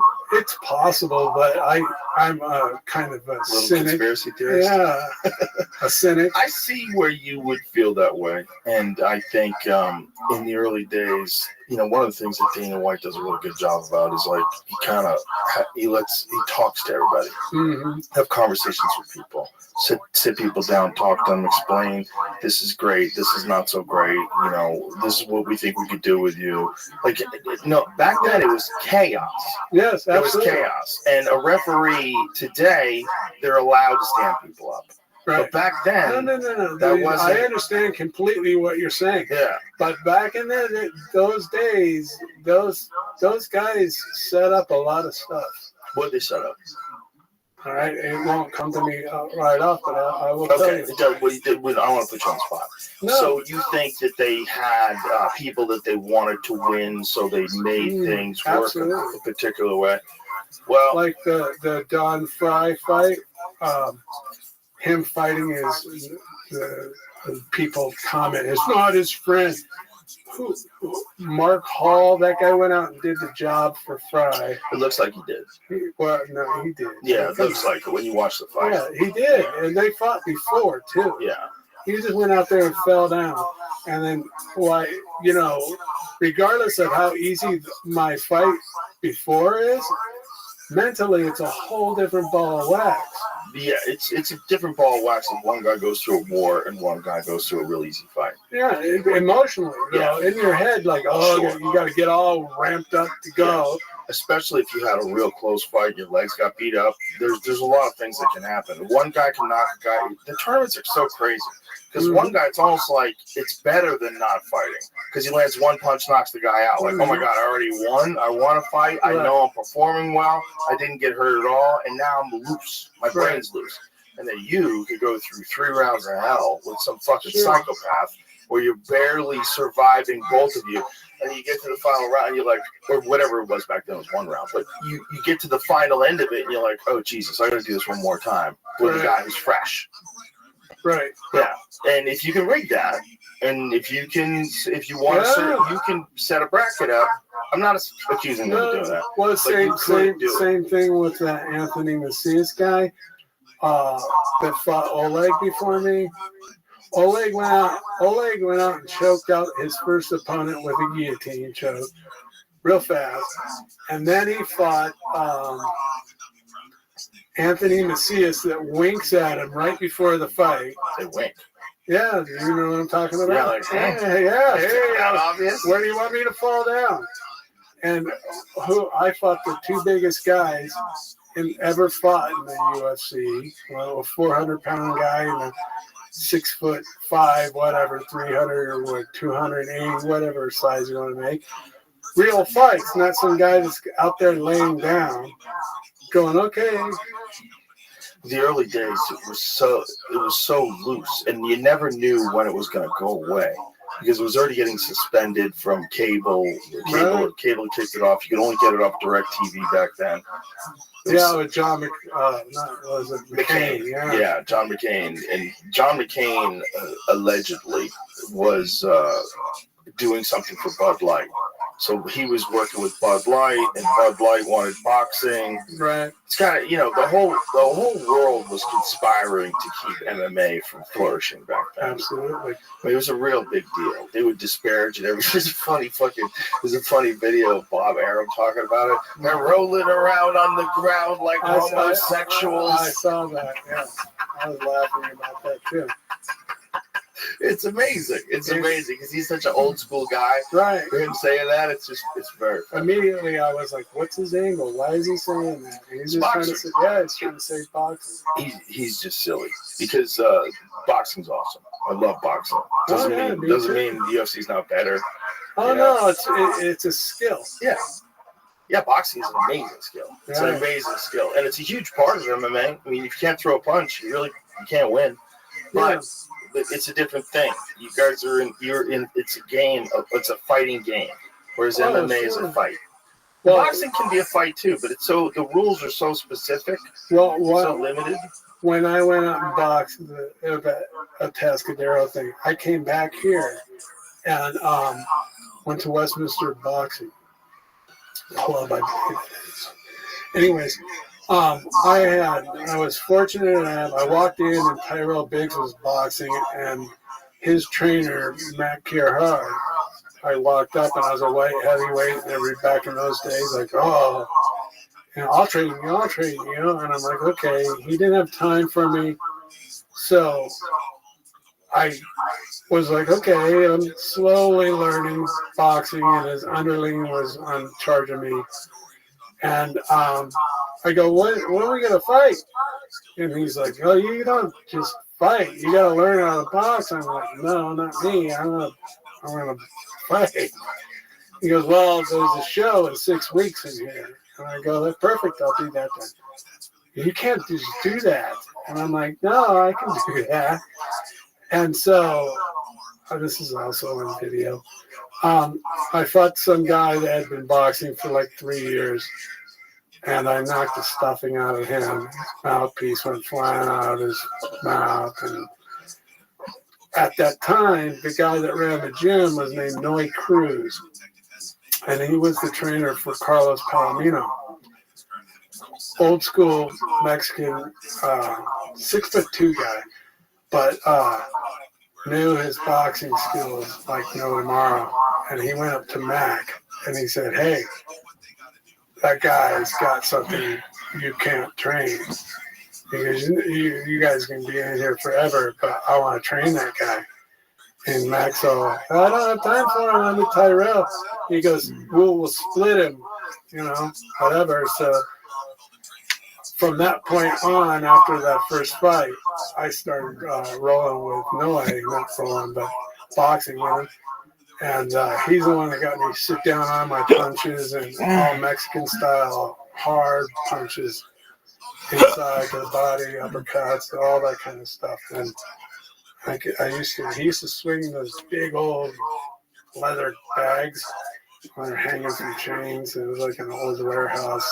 It had been there probably since the early 60s.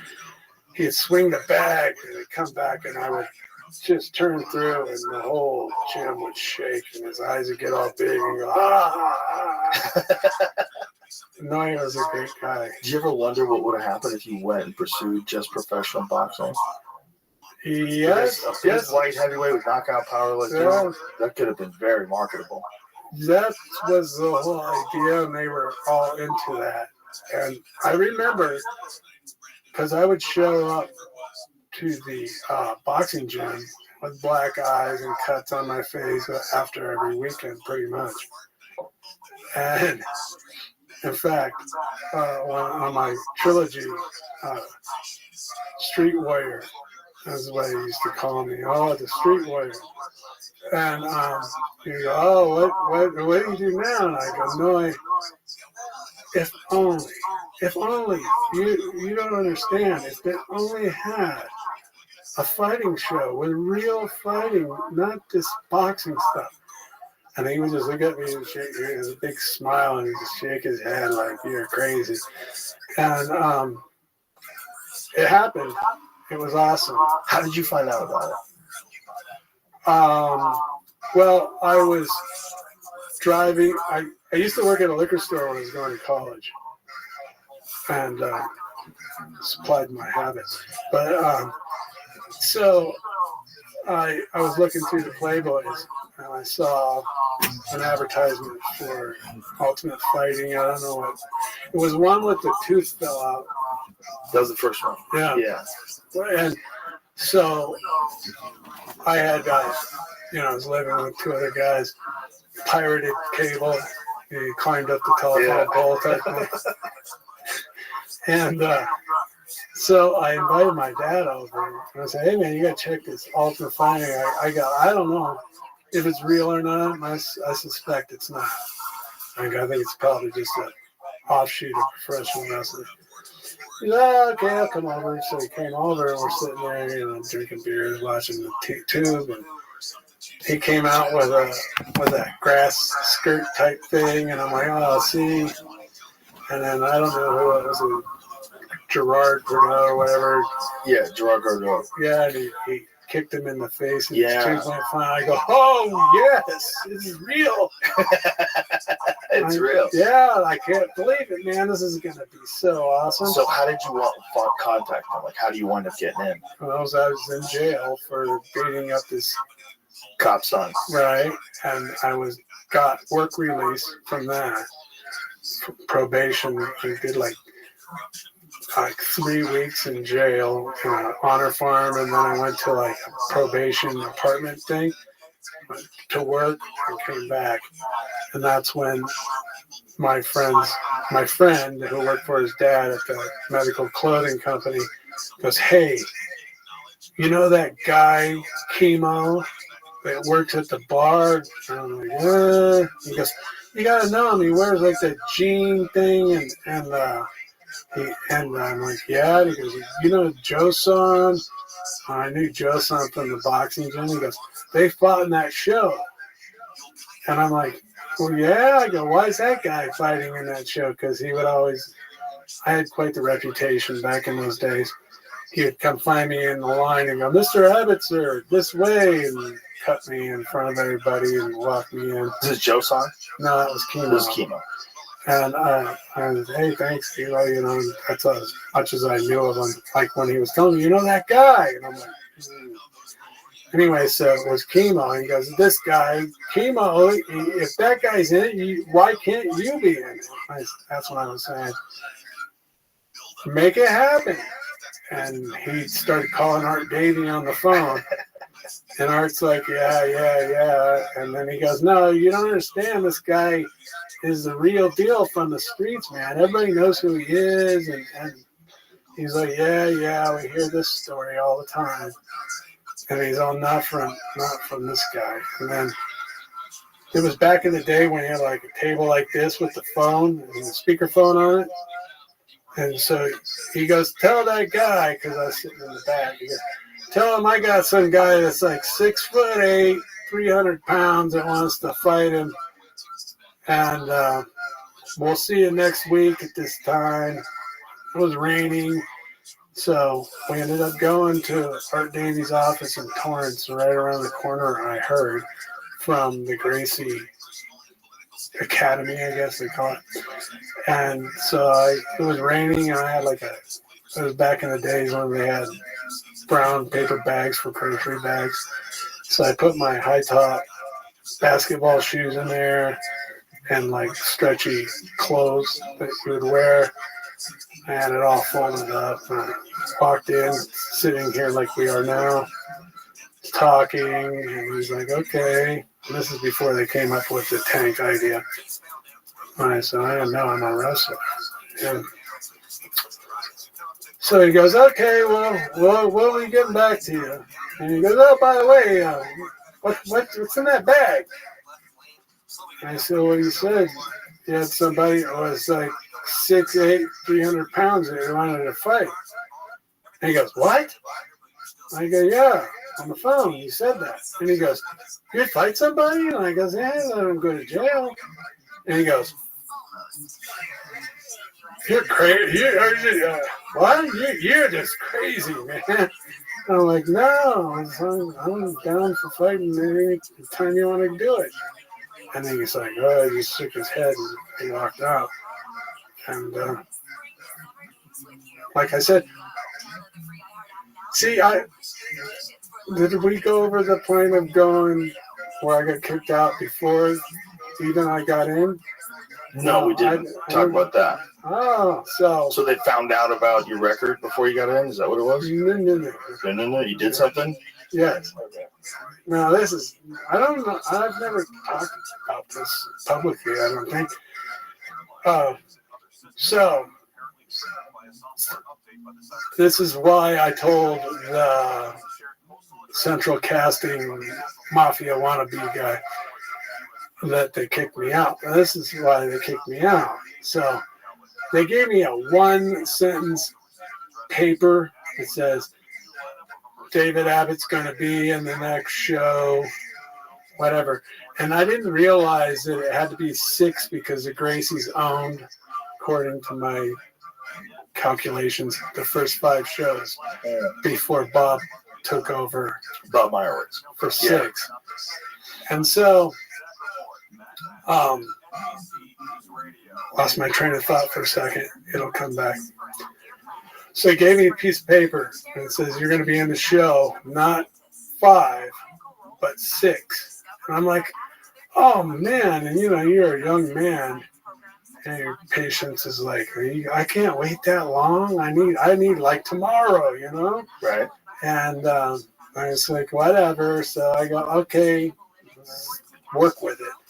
Well, you can train. And so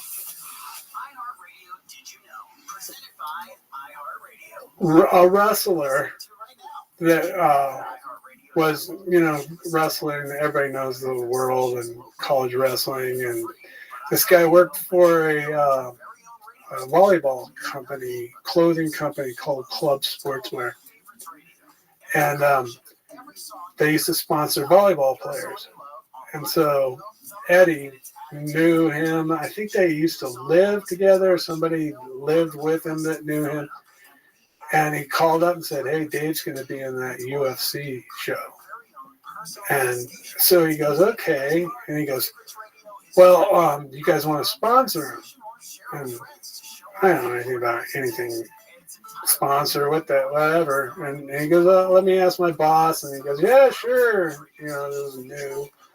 He goes, yeah, we'll give him some clothes to wear and all that kind of stuff. And he goes, well, he wanted an airline ticket to go back and watch the show. I think it was UFC 5 in Charlotte. And so he sends me a ticket, and I'm like, wow, this is, a kid. In my head, I was a kid, but not chronologically. I was a forever college student. And so I'm flying there, and I'm like, oh, man, this is so cool, these people to do this for me. And they gave me, like, bags full of clothes. I was like, wow, even socks and everything like that. It was, like, crazy. That's where I was in that time of life. And so we get there, and I had a big club bag, and they go, yeah, just try to get on TV, man, just so we can see our stuff. I get to Charlotte, and I walk in, and it was like the lobby of a hotel. It was like a 2-story hotel, but it was a nicer, like a suites kind of hotel. It wasn't dumpy. And everybody in the lobby had their desk out, and at that time, it was martial arts. And it was Kung Fu Frank over there, and whomever. Jiu-Jitsu Jeff over there, and I'm just like, and they're walking around like they're Steven Seagal with their chip on their shoulder and their chest out, and thinking, I'm like, what the heck is this, man? Are you kidding me? It looked like a swap meet for martial art wannabes. I don't know. And all these people are walking around like going, this is before UFC, even, people knew. They're like, wow. I can remember some guys, and I was just like, are you kidding me? This is like insane. These people are like just playing the role. And so I just walked on by and I was like, wow, I have a room. And I went to the room and I'm like, wow, my first time really being somewhere by myself. And I'm fine with being by myself, but I'm like, what the hell am I going to do? So there was a UFC office in the hotel. So that's my first run-in with Karen McCartney. And I walked in there and she's like, "Here you, what do you want?" And I'm like, wow. And I was like, hi, whatever. And Dave, the guy that set it up from the clothing company or the medical company, said, "Oh, you're going to be all set. You're going to have backstage passes." And I go, "Good, because I want to know what I want to do and the lay of the land, So she's like, "Oh, yeah, whatever." And I'm like, okay, whatever. She's having a bad day or something. And so I go, what do I do? So I walked down to the lobby and I said, "Hey, man, is there a bar around here?" And he goes, "Oh, yeah, right across the street over there. Just down in there in the highway there." And I go, "Perfect." So I walk over there and everybody's partying. I sit at the bar and everybody's like, "Oh, what are you here for?" Like, "Oh, that UFC thing they're having at the Coliseum or something like that." "Oh, yeah, that fighting thing. Are you a fighter?" And I'm like going on. I'm not technically really a fighter. I go, "Well, I'm not fighting in this show, but I got a piece of paper saying, a contract saying that I'm going to be in the next one." So I can, you partied with me. I like to have a good time. So it doesn't take long before the whole bar is rocking and rolling around me, and we're having fun. Everybody's like, "Woohoo, man, Tank!" And I'm like, cringing, like, okay. And they're like, "Yeah," and I'm like, "Oh yeah, woohoo!" And so we partied it up, had a good time, and so end up going back with these guys there's like a suites hotel, so there was like a room, like a living room, and then you had your bedroom type thing. And we're partying it up, and it doesn't take long before security comes and knocks on the door and say, "Hey, people are complaining about you guys." And God, I'm probably swinging off the couch doing all sorts of crazy stuff. And I'm like, okay, well, it turns out Meyerowitz is right across the hallway, and I think he called. So that wasn't a good thing. And I'm like, okay, we'll keep it down. I don't even know who that Bob was. Art Davey was the guy. That's what he was purporting himself as. So I'm like, oh, whatever. And so toned it down. So go back to the next day, and it all starts up all over again. And I'm like, "Yeah, let's go." And they go, "Hell yeah, we're going to the fight." And I go, "Yeah, let's go." So we end up, I got these backstage passes and stuff, so I don't know if I could sit with you guys. So they got tickets, and they were in this little cubicle block of seats just up on the first rail. So they're sitting there, and I go, okay. And I go, "Hey, there's that Art guy." I go, "Hey, Art." And he's running around like he's Don King in a tuxedo. And I'm like, "Hey, Art, hey, you got my passes," and stuff like that. And he's looking at me, he's giving me like the cold shoulder, like not even knowing. He sees me, but like, oh shit, I don't want to talk to that guy. And I'm like, why is he being evasive? And finally, I called him over, and I started putting two and two together. Like you said, I'm kind of cynical conspiracy theorist. He would walk around the hotel like he was King Kong, like I'm the man type thing. And right when I went in to get tickets, and Lane and them are all in there, he's giving these two young girls these laminates and gave me the quick eye, like, what the hell is he looking at? Like, oh, sketchy look. And when I got to the show, they just gave me paper tickets, and those two girls were running around with the laminates in the office. So I went 2 and 2 together. He gave them my laminates trying to get over with the girls, and just gave me some tickets. All right, so now just add a little alcohol, a little conspiracy thoughts going on in my head, and I'm going, that little worm. I go, oh, I know what's going on. And so I go. So you were supposed to get laminates. Right, but those girls got the laminates when I went in to get and those girls that he had just met? Yes, they were just groupie, okay, ring rat kind of thing. Anyways, so I'm like, hey, Art. He finally walked over. I go, what the fuck, dude? And I go, you give me these paper tickets. I go, I can't see anything. I just want to walk around. And in the back of my mind, I wanted to get their clothes on camera. I was going to do like a cameo walk by, I was a kid. Anyways, or young, or ignorant, or whatever, unwise. And so I'm walking, and he's like, oh, let's go. You need a shrug, and he walks off in his little tuxedo, and I'm steaming. And so that goes down, and the first fights go down, and one of the girls, there's like a group of maybe 10 people. He goes, hey, Tank, in a southern thing. She goes, I don't know. I was expecting something else. This is kind of boring, to be honest with you. And I'm like I was part of the show, And I'm like going, yeah, I understand. I think Gracie or Oleg or somebody fought, and they were doing submission, and it was boring. And so I go, let me tell you something. I promise you,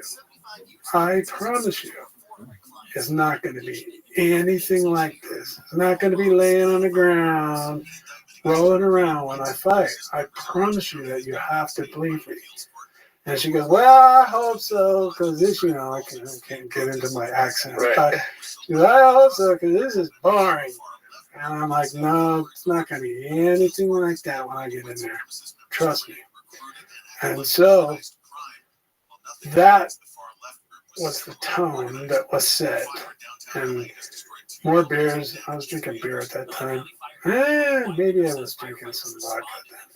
But so we get back after the show, the bar, and I remembered everybody like sitting around talking about it. And like, yeah, man, And I went, hey,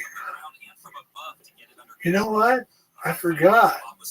There's a cocktail party going on. And I go, what? I go, yeah, there's a cocktail party going on. My guy told me about it. Like I had back passes and the whole 9 yards. I go, but there's a cocktail party with everybody there. Anyways, so I go, let's go. And I go, well, we're not. How are we going to get in? I go, you're fucking with me, man. We can get in. Don't worry. So I went over there. I had an entourage by that time. Believe it or not, I wasn't even fight. And we walked in, and they have the typical banquet type stuff with the silverware and the rolled roast beef and rolls and cocktails. And so I was drinking, and didn't take long before I started telling them that they were a bunch of pussies and that they didn't know how to fight. They don't know what the hell's going on. Wait till I get in there. And Jim Brown, the football player, was an announcer then. And I think he came up in a fatherly way. Like, hey, calm down. Tell me what to calm down. I'll tell you what to calm down. I didn't have any respect at that time. And so things went on like that, and it ended up taking Jim Brown's, what do you call those things, like a derby. His hat off? Yeah, but what are they called? I don't know. It's like a hat. I don't know what it is. Yeah. The word escapes me right now. It was beret. He had a beret that he used to wear all the time. And he took it off his head? I took it off his head and started walking off. And I got about 5 yards away. And he's all, hey, young man. And I turned around and I threw it at him. I flung it like a frisbee and it hit him in his chest. He caught it. And he looked at me angrily. And I was joking around, having fun, that's all. And that might just be the top, the cherry on top, but the whole behavior was that the whole night. And we left because it was closing down and I had my fill of food, and we went back to my room and restarted the party up again. And then I left and came back, and they never called us back or anything. And I was like going, hey man, what the hell's going on? And he's all, what did you do there? And I'm like, this is me. And I go, oh no. And he's shaking his head. And then that's when Art called him and said, hey, that guy is a maniac. He's not only allowed to fight in the show, he's not allowed to be at the show. No effing way. That guy, he's crazy. And I remember my friend hanging the phone up and looking at me and slowly just shaking his head like, you blew it, dude. So how'd you get back in? I told you from the guy from the bar. Okay, so they discounted all the things that happened in the past. That guy made a phone call. Well, it's the smart thing to do. I mean, regardless if someone's a maniac, it's a maniac sport. You just gotta have better security. Okay, the lead up into meeting that guy that got me in, the professional wrestling guy. Yeah. Okay, so I get this phone call, you're out, boom. Right. And we go to this bar. And it's not it's a bar that normal people don't go to. And so, and we're in there, and I told Paul and Eddie that I didn't want to go there. I just go, I don't want to, there's trouble. And I was a well-oiled and primed machine for beating ass. And I'm like, and I had anger issues from being kicked out of my dream. And so they talked me into it. And I go, okay, listen, if anybody bothers me, you guys have to take care of business. And no problem. And we were supposed to be in a wrestling room training and fighting, but the wind got knocked out of our sails, my sail, but they were in there for me. And so we're in there, and it's a seedy place, and seedy things happen. This girl starts in with Paul. Paul disables her, and she falls on the ground. Disables her? Well, he foot swept her because she was clawing him. It's a dirty, it's a bad place. Anyways, so that Paul didn't beat up her boyfriend, I came up behind him and got double underhooks underneath him from behind.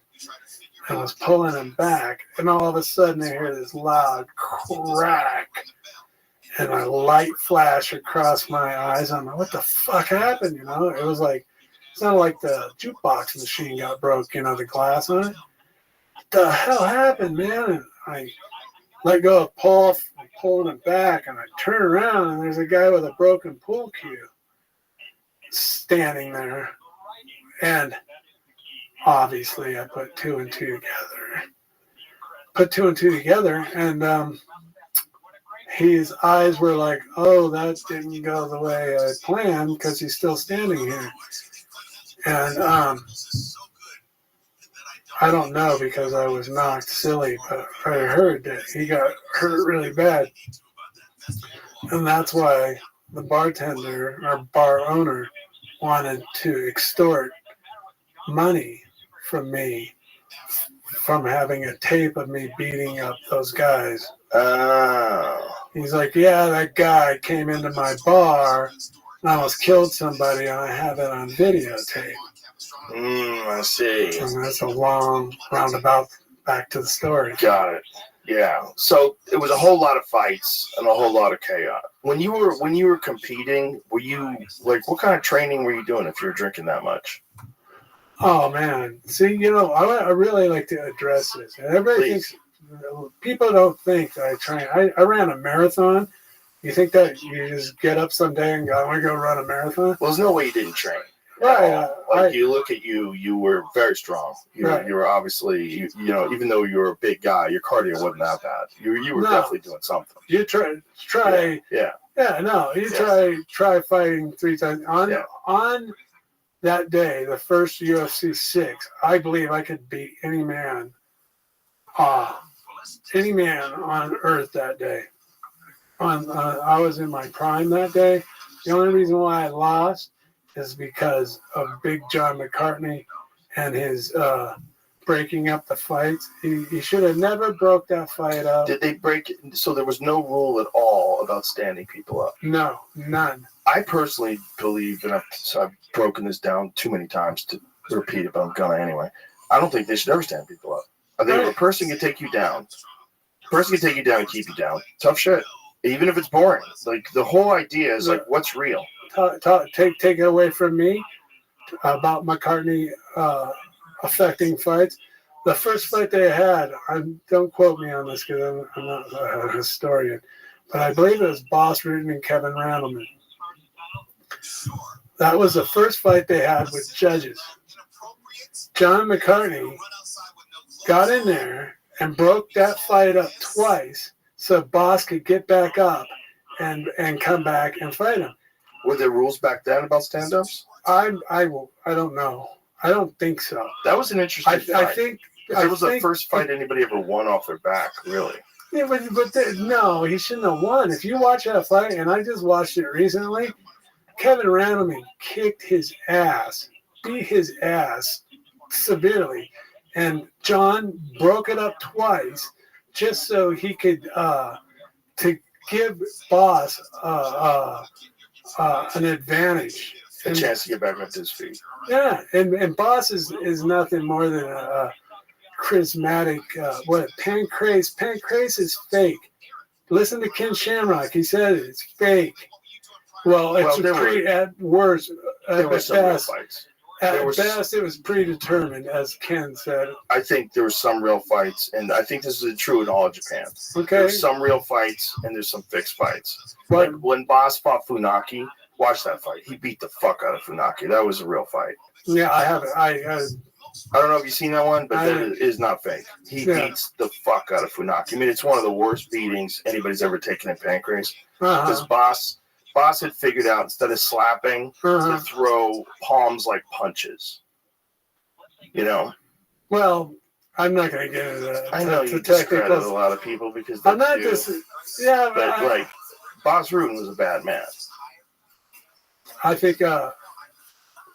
Like Boss Rutan beats Koshaka. Did you ever see that fight? I don't. But it's a skills fight, and what have you. I did see the Yoshi Kosaka was a very good fighter, and that was not. I mean, it was a skillful fight, but it was a brutal fight. But was that Pancrase? No, that was UFC. UFC. That was his first fight in the UFC. I haven't seen it. He's had 2 fights in the UFC. I think he had 2 fights in the UFC. And in my opinion, I just watched it. He lost to Randleman. So he's one. Maybe he had more. Did he have more than 2 fights in the UFC? I can't think of a third.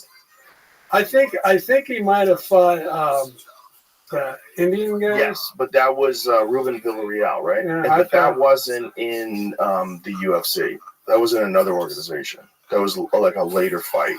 Right. Now, I fought that Ruben whatever guy. That was my last fight.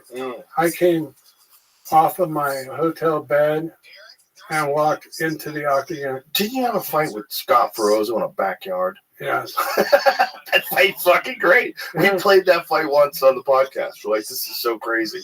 These guys are so wild. They're just fighting on the lawn.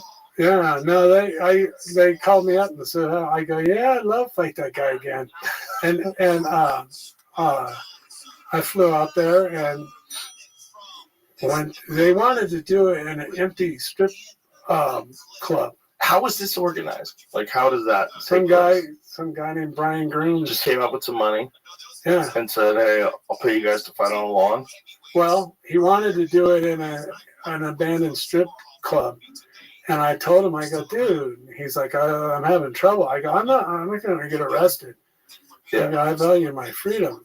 And he's like, yeah. And I go, I'll fight anywhere. He goes, are you doing my backyard? I go, hell yeah, I'll do it in my backyard. And so we went there, and I don't know what version you saw.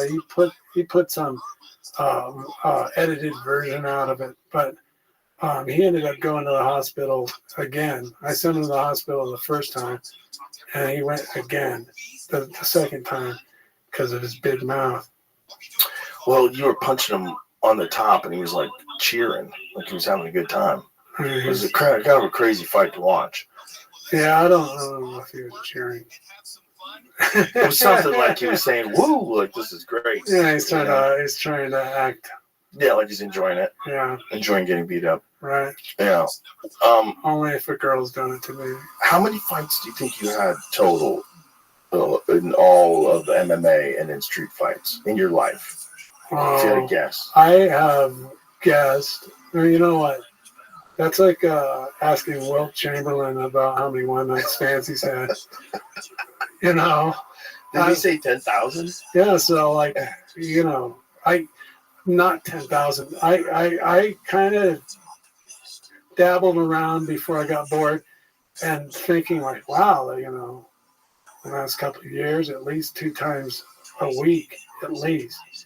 And then, you know, Sounds so 100 a year. That's what I'm saying. And that, 2 times a week. 2 times a week is so. If you looked at a chart of the average person, how many street fights they get in, the 2 times a week, that is the smallest percentage of the population that's alive.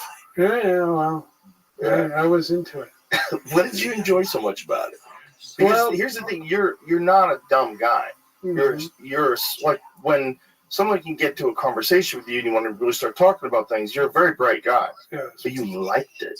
Oh, yeah. It's like your favorite thing. Well, you know, I broke it down and recently, not really recently, but after my surgery and all these kind of things, you sit around and talk to yourself all day. I come to realize, you know, there's a cliche, I'm the bully's bully, that kind of thing. I used to set up textbook narcissists that come in and display their narcissism around people. Like, you ever meet somebody that you're like, oh no, those two can't be around each other? Mm-hmm. Well, I was the kind of guy, and I'm more of an empath than people know, but my ears would perk up and my eyes would open up when I saw a narcissist that they would try to belittle, put people down, and I would kind of like be, you know, and my brother's 5 years older than me, and I kind of maybe, you know, he's very athletic. I come from like dad's a football coach, that kind of thing. And so maybe deep rooted, I was resentful of him being older and able to push me around or what have you. Mm. And so when I see these narcissists, and I be like, why would that guy be doing that for what? Like, what do you get yourself over? And so I would put myself in their vicinity. And sooner or later, if you look at me, like even today, when I walk down the street, people give me the eye like, yeah, you want some? And Do they really? Oh, hell yeah. How are you looking at them? Well, you don't want to know. Like, hey, do you want some? Yeah, exactly. So looking at you back. Yeah, and I just smile and it's like, it's like, are you kidding me? And I feel like Billy Jack, Right. Like you don't know what you're going to get into. Same back in the day. And I would go, no. I wrestled 190 pounds. I wasn't like I was when I was fighting. Once I knew I was fighting, I just ate everything and just got as strong and as big as I possibly could. So sooner or later, and I go, no, you're going to slow down there. And sooner are you talking to me, one of those kind of back and forth. And like I say, fighting to me is like walking the dogs. I don't, okay, we can go there if you want to. And like I said, I've been in a lot of fights. And talk about fighter's fortitude. Someone's biting my back or sticking the thumb in my eye socket. I was like, all right, just enjoy your time right now because you're going to pay the price. And the more you beat people up in the street and in life, the more jaded and you get used to it. Like, I can remember like maybe in high school or something, early high school, you punch somebody and you give them a black eye and say, holy man, wow.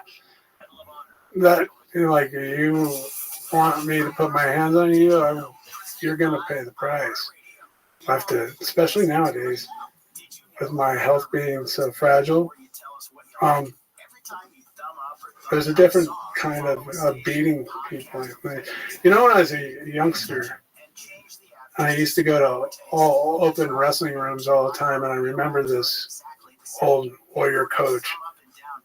He said, son, human body can take a lot of pain, a lot of beatings.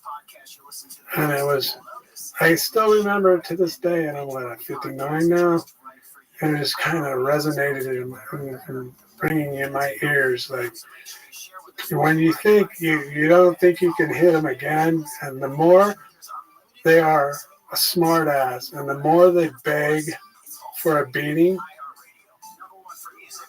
I give them what they deserve. Did you always feel that like you had like an ethic for like when you would get in fights or when you absolutely. You know what? Like you'd only get in fights with douchebags. Well, yeah, but they act like, nothing makes me more upset. Now, it doesn't happen so much when I'm older now. But like, you're gonna tell me what to do or talk down to me. That I used to go, oh really? Are we going there? Ooh, there's a lot of people out there, and everybody thinks they're tough. Well, there's a lot of people out there that are just bluffing, and they talk crazy because they think that people are gonna get scared. And yeah, you see it all the time online. You can watch 100 videos of them doing it to the wrong person. It happens all the time. You do it to the wrong person, and they got. Did you ever see the Joe Schilling one? No. Is one of the greatest of all time. Joe Schilling, who's the man. He's a world champion kickboxer, fucking great guy. Joe Schilling's a nice guy. He doesn't start shit with anybody. Right. He's walking through a bar, and there's this really aggressive guy who's drunk, and he's talking a lot of shit. And Joe is walking by him. The guy moves, and he puts his hands on his shoulders, and he passes by. And the guy talks shit to him as he passes by. And Joe turns around and looks at him, and apparently the guy had been obnoxious all night, and Joe had been seeing him being obnoxious all night.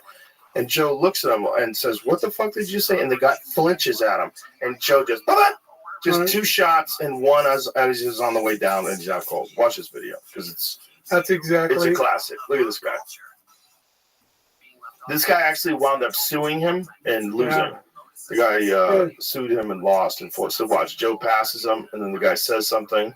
He turns around, like he fletches him. Yeah. Wrong guy. Well, those videos, people love those videos. That's the hundreds of Wrong people. guy. Yeah. That's the hundreds of people that I've come across. Karma. You're like Karma's warrior. Well, Going out to the bar, yes. knock down douchebags. But back in the day before I became Tank, oh my God. Yeah. All the time. You're like, who? Whoa. I've never acted that way. I have. Only because I would see them acting that way. I would go and overdo what they were doing. Just to goad them on. Yes. Do you ever wonder what it would be like if you were born in a different timeline and you lived in today's UFC? Do you ever think about it? Like when you see how big it is now, and you see like the different rules. You know, these kids and whatever. I guess they're kids. They're kids to us. Yeah, exactly. They think they put a new spin on the wheel. The wheel's been around for a long time, and you don't understand that you just because you learned a leg lock doesn't make you tough. And there's some old bruisers out there that'll take it to you. Yeah, there certainly are. But it's a different thing now. It's a different thing with the 5 rounds with the world championship fight. Mm-hmm. You know, it's a different thing. It's like more of a skill. I think it would be the problem is people wouldn't enjoy the entertainment value as much because people would get tired. You can't really fight for 15 minutes straight. You're going to get exhausted. But you can fight for 15 minutes if you take a break every 5 minutes. Oh, there's not a problem, I don't think, with rounds. But when somebody like, say, McCartney gets to pick and choose when to break up the fight. Yeah, I don't like that. I don't like that at all. It opens the door for corruption. Even though I'm a hypocrite, so I will say, like, when I'm doing commentary, they should probably break this up because I'm getting bored. Mm-hmm. But I really do believe that. I mean, I think if the thing is they're allowed to break them up now, it's part of the rule set, inactivity. But I don't think that should even be in the rules. I also have another controversial opinion. I think if you take a guy down and you're on top of him at the end of the first round and you're ground and pounding, I think the second round starts in that exact same position. They have cameras, super easy to duplicate. They've Why done would that in Japan? They should do it. They should do that here.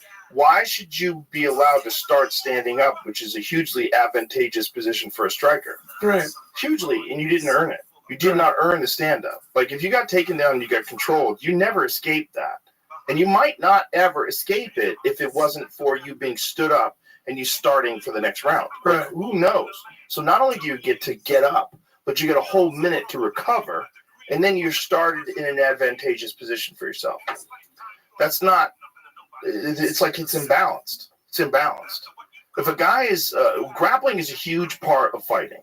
And if you're not a good wrestler and you're not a good grappler and some guy can take you down and hold you down for the whole fight, that's the fight. That's how it should be played out. That's reality. The reality is you never earned a stand-up. If you can't figure out a way to sweep that guy, if you can't figure out a way to get an underhook and get back up to your feet, then you stay down. And that should be what fighting is, even if it's boring, because at least this way it's realistic. Yeah, absolutely. And like Mark Coleman, ground and pound. I also think that if you're not touching the cage, as long as you're not touching the cage, needs to head to a ground opponent. I don't think you should be allowed to turtle. I don't think you should be allowed to just turtle and a guy sprawled on you and he's got a hold of your, like, a head and arm and he's on top. Why wouldn't he knee you in the head? Of course he would knee you in the head. That's a very effective technique that would end fights. That should be legal. As long as you're not touching the cage where you're not stuck somewhere, where you can move. You got to fucking move. You can't stay there. You can't allow that guy to hold you in that position. If he does, it's just as legitimate as getting a tie clinch and landing it standing up. It's the same thing. Stalling. Yeah, well, you can't be in that. You're not safe there. Also, touching the ground and avoiding knees to the face. Bullshit. You can't do that. Like, they should be able to knee you in the face. Like, you should not touch the ground, because if you touch the ground, your face is wide open. You should be like this, or you should figure out a way to get out of there, or he's going to win, or he got the best position. You gotta. There's too many rules that make it less about a fight and more about like winning with the rule set. Like the touching the ground thing is so crazy that guys have a guy clinched up against the cage, and if the guy touches the ground, you can't knee him in the face. Right. That's bananas. It's literally bananas. The guy standing up chooses to touch the ground so that he doesn't get kneed in the face. Right. That's a crazy playing the game part of the rules that doesn't lend itself to realistic fighting. That's not fighting. That's not like an accurate assessment of what would happen in a real fight. If you leave like some of the most effective things, other than of course eye gouges and nut shots and shit, but if you leave that stuff out, then you're leaving out like really effective techniques that would definitely work and probably would end a fight, especially knees to the head to a grounded opponent. Right. At 12-6 elbows. What? How the fuck is that still in there? I think they're taking that out now, right? Isn't that out now? They were just informing me they're either close to taking that out now, or that was, you know where that came from? They were worried that people break bricks and ice on ESPN, Okay. so they banned the 12-6 elbow. So it's still all these years later, 2024, it's still banned. It's fucking crazy. They vote to remove. Nice. Okay. So this is in January. So is it into effect already? Is that it? I don't know if it's like countrywide, worldwide. If it's ABC, I think it is. I think it is because Hunter Campbell is the one who told me about it. It was either him or Craig Borsari. But do you know the guys who run the UFC now? You ever go? I haven't been. I've been on a medical hiatus for tell me about this because 6 years. They told you you were going to drink yourself to death, and they were right. I did that. Yeah. You came close. No, I did came it. close, and you came back. Yes. What happened? Well, you saw what I used to do. I just kept on doing it. I mean, what happened physically to you? Like, what Well, surgery did you have? I got a liver transplant and a kidney transplant. Holy shit. Yeah, and I died 5 times on the table. Holy shit. Did they do both at the same time? No. They did the kidney or the liver first and wanted to make sure that it took hold. And then months later, they did the kidney. How old were you when this was going on? 6 years ago. Okay. But I had 53. Yeah. I had 5 strokes too. So sometimes I struggle. It's hard. I was for a long time really, really slow. Like After the strokes? Yeah, it was all on the table. And so, yeah, it was a rough. So do you have to take medication to make sure that your body doesn't reject the organs? Yes. And does that fuck with your immune system? Well, it is about the immune system. Right, but I mean, does it fuck with you? Like, do you get colds? I would always wonder. No, but you know what happened is like I almost died from that too. I was 2 days away, according to the doctor. I got roundworm infection. That was, they think, hanging around for a long time. And once I got on anti-rejection medicine, it didn't have any resistance. Right. So it started flourishing. And they didn't know what was going on. And I was like, no, you don't understand. I'm dying. Not literally, but from pain. And they're like going, we don't know what's wrong with you. Anyways, I couldn't take it anymore. So I ended up doing 30 more days. This is after a while of being home. And I was actually going to the gym, crawling around on the wrestling mat, doing that kind of stuff. Turns out, the doctor that saved me, Dr. Toto, he saved me twice.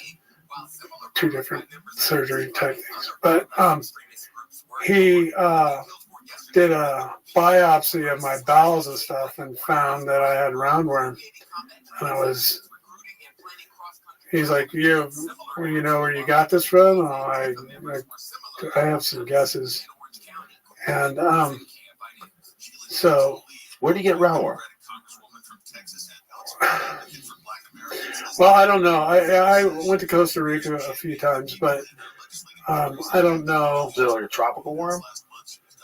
Yeah, roundworm is like a intestinal thing. Okay, so it's probably from something you ate somewhere. Right. Right. And so now it's just overrunning your body. Yeah, slowly. And I was in the hospital after I did like 4 months the first time, and the second time I went to the emergency room, I couldn't take it anymore twice. And I was there for 30 days on morphine, and it was very painful. So I developed a chant of pain is temporary, pain is temporary. And oh my God, for a month, they finally and cut me open and did my bowels and found that I had roundworm. And 2 days of medicine and I was better. Wow. Yeah. I imagine people dying from that must not be very nice. Yeah, I talked to this dude once who told me that like 90% of people that live in tropical climates, 90% have some sort of parasite in their body. Well, possible. And Want to hear a nutty one? this is what I was going to say. It's going to be better.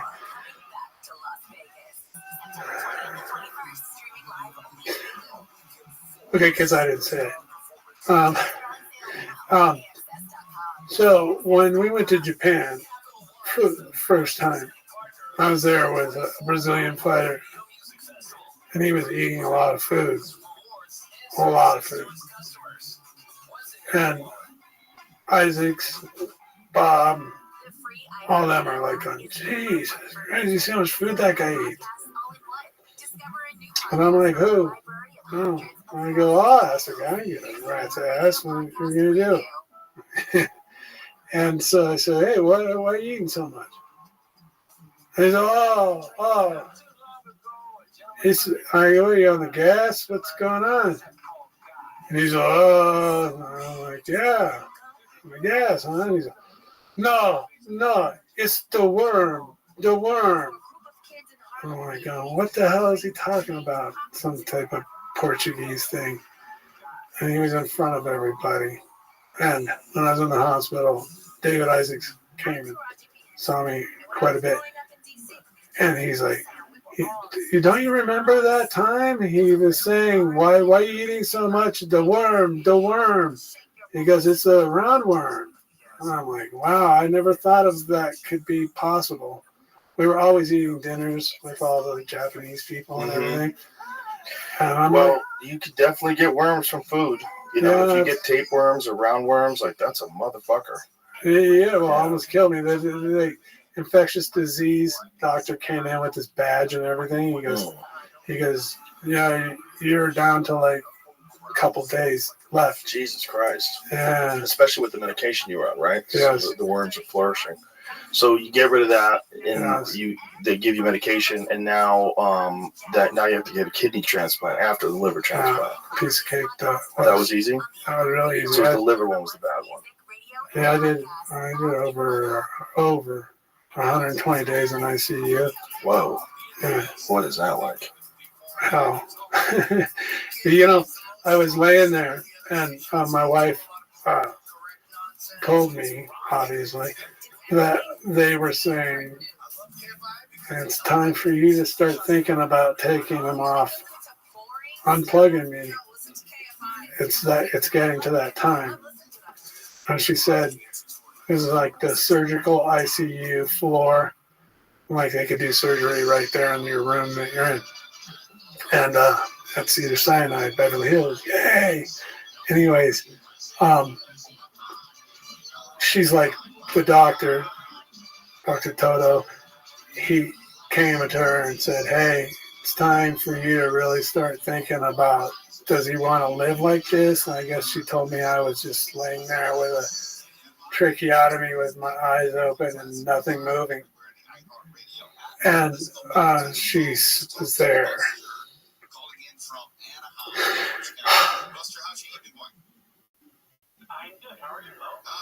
Anyway, so David Isaacs came in, and they're gone. Yeah, it was. He goes, I'm going away for the weekend. I'll be back Monday. And so they were talking about it, holding my hands. And David Isaacs said, have you ever seen Awakening? I haven't seen it. He goes, it was like Awakening. He goes, you had our hands. And he goes, you just, like your eyes came open and you started shaking your hands up and down. And so they didn't unplug me, and I'm still here. Wow, it was that close. And you died 5 times. Yeah. Do you have any weird memories of that? When you have cirrhosis, went to the doctor's hospital and made it out by my house and got a specialty doctor, digestive, whatever, GI doctor. So he put me in touch with Cedars-Sinai. You got to have a sponsor, someone to sponsor you to be allowed into the organ system there, transplants. And so I went there, and it was like a, meetings and association type, we're going to take you on. And then they say, okay, we'll see you in 2 weeks. You cannot drink anymore. Do not drink. You can't do it. Not even a little bit, nothing. You're done. And not a problem. And so I'm like, after a year, I'm like, oh, man, what the hell is going on? I mean, they just go there and they take your blood and go, okay, see you later. Well, till the last time I went there, and you go in these little rooms and you get these like bed type chairs, almost like dentist chairs, and I'm sitting there, and they walk out and they take your blood, and then she walks in, the nurses and the doctor assistants, and all of a sudden they get this panicked look on their face. And mind you, I've been doing this like a year and a half, and I've met with the doctors, and the doctor said to me, he goes, I'll do surgery on you, but not until you lose weight.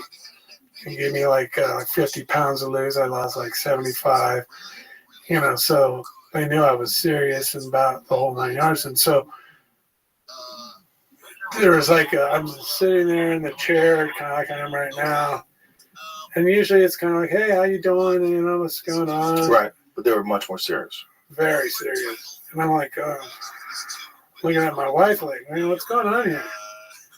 And, she basically died with me during this whole time. And I'm like, what's going on? This something's not right.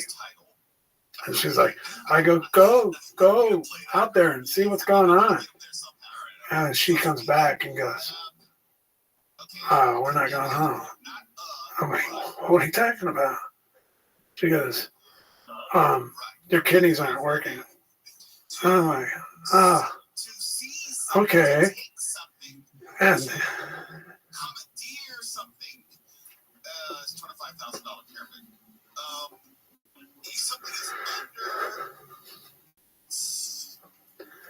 anyways, so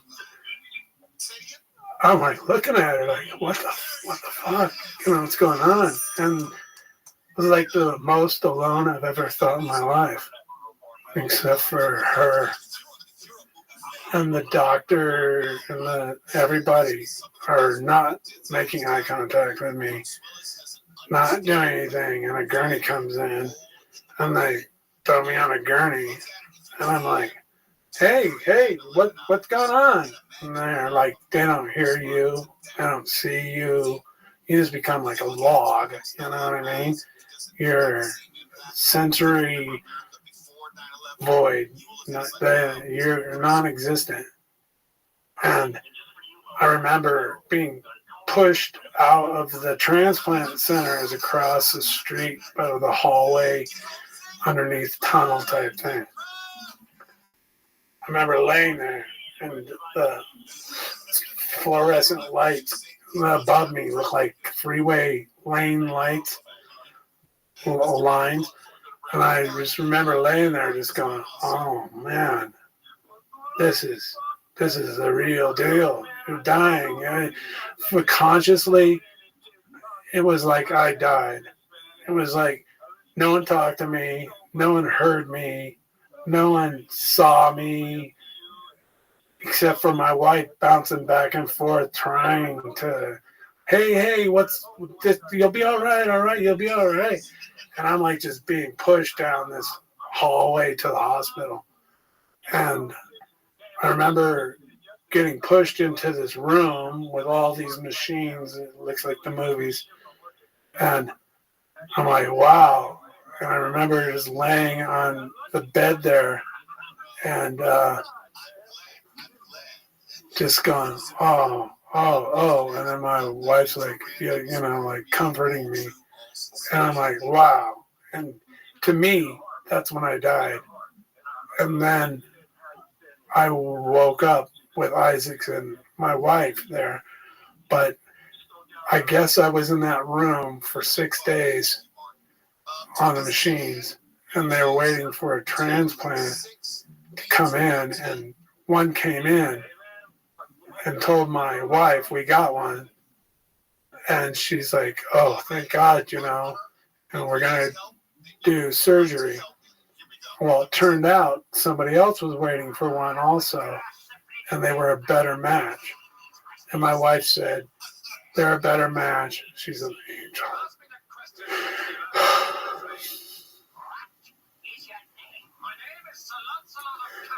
She said, let them have it. So the doctor came back in, she said, like 6 hours later. And he said, all right, we're going to go to surgery. And she's all, I think you're messed up, even though you shouldn't be. But I think you messed up because we gave that other liver to somebody else. Kidney, right? No, liver. Okay. The kidney is later. My kidneys stopped working. Okay. So they put me on dialysis and waited for 6 days. And so she's all, no, they gave that liver to the other person that was a better fit. And he's all, this never happens. But we got another one. This never happened ever.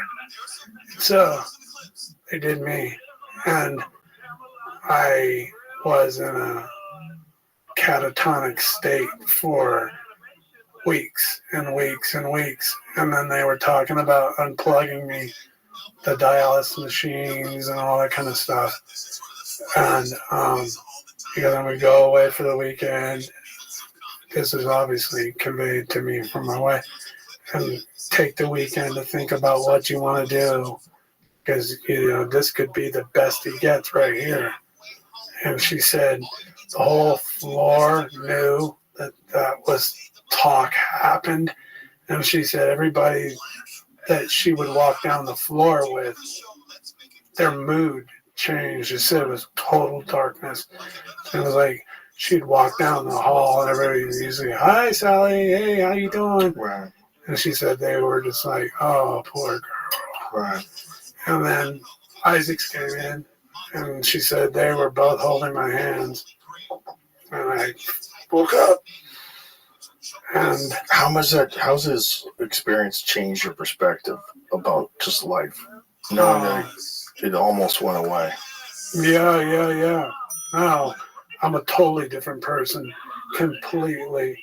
That's what you're telling me when I first saw you today. Yeah. No, I'm not. I used to be like I hate to say it, narcissistic. Like, I'm going to conquer the world, and now you can't mess with me. And now, it doesn't matter. I didn't care. Oh, you have that? Good for you. I'm glad for you. Sometimes maybe before all of this, I'd be like, oh man, how that guy do that? Oh man, I got to do that. I'm better than that. I can do that. Now it's like, good for you, man. Go out and mow down. Isn't whatever. that a way better way to interface with life? Absolutely. I wish more people could learn that lesson. It took the hard way for me, but it's so unfortunate true. that so many people go around angry at other people's lives. Yeah, and thinking that they deserve what that other person has. It's such a waste of time. 100%. It's so bad for you too. You're carrying around just a bunch of extra bullshit for no reason, and you're doing it to yourself. Yes, and with Dana, that's a dark place, and just there's some medical things about that when you get ammonia in your blood, and it makes you crazy. Like they had like a warning thing around my room, like watch out for this guy. Like I guess I kicked a physical therapist in the chest and all this stuff, and I was ripping my cords out of me. But it's called encephalopathy. Mm-hmm. And I would just like to my poor wife, to people that I've known for years, are just talking crazy nonsense, like almost like Alzheimer's type. They don't, and they would tell my wife, like, he's got ammonia in his blood and his liver doesn't work and it's poison in his brain and he doesn't know what he's doing. And I believe that I left, according to my wife, because she would listen to me on the phone, I would leave Dana choice messages. Dana White? Yeah. It's not funny, but it's funny if you realize how sick I was. I thought I was going to die. I mean, yeah. I was living the rock and roll lifestyle. I used to joke around. Rock and rollers couldn't even hang with me. Once I got into WCW, those guys live rock and roll lifestyle. It's like an athletic rock and roll lifestyle, and I, as you can imagine, pushed it to the floor and pedal to the metal. Man, I was getting down. Was there ever a time where you were realizing that if I keep going, yes. It's good? When was that? When did it start feeling like that? I use this. Well, when I was wrestling, I mean, it was a rock and roll lifestyle. Like you fly on a jet, boom, boom, boom, go for an 8-day loop, fly home, do your laundry, do your thing. And that kept me from really taking off crazy. Well, once WCW got sold and my contract was still valid and I had money coming in and a whole bunch of time. So leaving Las Vegas with Nick Cage, when he's the agent and he gets fired from that show, or not show, but talent agency. And he's like, Ben Saunderson. And he's like, what are we going to do now? We're going to go to Vegas. I was Ben Saunderson after WCW was done, and I wasn't leaving every week to go somewhere new. I was like, what am I going to do now? And I go, I guess I'll just drink myself to death. Not consciously, but that's what you were doing. That's I was getting down. So that's when the liver started failing. No. My liver started failing when I went back to the UFC. That's when I held on, man. I pulled it physical feat. But when Dana called me to come back for the to do, sure, and I kind of got into shape, but he flew me out to Atlantic City, I believe, and he goes, "Okay, need you to be down here tomorrow. We're gonna do a shoot, this whole 9 yards." And I pride myself on being responsible and doing what I'm supposed to do and being there on time. I'm one of those kind of people. And so I go to wake up, and this is like I'm coming back kind of thing. And I was supposed to be at this shoot. I could not. I was like, could not get out of bed. I was that sick. I almost missed the whole show. Like I just crawling to get there. And I got there halfway through the show, and his agent or his person that worked for him came up to me and goes, "Oh, here you are. Where were you?" And I'm going, "Oh man, I just didn't feel very good. I was awful, like nauseous, sick all the time." So I think that's when your liver was starting to fail. Yeah, there's stages, and that's kind of it's called a compensated liver, decompensated liver. It was compensated liver, and it's like all the things where your liver stops working, and you get sicker and sicker, and that's when you start turning yellow. They would pump my stomach or my cavity, pull out like a couple 2-liter things all the time. It's just poison just running through your body, and like encephalopathy going through your brain. I was a complete crazy, like, Ben Saunderson is the guy in Leaving Las Vegas. Mm-hmm. I make him look like a kindergartner. I was that out of control. I was insane. I can look back and just go, Have you thought about writing a book? I have written a book, and I'm glad you brought that up, man. Thank you. Is it out? Yes. It's a trilogy. I wrote a 900-page trilogy. Really? Yeah. Did you bring it? Did you bring the book? Yes, I did. It's in my bag over there. There's 3 of them. The first one's called Bar Brawler, and it's about when it's 300 plus pages long. It's about how the mid 80s and early 90s, how people used to be, and how there's some really graphic fights in it, and some people think it's an autobiography, but it's written as a novel. Okay. That's a good way to do it. Yes. And the main character is Walter Fox.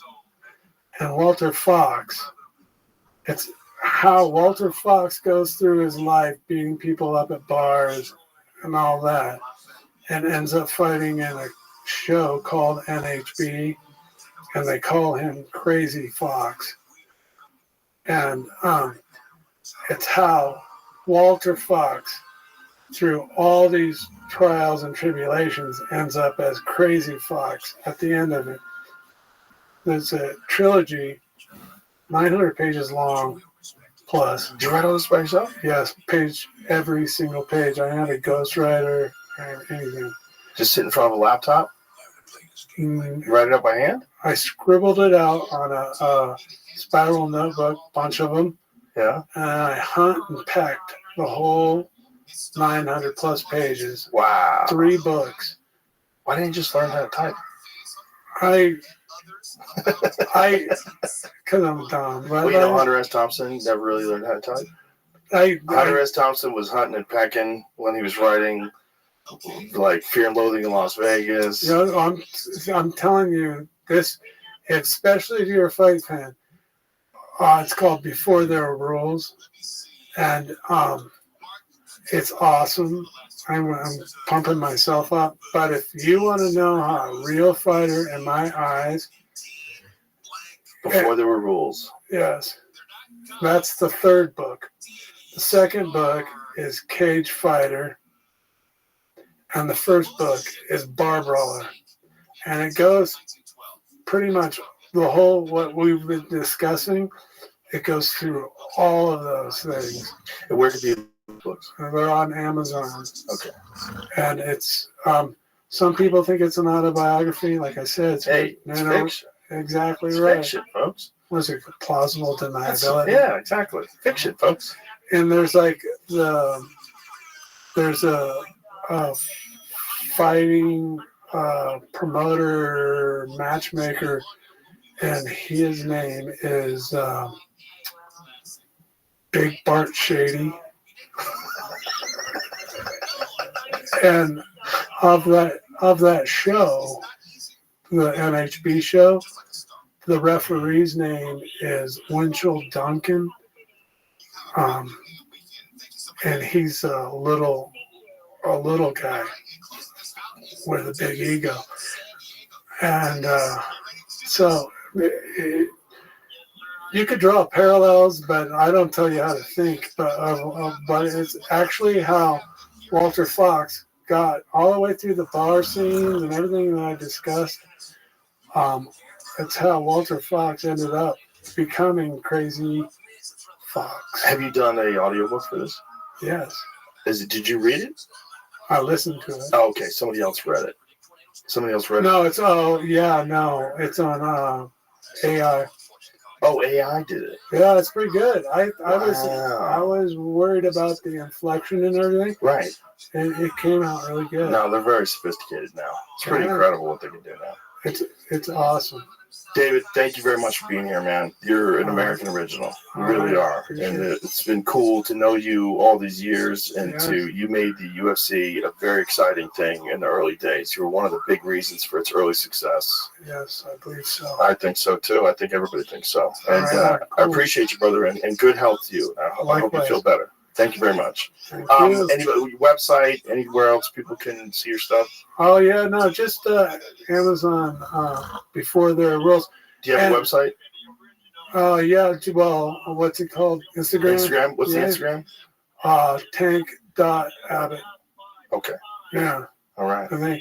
Anyways, yeah, like I said, I've had 5 strokes, so it's amazing that I'm even talking. So, but what was I going to tell you? There's my stroke. I don't know. We were talking about website, Instagram, buy the books on Amazon, your Instagram, Tank.Abbott. Oh, yeah. Before there are rules. The first word, I wrote, like I said, I wrote every single page of this book. First word is misspelled. So, all you narcissists. Preemptively blocking people getting mad at you for misspelling things? No. I put it out there as bait for all the narcissists to tell me how dumb I am. Well, you could have just corrected it. I misspell things all the time. No? You're just always playing games? Yes. All right. Well, thanks, brother. Thanks for being here, man. It's great to see you again. It's a pleasure. And Thank again, you for having me. Best of health to you. Thank you. Bye, everybody.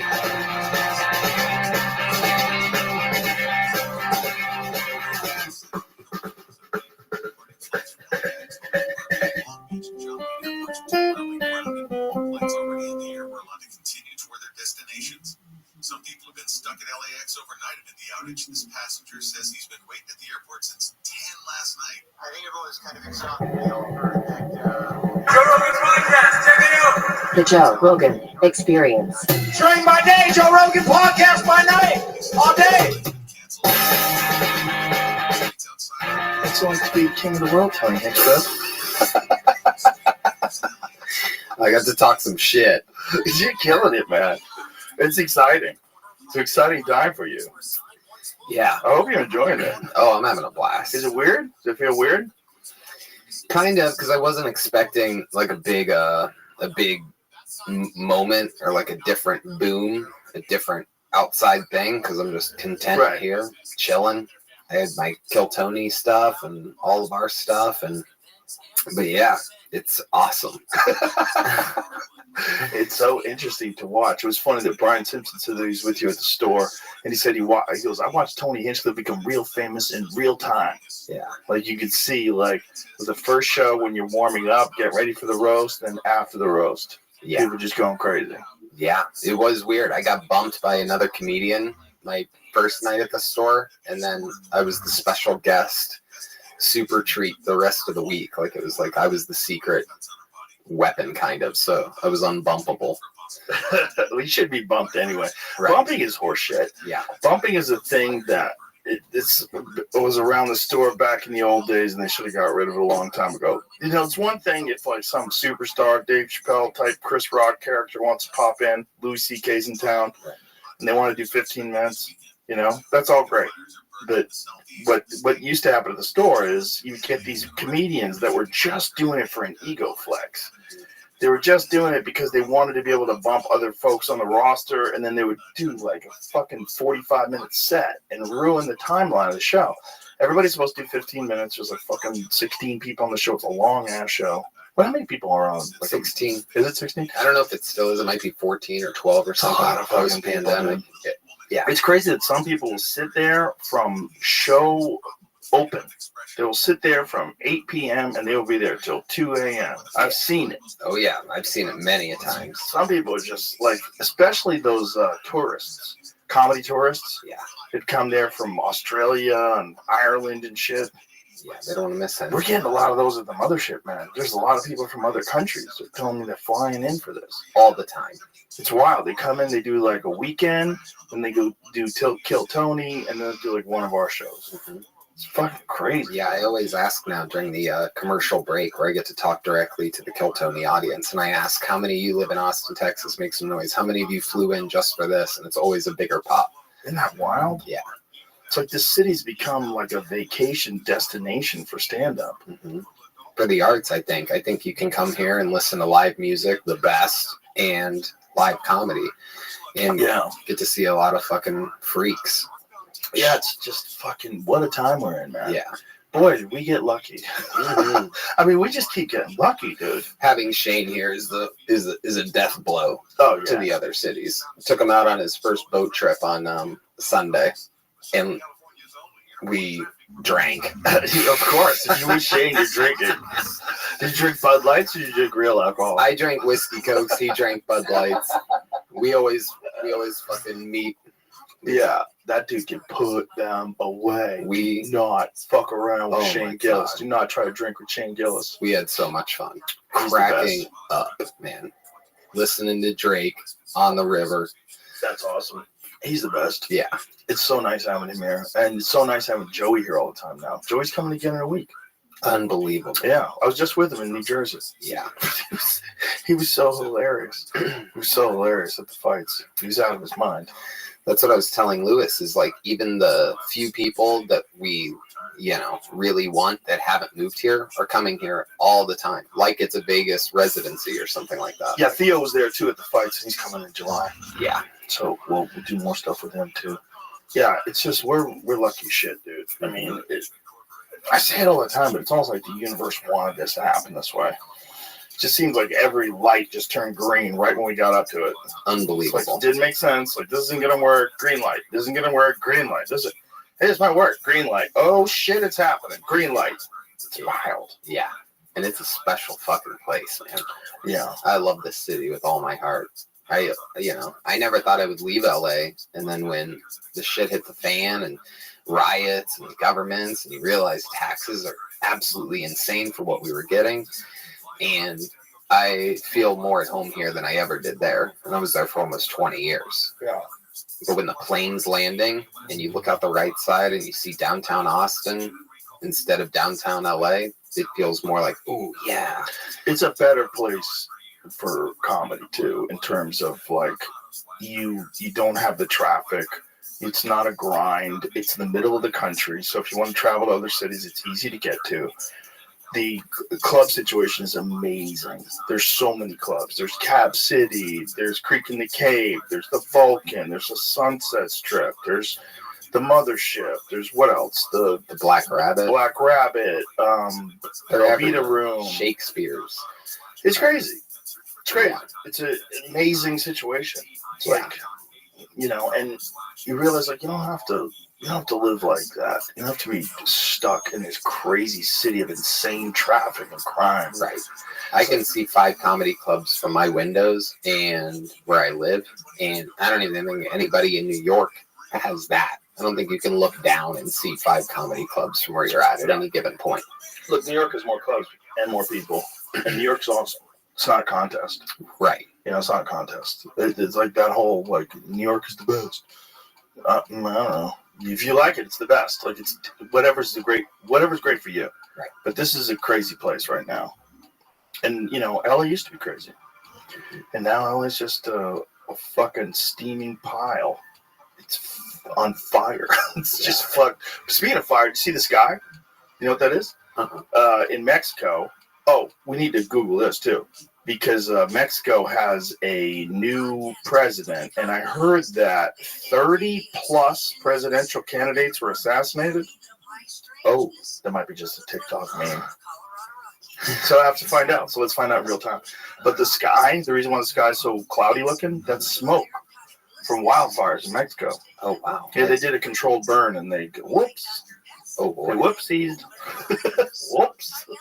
Listen, 37, excuse me. Claudia Sheinbaum was elected the country's first female president after a bloody election campaign that saw 37 candidates assassinated. And that's our neighbor.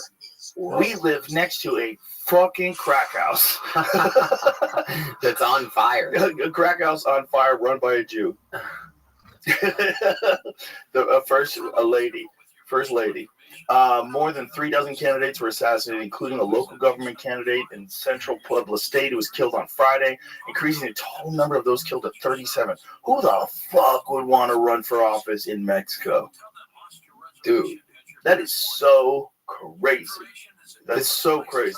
And look how few people. Look, 20,000 positions to fill and 70,000 candidates. If you have 20,000 positions in America, how many candidates you have? Probably a lot more. Nobody's getting assassinated. That would be one way to start thinning the herd. Yeah. Take them out. I mean, how far away? I mean, it sounds crazy, right? This is Mexico. It's not America. We don't. How far away are we from, like, seeing another JFK type situation? Man, I mean, Jesus. Fuck. Could be close. Seems like there's a candidate that the government really doesn't want. Yeah, there's one guy. What's his name? One guy who went to the UFC this weekend and got like a 30-second standing ovation. Yep. Almost as big as Dave in Ohio, but not quite. Right. Not quite. They're changing the tone on this. I mean, like, you know, they're doing it. They want to try to make him look like a bad guy, but people just aren't stupid anymore. I mean, there's obviously still like half the country doesn't get it, but so many rappers. So many rappers are showing support for Trump now. It's crazy. Yeah. Because now he's got a felony. Right. I mean, like, now they realize also he's getting trapped by the system, just like everybody's been rapping about. Being trapped by the system, this bullshit system. And you watch it happen with him. Exactly. Yeah, I was just talking about this. It's like I don't think they were counting on the black voter being like, hey, they just fuck that guy. That's what they do to us. Yeah, this is what they do to everybody, and they pretend they're there for you while they're letting in immigrants. And you know what, man? Here's the problem. Here's the real problem. Republicans won't be the solution either, kids. The problem is people in a position of power. The Republicans seem like they are your solution, but it's just because the people in power right now are the Democrats. Whenever the Democrats are out and the Republicans are in, everybody is dying for a Democrat. I remember when Bush was president, after the second term, everyone was like, good Lord, can we get a fucking reasonable Democrat in here before this country goes Christian nationalist and goes crazy and starts every war? And then Obama comes in, like, oh, things going to be great. But it kind of seems like kind of the same, you know, and the whistleblower protection that he promised, actually, probably like one of the worst on whistleblowers ever. Drone strikes, kind of a shitload of drone strikes. Yeah. The whole thing was bonkers. It's just the same structure with a different face. It's Bill Hicks's joke. Bill Hicks's joke about, I think the puppet on the left is to my liking. Well, I'm more aligned with the puppet on the right. Hey, there's one guy. He's holding both puppets. That's what we're dealing with. We're dealing with money. Mm-hmm. We're dealing with money and power. And it does, you know, if you think that's where a person like a Trump character does make a difference, though, because he truly does not give a fuck. And especially now, after all they've done to him, all the things he survived, you gotta think this guy was beloved until he's about 70 years old. Yeah. And that's when he starts running for president. Actually, it was a little bit mocked before that, while Obama was in office, because he was one of those people that was a birther. Yeah. You know, he was I'm one of those people that I don't give a fuck where you're born, as long as you're not actually an undercover terrorist. You know, if you're like clearly like a regular person that just happened to be born in Nigeria or happened to be born in Saudi Arabia, but now you're here. You went to school here, you got friends here, you got family here, you love it here. America's the shit. You can be president. Like, I don't really think that you have to be born on a certain patch of dirt to run it. That seems like Viking shit. That seems so old. Yeah. That seems so dumb. What about the 35 thing? Is that the age? Yeah, that's a good age. Up until I was 50, I was retarded. So I don't think that's a bad thing. I think 35 is good just for humans. I think you need a certain amount of life experience. You need a certain amount of trials and tribulations, character testers, a lot of education, a certain amount of like changing your perspective on the world, because we all do that. As a young man, I was very liberal, super, super liberal. You know, I mean, anything the Democrats believed, I believed, never interested in anything the Republicans had to say. All they wanted to do was like shove God down your throat and stop abortions. Totally. That's what I was. No, I was 100% with you on that. Well, that's brainwashing too, right? Yeah. I was super liberal until I got my first paycheck in the state of California. Then everything started changing. Yeah, people get rich, they get Republican real quick. Yeah. Yeah. But there's a lot of really rich people that are Democrats, which is interesting, because they got so much money, they can vote Democrat. They got so much money, they don't even try to protect it. California is considering a 30 cents per gallon tax on the miles, or 30 cents per mile, because so many people have electric cars, so the gas tax is losing money. And they want everybody to have an electric car by 2035 or 2035 would actually be realistic. 2035 is crazy. There's like not enough. We don't have enough stuff. Right. We can't build all those cars. Like, what are you going to do with all the cars that are gas? You know how many cars there are? There's more cars than there are people. There's more cars here than there are people. Oh, that makes sense. Oh, yeah, well, a lot more. Well, first of all, there's people like me that have a bunch of them. Right. They throw it off. You know, that throws off the divorce thing, too. You know, people say, 60% of all marriages end in divorce. Right. But a lot of those are people that just get divorced a gang of times. They go all Jennifer Lopez on the deal. Yeah. And just like, I'm in forever. Fuck you. Yeah. You new person. I'm in forever. Fuck you. And then she might have another one on her hands. Yeah, it looks like she's going down again. Yeah. Ben, something was up with him at that roast. He bombed. Oh, my goodness. You can't bomb if you're married to Jennifer Lopez. Mm-mm. You can't strike out. You can't bomb. You can't fall when you're walking up a flight of stairs, or no pussy. Right. This is just how it works. Yeah. You want the Viking queen alpha female? Yeah. If you want, yeah, that's what you get, man. She's still that way, and she's like, what, 51? She's crazy hot. Yeah. Crazy hot at 51. Yeah.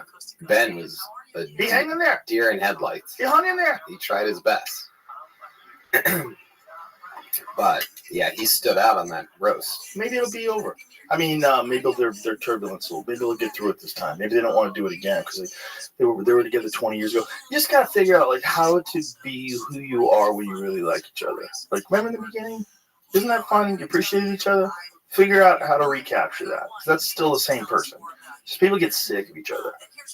You ever get sick of a guy you work with and you quit the job and you're like, I fucking miss that dude.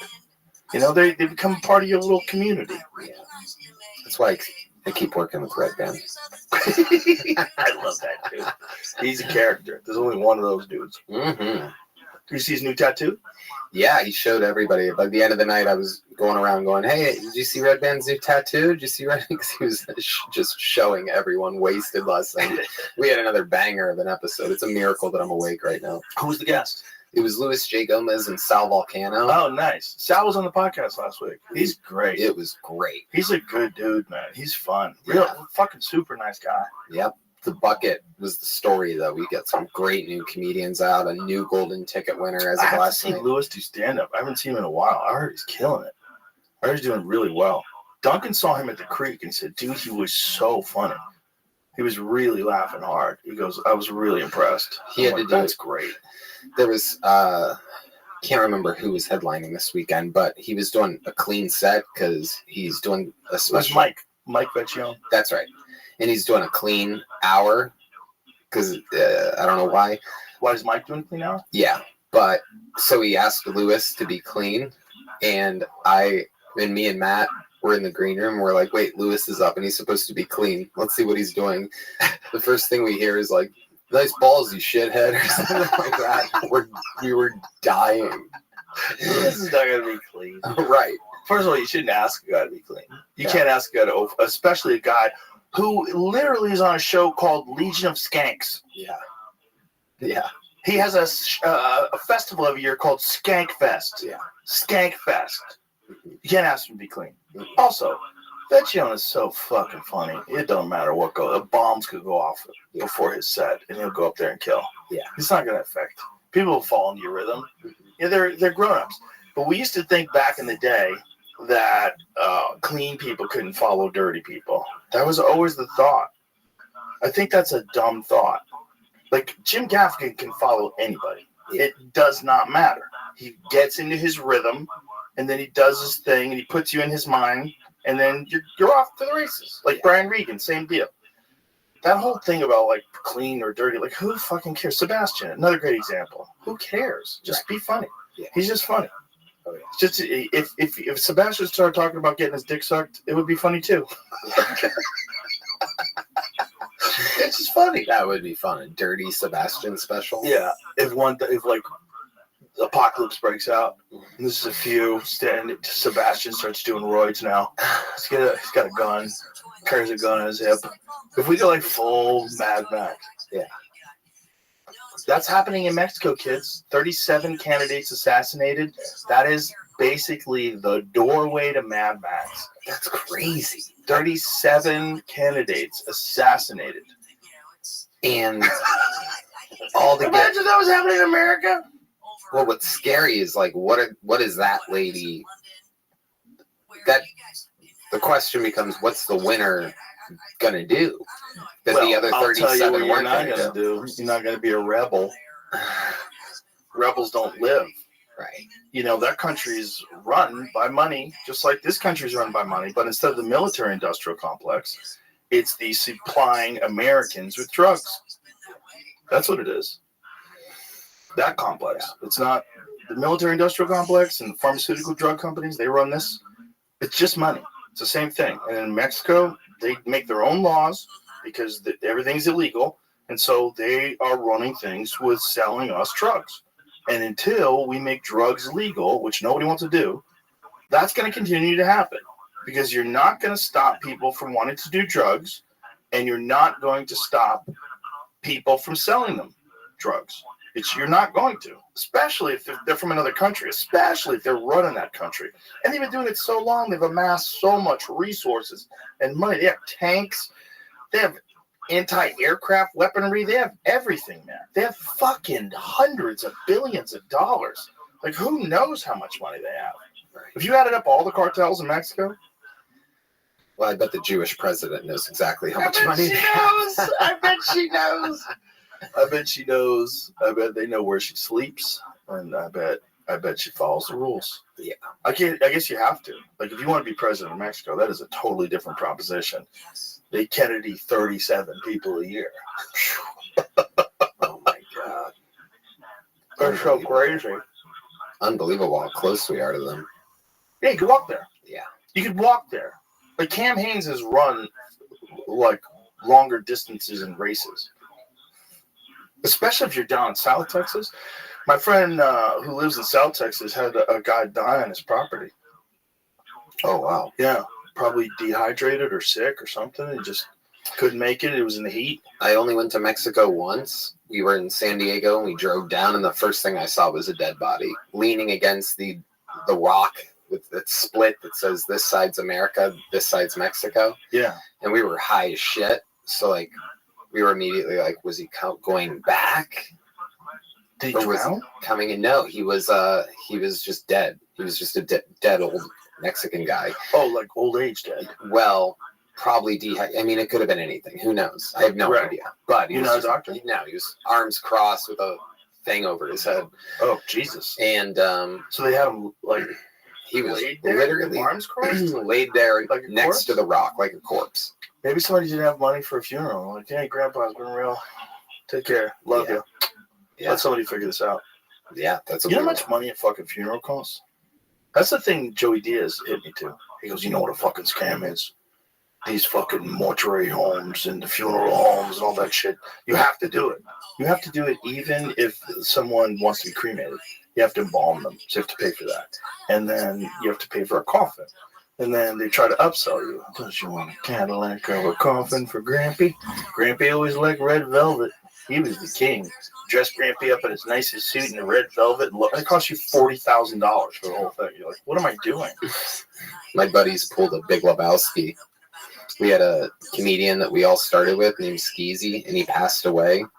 And nobody in his family wanted to claim the ashes, so Benji and Matt Edgar were like, well, we'll put him somewhere. He loved Venice Beach. Let's take him to the beach.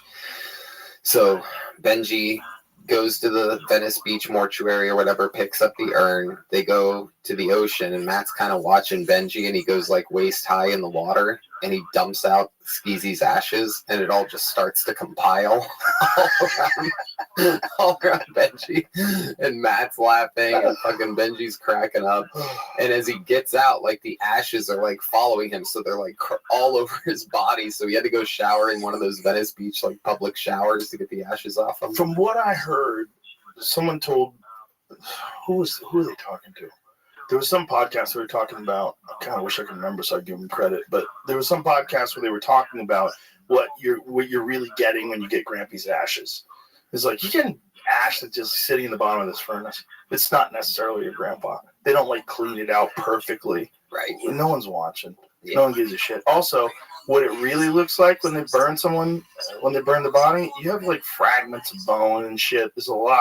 See if you can find like images of what it looks like when they actually cremate someone. But the guy was like, you're not getting ashes. And not only that, sometimes they just throw other stuff in there, like cement. You get cement. You're like, they don't give a fuck. Like, it's just, it's symbolic. It's just a dumb thing we do. What you're supposed to do is let that body feed life. We're so stingy. We don't even let our bodies feed life. So that's what it really looks like. Look what it looks like. It's bones, chips, and shit. Ew. Theo had a mortician on before. Oh, maybe it was Theo. Did he say that? I don't know specifically. I was trying to I bet that's exactly what it is. Now I'm thinking about it. I don't know. It could have been anybody. Either way, someone was saying that a lot of the stuff you're getting in there in disreputable. I'm not saying all of them, of course. Some of them, sure, you're Grampy. But the disreputable ones, they don't give a fuck. They'll throw fucking kitty litter in there. Here, go worship the kitty litter. You fucking idiot. They don't care. They're just doing this in and out and in and out. And here's the other thing. Do you know how many guys wind up fucking the female corpses? No. Do you know that this has been an issue? No. My friend claims that when he was young, that they went to a funeral home and that the guy came to, like, they were ringing the doorbell, the guy wouldn't come, they're knocking on the door, it was like for someone in their family that was dead, and the guy was in the back and came out, he was sweaty and out of breath, and they were like, what the fuck is this guy doing? He was acting super fucking sketchy and really weird. And they think he was back there with one of the corpses. Oh. Yeah, he goes, he just felt like he just fucked somebody. I go, really? He goes, when you think about it, it's like these women are hot and they haven't deteriorated and no one's around. Oh, come on. Yes. There's rigor mortis and stuff. It's hard. Are you sure? Yeah, it's got to be. It's got to be like... Reported cases of employees sexually abusing dead bodies are relatively rare. Yeah, if they get caught. Perhaps the most prolific necrophiliac. Do you remember the one that the big Kinnison had? Mm-hmm. Oh my God. It was how I found out about Kinnison. I found out about it through a girl I worked with.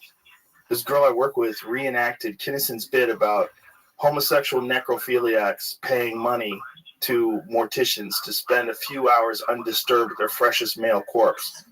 So Kinnison did this bit where you ever see the bit? Mm-hmm. Oh, it's a fucking classic, dude. It's a classic. See if you can find the bit. Play it and then we'll just edit it out. Fucking YouTube. Yeah, they're tricky, man. We gotta fucking play the game. Listen, they're awesome. They're awesome. They have the best platform. I mean, it's the most accessible. It's so easy to share. The sharing things is huge. Because you don't really share Netflix movies and stuff. I tell people, here it is. Wow. What a bit. Yeah. So, this girl that I worked with, this was at the Boston Athletic Club. She got down in the parking lot. And she was lying on her stomach. She was like, oh, I mean, life keeps fucking in the ass even after you're dead. It never ends. She's like doing that, and I'm howling laughing at her doing an impression of Kinison. That's how I found out about Sam Kinison. Wow. Yeah. Fucking amazing. That was before I was even thinking about doing comedy. I was 19. Wow. Yeah, I was like, wow, that's crazy. What's he doing? Yeah. I just like, what? I remember watching him for the first time going, oh, that's comedy too? Like, I always loved comedy. I always used to watch The Tonight Show. Like, when Richard Jenny would be on or Seinfeld would be on, I loved The Tonight Show. I loved stand-up, like, even at the Improv. Like, when I was, like, I wasn't even 21. I went to see Jerry Seinfeld with this girl I was dating. I was just sitting there like, wow, I've seen comedy. And I went to it. But I always thought comedy was that. It was like the TV comedy, you know? And then there was Richard Pryor, and then there was Eddie Murphy. But I never thought, like, sick shit could be funny until I saw Kinison. I was like, oh, my God. Yeah. Like, that's a different thing. I didn't know that was comedy, too. Right. No, I'm with you. I was a Jim Carrey guy, and, you know, when I was young, the funny faces and all the silly noises and stuff and everything. And then when he did Man on the Moon, and I saw that darker side of things, and Andy gets fired from the Improv right at the beginning of the movie. And I realized right then that he was making money performing in front of live audiences. And I'm like, what the fuck is that? That's wait. So there's like a lower level before the Tonight Show and stuff. Right. And I started going to libraries and stuff to look up books on Andy Kaufman. I would look up Andy Kaufman and find any book that mentioned him. I went down this crazy dark rabbit hole. I used to go to Jerry's Deli all the time. That place was awesome. It was a great place because it was 24 hours. You could always go there after shows. And they had a photo of Andy Kaufman on the wall. So it's Andy Kaufman when he worked there. So Andy Kaufman, while he was on Taxi, took a job at Jerry's Deli just to wait tables. Yeah. Just to, like, be weird. Yeah. So people, like, getting their fucking tables cleaned up, and they're like, wait, what? Are you is that Latka or whatever his name was? Yeah. What was his name? Latka Gravis. Yeah. And that's back when... Look at him. He's fucking working there while he was on Taxi. Yeah, back when there's only 3 channels, so there's not a ton of famous people. Right. Exactly. Yeah. Boy, you had to hang out with famous people back then because nobody understood. Yeah. Nobody got you. You know, Jesus Christ. Imagine a famous person like a John Belushi back then. Crazy. Too much pressure. Well, the shows, the amount of people who would watch those shows, too. He used to bus tables at a restaurant at the height of his fame on the television show Taxi. Kaufman would stay in character as a humble busboy, always denying that he was Kaufman. Oh, Jerry's went under. The Studio City one went under, too. Oh, God. They closed them all. Are they all done? Yeah. God damn it. Yeah, we were stuck going to Norm's when I was there a few weeks ago. How's Norm's? It does. If you're hungry enough to go to Norm's at 3 or 4 a.m., then it's just fine. My favorite is Cantor's. Yeah, Cantor's is the shit. Yeah. That is the quintessential Jewish deli. Yeah. Like their Reuben, their pastrami Reuben, off the charts. Yeah. Off the charts. They have the best pastrami in the city. Yeah. As far as I've had. Like Jerry's was really good. Cantor's is one level above it. Totally. One level. You feel the cholesterol going right in your veins. Yeah.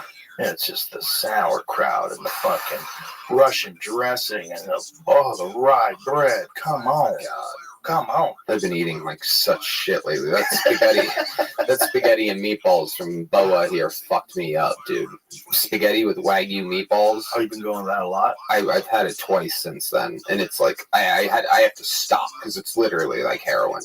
I feel like shit afterwards. I feel like shit the next day. It's like crazy. I don't know what the hell they have in that fucking pasta. It must be 1,000% like Heisenberg level gluten, because it is addictive and makes you feel terrible. But it makes you so happy for the 6 minutes that it takes me to eat the entire dish. And Just then you feel rolling it up. 30 hours. Yes. Yes. It's the closest thing I'd imagine to heroin that there is. Of course, there's probably a bunch of people on heroin. But isn't that similar to getting drunk? You know, if you drink a little bit, you feel great while it's happening, and the next day, you're like, I'm never doing that again. Yeah, I do that all the time. I did that last night. Yeah, it's the same thing. I ate with Joey Friday night in New Jersey. Went to his spot, Il Nido. Oh, there is nothing like East Coast Italian food. Yep. It is a different thing. 100%. It's a different level. That Il Nido place, I would fly in to go to that place. Yeah. Oh, look at that. That was charred clams on this fucking insane toasted bread. That was spicy rigatoni. Dude, it was off the charts. Yeah. That's the meatballs. Off the chart. Yeah, whole different level. The steak was perfect. Everything's perfect. That's bone marrow with potato puffs. Oh, dude, it was so good. And that's, what is that? What's that called? The thin sliced beef. What the fuck is it called? No, ceviche. No, carpaccio. My crew, we did Cleveland and then a night in Pittsburgh, and Youngstown's dead in between the two. So we stopped off in Youngstown for lunch and got 2 different types of pizza from 2 different places. And everyone's minds are completely blown because you cannot get pizza like that anywhere. You could try to find something in Chicago, but that's Chicago, and New York's New York. There's not that middle, not deep dish, not thin crust. But in Youngstown, there's 20 places unlike any place anywhere else. So what's like a hybrid of deep dish? It's just a normal old fucking like school lunch pizza, but different types. Belleria is famous for their Briar Hill, which is, just plain with shaker cheese and some green peppers, which is diabolical. Because if the sauce is good and the bread is good and the cheese is good, you don't need anything else. It's like a simple. Yeah, well, that's what Portnoy always gets. He always gets plain cheese pizza. Mm-hmm. You watch his reviews of cheese pizza? Sometimes, yeah. I love the ones where the people get mad and shit. So mad. Yeah, if it doesn't meet up to his standards. I mean, the guy's eating everybody's pizza. Like, you got to know what the fuck you're doing. But he says that New Haven, Connecticut is like where some of the best pizza in the world comes from. That makes sense. I could see that. A lot of those offshoot Italian spots where they hit away, like Youngstown, like that. I guarantee Pittsburgh has decent. You know what they have in common? Mob activity. Oh, exactly. New Haven has a lot of mob activity. 100%. I used to work at the Joker's Wild. It's a place in New Haven, and the owner was a crazy convict. Yeah. Just out of his mind. And I saw the owner beat a guy in the face with his shoe. Took his shoe off and beat a guy in the face with the heel of his shoe. Oh, yeah. He had blood all over him. Oh, fucking disaster. Those people need pizza. They figure out how to get the good pizza. Yeah. Yeah. It's funny how that's the case, though. If you have, like, a serious Italian neighborhood, you're mafia influence in there. Totally. I mean, that's all they know. You got to bet on things. You got to run things. Get a tax here, tax there, protect them. Imagine owing money to a bookie. How terrifying that would be. Yeah. You're on the run. You owe $100,000 to this guy. And you try and gamble on other games to make it right. Yeah. Like Uncut Gems. Oh, yeah. That movie gives me so much anxiety. You watch that movie, like, don't, oh, Jesus Christ, what are you doing? Dude, I watched the show that gave me more anxiety than any show I've ever watched in my entire fucking life. What? Baby Reindeer. Oh, I've heard it's insane. It's the scariest thing ever. It's the scariest show ever. This guy's nice to one person who he doesn't really want to be nice to, gives her a water or a tea or whatever, and she falls in love with him, and it is the scariest show. I think it's supposed to be a comedy. I don't think I laughed once. The comedy part's not funny. He's also trying to be a comedian, None of it's funny at all, but it's literally you're watching for the anxiety. I started it, and then I'm like, I don't want to watch, but I have to. And I just kept going, and it's fucking frightening. Have you seen the actual lady go on Piers Morgan? Yeah. And she's literally like how she is insane. She's insane. Oh. And happy to talk about it. Yeah. And claiming she's not insane. Right. And not knowing how insane you look. Yeah. Fucking frightening. It's wild when people don't know how insane they are. Mm-hmm. And you watch them like, oh, God, they think they're sane. They think they're fine. They think they're going to go on there and make a good argument. Those are the most insane people. The ones that don't know. Right. Yeah. You been watching the Fauci hearings? No. Whoa. Because it's wild. It's wild. What's going on? Still like deeply in denial about everything. They're confronting him about emails they got, about deleting emails in preparation of a Freedom of Information Act request. They got emails from people that he worked with saying, that don't worry, Fauci is too smart to talk about this stuff on emails. You'll either have to deliver something to him or meet him in person. There's all this like weird deception shit. There's people that said this is clearly leaked from a lab. Look at the Fair and Cleavage sites. They have to be that's put into the virus to make it more infectious to human beings. They're talking about it in the email. And then that same guy, after talking to Fauci, like 3 days later, is like, it's ridiculous to think this came from a lab. This is clearly from a natural origin. And they're all talking about discrediting people who are talking about the lab leak theory. I mean, what they did was insane, and they did it in front of everybody. And finally, Fauci has to talk about it to people. But he's still in denial about all of it. There's no science that says that masking for children works. There's no science that says that vaccinating children works, that it's good, that it's overall good. And the amount of people that have gotten wrecked by this, they're starting to recognize it in other countries, and they're talking about it in other countries. They haven't quite gone public with it in all the newspapers in the United States yet. But in the UK, they're blaming it. There was the thing about Germany today. There was a front page of like a major newspaper. Somebody sent it to me. I'll send it to you, Jamie. But they're finally starting to talk about it. And they're talking about excess deaths in the Philippines. They're talking about the amount of people that are no longer having children. The amount of less children that are born.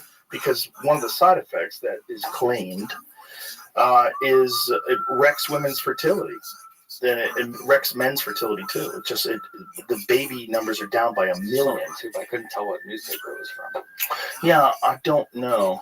I bet if you take the title, but they're talking about it.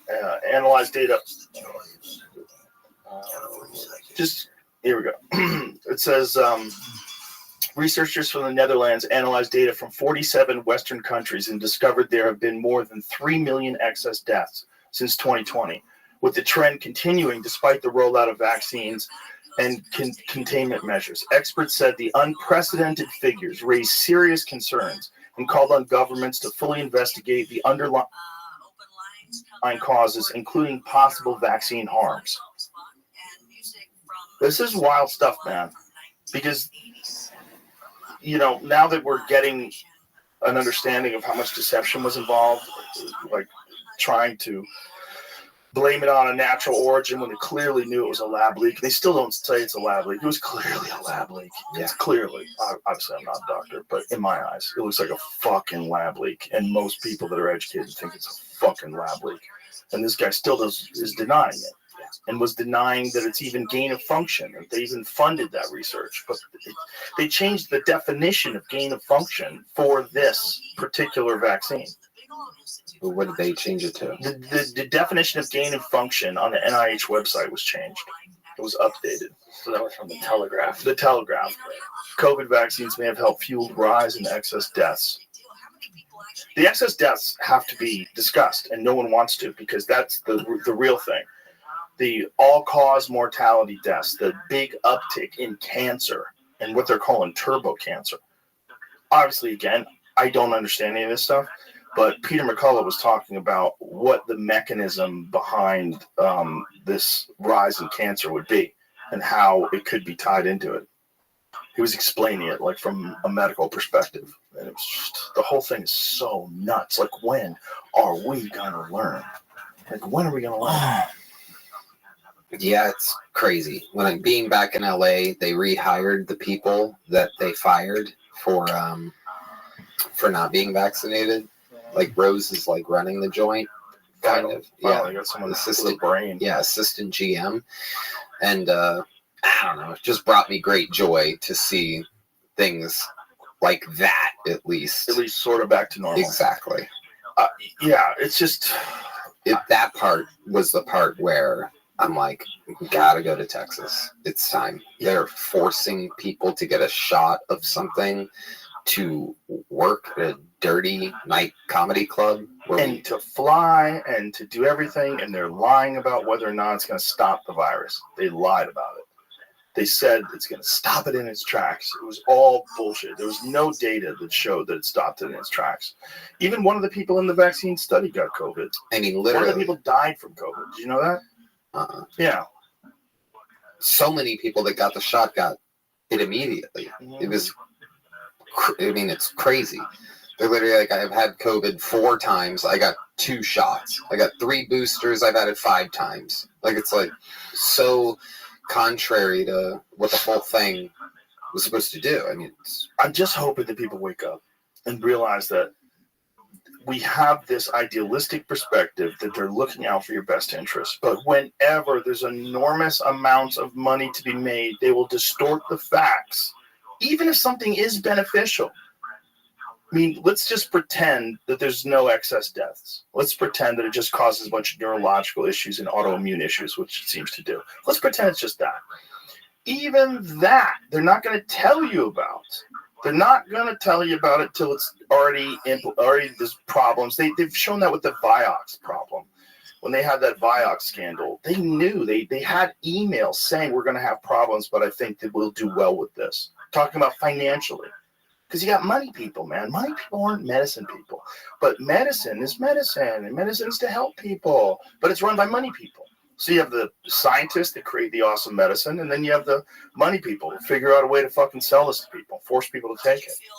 And that when you watch videos of all the different things, and during this thing, one of the things is that Fauci was claiming that he didn't coerce anybody to take the vaccine, but there's this whole recorded conversation of him talking about if you keep people from working, you keep people, like if Amazon says they're not going to hire people at big corporations, you have to be vaccinated to fly. He goes, it's shown that people will drop their ideological bullshit and get vaccinated. You can imagine. Just imagine that's from a public health official who knows that it doesn't stop infection. He has to know what the data is. He has to know. It was all just to get people to take it. And they made so much money. And the government, this is the weird thing. There's $710 million was earned. And Fauci's claiming that he never made any money. 0. He said he got $0 from it. He said he got like $122 from a monoclonal antibody patent that he has. It's crazy that they work for the American people with taxpayers' money, and they create something they put a patent on, and then that makes them hundreds of millions of dollars. $710 million. Like, where'd that go? You didn't get any of it? But the other thing they showed was that Fauci's income, his net worth went up to $11 million. So he made a lot of money. Yeah. Maybe he sold a book. Yeah. Maybe it was legit. Yeah, I saw something of him on my Twitter feed, him just playing victim. Mm-hmm. You see that the guy behind him? This is a fucking amazing video. This guy behind him, when Fauci's talking about the death threats, the other guy's like, yeah, you guys making this face? Have you seen it, Jamie? I'll send it to you. It's hilarious. The dude's hilarious.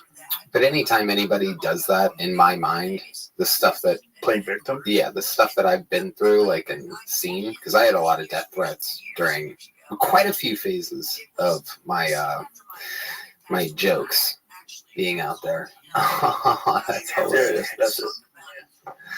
Give me the volume. I mean, it's such a joke. You probably... You 2 individuals, and credible death threats mean someone who clearly was on their way to kill me. and it's required my having protective services essentially all the time. It is very troublesome to me. It is much more troublesome because they've involved my wife and my 3 daughters. At these moments, how do you feel? Keep your mic on. Terrible. Do you continue to receive threats today? Yes, I do. Every time someone gets up. Yeah, well, that was the other thing. They blame podcasters. Right. They blame podcasters, and they said that we're responsible for 200 to 300,000 deaths. Yeah, that makes total sense. Hey, man, you made it. Yeah. First of all, don't blame us. First of all, you made it. Yeah. You fucking made it. You Yeah. funded it. Yeah. You were a part of the research. Andy was the main salesman on the air every day when we were watching the news because there was nothing else. We wanted updates. We wanted to see when things were going to open, if any positive news was there. And we had him. The richest thing of all is Chris Cuomo's now taking ivermectin. Oh my God, Dave Smith bodying him is one of the greatest all time. I mean, I said this before, and it was that. I said it was going to be Mike Tyson versus Marvis Frazier. Like, what have I got myself into? And that's what it was. Oh yeah. But he did it to himself. He did it to himself. I mean, Dave did it to him for sure, but Chris did it to himself. He just has this bizarre way of trying to like lawyer it up and twist the words and turn it into something that's okay. I didn't say that. Where's the clips? And then they show the clip. Yeah. And he's still trying to pretend that And they there was- weren't mocking people for taking horse dewormer. And there was more than that. These clips, they do a funny thing over at CNN. I think we were talking about this the other day because of a joke that I do in the headlines. They do a funny thing where they can change the headlines after a certain amount of time. Oh, yeah. You know, they can change they can delete videos, they can copyright strike them. They have control over what they've done. And they went on and on and on. There was a whole thing with it. I was obsessed with CNN because I find propaganda to be very, very interesting. I want to know what everyone else is seeing. I want to know what the audiences are seeing. Especially the people that aren't really paying attention. Yeah. Maybe they don't have friends that know what's really going on.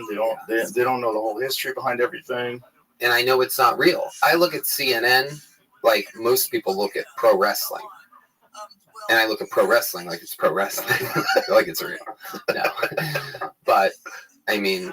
Yeah, it is like pro wrestling. Especially during that time, I was studying that so hard because I knew that I knew something was fucking rotten going on. They don't know what to do about Israel and Palestine. They're just like trapped. They're trapped in the middle. Did you see in Philly where the gay pride parade ran into the Free Palestine parade? They wouldn't let them pass. Yeah. Like, no, our thing's more important. Right. Than you guys fucking each other. Yeah. Crazy. It's just the woke eating woke. It's the left eating the left. Yep. But that's what they've always done. They eat themselves. By the way, the right does it too. The right does it too. They did it all. They do it all the time. It's a human characteristic that we can't really just say one side does because it's not true. The gay parade and the Palestine parade meeting up in the middle is like the time Kid Rock shot a bunch of Bud Light. No, because nothing's gonna die. No business is gonna get crushed by it. It's like, no, you guys don't want to fight each other. Look at this. Look at the Free Palestine, the gay pride. It's a standoff. It's a fucking flat out standoff. Hijabs versus blowjobs over here. No pride in genocide. So they're stopping the pride parade. No, you can't have your parade. Our parade's more important. I love the masks. I just love them. Look at all these people with masks on. It is the liberals' MAGA hat. It is. I've said it a million times, but that's what it is. It's a fucking MAGA hat. Oh my goodness. These dorks. How many of them had fucking masks on, man? It's crazy. They don't even work. I mean, they work as well as that lady's visor that's turned backwards. Yeah. And they definitely don't work against AIDS. So wearing one at a gay pride parade is completely pointless. Oh, imagine you think the mask. This is going to protect you. Mm-hmm. Yeah, they're wearing a mask outside, and meanwhile they butt fuck strangers in glory holes and stuff. So it's like, I honestly think it's more of the Free Palestine people that were wearing the masks. you think anybody's ever worn a mask at a glory hole? What's that? They don't want to be identified in photos. That's true too, right? Pretty much most of it. You think most of it? Yeah, retaliation. Yeah. I don't think it should be legal to wear a mask in public.